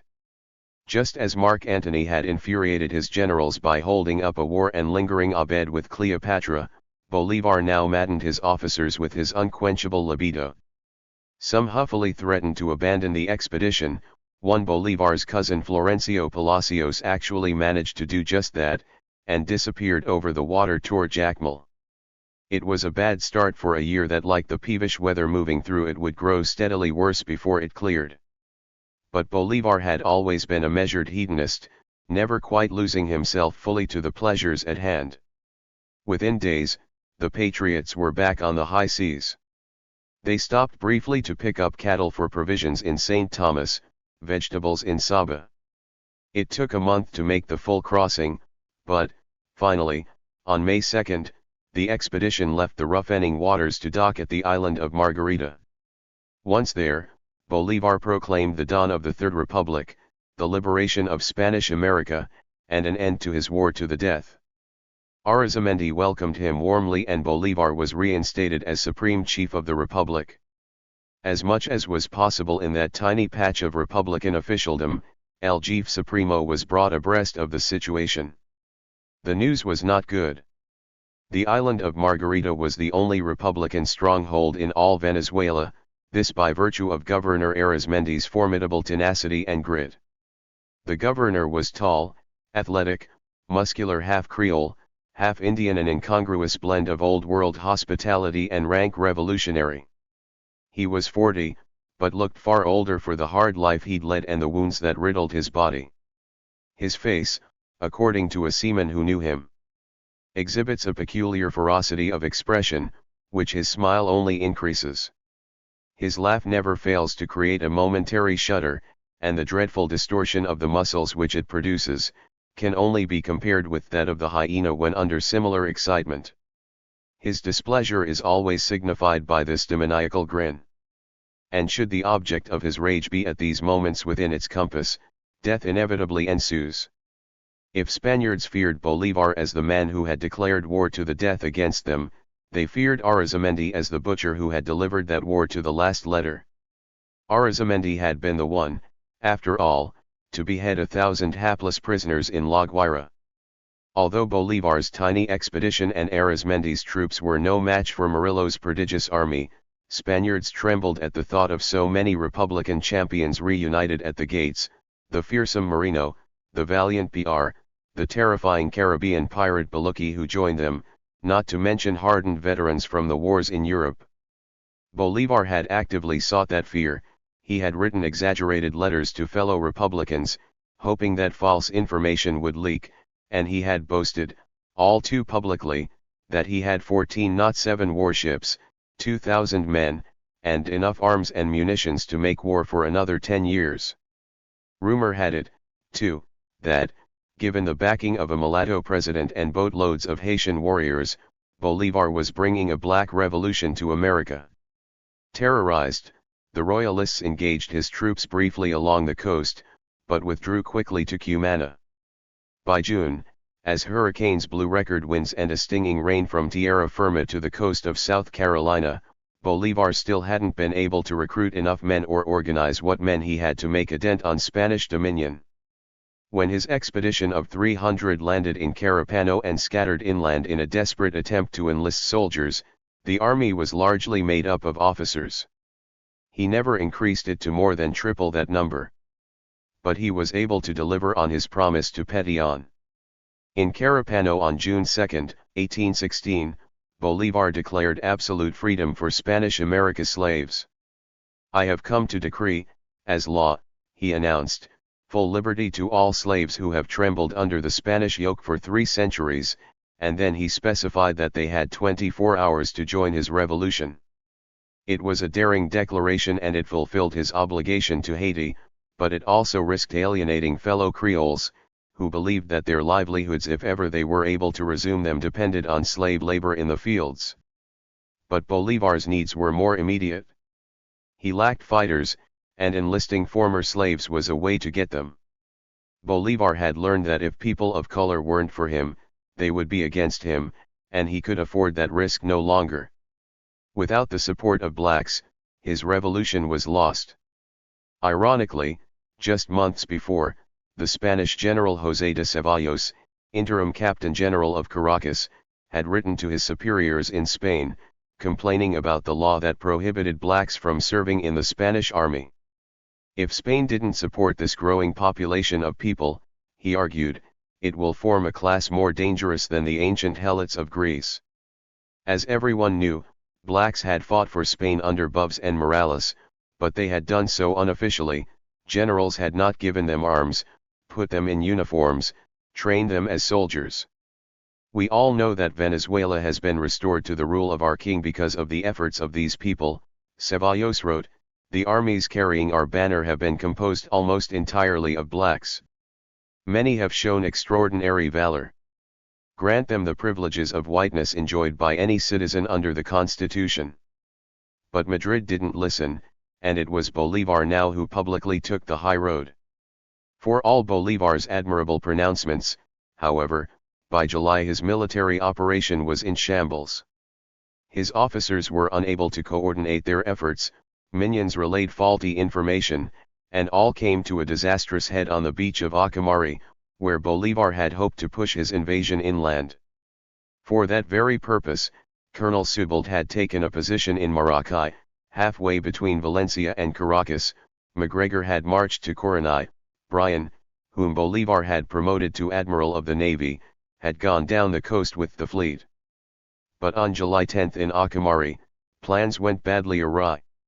Sebald sent his aide-de-camp to Bolivar with the news that his position was good and all was well, but the messenger, whether by malice or misunderstanding, reported something very different. He said that the Royalist General Morales was approaching with a force of 7,000 men and was no more than 3 miles away. The same aide then returned to Sebald and reported that Bolivar had already pulled anchor and departed. Disorder now reigned in Bolivar's expedition, and Acamari in particular swirled in confusion. No one could be relied upon to relay a reliable fact. No one seemed to know what a reliable fact was. Bolivar instructed his captain, a Frenchman named Villaret, to load the expedition's considerable store of arms onto the one available warship, but Villaret stalled, arguing that the crew was too small to defend such a large shipment of guns. Even as they were disputing the point, a wave of panicked French women and their slaves streamed onto the beaches, desperate to save their lives. Captain Villaret seemed more intent on rescuing his countrywomen than on saving the revolution. The situation was acute. Expensive war materiel lay strewn on the beach, sailors were refusing to take it on board, and a clamoring horde threatened to bring down a tenuous military operation. At one point, 2 enterprising corsairs took advantage of the confusion to make off with a hefty load of arms. Making matters worse, Francisco Bermudez, whom Bolivar had left behind because he was a deeply disruptive influence, suddenly arrived in port, threatening to sow discord. Angrily, Bolivar categorically denied him permission to disembark. It is unclear what happened next, except that Sebald leaves us with an ambiguous phrase: events were clouded by love. He wrote to a friend, suggesting that an additional complicating factor may well have been Pepita. She had been traveling at Bolivar's side as always, with her mother and sister, and they, too, needed saving. Whether Bolivar lost valuable time trying to deal with Pepita and her family we will never know. But this much is clear: as the tumult was growing ever more dire, word came that General Morales had already overrun Ocumare. That report was untrue, but at this point no one was going to doubt it. For all his attempts to bring matters under control, Bolivar now proved singularly incapable of imposing order on chaos. There was nothing to do but go. In a matter of hours, all of Petillon's valuable contributions to the revolution were either pilfered or abandoned for the royalists' taking. As Morales reported exultantly, the gang of criminals that once imagined themselves masters of Venezuela has vanished like smoke. He found Ocumare empty, the port deserted. Littering the ground were the patriots' precious supplies. Few events in Bolivar's life have been the object of as much censure or debate as those disastrous few days in Ocumare. Even he would come to look back at the catastrophe with regret, admitting much later that perhaps this was the moment in his military career when he might have employed better judgment. In the immediate aftermath, however, he would have a string of excuses. Taking off in a fast sloop, he tried to deliver a few arms to Patriot forces farther down the coast, but found that every port he approached sported the royalist flag. Yet again, Bolivar was obliged to make a humiliating escape by sea. He sent Admiral Bryan on a frantic mission to the United States to seek diplomatic recognition and whatever arms and assistance he could muster, but Bryan's ship was blown off course by violent winds and wrecked off the coast of Panama. Miraculously, Bryan managed to survive. Bolivar himself did not escape the raging winds of the Caribbean. After a tempestuous journey, he was finally able to deposit Pepita and her family near St. Thomas. He did not reach the eastern port of Guerilla, Venezuela, until a month later on August 16. Bolivar looked forward to reuniting with Moreno and continuing to press the revolution toward Caracas, but he was in for a rude surprise. Upon his arrival in Guerilla, Moreno received him coldly. Bermudez, who had sailed from Ocumare to rejoin his old chief, was downright hostile. Old resentments resurfaced to destroy whatever amicable relations Bolivar had been able to craft. Now that the two Easterners were back on their own territory, they wanted no part of Bolivar. To them, he was just another revolutionary, a man with a ready sword, his greatness as yet inchoate, his genius and imagination unseen. Even he had not quite understood what he needed to do in order to bring about the solidarity his revolution so desperately required. He spent a few days trying to muster support, continuing to call himself by his former titles Liberator, chief of the armies of Venezuela and New Granada, but before long, a coup broke out against him. On August 22, Moreno's supporters gathered in Guerilla's plaza and began to shout, "Down with Bolivar! Long live Moreno and Bermudez!" A crowd took up the cries. There was no question Bolivar was out of his element. He was far from Caracas, far from his Granadan admirers, in a remote part of Venezuela he hardly knew. There was also little question that his life was in danger. The Spanish Captain General had offered 10,000 pesos for his head. If he couldn't rely on his fellow patriots for protection, he was as good as dead. Keen now to make a getaway, Bolivar hastened to the port. But he got no farther than the beach before Moreno's men surrounded him. They moved to take him into custody. Bolivar pushed past them, drawing his sword into the air. Suddenly Bermudez, in an uncontrollable fit of rage, lunged at him with his saber. If it hadn't been for Bolivar's extraordinary calm and two nimble soldiers who pulled Bermudez away, the sword would have met its mark. Never, asserted a witness, had Bermudez's arm moved with more determination.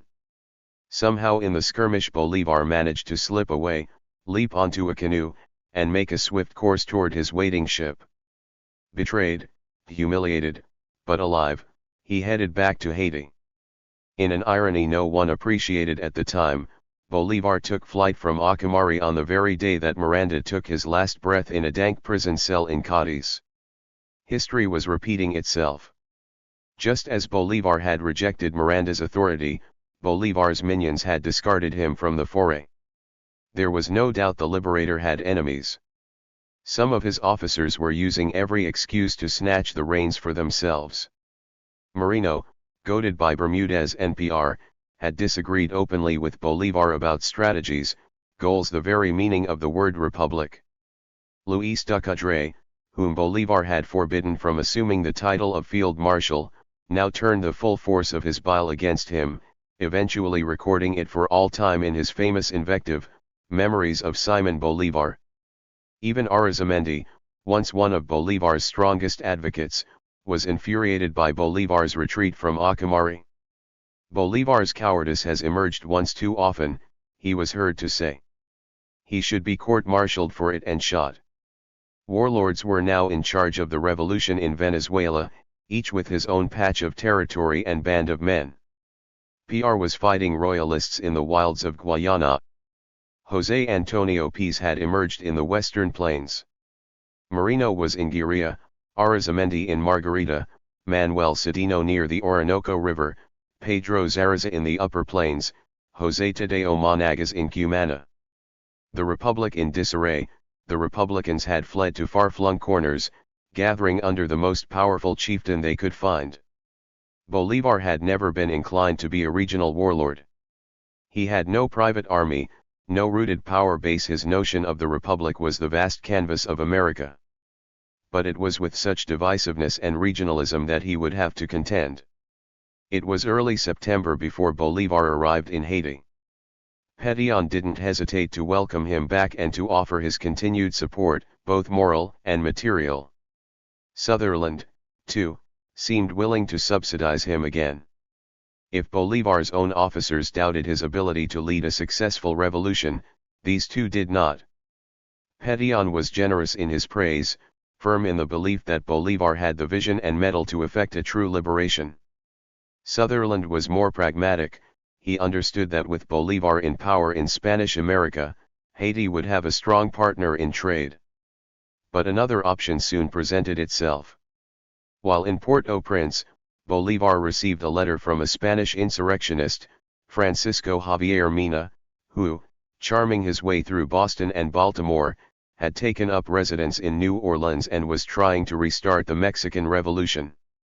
Having heard of Bolivar's valor not only in Europe, but in Haiti, where Pétion had spoken so highly of him, Mina proposed that Bolivar join him in Mexico. Once Mexican independence was won, Mina promised, a vast army of free Mexicans would help Bolivar liberate his homeland. It was a tempting offer for a warrior who had sought aid so arduously over the years. It was also deeply impressive that Mina had actually managed to raise men and guns for Mexico in North American cities, something Bolivar had never been able to do for his cause. But no sooner had Bolivar started toying with the possibility of helping Mina than he received two letters from Venezuela. One was from Arizamendi, who had come to realize the vacuum of leadership Bolivar had left behind. There was simply no commander as inspiring or appealing to the population at large, no one as committed to unifying an increasingly fragmented revolution. The second letter was from revolutionaries near Caracas. Come back and lead, they pleaded. Then, in full acknowledgement of Bermudez's brazen lunge at him in Acamari, added, and try to forget those lamentable scenes in Guerilla. For all their lack of unity, for all the unruliness, the patriots had made heartening advances. Paz, who now commanded the plains, had achieved the remarkable feat of winning Boves's Llaneros to the Republican side, although Paz didn't consider himself anyone's ally. Moreno and Bermudez had won important victories near Cumana. All the same, petty animosities between warlords were rampant now. Arizamendi openly hated Moreno. PR and Bermudez loathed each other. PR, high on success, had grown jealous of his own colonels and, in a fit of pique, dispatched them to remote locations. There was little cooperation among warlords now. This was the tumult to which Bolivar was being recalled, and these were the circumstances that would forge his greatness. For all the warlords' apparent power and standing armies, not one could match the reputation Bolivar had built beyond his shores, nor the adoration bestowed on him by the people. None had his oratory brilliance, his ease in the wider world, his understanding of history, his willingness to work with rivals, his ability to lead an army and inspire it to greater sacrifice. Although Bolivar eventually met Javier Mina in Port-au-Prince and wished him well in his Mexican expedition, he could not ignore the call of his own countrymen. Nor could he ignore Brian, who had limped into Haiti after his shipwreck and promised to raise more men, more ships, more arms. Bolivar left Haiti for the last time on December 21. Landing on the island of Margarita a week later, he issued a proclamation urging Venezuelans to elect a Congress and assemble a government. In a letter to two framers of the original 1810 Declaration of Independence, he wrote, "Our arms will have destroyed tyrants in vain if we don't establish order and repair wartime ravages." In a more personal letter to Santiago Moreno, he wrote, "General, I am the best friend you have. Unfortunately, your friends are not my friends, and that is the root of the trouble we now must avoid, not only to save ourselves, but our beloved country." Bolivar embarked on a fervent attempt to build alliances. He wrote to Piar, Monagas, Zaraza, Sedino. He had come to realize that any gains would be impossible without their cooperation. It was they who had kept the revolution alive. The most valuable among them were also the most headstrong, peevish, wildly erratic. How to harness their energy? How to command a circle of fractious and egotistical men? He would need all his wit and wiles to enlist the warlords to his cause, and then he would need to instill in them and in the whole revolutionary effort, for that matter, a solid discipline. In January of 1817, Bolivar landed in Barcelona with 400 men, hoping to work his way southwest toward Caracas. Immediately, he set about recruiting Indians, though they were armed with little more than bows and arrows. But General Murillo had returned to tamp out the resurgence, and the route to the capital was so fortified that Bolivar could make no headway. Within weeks, an army 10 times the size of his own forces headed toward Barcelona to expel Bolivar. Nevertheless, his pleas for unity had not gone ignored. Colonel Urdaneta, who had fought with Pease on the plains of Apure, now decided to make his way north to join the Liberator. Moreno, too, hearing that the Liberator was in peril, did not hesitate. At this, Bermudez balked and tried to argue, but Moreno interrupted him, aghast. "I hardly know you," he scolded his second in command. "How can we possibly abandon Bolivar to certain danger? So that Arizamendi and all the rest of the patriots can die with him? No, that cannot be." Somehow, Bermudez managed to stem his ire and march to Barcelona with Moreno. And somehow, Bolivar decided to forget the scene with him on the beach at Guerilla, the threats, the attempted assault, the well-aimed sword. On the afternoon of February 9, Bolivar rode out to greet him. As the proud, straight-backed Bermudez approached over the bridge, Bolivar threw open his arms. "I've come to embrace the liberator of the Liberator," he cried. Bermudez was so won by Bolivar's generosity, so overcome with emotion, he could hardly speak. He finally broke the silence with a husky cry, "Long live a free America!" PR was not so easily won. He continued to ignore Bolivar's calls for unity. Small divisions cannot achieve great objectives, Bolivar had written to him, instructing him to bring in his troops. But PR paid him no mind and continued to stay right where he was, in the province of Guayana, deep in the Venezuelan interior. For all Bolivar's increased numbers, he still was no match for the Spaniards. Moreno and Bermudez's advance had frightened them away momentarily, but they would return to Barcelona when they realized they held the advantage. Bolivar now changed his strategy entirely. With his new reinforcements, he decided to march up the Orinoco River to the wilds of Guayana, where he would join PR, lure the powerful Peace to his ranks, take command of the plains, and keep the Spanish from spreading their influence beyond the confines of Caracas. It was a masterful plan designed to bleed Murillo by leading him on a costly chase through the backlands of Venezuela. Since Bryan's fleet was blockading the coast, the Republicans had virtual control of much of the seaboard. If Bolivar and his allied warlords could master the waterways and the interior, the result would be a pincer movement on Caracas.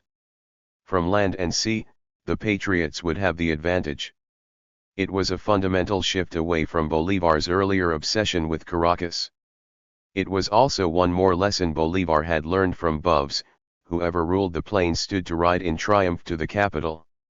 Bolivar knew that in peace he might have his own potential Bubs, a powerful Lanero who would enlist Pardos and strike fear into the royalist heart. Peace had already turned the tables on the Spaniards. In mid-1814, even as Bolivar and Moreno were being run out of Venezuela, accused as scoundrels and thieves, Peace had left the royalist camp and joined the rebels on the plains of Apure. He had tormented the Spanish army ever since, raising a mighty army and recruiting hard-bitten warriors from Bubs's legions of hell. By the start of 1817, when Bolivar was heading up the Orinoco toward Guayana, Peace had gathered a potent force of 1,100 marauding horsemen. So terrifying were they that Spanish generals consistently overestimated their numbers. On the vast expanse of savanna near Mucuritas, just west of where PR had garrisoned his troops, Peace had executed a stunning victory against General Murillo on January 28 by employing what would become his signature maneuver, the harrowing about-face. Peace's men, outnumbered 3 times by Murillo's, provoked the Spaniards with a flank attack, then went into immediate retreat, riding into the wind and drawing the enemy's front lines after them. Suddenly, mid-course, Peace's troops set fire to the savanna's parched grasses so that smoke spewed behind and blew into the Spaniards' faces. Minutes later Peace's horsemen turned precipitously and attacked their pursuers through the flames, skewering the vanguard on their lances and sending the rest into panicked flight. "We had hardly advanced," reported one of the Spanish captains, when, from a distance, we saw a forest of spears descending on us at full gallop. It was Peace with 4,000 horses, and, upon them, the most audacious cavalry in the world. An unrestrained torrent. Peace's horsemen would effect many similar victories, never quite thrashing the royalists decisively, but inflicting heavy and dispiriting losses. Every time the royalists fled through the flaming grass, they abandoned horses, swords, guns, heavy artillery to Peace's forces, and every time a Spanish soldier fell, the bare-chested Lanero who had toppled him would ride away fully outfitted in Madrid finery.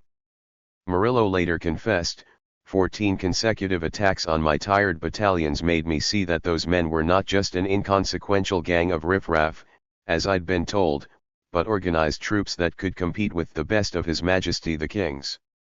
Bolivar was thrilled when he heard of Peace's triumphs.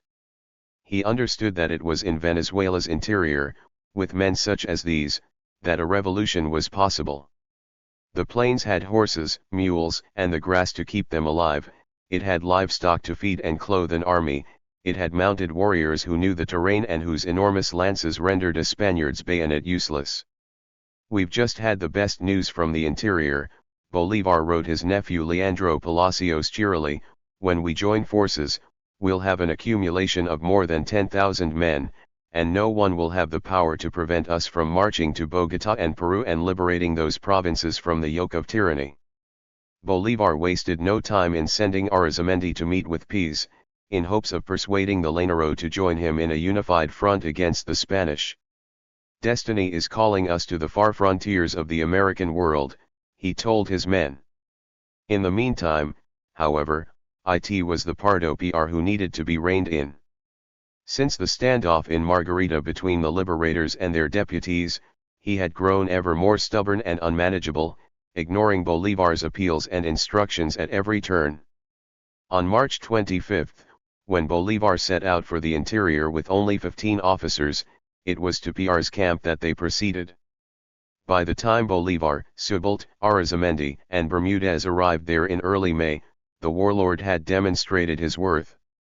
PR's ragtag army of Pardos and Indians had invaded and occupied a sprawling mission on the Caroni River owned by Spanish Capuchin monks, a highly prosperous system of farms and ranches that could feed whole armies.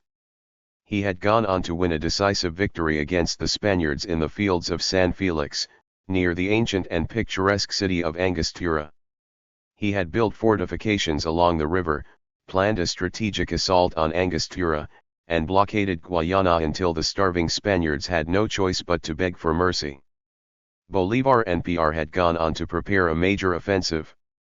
To protect themselves against possible espionage, they arrested 24 Capuchin monks suspected of being royalist agents. Someone Bolivar? PR. The history is unclear. Issued an order to march the wretched monks off to Divina Pastora. The order was taken literally. The holy men were delivered to divine pastures, that is, dispatched to their maker, a terrible eventuality, for which Bolivar was blamed, and for which Bolivar in turn blamed PR. All the same, there was no doubt that great headway had been made under PR, and PR was puffed with the triumph of it. His troops, who were equipped with little more than spears, had fought against a vastly superior army and routed it roundly. 400 royalists had died in battle, 300 had been taken prisoner and butchered, and the rest had scrambled up and down the Orinoco, running for their lives.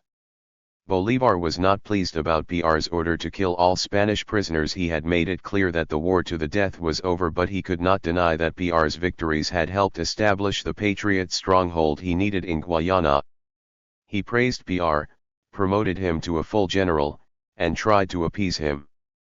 PR pretended to comply with Bolivar and swore loyalty to him publicly, but he was singularly suspicious of his designs. PR had led brilliantly, fought bravely, not for the glory of the Liberator, but for the advancement of his own burning ambitions. He resented Bolivar's assumption that the region was now his to usurp and control. Unlike Marino in the east, or Arizamendi on the island of Margarita, PR did not have a natural territorial constituency. He had won every acre of his domain on the Orinoco by dint of furious battle. His troops were largely illiterate Pardos, marginalized men who obeyed him with unconditional loyalty. Although he rarely admitted it, he himself was Pardo, handsome, blue-eyed, ruddy-skinned, flamboyant, with a marked predilection for violence. And although he claimed to be descended from Portuguese nobility, he harbored deep resentments against Creole whites. He had been born in Dutch Curaçao, the son of a merchant marine and a mulatta. Uneducated but fiercely proud, he had set out at a young age to make something of himself. He was quick, intelligent, resourceful, and proficient in a number of languages. Other than his native Dutch and Spanish, he could speak French, English, and communicate with blacks in their own languages: Papiamento, Patois, Guyanese. Above all, he was a skilled warrior who had proven his mettle under Miranda, liberated the East alongside Marino, plotted a wider revolution with Bolivar, and distinguished himself in battles on land and sea. Time had brought him to this remote area of Venezuela, where he had raised a fearsome army of disaffected men. Having labored to dissociate himself from Bolivar and Marino, he was now in the frustrating position of having his territory wrested from his control. For all his seeming compliance with Bolivar, PR made no secret of his antipathy toward the man. Only 3 years before, he had joined Ribas in exiling the Liberator. After all, he had fired on Bolivar's ship off the coast of Margarita, had set out with a handful of soldiers to gun him down in Carapano. It should have surprised no one that PR now began to look for ways to undermine Bolivar's authority in Guayana. At first, he tried to foment a revolt among the indigenous people of the Caroni missions, who were under his command. Failing that, he decided to provoke a Pardo uprising in Maturin, the stretch of land between Guayana and Cumana, where the ruling governor was black. Disobeying Bolivar's orders blatantly now, PR announced that he was in poor health and wanted to extract himself from the battlefield to take a long-needed respite. Bolivar balked at this. "The nation needs you," he replied. "If you were my chief, I wouldn't abandon you." But eventually, on June 30, he accepted PR's request for leave and granted him a passport to travel to Curaçao. PR did not go home to Curaçao. He began canvassing nearby towns, trying to incite racial anger by claiming that Bolivar had discharged him because of his color. He told one of his officers, "I rose to general-in-chief by dint of my sword and chance, but because I am a mulatto, I am not allowed to govern in this republic. I have resolved, on my honor, to fight for those who spill their lifeblood in battle, only to be chained more and more to a shameful slavery. I'm off to Maturin and to the ends of this earth, if necessary, to lead those who are powerless apart from their brawn." But on PR's arrival in Maturin, the black governor, Andrés Rojas, scoffed openly at his proposition of a race rebellion. When Bolivar heard of it, he erupted in molten anger.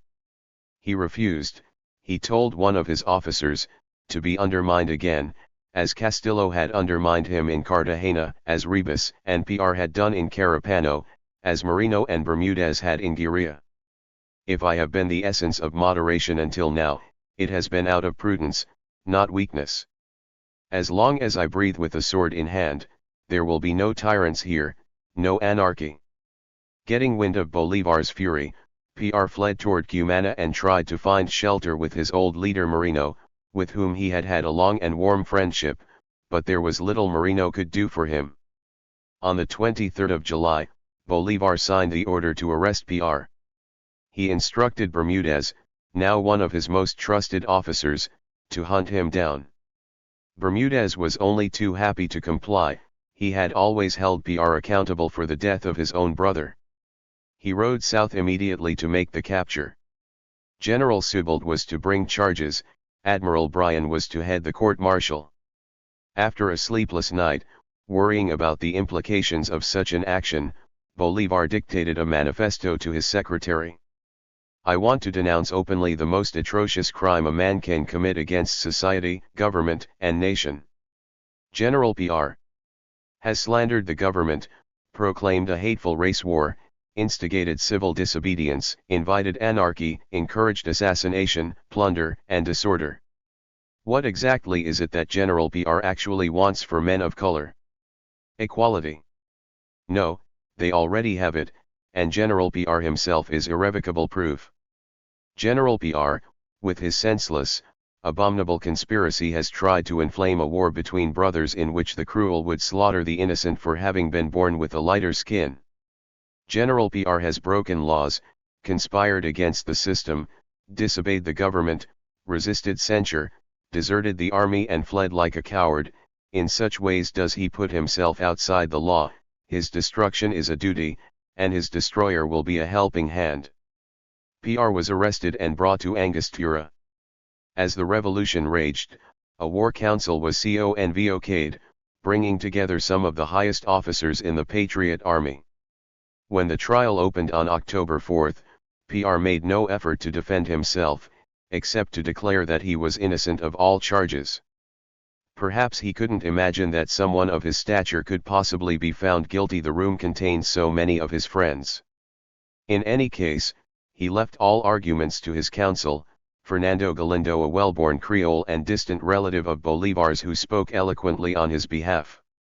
The accused is the same General PR who so often has saved the life of the Republic, who has broken the chains of countless Venezuelans, who has liberated whole provinces, whose sword is more feared by the Spaniards than Napoleon's, and in whose presence tyrants tremble. Where are his conspiratorial plans? Where is the list of his conspirators? Where are the proclamations urging the masses to rise? Where, finally, are the preparations for such a colossal, foolish enterprise? In the end, however, the War Council found PR guilty on all counts: insubordination, sedition, conspiracy, desertion. The verdict read out on the 15th of October was unanimous, the sentence, death. When Bolivar was presented with the results, it is said he wept. But he signed the death sentence all the same, taking care to strike the clause that stripped PR of his rank as general.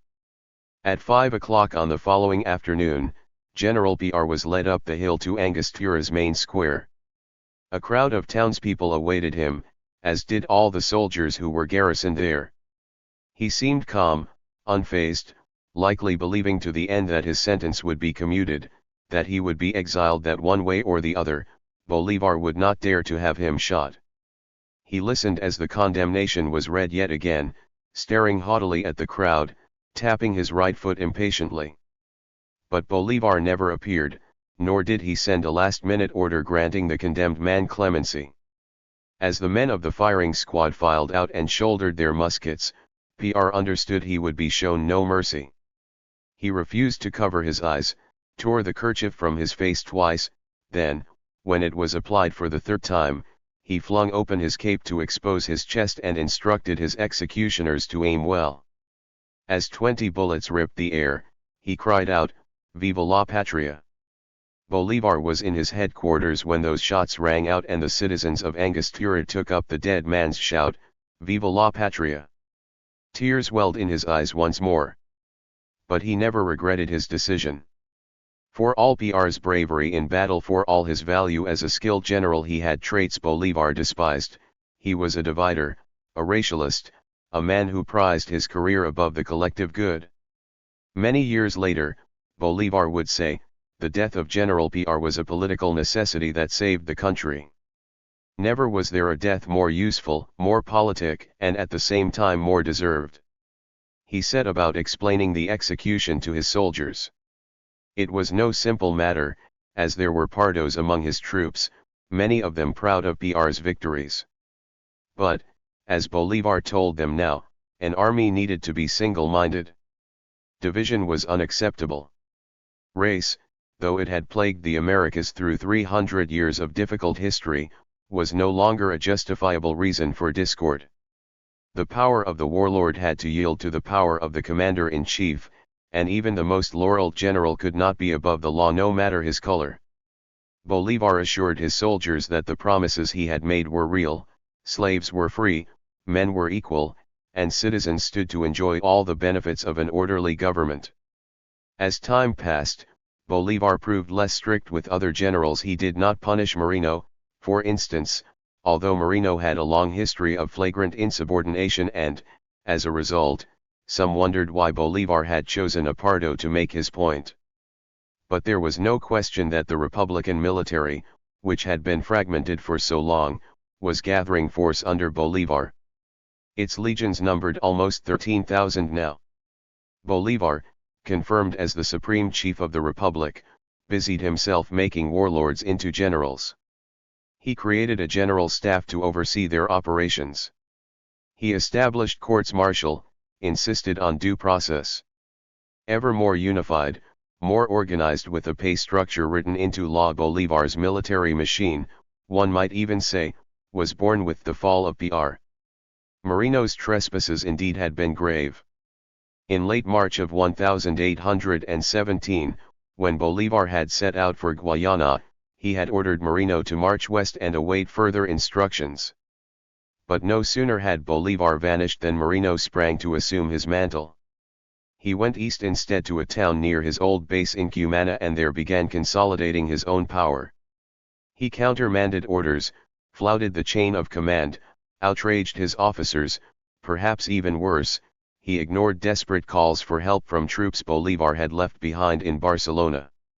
As a result, more than 400 soldiers garrisoned in the convent's Casa Fuerte, along with several hundred citizens in their charge, were brutally exterminated by the Spaniards. It was a devastating loss, with harrowing stories of valor and sacrifice.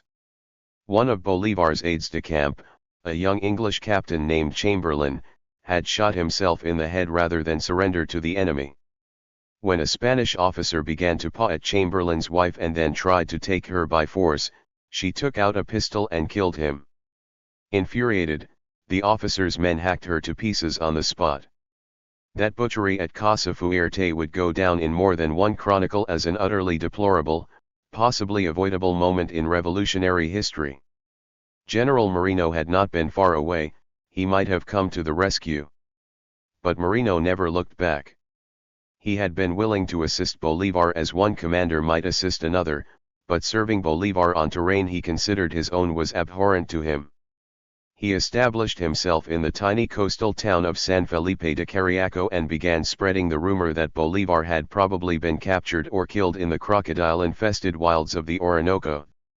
With the support of Canon Cortés de Madariaga, who had recently escaped from a Spanish prison and returned to the Americas full of bombast and ambition, Moreno lunged now to grasp at the reins of the Republic. On May 8, he called to order a Congress of 10 men, among them Bolivar's trusty Brian and the eloquent Francisco Antonio Zia, and announced the new government of the United States of Venezuela. Cortés de Madariaga obliged by nominating Moreno supreme chief. All voted aye. The old Federalist Constitution of 1811 was reinstated, open trade with the United States and Britain was declared, and Brian was made commanding admiral of its navy. But Moreno's hastily cobbled regime went totally ignored by the people of Venezuela. A regional warlord could not hope to rule a vast and chaotic republic, nor did a republic really exist, as Venezuela was slipping back into the royalist maw.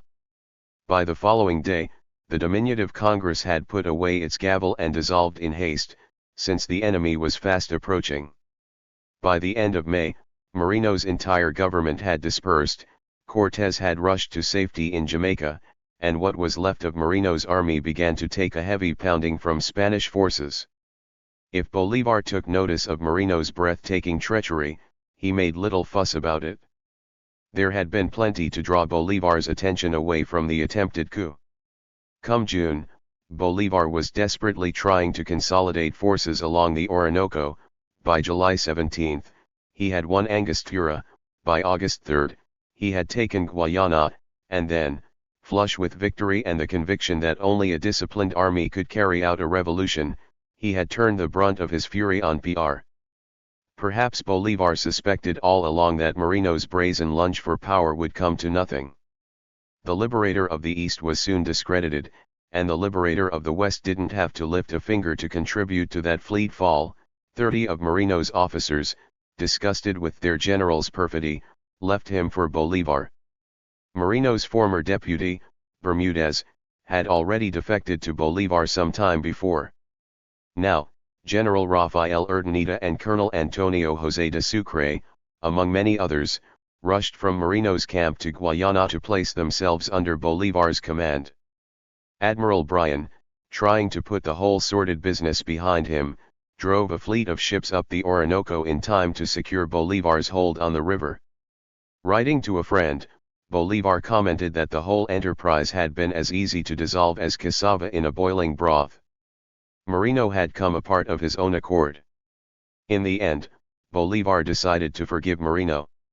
"I've resisted writing a single word or saying anything critical about that so-called federal government," he told his friend. "Here, men take charge not because they want to, but because they can." To Moreno, Bolivar was cuttingly direct, singularly chilly. "If you insist on disobedience," he warned him in a letter, "you will no longer be a citizen of Venezuela but a public enemy. If you are determined to quit serving the Republic, just say so and the government will gladly issue you permission to go." That was a month before the execution of PR. A month after it, when Moreno might have feared the same ignominious fate, he received a surprisingly different message from one of his former officers. Colonel Sucre appeared at the wayward general's door, telling him that Bolivar wanted to re-enlist him. Bolivar had urged Sucre to employ all the delicacy he could muster to win back Moreno. If he resists, Bolivar instructed, then bring him by force. But if he submits voluntarily, treat him with the utmost dignity, as you would a man who has just done his country the greatest service by refusing to stain it with civil war. To right one's wrongs can only be considered a good deed, and good deeds should be rewarded. It took several months to bring Moreno around, but when the renegade finally agreed, Bolivar made him general-in-chief and placed two of the most capable generals in his service. Slowly, painstakingly, Bolivar was imposing some order over the rebellious warlords who had nettled him for so long. Now with Bermudez and Moreno on his side and PR well out of the way, the East was firmly under Bolivarian rule. It was left to do the same in the West, with peace. Chapter 9. The Hard Way West. A lightning bolt doesn't fall from the sky as swiftly as General Bolivar descended on the capital. Francisco Santander. Bolivar received news of José de San Martin's mounting victories with a mixture of joy and alarm.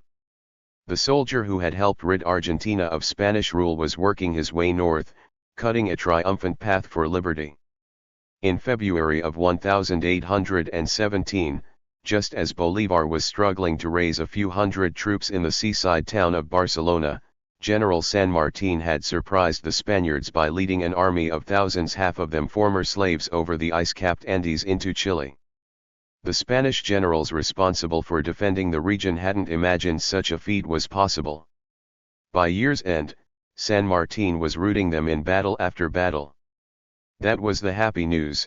The unsettling part was that he was headed for the prize Bolivar had dreamed of so often with his men, the vice-regal heart of Peru. Now that Bolivar had the Venezuelan East mostly under his command, he focused on moving west, over the plains to New Granada. Eventually, with inspired strategy and a bit of luck, as he wrote in a letter to the new Republican chief of state in Argentina, Juan de Pueyrredon, he might push his way south, meet San Martin's effort, and create a seamless, unified America.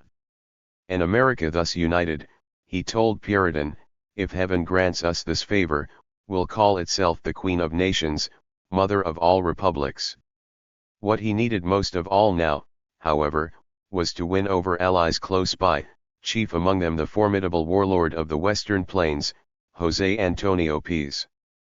Píez's astonishing victory at the Battle of Mucuritas almost a year before had been a turning point in the war. It had been General Murillo's first defeat since he had begun his campaign of pacification. Píez had won by sheer force of will. 1,100 plainsmen and Indians barefoot, naked except for loincloths, armed with arrows and spears, had charged against 4,000 well-equipped, handsomely uniformed veterans of the Napoleonic Wars.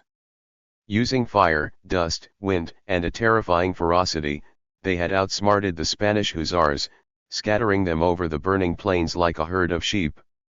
It was a hallmark victory, and it made Píez famous.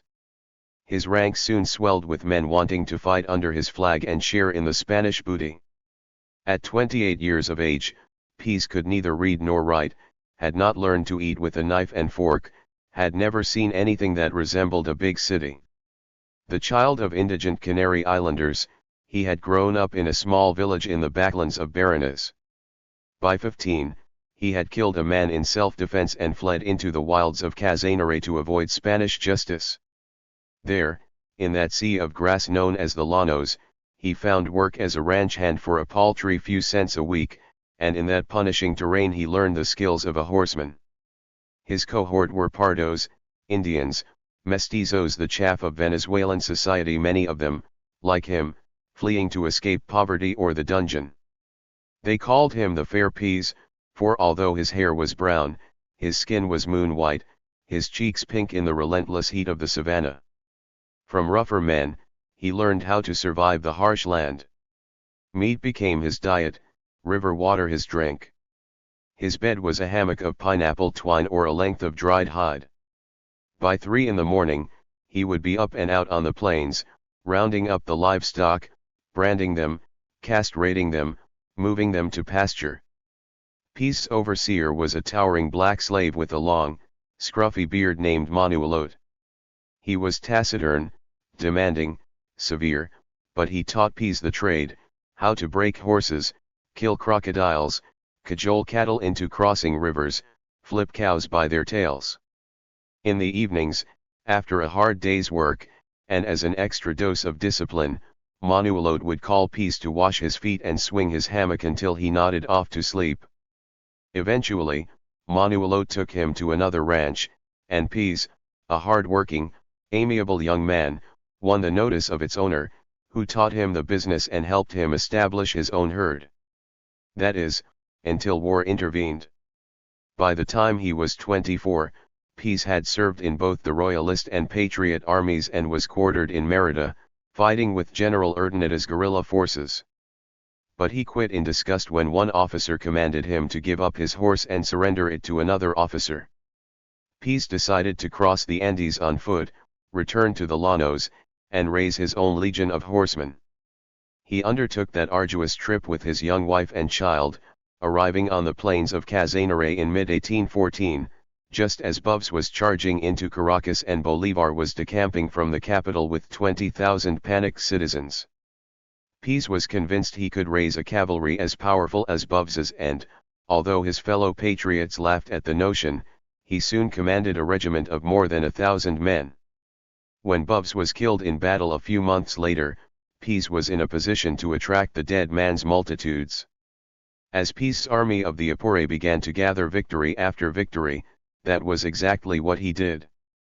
Pease's army rode at night sometimes 60 miles at a time in order to avoid the scorching sun. They rode against the wind whenever possible, so that the Spaniards could not see or smell the dust of their approach. They sat on skulls of bulls, for that was their furniture. They had Spartan needs and Bedouin fortitude. Even in torrential rains, they worked, ate, slept under the open skies. When rivers flooded, they rode into the muddy waters, their worldly possessions perched on their heads. They were masters of their terrain, well accustomed to the jaguars, vultures, vampire bats, and flesh-devouring insects that terrified the more urbane soldiers of the king. Chasing Pease, Murillo's armies grew exhausted, and in the effort thousands of soldiers died. If they weren't felled by malaria, typhoid, or yellow fever, they succumbed to sunstroke, skin rot, or starvation. Pease's men, in turn, pursued Murillo like an avenging shadow, making lightning incursions into his camp by night, slaughtering all men and animals in their way, and suffering only trifling losses. Or they would strike Murillo's forces after a march, sweeping in when the Spaniards were exhausted, thundering through their camps. The llaneros would scare off the Spaniards' cattle and pack animals, leaving them with no provisions. Little by little, as Murillo later admitted, Pease began to wear him down. Pease, known as the invincible lion of the Apure, had never been inclined to accept another's authority. He was ambitious, inconstant, and voracious when it came to power. But he was also shrewd and capable of compromise. If it behooved him to make an alliance, he made it. If allies crossed him, he exacted a costly revenge. When Bolivar sent 2 colonels to suggest to Pease that he recognize Bolivar as supreme chief, Pease's anti-royalist fervor was such that he agreed. He explained to his army that Bolivar's achievements were many and known throughout the world, and that the Liberator's intellectual acuity alone entitled him to the command. He even insisted that they pledge their undying allegiance to Bolivar in a religious ceremony. In truth, Bolivar was as necessary to Pease as Pease was to Bolivar. The Liberator offered the unschooled warlord a wider knowledge of strategic possibility, a more sophisticated approach to war. There didn't appear to be a risk to allying with such a man. Bolivar may have harbored many ambitions. He, too, could be voracious when it came to power, but he could not be accused of lusting after a horseman's empire. The two simply wanted to use each other for a while. Pease set out to meet Bolivar in January of 1818 with a company of Cunavik Indians. On his way to San Juan de Pereira, where the meeting was to take place, he decided to descend on the town of San Fernando and scare off the Spanish regiment that was occupying that crucial crossroad. Worried that whizzing musket balls would unnerve the Cunavik, he plied the Indians with strong drink. The aguardiente had the desired effect. The Cunavik, dressed in leather loincloths and brilliantly colored feathers, stormed the Spanish encampment fearlessly, piercing their tongues with their own spears and smearing the bright blood across their faces. The orderly Spaniards, as startled as they were horrified, scrambled in retreat. On January 30, Pease finally met the Supreme Chief. As soon as Bolivar saw Pease approaching from the distance, he leapt on his horse and rode out to welcome him. They dismounted, embraced heartily, and greeted one another with warm compliments. Yet clearly they were from alien worlds. To Pease, Bolivar seemed the embodiment of an intellectual refined, highly animated, with a slight frame, delicate features, and quick, luminous eyes. For Bolivar, Pease was like no general he had ever commanded, no Merino, no Urdaneta, no Sucre or Santander, no Creole aristocrat, nor even a worldly PR but a burly plainsman with a coarse appearance and coarser ways. Nevertheless, Bolivar understood his kind. He had known rough Canary Island boys like Peace since his childhood in Caracas, kicked stones with them in the back alleys of town. Peace was 30 by that time, and in the full flower of his vigor. He was not tall, but he was broad-shouldered, barrel-chested, built like a bull, the upper half of his body at odds with his spindly legs. His hair was wavy, leonine, bleached by relentless sun, his neck thick and muscular. He was robust and florid where Bolivar was thin and gaunt. He was given to epileptic fits, especially in the heat of battle when blood was flying. He would become so excited by the carnage that he would foam at the mouth and topple from his horse, flailing helplessly until his giant black manservant, El Negro Primero, would hoist him up and ride away. Bolivar, on the other hand, was a man of consummate control. He didn't drink much, was not intrinsically violent, and uncannily managed to avoid physical injury, even when he was leading a charge. Looking upon them there as they met for the first time, a casual observer might have assumed that each would be incapable of coping in the other's domain. One had come of age playing tennis with princes, the other had come of age washing the feet of a slave. But the assumption would have been wrong. Pease may have been a rube, a ruffian, the untamed lion of the Apure, but in time he would become a national figure, world diplomat, habitué of the salon.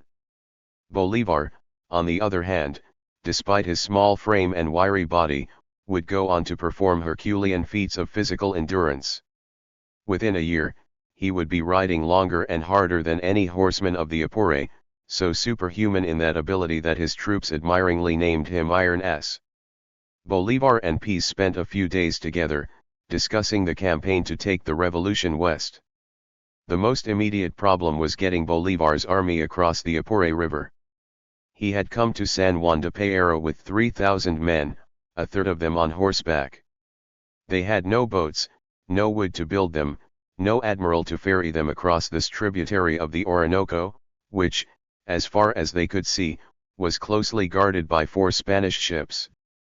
On February 6, when Bolivar and Pease were surveying the river, contemplating their stalemate, Pease suddenly turned to Bolivar and told him not to worry.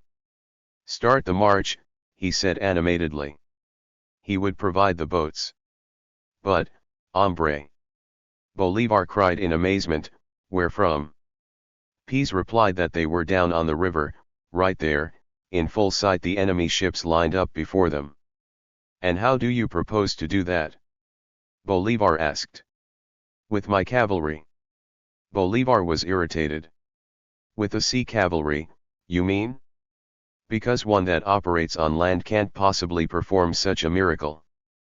Pease called down a company of 50 men, who rode nimbly to the riverbank, their saddles unsynced. When he yelled, "Bring me those boats," the men slid their saddles to the ground, clenched their lances between their teeth, then, with loud whoops, charged bareback into the river. The Spanish sentinels, brought to life, responded with a volley or two. But they were so panicked at the sight of that fierce horde plowing the water, startling the crocodiles, clambering onto their boats willy-nilly, that they dove into the river and made for the other shore. To Bolivar's amazement, for he had thought his men would be blown to bits, Pease's riders succeeded in taking all 4 craft. After that, their armies had no trouble sweeping into the encampment. By the time they were through, they had captured 14 boats and a store of munitions. It may appear inconceivable, a witness later reported, that a body of cavalry with no other arms than their lances, and no other mode of conveyance across a rapid river than their horses, should attack and take a fleet of gunboats amidst shoals of alligators, but there are many officers now in England who can testify to the truth of it.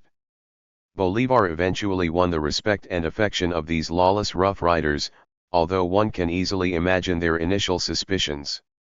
He was a gentleman from the city, a man who wore spotless white shirts and European cologne, even when he was out on maneuvers. He was a product of precisely the social class they most detested. But he was also a product of Simon Rodriguez's unconventional outdoor education, with all of its glorifications of the natural man. It didn't take long for P's horsemen to discover that their new leader was an excellent swimmer, skilled rider, tireless hiker, capable of competing with them in all the rough games they enjoyed.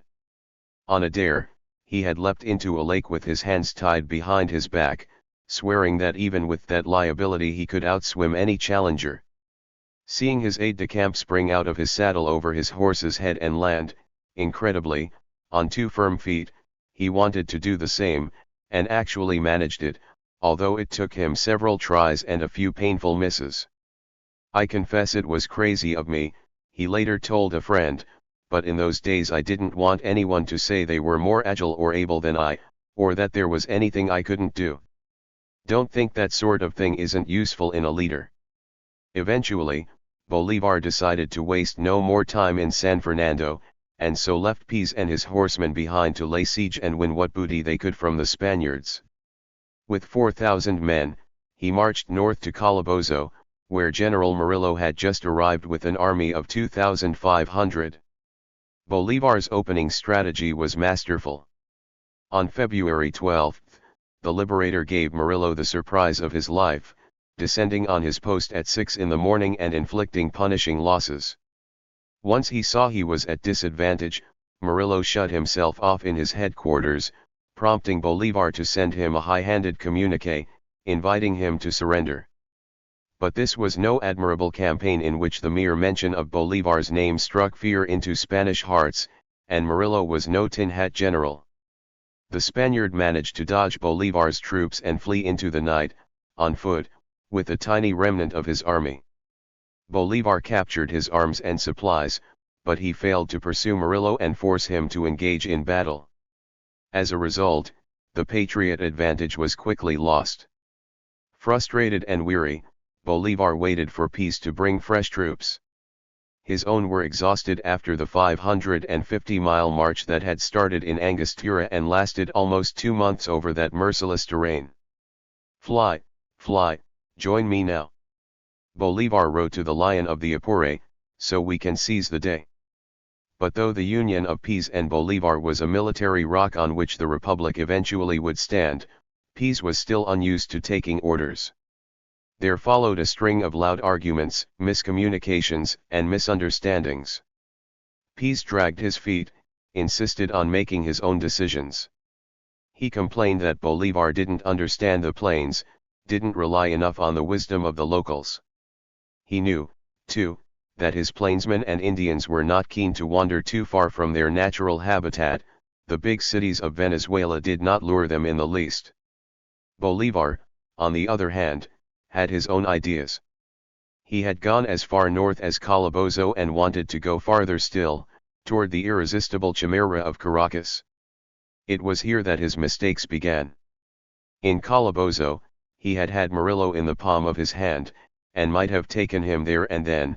He hadn't known that Murillo had limped to Calabozo in tatters. The army of pacification had suffered great losses on the Patriot island of Margarita, where Murillo, distracted from more urgent matters, had tried to square a long, bitter animosity with its governor, General Arizamendi. Murillo's month-long struggle to recapture that fevered terrain had been fruitless and damaging, costing him the lives of too many. His army, which had started out as a robust force of 3,000, had been reduced to 700 pathetic, diseased men. Hobbled by typhoid and yellow fever, the survivors had dragged themselves back to Caracas, where Murillo asked to be relieved of his post. When Madrid refused the request, Murillo begged abjectly for reserves. The news of Bolivar's and P's alliance was a further blow to the Spanish general, but when he heard that the two had attacked and laid siege to Spain's strategic river garrison at San Fernando, he hurried south to help. Had Bolivar been more assertive at Calabozo, had he prevented Murillo from slipping away, had he chased him while he was vulnerable, he might have secured his surrender. As it was, Murillo's army had been given a chance to recover. Bolivar and P's spent much of the next 2 weeks bickering. P's wanted to continue to pressure the town of San Fernando, drive the Spaniards from Apure once and for all, and capture enough booty to remunerate his men. Bolivar wanted to keep pushing toward the capital. On March 3, the day before San Fernando finally collapsed under the weight of Pi's siege, Bolivar began a march toward Caracas. His approach caused great consternation in the city, which was now largely royalist. In a few hours, a witness recalled, and like a bolt of electricity, the entire population of Caracas rushed to the shores of La Guaira, and men and women of every age clamored to escape. But Bolivar never did make it to Caracas. Generals Murillo and Morales, with fortified battalions, set out to stop him. Bolivar and Murillo met at last on March 16 on the rolling plains of La Puerta, where the valleys of the Guarico River join the prairies, and where the Patriots had fought Boves's legions twice and lost. The battle began at dawn between Bolivar and Morales, and Bolivar might have won, for Morales's army was half the size. But General Murillo brought fresh troops to the fray, leading the charge himself in order to animate his soldiers. Although Murillo was seriously wounded and had to be carried away in a stretcher, the Royalists crushed Bolivar, pounding the Patriots into retreat. The army of the Liberator was seriously crippled now. He had lost more than 1,000 infantrymen, a great deal of armaments, and all his papers. 1 month later, on April 17, as Bolivar was trying to rebuild his cavalry in the farmlands of the Rincon de Toros, a band of 8 royalists came upon a lowly servant on Bolivar's staff who happened to be wandering the fields alone. From that hapless captive, they extracted the password of the Republican camp and the exact location where Bolivar slept. That night, by the light of a waxing moon, they entered the camp, passing themselves off as Patriot soldiers. Claiming to have important information, they asked to see the Supreme Chief. The acting Chief of Staff, Colonel Francisco de Paula Santander, quizzed the men until he was satisfied, then pointed to Bolivar's hammock. "General!" Santander called out, and Bolivar spun around just as the assassin's shots rang over his head. Bolivar was unhurt, but in the dark of night, and with so much confusion, the Royalists managed to dart away, killing Patriots as they went. The Spanish generals did not tarry in their next attack. They stormed the encampment before sunrise and sent the Republicans running, undoing what little progress Bolivar had made. Fortune itself seemed to have abandoned the army of the Republic.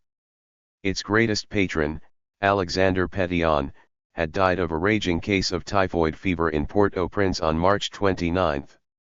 In May, Pise was defeated on the plains of Cojedes. Bolivar was forced to retire from the front lines, suffering from a painful case of anthrax pustules he had probably contracted from infected horses or mules. "My lesions are getting better," he wrote one of his generals wistfully. "One has already burst and soon I'll be able to get on my horse again, although I doubt I'll be rid of these wounds in 3, even 4 days. That said, if there's the slightest need, I'm ready to march, even if they have to carry me in a litter." June brought news from the north that Bermudez and Merino had lost Cumana and Cumaneco to the Spaniards. The two former comrades were blaming each other for their ruin. In the west, Henry C. Wilson, an unruly English colonel attached to Pise's cavalry, was mounting a campaign to persuade Pise to separate from Bolivar. No one at the time knew it, but he had been cleverly planted along with his unwitting British soldiers by the Spanish ambassador in London. It seemed the only region Bolivar could truly claim was the heartland of Guayana. When he finally reached its capital, Angostura, the Patriot outlook seemed to change, if only by virtue of his optimism. Despite his losses and afflictions, he was stimulated by his surroundings filled with a newfound energy.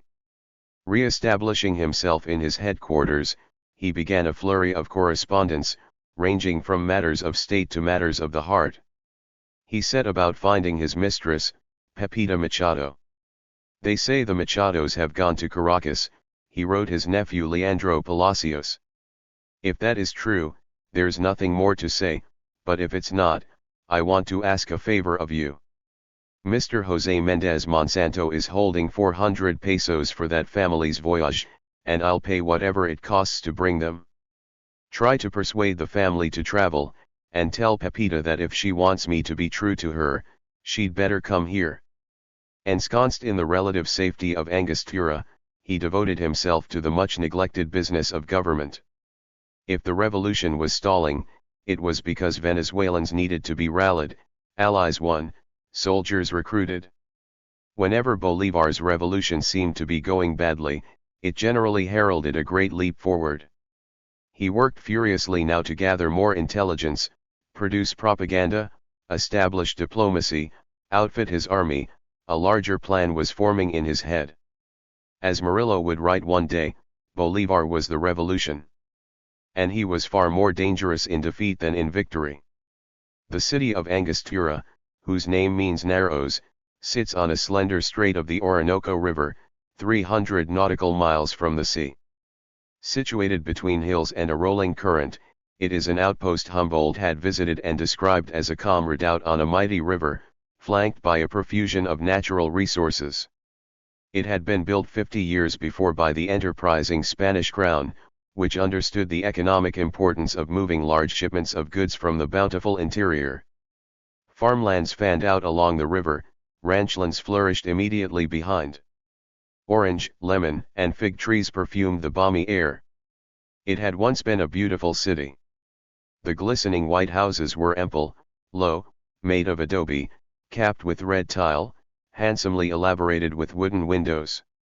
Splendid mansions overlooked the river, some with capacious verandas. It was said that Bolivar had given the most splendid of all to his former lover Isabel Subalt as a wedding present. Anyone could see that Angostura had once been a jewel in its riverine setting, but it had fallen to ruin during PR's long siege and ensuing occupation. Angostura's houses had been vandalized to such an extent that on Bolivar's return in early June he was moved to write, "It pains me to see that all the houses on the perimeter of town have been ruined or destroyed in order to get at the wood, even those on the main plaza have suffered, particularly the windows and doors." It seemed every city in Venezuela had borne similar depredations. Resources were scant, and whatever was needed was simply ripped from the structures at hand. The armies had come to rely on improvisation. Clothes could be made from curtains, carts from doors, spear tips from iron grills. On the plains, Pease had amassed all the silver his men had captured and melted it down to make money. On the coast, patriot soldiers sold coffee and cocoa in order to buy guns from the Antilles. Bolivar threw himself into organizing this new capital of the Republic. He wanted to establish an effective press, a working Congress, diplomatic relations, a foreign legion. By June 27, he had begun publishing a newspaper. He called it El Correo del Orinoco, and it was to be the official voice of his future government, an organ in which he could publish laws, decrees, dispatches from the war, news highlights from Europe and North America. Taking an intense personal interest in its publication, he set out a mission from the start: "We are free, we write in a free country, and we seek to deceive no one." It was meant to be a direct counterpoint to the Gaceta de Caracas, the mouthpiece of the Spanish crown, which had been publishing pro-royalist propaganda for almost a decade. Bolivar was passionate about the press, and rightly so. If Spanish kings had been adamant about keeping Americans ignorant, he would be adamant about keeping them informed. "The printing press is the infantry of the Army of Liberation," his newspaper crowed. It was on the pages of El Correo that readers learned that Bolivar had finally embarked on establishing a Congress. Many had wondered why it hadn't happened before. His close friend and confidant Fernando Penalver, a former president of the old Congress of 1812, had finally persuaded him that the question had grown urgent and that it was time for citizens to share the rule. As Bolivar set out to build stores of war materiel, cannon, rifles, gunpowder, he worked to organize an election. And so the last months of 1818 were taken up by a swirl of administrative tasks, forcing Bolivar to be as resourceful behind a desk as he had been on a battlefield. His letters and papers from this period show a leader engaged in every aspect of creating a republic, a man who, even as he puzzled over the architecture of governments, was working to procure arms and recruits, regularize the currency, stimulate trade along the Orinoco. He fretted about pay for his soldiers. Desertions had been dire, and his men could hardly be blamed. They were unclad, penniless, badly nourished. He needed to do something about that. He was also obliged to settle a number of prickly legal disputes. He jailed, then deported the mutinous British mercenary who had tried to drive a wedge between him and peace. He accepted the resignation of another querulous Englishman, Colonel Gustavus Hippisley, who although he had arrived only weeks before was complaining bitterly about his compensation. Immediately thereafter, he was presented with 2 complaints from an American agent, J. Baptist Irvine. This irascible Baltimore newspaperman had been delegated by the United States government to seek restitution for the seizure of 2 American ships that had sailed up the Orinoco with supplies for the Spaniards. His second complaint, Bolivar's flamboyant Scottish General Gregor MacGregor, on furlough, had turned up on the Florida coast, captured Amelia Island, planted his own flag, and turned it into a refuge for pirates. MacGregor's timing couldn't have been worse. Secretary of State John Quincy Adams was trying to pressure Madrid to hand over Florida. The correspondence shows a courteous but firm Supreme Chief, standing his ground, trying to preserve peace with the foreigners. If these conversations weren't always congenial, they were indicative of a new reality. Bolivar and the revolution were gradually being recognized in the outside world. Indeed, the Orinoco was bustling with outsiders. Admiral Bryan, who was living in one of the lavish mansions on the waterfront, was overseeing a veritable whirl of activity along the river. Commerce was so brisk that a French merchant was able to import fine wines to sell to the residents of Angostura. A Creole matron was draping her bed in European lace. War supplies, too, were suddenly becoming plentiful. In June, a British ship delivered clothing and supplies for 10,000 men. Days later, Bryan himself brought in a valuable cargo of arms. By the end of July, a large ship had sailed in from London, followed by a brig from New York, bearing enough muskets, pistols, gunpowder, swords, and saddles to outfit an entire army. Bolivar purchased any and all such supplies, paying for them however he could with mules, fruit, tobacco, livestock. Arms have been my constant concern, Bolivar had written to Luis Lopez Mendez, his agent in London, but now they were flowing to him in abundance. So much so that at times there was no need for the equipment. One shipment arrived with fine leather saddles for Pease's cavalry, saddles his wild horsemen would never use. The remnants of Wellington's war with Napoleon, nevertheless, were beginning to put Bolivar's troops at striking advantage. Within a few months, he had stored away 50,000 stands of arms. Wellington's victory had provided something else to the Republic, regiments of seasoned war veterans. As irony would have it, British soldiers who had fought alongside General Morillo's officers in Spain were now enlisting to fight against them in Venezuela. The 2 years that followed the Battle of Waterloo saw a vast reduction in the size of the British Army. In April of 1817, the London Times reported that 500,000 ex-soldiers were coming home to Britain's greater population of 25 million. In good times, this would have been difficult enough, but these were not good times. England and Ireland had suffered famine, riots, rampant unemployment, and soldiers were returning to almost certain poverty. When Bolivar's London agent Lopez Mendez announced he wanted to recruit experienced soldiers to fight in the revolution, he found himself flooded with applicants. Lopez Mendez had been living in Miranda's house on 27 Grafton Street since Bolivar had left him there in 1810, acting as a publicist for the revolution. He had never been able to get official British support for the Venezuelan Republic, but now, with what may have been tacit approval from the Duke of Wellington, who, after all, had once planned to come to the aid of Miranda, British war veterans rushed to enlist before their government issued a proclamation that would forbid it. The offer that Lopez Mendez made to British officers was spelled out in interviews: pay equal to whatever they had received from the British Army, a promotion to one rank higher, and a salary that would begin on arrival in Venezuela, with full compensation for travel. A fierce competition for commissions began, and money began to change hands to secure places in the regiments.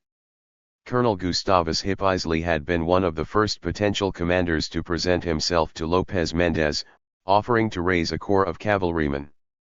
It was called the 1st Venezuelan Hussars, and it consisted of 30 officers and 160 non-commissioned officers, including field surgeons, veterinarians, trumpeters, blacksmiths, a riding master, and a tailor. Scheduled to leave the English shore in November of 1817, they were to be followed by 4 more brigades, totaling a detachment of more than 800 officers, some accompanied by their wives. The preparations to equip these officers in London were detailed, fastidious, almost laughable, given the primitive conditions for which they were bound. Colonels took care to outfit their officers with dress uniforms that featured gold lace and filigreed epaulets, as well as handsome field uniforms with ornamented cuffs and collars, elaborate belts, leather pouches, sabers, crimson sashes, warm capes, bright caps, and the current fashion rage among the military Wellington boots. Gold buttons were cast with the regiment's insignias. Harnesses and saddles were commissioned from London's finest saddleries. Special rifles were ordered.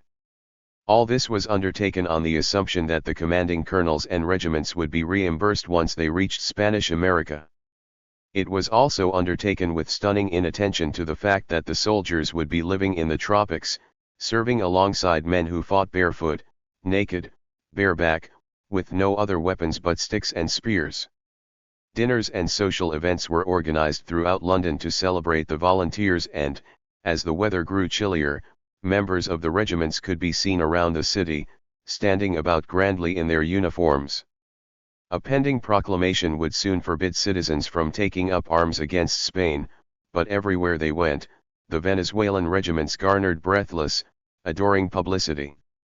The frequency of their mess dinners, and other parties, in and near the metropolis, the appearance of some of the gentlemen at public places of amusement, and last but not least, the excellence of the regimental band, which attended the officers wherever they dined together, were themes of general conversation in London. Of the 5 ships that sailed from England in November of 1817, only 4 arrived in Venezuela the following March. 1 ship, bearing the regiment of Lancers, went down in a storm at sea, losing every soul that had signed up to serve in it. By the time the other 4 were sailing up the Orinoco toward Guayana, the troops were much depleted, having succumbed to malaria or typhus or internecine violence, or the temptation to jump ship along the way.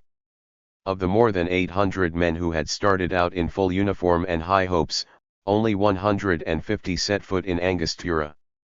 They hadn't been such seasoned veterans, after all. They were adventurers, dreamers, in search of the fabled land of El Dorado. None had actually shown proof of service to Lopez Mendez, and, as it turned out, Gustavus Hippisley, who had reinvented himself as the commanding colonel of the 1st Venezuelan Hussars, had been a mere lieutenant before he applied. Although there were many, the intrepid Irish Colonel James Rooke, for instance, or Daniel O'Leary, Bolivar's aide-de-camp, who were serious and skilled soldiers, there were just as many who had never seen service at all. They came looking more like a theatrical troupe than rugged soldiers, arrayed in showy uniforms that were utterly useless, except as curiosities to sell. They were, more often than not, and to their superiors' constant consternation, dead drunk. As one historian described it, the Irish, Scots, and English in Venezuela fought with a rifle in one hand and a bottle in the other. Alcohol saturated every aspect of their lives, and they were plied with it generously at all times. They drank while they were being recruited. They drank while they waited at port for their ship to be ready. They drank while the departure was delayed, and they drank while they sailed. Hippisley's correspondence reveals that during the 4-month journey, they were often too intoxicated to carry out simple tasks. Men would drink until the inevitable brawl, or they would fail to return from shore, or fall overboard and drown. In a communique sent just hours before they pulled into Bolivar's camp in San Fernando, the commanding colonel worried that his men would make a bad impression on Bolivar, who, as it was well known, was not a heavy drinker. Any man seen drunk, either on or off duty, he warned, would be punished as severely as the military code would allow. The British arrived in Angostura in mid-April of 1818. By mid-May, they had made the hard trip upriver to San Fernando on the Apure. They couldn't have arrived at a more difficult time for the Republicans. Bolivar had just been defeated spectacularly by Murillo's army at La Puerta, and, only recently, the attempt had been made on his life. When the British officers stepped off their canoes in San Fernando, Bolivar was sick, nursing his suppurating lesions. They laid eyes on an ill-humored little man impatient, in pain. He welcomed them as cordially as he could, but understandably, he was distracted. He gave confusing orders, was taken aback by the colonel's immediate demands for pay. It wasn't until he had returned to Angostura, his spirit renewed, his energies invigorated, that he saw them for what they were. He quickly identified the priggish buffoon Hip Isley as an irritant to be removed. This was a man whose failures of judgment and rampant pretensions might have been comical if they hadn't had such tragic consequences. Bolivar accepted his resignation, scolding him bitterly for his ridiculous threats, which I despise. He then jailed Colonel Henry C. Wilson for attempting to undermine his command with peace. He allowed any of the foreigners appalled by the conditions of his post to leave without reprisals or recriminations. The ones who remained would prove to be an invaluable infusion of grit and dedication. Within a month, he would be sending for more.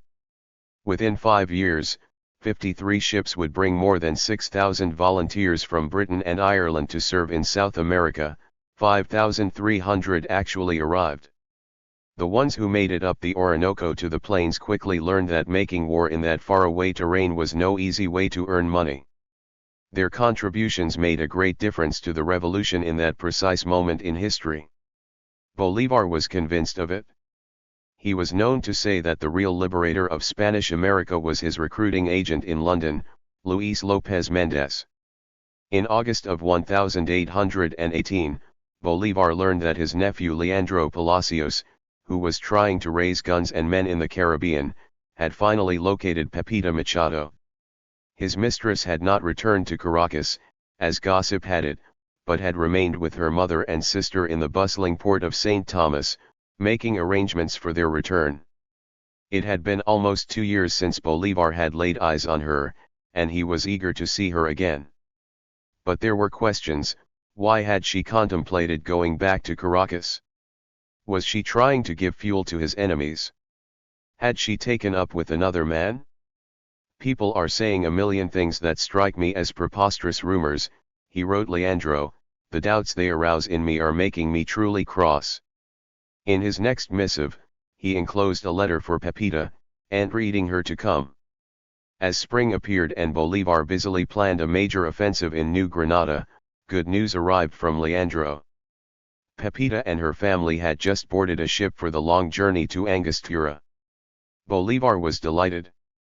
He assumed that Pepita would reach him in time to accompany him on the long march overland, as she had done so often before. But it was not to be. Before she could reach Angostura before summer had turned the Orinoco into a torrid cauldron, his war plans had called him to move west again. Imagine, if you will, the drama inherent in this narrative, the clear assumption that his lover would join him on the battlefield, the vision he had of her at his side. Certainly, she had been there for many pivotal moments. She had been present at the end of the admirable campaign, glancing back from a cluster of girls as they ushered him to glory. She had been with him during the harrowing evacuation of Caracas, as the two had braved wind and rain to flee Boves. She had joined him on his triumphant campaign from Haiti, forcing an entire expedition to drop anchor while they consummated a happy reunion. And she had been there to witness his flight from Ocumare, when the revolution had seemed irretrievably lost. He hadn't seen her since that disastrous retreat, since the day he had deposited her hastily on the island of St. Thomas. After Leandro's letter announcing her approach, Pepita's name floats like a wayward wisp into the neverland of legend. History has a poor record of her. But she was less legend than real, a feisty, headstrong, flesh and blood woman who was loved by Bolivar and emphatically disliked by his men. It is said that she tried to follow him into battle, but became too ill to travel. Some claim she died along the way. It is argued just as feverishly that she perished of tuberculosis in the town of San Rafael, a mere 75 miles into the Orinoco, and never made it to Angostura. Or that she died in Acaguas, which would mean that not only did she reach Angostura successfully, she traveled 300 miles more, past San Fernando, into the wilderness in his pursuit. We will probably never know what truly happened. What is sure is that Bolivar carried the hope of her pending arrival through the end of that busy year and into the next, as he made sorties, planned a war, organized Congress, and solidified the Republic. Come January of 1819, while she was en route, Bolivar was in San Juan de Pereira prepared to march toward New Granada, eager to pit his revitalized army against Morillo's troops. But when he heard that a large brigade of British mercenaries was about to arrive, he put Pease in charge, promoted him to Major General, and returned to Angostura. There was another reason he needed to be there. The newly elected congressmen from the Republican districts had started to gather in Angostura as they had been instructed to do. Bolivar intended to open their congressional proceedings, unveil his constitution, and air his views on the budding republic. He made the journey in a long canoe with a small company of men, winding his way down the snake-infested Orinoco, writing the nation's constitution as he went. They schemed under the majestic palms and giant hardwoods, listening, by night, to the owls, the bats, the bellowing monkeys, the relentless gurgle of frogs. In the swelter of day, he swung in his hammock, batted away mosquitoes, and dictated his thoughts to his secretary. These were theories and ideas he had been formulating since his letter from Jamaica, when the revolution's prospects were far more tenuous. In the interim, he had come to know Venezuela more intimately. He had traveled the wide country, ridden from mountain to desolate plain. He had sailed the length of the northern coast, had marched east and west, had seen how topography and peoples could change from island to flatland. He had lived with Pease's cowboys, fought alongside tribesmen, shared rations with former slaves. It was not the kind of company a rich Manchuano ordinarily kept. It was no land easily understood from Madrid, where, as a youth, he had devoured book after book in the Marquis of Ustery's library, trying to comprehend his homeland. This was the real Venezuela, no philosopher's mirage, but its crystalline reality, where bandits, horsemen, nomads, sailors, slum dwellers, and jungle Indians now called themselves patriots. This was the America he was trying to liberate. At noon on February 15, 1819, after a brisk salvo of artillery and 3 reverberating rounds of cannon, Bolivar took his place in the modest government house in Angostura, ready to mark the inauguration of the Second National Congress. In a clear, stentorian voice, he proceeded to enthrall his listeners with his vision for the Republic. The men present represented the greater part of the Republic's governing body, 26 of the 35 elected into office at the end of the previous year. Bolivar began by surrendering his power. Nothing was more perilous, he insisted, than allowing one man to stay in control for so long. He went on to explain the colossal scope of the work at hand. He described how the colonies had been robbed, not only of freedom, but also of the right to participate in a true democracy. Spanish Americans had been demoralized, debased, cut off from the world in all matters that related to the rule of nations. The work of building a republic, therefore, would be arduous. They had to re-educate an ignorant nation, a body politic with no notion of justice or fair government, no concept of democracy's high demands. Liberty, as Rousseau had written, was a succulent morsel, but eminently difficult to digest. As successful as the United States had been at balancing its hard-won liberty, Bolivar argued, its federal system was not a good model for Venezuela. The North American and South American colonies were as different in character as England was from Spain. Laws need to suit the people for whom they are made, he insisted. And, in every practical respect, according to him, Spanish America at this crucial hour of its molting did not possess the moral fiber to marshal a truly representative government, a system so sublime that it might be more fitting for a republic of saints. Venezuela, as Bolivar explained, like the rest of the Spanish-American continent, was rent by a great many divisions: geographic, economic, human, and it would not be in Congress's interest to enact a government that ignored or exacerbated them. Unity, unity, unity must be our motto, he told them. But of all the nation's challenges, the greatest was race. Our people are nothing like Europeans or North Americans. Indeed, we are more a mixture of Africa and America than we are children of Europe. It is impossible to say with any certainty to which human race we belong.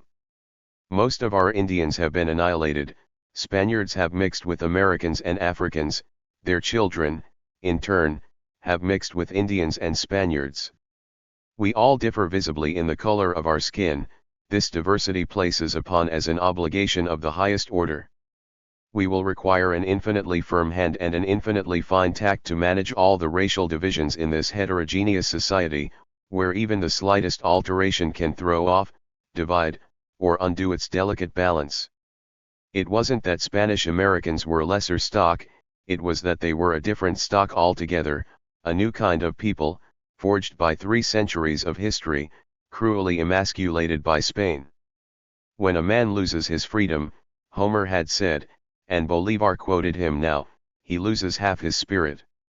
Codes and statutes were insufficient for a populace laboring under the triple yoke of ignorance, tyranny, and vice. What was needed was wise, considered leadership. It was incumbent on Congress to fashion a new kind of government for this new race of man, one capable of governing and nurturing at the same time, for only virtuous men, patriotic men, learned men can make republics. Toward this end, he proposed a poder moral as one of the nation's basic institutions, an educational body that would be responsible for instilling ethics and civic responsibilities. Indeed, education was of primary concern to Bolivar. He begged the congressman to establish a strong educational system, guarantee civil liberties, reject any aspect of Spain's old judiciary system, and install a firm central government that united all Venezuela in a single republic, one and indivisible. He pleaded with them, as I would plead for my very life, to confirm the absolute freedom of slaves. He favored a powerful president, elected for life. He called for a hereditary Senate, similar to the British House of Lords, which would serve as an arbiter between government and the governed. He urged Congress to be generous in rewarding the armies, not only with gratitude but also with laurels, since these were soldiers who had fought not for power, nor fortune, nor even glory, but for liberty alone. The representatives were brought to tears by the passion and eloquence of Bolivar's address. Not only was it a model of oratory tautly written, roundly delivered, it was a flood of erudition, containing references to Roman and Greek law, Spartan ingenuity, human history from Genghis Khan to George Washington, bright snatches of wisdom from literature. For many, his frank declarations on race were unprecedented and rattled some deeply held prejudices. But no one could argue with the patriotism, principle, and reason behind the words. At every step along the way, he was interrupted by long, frenzied applause. As he drew to a conclusion, Bolivar looked out into the crowded room sweltering in the tropical afternoon, packed with legislators in straw hats and white pantaloons. I beg you, he said solemnly, to grant Venezuela a government that is eminently populist, eminently just, eminently moral, one that will put an end to anarchy, tyranny, and recriminations. And then he closed crisply, saying, Gentlemen, begin your labors. I have finished mine. He had resigned, in effect, all powers as supreme chief, stepped down. But it wasn't long before he would have all those powers back again. By the next morning, the Congress of Angostura had elected Bolivar president and the dignified Granadan Professor Francisco Antonio Zia vice president of the Republic. Once that was done, they set to work on Bolivar's proposed constitution. Every day for 6 months, the members, some barefoot and in patches, gathered in the municipal building to make their deliberations. In time, they devised a document that adopted many of Bolivar's ideas but rejected the hereditary Senate and the poder moral. The republic they had in mind was far from becoming a reality, however. That work would be accomplished not in the halls of government, but on the fields of war. Peace had not allowed the Spaniards to lure him to battle while Bolivar was in Angostura. He had been given a clear command. So loyal was Peace to Bolivar's order that when he heard that Morillo's army was on its way to him in San Fernando, he burned the place to the ground rather than engage the general in combat. Throughout February and March of 1819, Peace had been taunting Morillo's forces in a masterful guerrilla campaign, stinging his flanks enough to fatigue his army, but not enough to provoke him to all-out battle. By the time Bolivar returned, making his way up the Orinoco with a battalion of 300 English soldiers, Peace's army of the Apure was itching to fight. Peace finally was given the go-ahead on the afternoon of April 2. With 150 horsemen, he crossed the river Arauca and approached Morillo's camp on the plains of Caseras del Medio. 90 of his men waited by the riverbank while 3 squads of 20 rode at full gallop toward the royalist encampment. Seeing a massive dust cloud rise from the plains, Morillo was persuaded that Bolivar's entire army was on its way. He rallied his corps of 1,000 and marched out to meet them. Almost immediately, Peace's horsemen fell into retreat, spurring the enemy to pursue them. Morillo's soldiers opened a resounding fire, and the royalist cavalry raced after. At the most fevered point of the chase, as all horses thundered across the plains toward the river, Peace ordered the squad led by his fiercest horseman, Juan José Rondon, to wheel around and rush the enemy furiously, executing a sudden about-face. The other horsemen followed. The Spanish were momentarily bewildered. They dismounted their horses to better aim their guns at the approaching horde, but Peace and his men, at a full gallop now, were dangling from the far sides of their mounts, invisible. The royalists could hardly see, the failing light, the smoke of their own gunfire, the choking dust, had rendered the battlefield opaque. Peace's men easily overtook them, springing high on their horses to lance royalists left and right, inflicting a swift and terrible punishment. The mayhem of spears, the slash of machetes, and the shrill, barbaric cries of the horsemen were too much for the Spaniards. Their cavalry turned and fled, and their infantry made a frantic run for the forest, abandoning all heavy artillery. Morillo was forced to retreat that night to safer ground, many hours away. It is hard to say whether the Spanish general truly believed what he would later write or whether he simply wanted to blunt his failure, but in his account to Madrid, he reported that Peace had attacked not with 150 men, but 700. Indeed, Peace's nimble little band of paladins had fought circles around the royalists. 400 soldiers of the king died at Caseras del Medio and many staggered away wounded. Peace's men, on the other hand, left the battlefield with trifling losses, 2 dead, 6 wounded. It was a glorious victory for the patriots, delivering a powerful psychological blow to the enemy. Bolivar, exultant, generously rewarded the horsemen with citations for their valor. That magnificent clash of so few against so many has lived on in the annals of South American history as the height of revolutionary pluck and mettle, a David and Goliath encounter that marked a turning point in the war. Morillo was never quite the same after that maneuver. Between the wild horsemen of the Apure and Bolivar's newly enlisted British Legion, it was clear the patriots had taken on new muscle. Although Morillo commanded a robust army of 7,000, his communiques began to reflect a distinct pessimism. He had grown more than a little worried about the fate of his pacification campaign. And yet the war was far from over. In the ensuing months, patriots and royalists crisscrossed the plains, never quite winning enough skirmishes to put either side at an advantage. In the east, General Urdaneta's troops had been unable to get closer to Caracas. In the west, General Santander was building troops, awaiting orders. Bolivar was eager to carry the war west into New Granada while the weather was good, but he had hoped to deliver one more deadly blow to Morillo before undertaking that difficult passage. He grew frustrated, restless. Patience, Peace counseled, for behind every hill, there's a wide open plain. The aphorism was hardly consoling. Plains were precisely what concerned Bolivar. By May, the rains had begun, and the Orinoco's vast web of tributaries was threatening to spill onto the land, rot the vegetation, and drive game to higher ground. As they moved back and forth in pursuit of Murillo, the Patriot soldiers had little food, little rest, and were forced to traverse the very savannas they had previously reduced to ash. But they dared not complain. The president himself was enduring those Spartan conditions. Bolivar was, at this point, 35 and at the height of his physical and mental powers.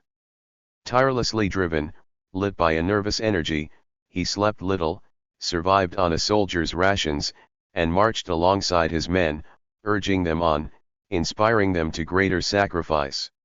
His face had lost its luster of youth and, although his movements were spirited and agile, his was the countenance of an older man, raw-boned, jaundiced. His hair had grown long and grazed his shoulders in wispy curls. During the day, he tied it with string. A few errant locks tumbled over his brow, concealing a thinning hairline. His mustache and sideburns were jarringly blonde. His fine, aquiline nose was marred by a small, tumorous growth, which offended his vanity no end, until it disappeared years later, leaving a scar. An Englishman seeing him for the first time in those plains remarked at the surprising modesty of his dress, the sandals of Jude, the simple coat, the helmet of a British private. He had, for all the humility of his appearance, a rare elegance of manner, and it was nowhere more evident than there, on the fields of war, in the company of rougher men. If he departed at all from a soldier's rituals, it was in the care he paid to his bodily hygiene. He bathed at daybreak sometimes 2 or 3 times a day and, for all the privations of the battlefield, his teeth were a radiant white.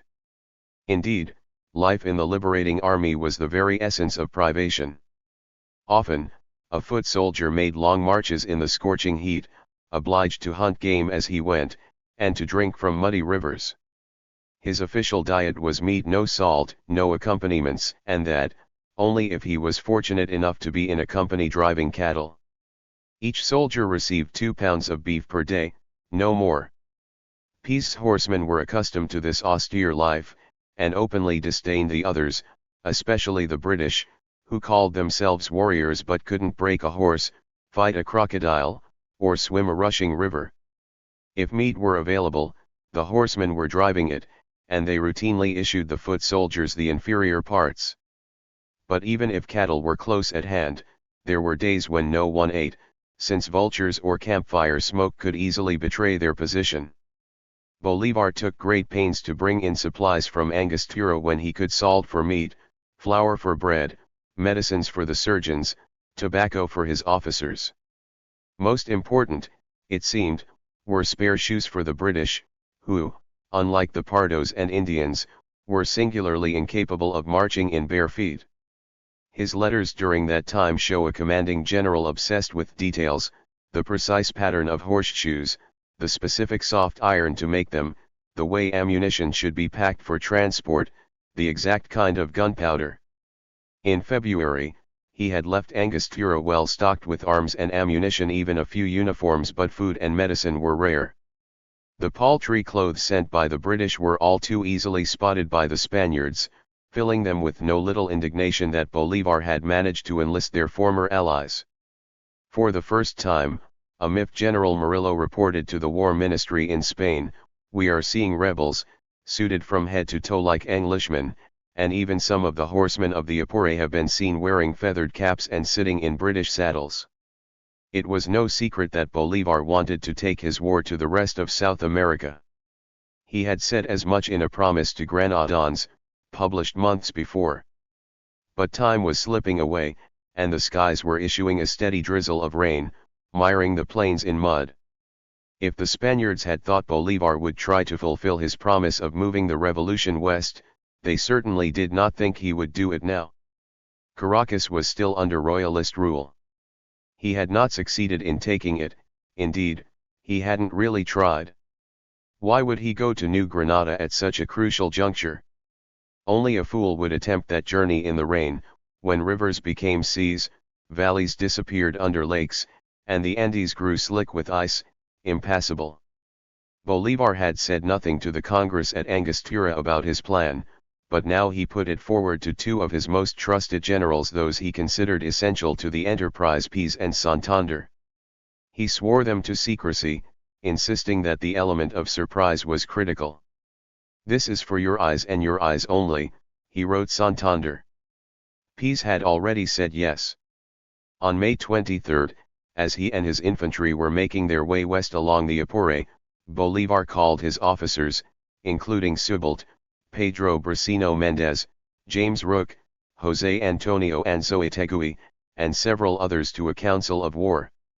They met in a ramshackle hut in the deserted little village of Seatontat. There was no table at which to sit, no chairs. They perched instead on the skulls of cattle picked over by condors, bleached white by the sun. Although the officers, indeed the entire Patriot Army, had assumed they would be wintering close by, the Liberator explained that it would be foolish to remain during the rains, when food would be scant, malaria and yellow fever rampant. He confided his plan to take the entire army over the Andes, surprise the enemy on the Granadan side, and astound the world by shifting their campaign from one theater of war to another. Anzoátegui, Subalt, and a few more important colonels enthusiastically approved the proposal, others took more persuading. But when Pease was presented with unanimous assent, he changed his mind, began to drag his feet. His men wanted to stay on the plains, near what they knew, he insisted. They had no desire to fight in distant lands or imperil their horses in mountainous terrain. He made excuses, hemmed and hawed, then rejected Bolivar's plan altogether. When Bolivar pressed him to provide troops and horses anyway, Pease detached one small corps of horsemen and sent an additional 200 scrawny and mangy Marais. The Liberator made no effort to hide his fury, but one simple fact remained: he needed Pease. In time, he found a way to make the Lion of the Apure fit his plan. Pease was to ride with his horsemen to Cúcuta, which was easily accessible from the plains, and prevent the Spaniards from moving westward. In the east, Bermudez and Moreno would keep the pressure on Caracas, with constant forays to Calabozo, where Murillo was quartered. Vice President Zia was to command all other matters, including continuing to seek help overseas. Bolivar started toward the mountains on May 26, on the very day when the rains began to pelt down in earnest. The soldiers had not been told where they were headed first, in order to keep the operation fully secret, but just as important, because Bolivar feared they would desert if they knew the perilous direction of their march. As they poured into the town of Guasdualito, the army was finally told, as was the government in Angostura. Bolivar's tight force of 2,104 infantry battalions and 3 cavalry squadrons, accompanied by medics, auxiliary forces, women, children, and a herd of cattle, was now poised to undertake one of the most remarkable feats in military history. On June 4, Bolivar's army crossed the Arauca River and passed into Casanare, where the rains were torrential, savannas flooded, and creatures adrift as far as the eye could see. His soldiers constructed boats of cowhide to transport the ordnance and keep it as dry as possible. They marched with mud sucking at their feet, or wading through waist-high water, or when floods rose to their highest point swimming. If they had families, they used their threadbare blankets to shield women from the cold and damp. If they didn't, they used them to protect guns and ammunition. Hungry, weary, drenched through to the skin, they traversed a landscape such as they'd never seen. Men on horseback were no better off than those on the ground. Hooves grew soft in the bog and swamp, rendering animals lame. Feet swelled to such tender misshape that riders could no longer use their stirrups. The army carried on anyway, marching for more than a month, lured by trees that floated like promises of dry earth in those vast inland waterways. The frail were soon sick, the rugged, wounded, the unfortunate, at the mercy of tiny, flesh-eating fish that could strip limbs to bone in seconds.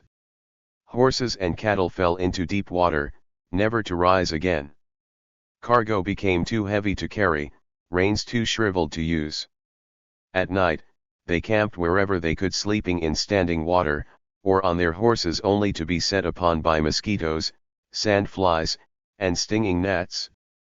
They finally reached hard land at Tame, where Santander's troops awaited, and there, at long last, the Army of Liberation gained a measure of relief in dry beds, eating bananas, potatoes, barley, and salt. In the distance, whenever a strong wind cleared the clouds away, they could see the forest of San Camilo, whose tangle of green lined the lower cliffs of the towering Andes. After a week's rest, on July 1st, they were off again, bound for the mighty Cordillera, a snowbound, airless barrier of rock and cliff. The patriots, bolstered by Bolivar's enthusiasm, staggered up those slopes, with nothing but dreams of glory. As they rose into thinner air, the icy wind and hyaline numbed some minds, clarified others.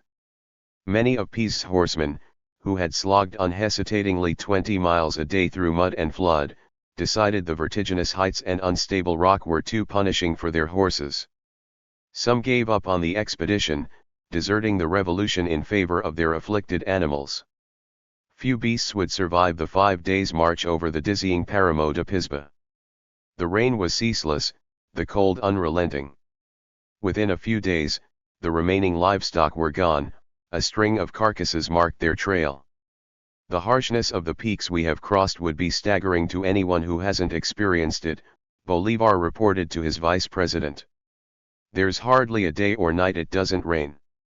Our only comfort is the thought that we've seen the worst, and that we are nearing the end of the journey.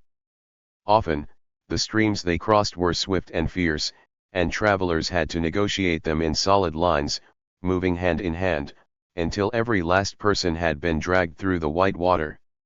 To traverse ravines, they lassoed trees on either side, then pulled travelers on leather ropes, over the plummeting abyss, suspended in improvised hammocks. Bolivar carried soldiers who were too weak to stand, or the women who had dutifully followed them. He was, according to one British observer, invariably humane in his attentions to the sick and wounded. Slipping and sliding over the wet, icy rock, the army kept on the move, ascending to 13,000 feet, knowing that to stop and lie down at those bone-chilling heights was to give up and die. By the time they had scaled the Paramo de Pisba, their shoes had no soles, their clothes were in shreds, hundreds had died of hypothermia. Many of the surviving officers, a witness later wrote, had no trousers, and were glad to cover themselves with pieces of blanket, or whatever they could procure. A full quarter of the British contingent perished in that crossing. Yet there were scenes of extraordinary strength and courage. The patriot women, mistresses, or wives, were indispensable medics, tending wounds, giving hope to the ill, evincing an admirable fortitude. Some proved even more sturdy than the men. On the night of July 3, as the army huddled at the very heights of the crossing, Bolivar's aide-de-camp was told that a soldier's wife was there among them, giving birth. The next day he saw her marching along behind her husband's battalion, a strapping newborn in her arms.